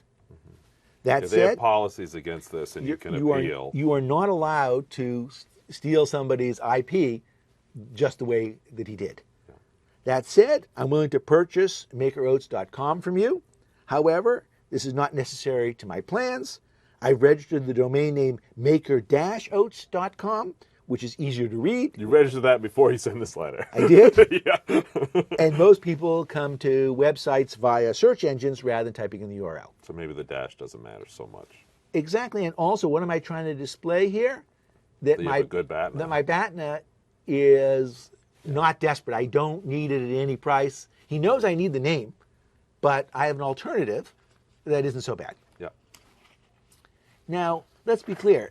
Edward is not a guy who cares about me in the slightest. He's just trying to take me to the cleaners. Yeah, and he's not caring about pie or fair division or proportional. He just wants as much as he can. He's gouging here. So he writes back to me the next day and says, Dear Nailbuff, sorry, we did not know and expect that our domain is related to your trademark. This is his email? This is the text. This is it. Sorry if it made you feel bad. Oh, right. I also found that the dispute process takes very time and cost wasting. Okay. So here we propose you that that with $2,500, we can transfer the domain to you. Kindly let me have your confirmation ASAP. Okay, now I'm not buying this that he didn't know at the time. Just random chance. Sorry, buddy. Yeah, that happened. I'm doing some oatmeal over here. Moreover, I found the dispute process takes time and cost wasting. Yeah, he's had experience, I guess. He's done this before. This is not his first rodeo. Yeah. So he's come back to me with $2,500. Yeah. Note, I did not put a number in the first time. Okay. I just wanted to establish that I had a pretty good BATNA. How much does ICANN process cost? So that's the next thing. So I write back to him the next day. Dear Edward, I appreciate your concern. While I feel bad that you have the domain, I'd feel even worse paying $2,500. I'd rather spend $1,300 and proceed with the ICANN dispute process. As I am the legal owner of the trademark, my lawyer assures me that I will prevail. While the process takes time, I have maker-oats.com to employ in the meantime. As I wrote before, most people come to websites via search engines rather than typing in the URL, so the Maker Oats name, which is hard to read, is not so valuable. Based on your $2,500 asking price, if I proceed with the ICANN process, I will save money and you will end up with nothing. Thus, I suggest you accept $500. If you truly feel bad, this should more than cover your costs. And if you don't feel bad, then I'm prepared to employ the dispute process. So, yeah, the ICANN process takes time, but being extorted is painful too. So maybe it balances out. Like $1,300, you can get this done. Absolutely. And in fact, actually, I think I'd probably get some satisfaction out of that. Yeah. So he writes me back the exact same day And You're he's- being very polite up to now. You're No, not calling him an extortionist. You're not. Although I did say, if you don't like this, if you're not, don't feel sorry. Yeah. So he writes me back, Dear Nailbuff, thank you for your quick response. Sorry that 500 is too low for me. Considering the dispute cost and time, I kindly suggest that we meet up at USD $1,100. I'm leaving for my vacation from 9/1. He's always in a hurry. Can you please confirm me ASAP? Okay. So what I've done here so far is to get him below $1,300. I made it clear that we were never going to go above that. So forget about your $2,500. That's just irrelevant. And one email, he's just come down by $1,400. Yes. So but keep pushing. but not really in the sense that we were never going to go anything above Yeah. $1,300. Yeah. And now is time to bring out the pie. Yep. So up to now, I haven't done it. I always had the plan for this next email from day one. Oh, so it's like a concession almost in his mind, maybe. Well, what is the pie in my view is $1,300. Yeah. And therefore, I should be $650, he should be $650. But don't start with $650. But if I start with $650, then he'd think there's room to go. So that's why I picked a number below $500. So I write, Dear Edward, here's how I see things. Avoiding the ICANN dispute process will save me $1,300. That is what is available to share between you and me. Under your proposal of $1,100, I would end up only $200 ahead, and you would end up $1,100 ahead. That doesn't sound fair to me. It'd be like my offering you $200 and keeping the $900 savings for myself. I'm willing to split the savings evenly with you, $650, $650, but that's as far as I will go. That is, I'll pay you $650. That will leave you $650 ahead of where you'd end up if I pursue the dispute process, and I will end up $650 ahead. So what I've done is I've explained to them carefully that $1,300 is what's there to divide, and that what he's proposed is something that you wouldn't do to him. And not just the not extorting part, but just here's this $1,300 pie. I'm not trying to take 2/3 of it. I'm not giving you 2/3 of it. Half. So he writes me back again the same day. Dear Nailbuff, thank you for your reply. Then let's meet up at $900. This is my final price. I think if you cannot accept this price, we have no choice. Kindly understand that my original price was $2,500. I am leaving very soon. So let's seal the deal. Have a good weekend. So what has he done? Well, if you take the $1,100, that his last number, and mine of $650, and you average them, you get $875. So essentially what he's trying to do is to get me to meet in the middle. What was his offer? I forget. 900? He started off at $2,500, then he went to 11, and now he's at 900. So he's rounding up. He's rounding up. He's splitting the difference and keeping the change. He's rounding up $25, and essentially, his view is, that procedure might be fair. Now, the question is, how do I respond to this $1,100? I know the answer. You know the answer. And the answer is, I don't respond. Because I think I made a proposal that is fair. And his baton is 0. Yeah, and I don't know why I should be up 400 and he should be up 1,100, especially since I don't like this person. Right. And so I am willing to be flexible if somebody gives me a reason to be flexible. But I don't think you should give up on principles. Like Black Friday's around the corner, I'll give you a deal, but give me some principled argument here other than more. Or that somehow you were at this number, I'm at that number, we met in the middle, you moved more from 2,500 than I moved from 500. Well, 2,500 was bogus. Yeah, that's splitting the difference, which we don't advocate. That's a totally different concept than splitting the pie. The pie is the unique value add that we bring together. Perhaps let's split that. But splitting the difference, if you're being reasonable to start and he's extorting and being crazy, then meeting him halfway is half crazy. So fully crazy. Fully crazy, yeah. So, yeah, don't split the difference. Yeah. And so September 3rd, he writes back. So you just radio silence. Radio silence, email silence. Hello, we decided to accept your offer of $650. Can you kindly let me know your escrow.com account? Done. Done. So you paid him. So I paid him. I got the URL, and life is good. New name coming. What was it? Real? The new name is RealMade. I'm sure there's a website that you already have. I have realmade.com. You better believe it. No hyphens. Yeah. And the answer is that we had sold this company to a large consumer products, and then we ended up buying it back. And in the process of buying it back, You have a new partner. we have part of the deal was we take a new name. Awesome. Now, there's one thing I didn't do right that I believe I should have done better. A little investigating. Yeah, so one of the things Dalian is fond of saying is that if I had all your information, you'd be the one who'd really If clean I up see and- your sheet, I win. The other thing that people don't always imagine is what about my own information? And people really don't do as much as they should in terms of preparing for negotiation. So I prepared enough in the sense that I knew what the ICANN process was. I knew how much it cost. I knew that I was going to win. But actually, a quick web search would have shown me that over the last 2 years, this guy had gone to ICANN 3 times and lost. So I see. So it's a database of all the disputes out there.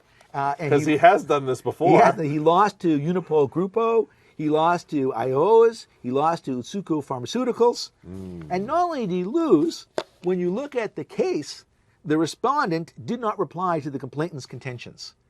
So basically, he doesn't even try when those cases go up to ICANN because he knows he's going to lose.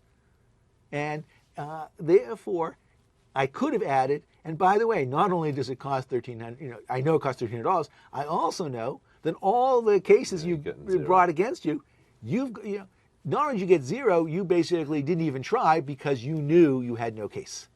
Now, I'm not sure I needed to throw out all those guns, but I should have known that. And you could say, justice will prevail. I'll feel really good about that. That will almost entirely compensate me for the process and the time. I'll offer you $100 if you accept within 24 hours. I'm going on vacation. Please respond right now. And by the way, there'll be 4 names now on that list in terms of recent losses that you've had. It's a precedent for him. It gets him a win. Yes, correct. Awesome. Okay, so, and here, again, one of the lessons is, does this guy care about fairness at all? I see. Yeah. Zippo. Zip. But what he does care is what I think. And if he thinks I'm not going to pay more than $650 because I care about fairness. You've drawn a principled line in the sand, and whether he respects that principle or not, he knows that you do. Correct. And it should ring a little bit true to him. I think it is true, but even if he doesn't care about fairness, he's happy to take advantage of me as much as he can. The fact is that long as he believes I'm not going to pay more than $650. And I believe that 100%, right? Yeah. I mean, you wouldn't have. You would have just said, dude, you ain't getting nothing now. Yeah. Because then I couldn't have told the story. Yeah. Yeah. Also, you just would have been so angry. Yeah. It's like, dude, I'm giving you $650. I don't have to give you anything. I don't like to be treated unfairly. Yeah. And so in that sense, I might have just gotten my back up. And by the way, we have all sorts of examples of this.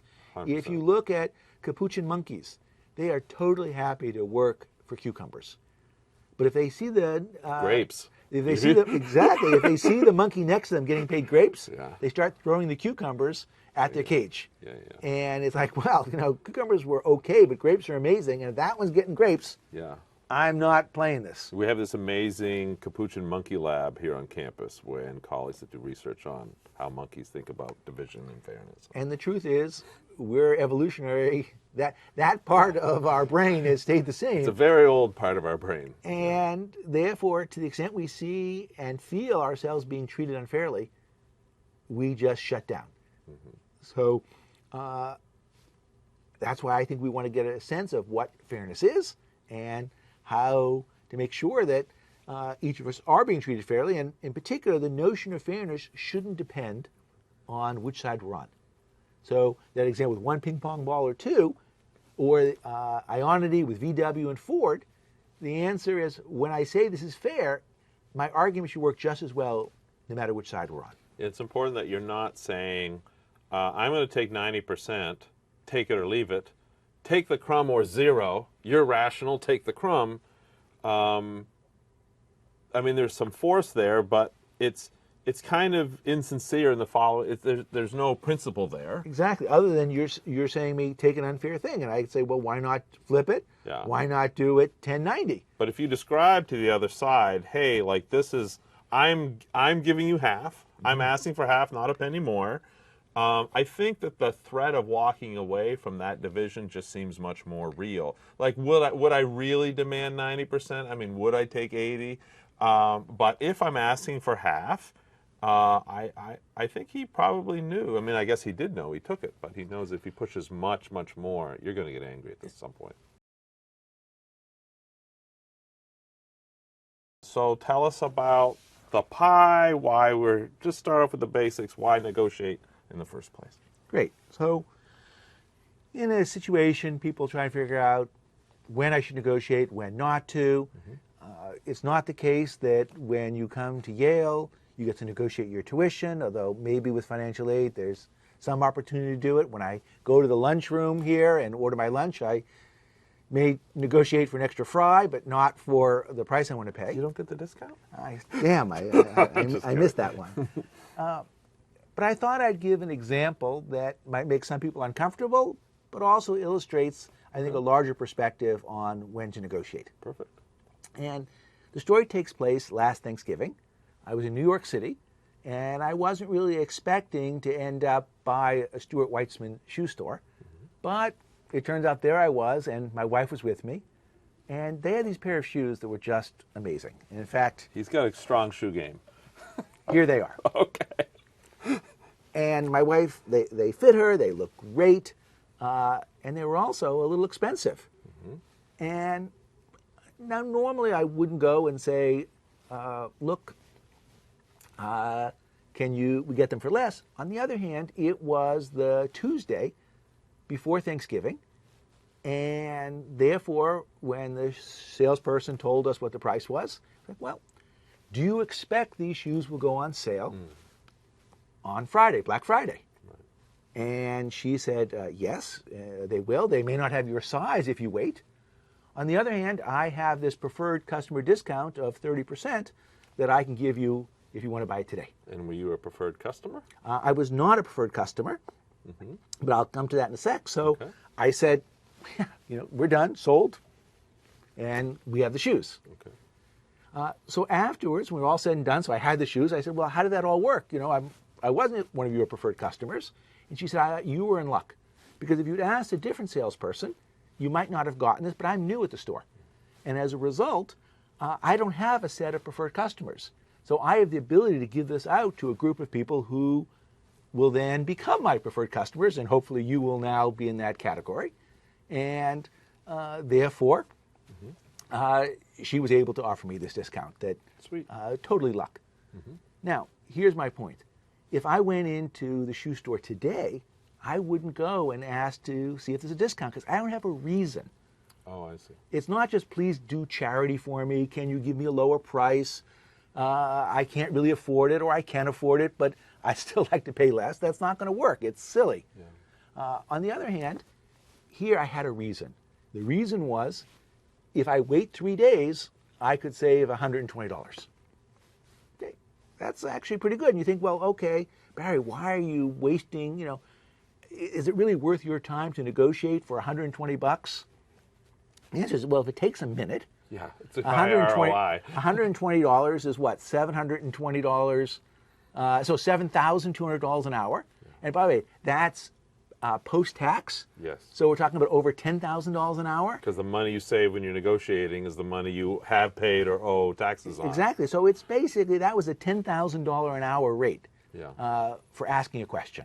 Pretty great. And if you're doing it the right way, she might say no, but she's not going to kick you out of the store. Probably not. Yeah. And I appreciate that some people may not feel comfortable negotiating in a situation like this. And I'm not proposing that you all now go into Stuart Weitzman and find ways to get these shoes for less. The big point is, when you're in a situation where you think you might be able to get a lower price, don't just ask for it by itself. Think about why it makes sense for them to offer you a lower price. And what is it that they're not so sure about? Well, they're not so sure that you might or might not come back on Friday. and they're not so sure that you'll come to the same salesperson. Yeah, and it's a cheap favor for her, and what she also gets in return is by framing it this way, preferred customer. Now, if you do come back, you probably seek her out. You know I'm looking for her. Yeah, awesome. Yeah, and what we teach, so you and I teach together, we've taught probably thousands of students by now, and something that you and I do that's excruciatingly rare and about to hit us in a week or two is, so he and I meet in our offices every single incoming MBA student, and we review recordings of them negotiate and give them coaching and all of this. So it's a great learning experience for in both directions. But often some of the things, when they want to talk about negotiation projects or outside things, they often do have these kind of bad examples of where it's just begging. Yeah. Yeah.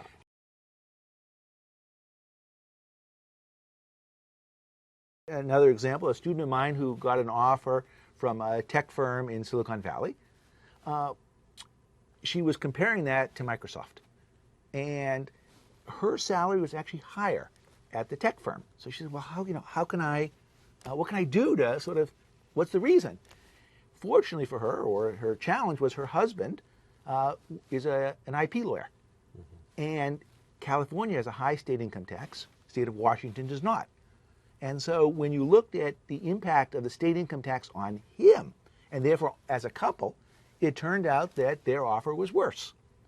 Now in some sense, it's not this company's problem that her partner is having to pay higher taxes. They in some sense adjusted her salary to take into account state income tax, but not his. But she said, look, we're making a joint decision here. Yeah, and it's a real decision, and we're hesitating. It's a sincere basically, hesitation. Yeah. He says, look, they've made it equivalent for you. You kind of think about them the same way, but you're asking me to take whatever it is, $10,000, $15,000 hit on this. Yeah. And I don't know why we should do that. And so she makes the argument to them, and they say, hey, that's a real argument. That wasn't just pay me more because I want more. I'm asking. Yeah. And so then they respond to it. Yeah, and I think what you're also giving the firm in return, if they help you out, is you're giving them the signature now. It's like you're saying, I have a sincere hesitation. I can wait 30 days, and then maybe we'll come your way. Or you could give me this, and I'm there yesterday. I might not actually be able to say yes. Yeah. Because it's not just me who's saying yes, and you have to solve this other problem I have. Yeah. And the odds are they probably were willing to pay more, but not unless there's a reason. Unless there's a reason, and the reason of please pay me more is not a reason. Yeah, I think, in fact, for our students, they have to be especially careful of that, because on the other side is a person who sees this Ivy League graduate, right? And there might, I don't want to say contempt, but there might be some sense that they're just playing a game with the HR hire, like, oh, you're just asking for more to get more, and all I have to do is say no. Or you're worried about precedent, and say, and so here's a reason. Okay, if you had a dual career issue, I'll handle that. If you don't, Yeah, actually, precedent is very important. One of the things we teach is you want something that's valuable to you but cheap to them.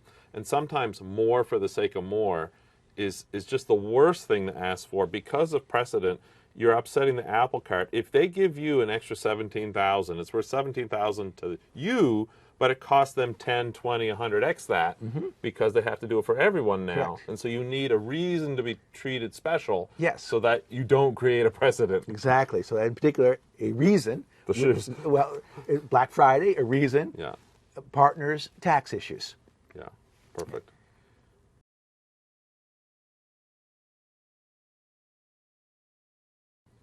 Now, let me give you an example where it is not the case that you always have to do 50-50. But you should at least know what 50% of the pie looks like, and you need some splaining to do if you're taking less than half the pie. So I try and use examples from my own life, and the most recent one was my kids and I bought a brownstone in Bed-Stuy. And one of the things that New York does is they have very high taxes when you have a mortgage. You might not believe this, but it's 1.9 something, let's call it 2. They charge you 2% of the amount of money you're taking on a mortgage. So that's like, it's like 2 points. Yeah. And it turns out the seller, thousands of dollars. the seller has to also pay 0.5% to New York State taxes. Well, there's something called a CEMA, consolidation, extension, mortgage, something. And if the seller has a mortgage, what you can do is say, when I'm buying the house, I can take over that person's mortgage and essentially pay less for the house, but take on that person's debt. And it has tax implications. And in this particular case, the seller had a $500,000 mortgage. So what it would mean is I would pay $500,000 less for the house, and I would accept his mortgage. And as a result of that, I didn't have to pay a 2% tax on that part of the mortgage because it was already out there. Save $1,000. No. 2% on $500,000? No. $10,000. $10,000. $10,000. Wow. And he would save 0.5% on $500,000. Oh, wow, the taxes are huge on this. Yes, insane. So he would save. I was like, a couple thousand, right? No. He would save $2,500. Wow. So I proposed that we do the CEMA. Mm-hmm. In order to do it, he had to give his bank authorization to transfer the mortgage to me. Mm-hmm. He was totally unaware of how the CEMA works and what it's about. And so he signed the form. And we get to closing. And for the first time, he discovers that he's about to save $2,500. And he is so happy because he had no idea that he was going to save this 0.5% on the $5 million. In fact, when my lawyer points this out to him, he's so happy about it. And the 500,000. On the 500,000 part, Yeah. He's so happy about it, he offers to split it with me. So never mind that I'm getting the 10,000. Uh-oh. Don't take that. I was going to get half of the 2,500. No. And I said, no, that's okay, whatever. And then it turns out that at this point, he decides he's going to do some research on this and discovers that, lo and behold, I'm saving $10,000. Right. And he's a little, He's a little annoyed now. He wants half of that. He wants half of that. And essentially, the challenge is that the world had made this division where I was going to get 4 times as much as he was because I was going to save 2%. I see. And he was going to save 0.5%. But there was really no reason why we couldn't undo it. It's like proportional division by default in some sense. It was, yes, well, a arbitrary proportion, 2% versus 0.5%, because there was the buyer tax and the seller tax. But the fact is, the pie here was $12,500. I had no way of saving it without him, and he had no way of getting it without me. He needed me to take out a mortgage, and I needed him to sign his mortgage over to my bank. And so, had we discussed this up front, there's no question that we would have done the 12.5 divided by 2. On the other end, and let me say that when we go in one day, if we ever sell our place, we are going to discuss this up front with the next buyer, so that we're not just going to get the 0.5%, we will get half of the 2.5. Yeah. And the idea is that he allowed this non-even division because he wasn't thinking about it, and I hadn't brought it up. But it was really unpleasant because essentially he realized that it was unfair. Mm-hmm. So I would say that I also felt a little bit bad about it. On the other hand, I actually had done some of the work in order to get the CEMA. And also, I was thinking about whether or not to get a mortgage or not. And it turns out I had the ability to do this not through a mortgage, but possibly through essentially a stock margin loan. And that CEMA difference actually helped tilt things over. So there were arguments for why it shouldn't be divided 50-50. And he doesn't have another buyer on the hook right now. So right. We were clearly going to finish this transaction. Yeah. There was no doubt about that. The question is what to do here. So it's possible to get more than half. On the other hand, to the extent the other party is initially unaware, but then they ultimately figure it out, there can be a price to pay. Don't take less than half, but maybe even don't take more than half sometimes. Or at least there's dangers there. There can be some dangers. Yep. Here's our first real problem, dividing costs. We have a situation where I was in New York, and I had a client in Houston and a client in San Francisco. And I needed to travel to both destinations, and I could have done 2 round trips. But we're able to work things out, so I was able to do a triangle route. That is, I flew from New York to Houston, Houston to San Francisco, and San Francisco back home. And if you add up the cost of each of those legs, the total trip was $28.18. And Houston and San Francisco agreed that they were collectively responsible for the $28.18. The question is, how much should Houston pay and how much should San Francisco pay? Okay, so some ideas, folks. What do you think? Percentage. So what you would do is you divide it up based on the 1243 to the 666 ratio, in the sense that the round trip between New York and Houston is 2486. This is 1332. And so that's the ratio, which is about 65-35, basically. I understand that? Yeah, the proportional division. Other choices? 50-50. So 50-50 is 1409. And I think the response to that is, Houston, we have a problem, because 1409 is bigger than 1332. So Houston would say, why should I pay half of something when it's more than what I would have paid all on my own? And then in terms of proportional, so the proportional division, we have the, we can split the 909. We can just split this last leg, half and half. So we have the split everything. So Houston is responsible for this leg. There's no question about that. San Francisco is responsible for that leg. There's no choice, no question here. So we have this intermediate leg. We'll split that evenly, or you could split it proportionally. If you split that proportionally, by the way, everything is split in proportion, because the first 2 legs are already in that proportion. Okay? So I will note that I have really failed as a professor. And the reason which I failed is because we've had 4 or 5 suggestions now, and no one has applied this notion of the pie. That's not the pie. So the question is, somebody want to give a shot at what the pie is? I'm not sure I can get it exactly, but it seems to me, don't you have to look at the difference between if you've taken the 2 round trips separately, and then which client do you like better? No, don't stop there. It's not a question of which client you like better, and no, we're not going to bill both of them for the total and pocket the difference. So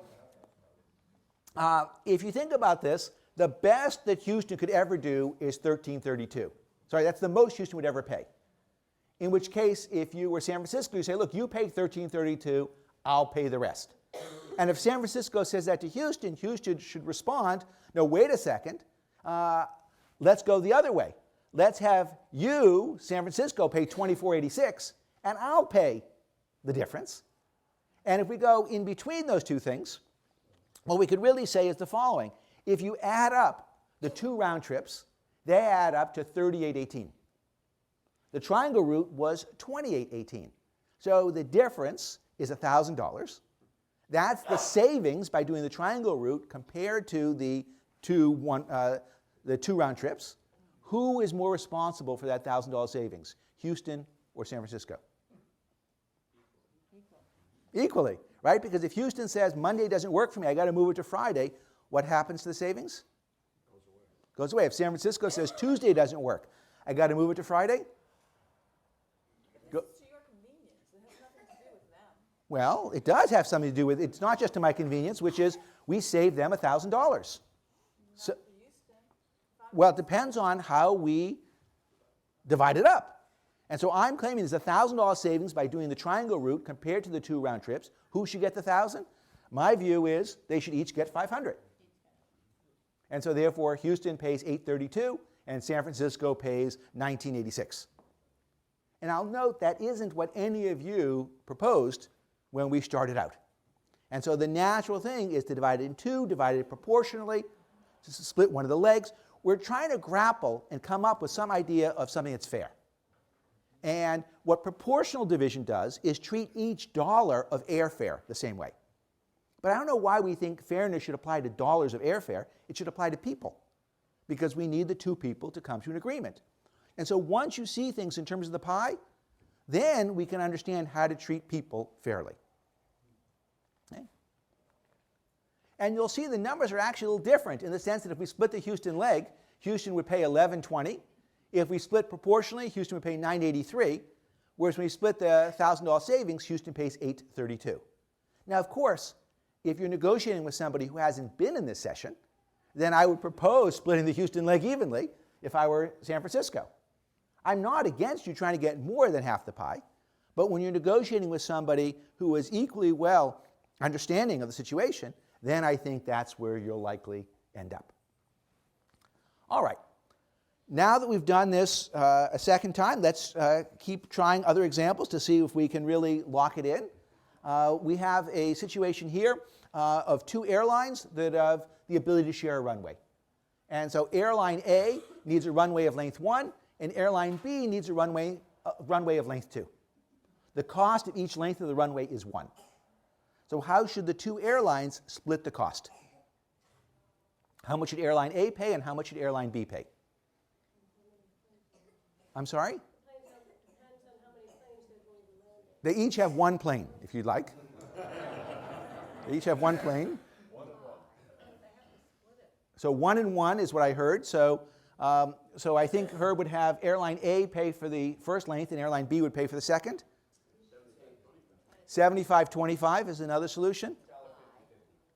I'm sorry? $1.50-50, which is 75-25. Yep. So interesting, so far nobody has gone the 2 and 1 strategy, the sort of proportional to the lengths. And I think that's great because, in fact, to me the argument is airline B is clearly responsible for the second leg. They're the only one who's using it. They can share the first leg, so that means airline A could pay a half for that, airline B pays a half for that, and airline B pays the full amount for the second leg. So it's 1 1/2 or half, 75-25. If we thought about this in terms of the pie, what is the combined cost if they work together? 2. If they don't reach an agreement and have to go on their own, 3. 1 plus 2, which is 3. So the pie here is 1. It's 3 versus 2. And so therefore, we split the pie. Each person gets a savings of a half. So that means A pays 1 minus a half, which is a half. B pays 2 minus a half, which is 1 1/2. Great. If somebody says to you, if they say to you as airline A, look, you need to build the runway of length 1 anyway, so you pay that, and I'll just pay for the second part, what's your response? My response is, you need to build a runway of length 2. Why don't you pay for the whole thing, and I'll just use the first half. And so once you see things in terms of the pie, any argument that is made can be flipped and turned the other way. Okay, so let's now try this for an Uber version. So we have two passengers who are going to an airport. A gets in first, and then B joins. And the first leg of the trip is $6. For convenience, the second leg is also $6. And the question is, how should A and B split up the $12 fare? What would it be if Alice didn't go to B and went direct to the airport? Ah, that's a good question. Would it be less? It would, well, yes, it'd be 11. It'd be 11. But what do we think in terms of how to split up this? 9 and 3. So what this gentleman wants to do is say, look, A will pay all of 6, and A and B will split the second leg. Same problem? Not necessarily. So in particular, if it looked like this, you probably wouldn't split it 6 and 3. And so somehow the angle should matter. And this brings us to your point here, which is we have to think about what's the pie. In order to understand the pie, we need to understand how much it would have cost to go for A directly to the airport. So in this circumstance, what is the pie? It would cost A 11 to go directly, B 6. So collectively, what would it cost them to go together? 17. If they go together, it is 12, so therefore the savings is 5. You split the savings. And so what that means is that Alice should pay 8.5, and Bob should pay 6 minus 2.5, or 3.5. Okay? So not that hard once you decide to take things in the perspective of what is the pie. Except Bob should pay Alice for the extra time involved in picking him up. Yeah, so you're absolutely right that I have ignored the time cost, and that's a great complication that we should include in this. Absolutely, I agree 100%. So let's think about this in terms of diversions for a moment. It is the case, you might argue, that Bob is a little out of the way. Because if Alice went straight, it'd be 11, but Bob is a detour. And the question is, who should pay for that detour? Should Bob pay for that detour or Alice? Who is out of the way? Okay, Bob, how many people are saying Bob is out of the way?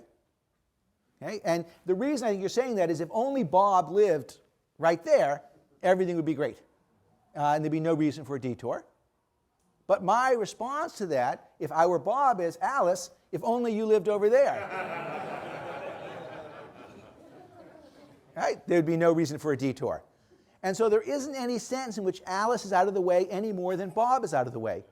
The two of them are equally out of the way. If they're going to share a car, then they need to create a detour of 1. Who is more responsible for that detour? Neither. They're collectively responsible, so they should split the cost of the detour. And so therefore I can take your runway solution, if you'd like, the 3 and 6, the 6 and 9, no, I said it right this time, 3 and 9, but deal with the detour. Because when you have Alice paying 9, Alice at that point, or A, is paying the full cost of the detour. If Alice gets half of that back, then Alice is paying 8.5, which is the same story as we get with the pie. Okay? So that's the, it's connecting, if you want, the runway situation to the case where it's not perfectly straight. And we can do this for much more complicated situations. If you have Alice get in first, then Bob, then Alice gets out, then Bob gets out. It doesn't really matter. Here the route costs 18. If they didn't work together, it would be 11 and 9 or 20. So therefore they're saving a combination of 2.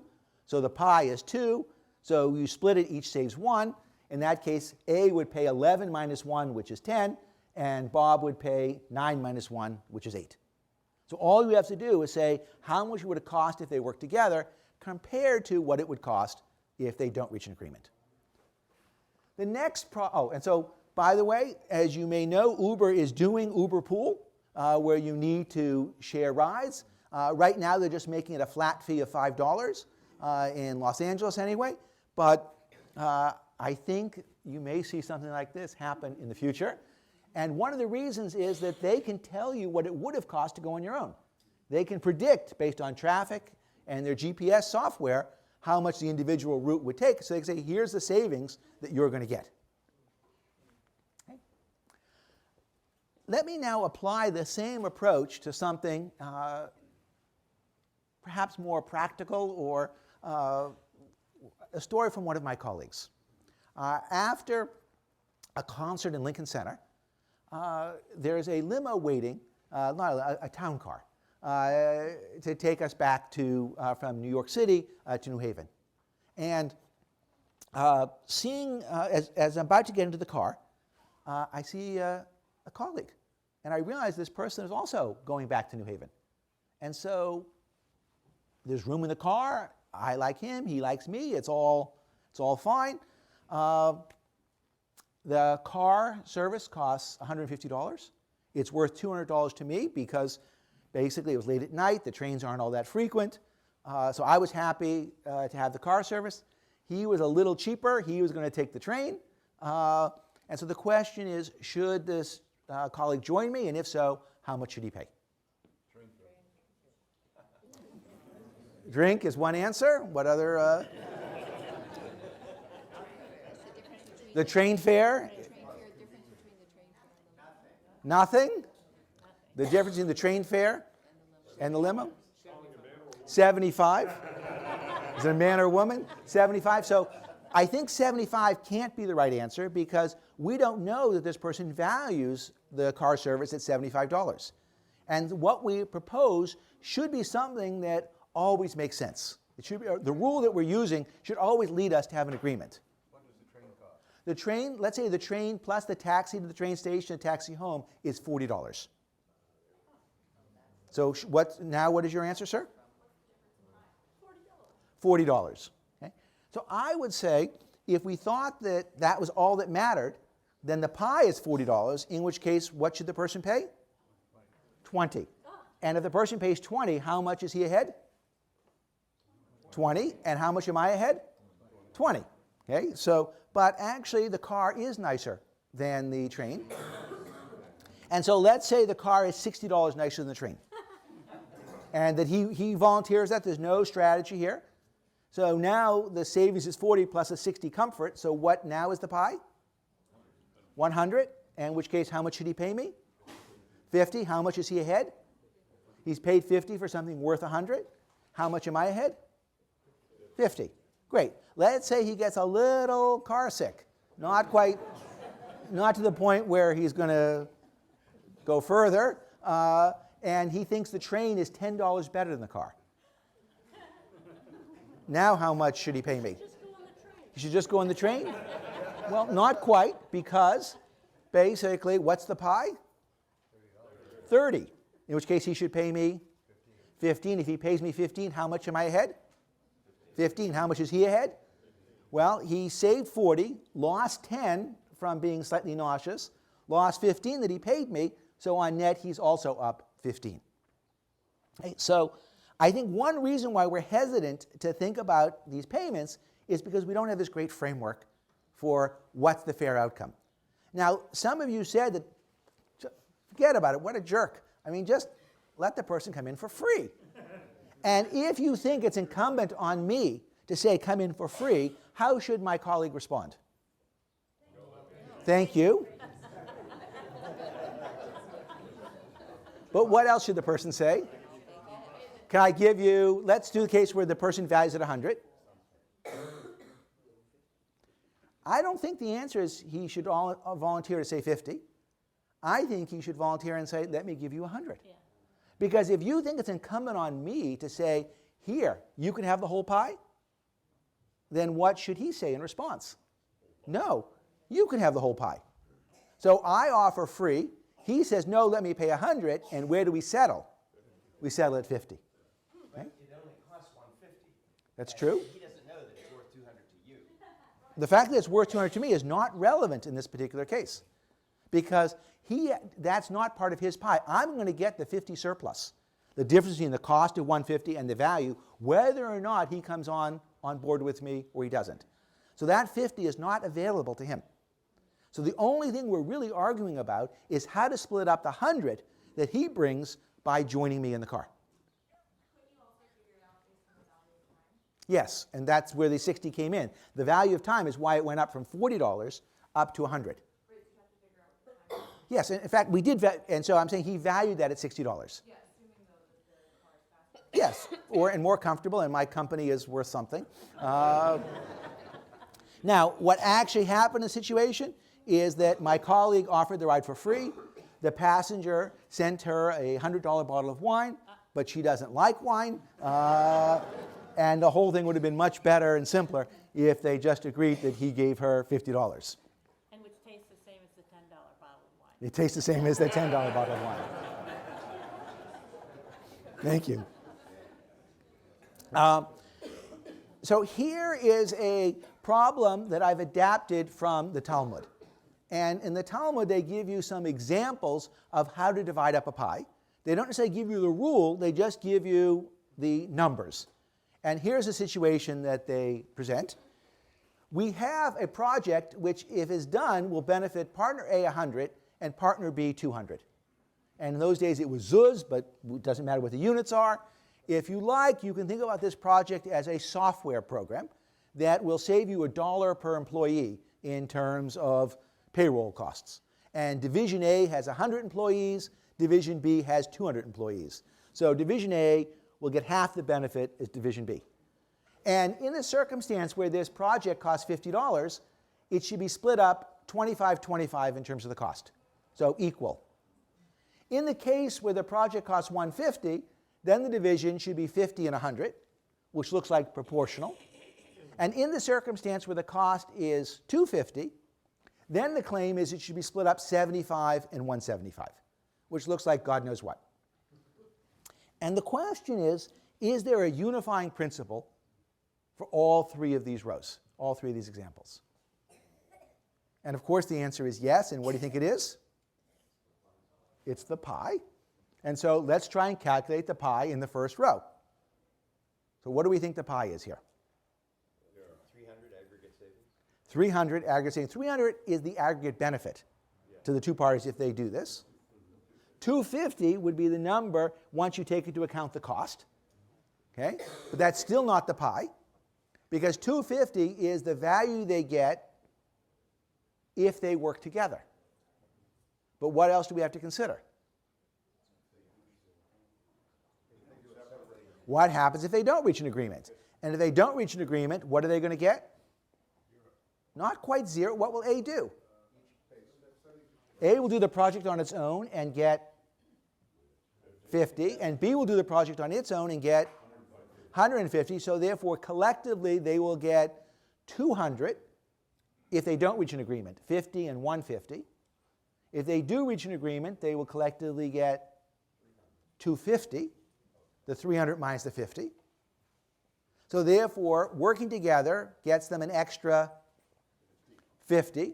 What should they do with that 50? Split it, right? Who's needed more for that 50, A or B? Equally.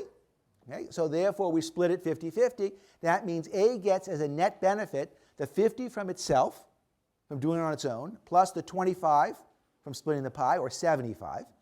In order to get that 75, how much should A pay? 25. Because if A pays 25 and has a value of 100, A walks away with a net of 75. How much should B get?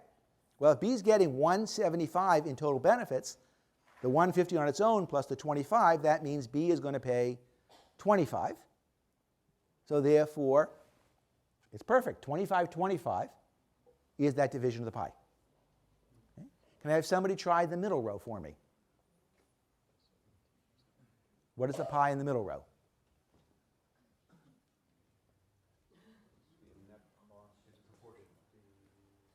So it would be, if they do it separately, A has a net cost. Okay. Well, let's do first, if they do it together, what do they get? 150. They get 300 minus 150, which is 150. Okay. If they don't reach an agreement, what will they get? What will A get? Minus 50? No. A won't do it. There's no gun to A's head saying you have to do this. So therefore, if they don't reach an agreement, A will get 0 and B will get 50. Therefore, collectively, they will get 50.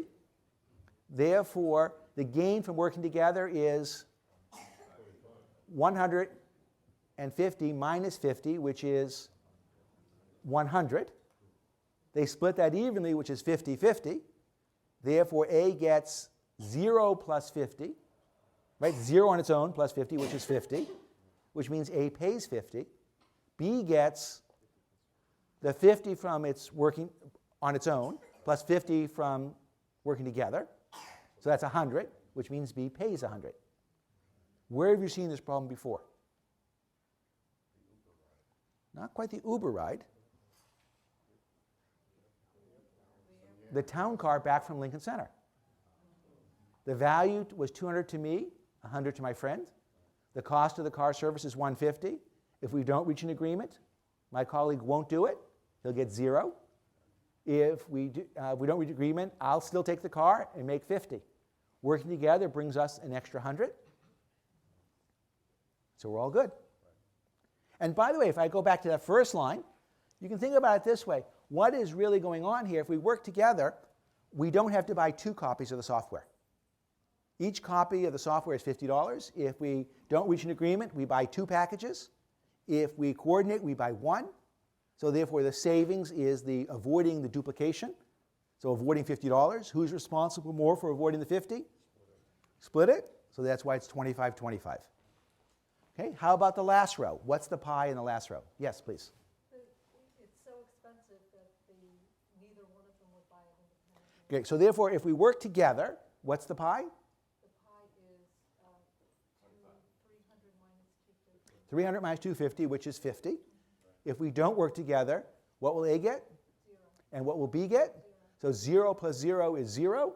So therefore, the pie in this case is 50 minus 0, which is 50. We split it. Each of us gets 25, which means A pays 75 and B pays 175. So by seeing things in the context of the pie, we're able to take what looks like a mess and 3 different answers and quickly come up with one sensible approach. But the hardest thing is to figure out what the pie actually is. I think there's 2 aspects to negotiation. One is figuring out what the pie is. The other is figuring out how to divide it. And we have time to do one activity here. Part of the challenge is people come into negotiation and they bring in different concepts of fairness, which then gets them all confused, because is the pie miles? Is it legs? And so once you have clarity about what it is that we're going to divide, then it actually focuses everything in terms of your negotiation. So let me give you a couple more real-world examples and see if that helps in this regard. I've got a merger here between 2 companies. One company is The Planet, the other is the Gazette. These are 2 newspapers. And prior to the merger, we have that the Gazette is more valuable than the Planet. The Gazette is twice as big as the Planet. The Gazette has 200,000 readers, the Planet has 100,000 readers, and the Gazette runs a tighter ship. And so their market capitalization, the value of all their stock, is 22 million. The Planet's is 10 million. But if they come together, they can do some synergies in terms of joint purchasing. And we'll argue those synergies are $6 million. And so the plan is to divide that up in proportion to their market capitalization, in proportion to their readership, 2 to 1. Now, it's also the case that the Gazette has some know-how. And if they apply that know-how, they can help the Planet save $1 million a year. But since it's the Gazette's know-how, the Gazette says, I want that whole million. And then there's some overhead that they can reduce, and that's 1.2 million. They think about splitting that up in proportion to their market caps. And lastly, there's some new readers. The Planet will get 10,000 readers from the Gazette. The Gazette will get 5,000 readers from the Planet, because the Planet's half the size of the Gazette. And so what they say is, look, the Gazette, I want the value of the readers I send to you, and you can have the value of the readers you bring to me. And when you add all that up, that's 2.925 for the Planet, 6.925 for the Gazette. Okay, what do you think about that as a division? You have to know the post-merger market cap. Well, actually, I do.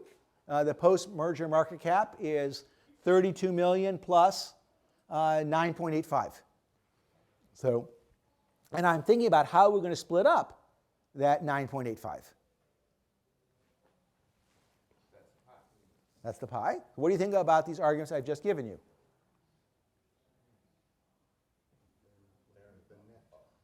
They're the net? Okay. Well, is it really the case that we should split up the synergies from joint purchasing 2 and 4? What would you say as the Planet to that? 50-50. Basically, if this merger doesn't happen, those 6 million disappear. And so therefore, you need me just as much as I need you to have it. So I'd argue it should be 3 and 3. And how about the know-how, the $1 million know-how? It's the Gazette's know-how. Shouldn't they get it? What is the argument you'd make as the Planet? One view is you're getting 0 if you don't work with me, if we don't do this deal. But I can go even further in terms of symmetry. What are you bringing to the table as the Planet? Yeah, your inefficiencies. Essentially, the Gazette's know-how isn't worth anything without the Planet's inefficiencies. And so only by putting those 2 things together do you create the $1 million. And so therefore, I think you should split it half and half. And, or I could say slightly less facetiously, it's really our operations, our readers. The fact that our paper exists is why your know-how is worth something.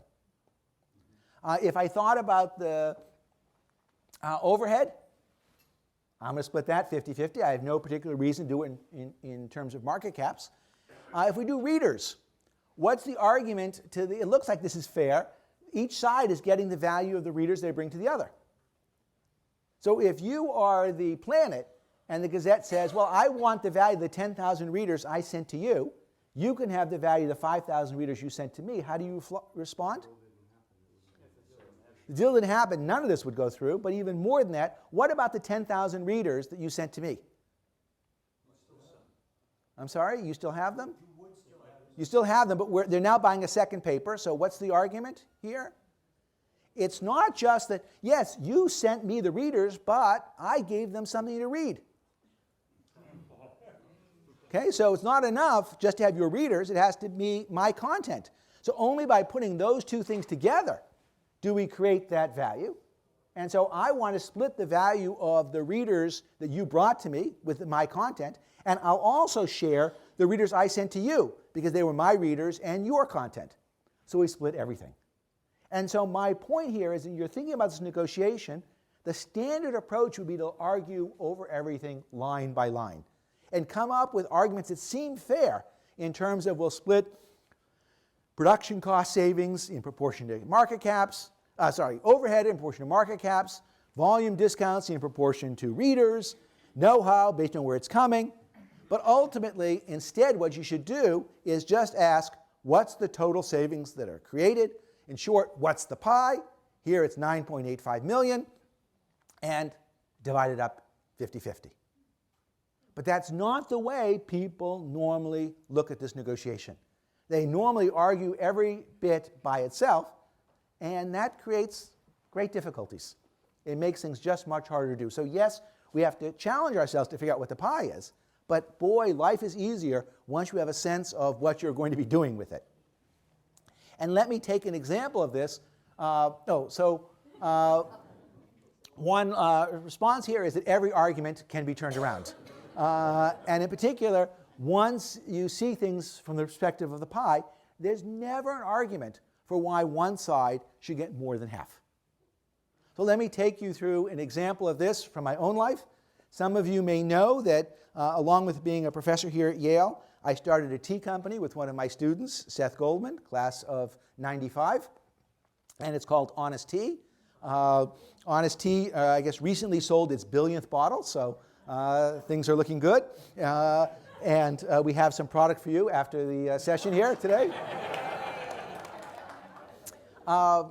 So Do we have to split it equally? we have to split it evenly. Oh boy, that's good. So at the time, yes, come see me afterwards. So at the time we were in negotiations with Coca-Cola, they came to us and said, you're paying 19 cents for each one of these plastic bottles. We can get them for 11 cents. And at the time we were selling 100 million bottles a year. So what is the savings that Coca-Cola can make possible? 8 cents on 100 million is $8 million, okay? And now the question is, how should that be divided up? So Coke says, well, let's see. Our sales are 40 billion. Your sales are 20 million. That's 2,000 to 1. Okay, so you can have 50,000.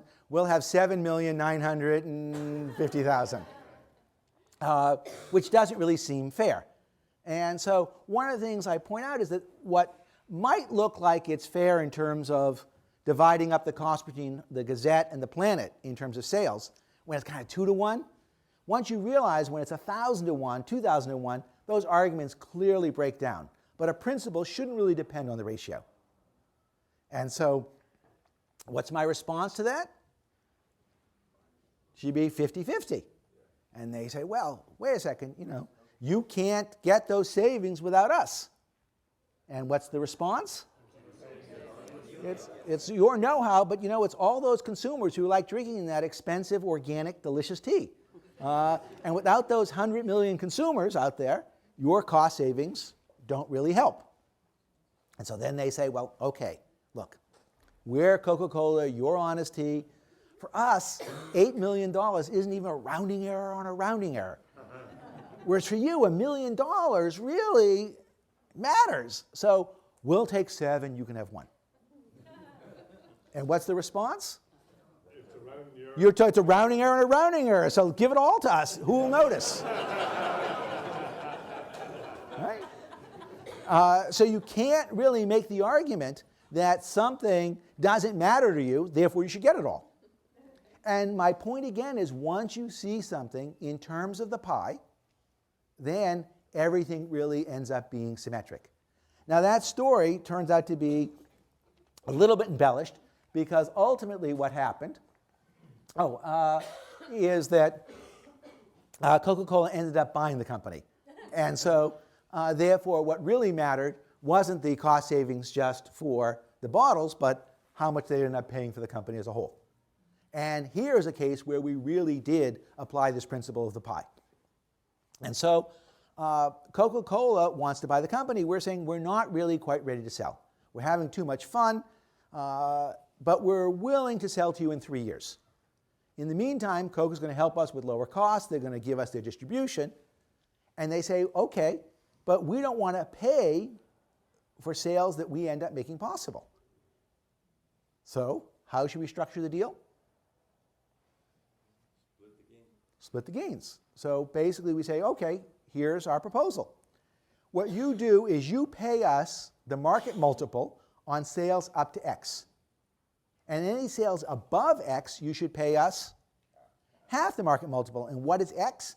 X are the sales that we could have made possible without you. So if we could have got to 100 million without you, then you should pay us the market multiple on sales up to 100 million. And everything above that, we couldn't have done without your trucks, but you couldn't have done without our product. So only by putting our product and your trucks together can we now create this extra pie. So let's split it 50-50. And it turns out that we agreed on that framework pretty much in the first hour of negotiations. Then there was some dispute over what we could have done without them. So what was X and what was the market multiple? The market multiple is really a piece of data. And they could show us what all the other deals were, and we could try and figure out who we were most comparable to. So really the argument was about X. But that really, I think, helped focus our discussions and made it much less confrontational. And in terms of why there had to be a pie, well, look, that's why we're doing this deal. If they couldn't sell more than we could have, then there's no reason for them to have purchased us. And so they can't just go and claim the pie is going to be small, because otherwise there's no reason for them to buy our company. If you don't know what the pie is, how do you solve that problem? So imagine they don't know how many bottles we're going to sell next year. How do you resolve that? So it may not be 8 million. How do you handle the uncertain pie? Contingency. So basically, if you said instead, we'll sell you the bottles at 15 cents a bottle, then we're saving 4 cents a bottle. They're making 4 cents a bottle. Whatever the number of bottles is, we're splitting the pie. So essentially, we agree we'll measure the pie ex post and split it. Or in some sense, we'll split the pie 50-50 as every slice gets made. So that's another way of approaching this.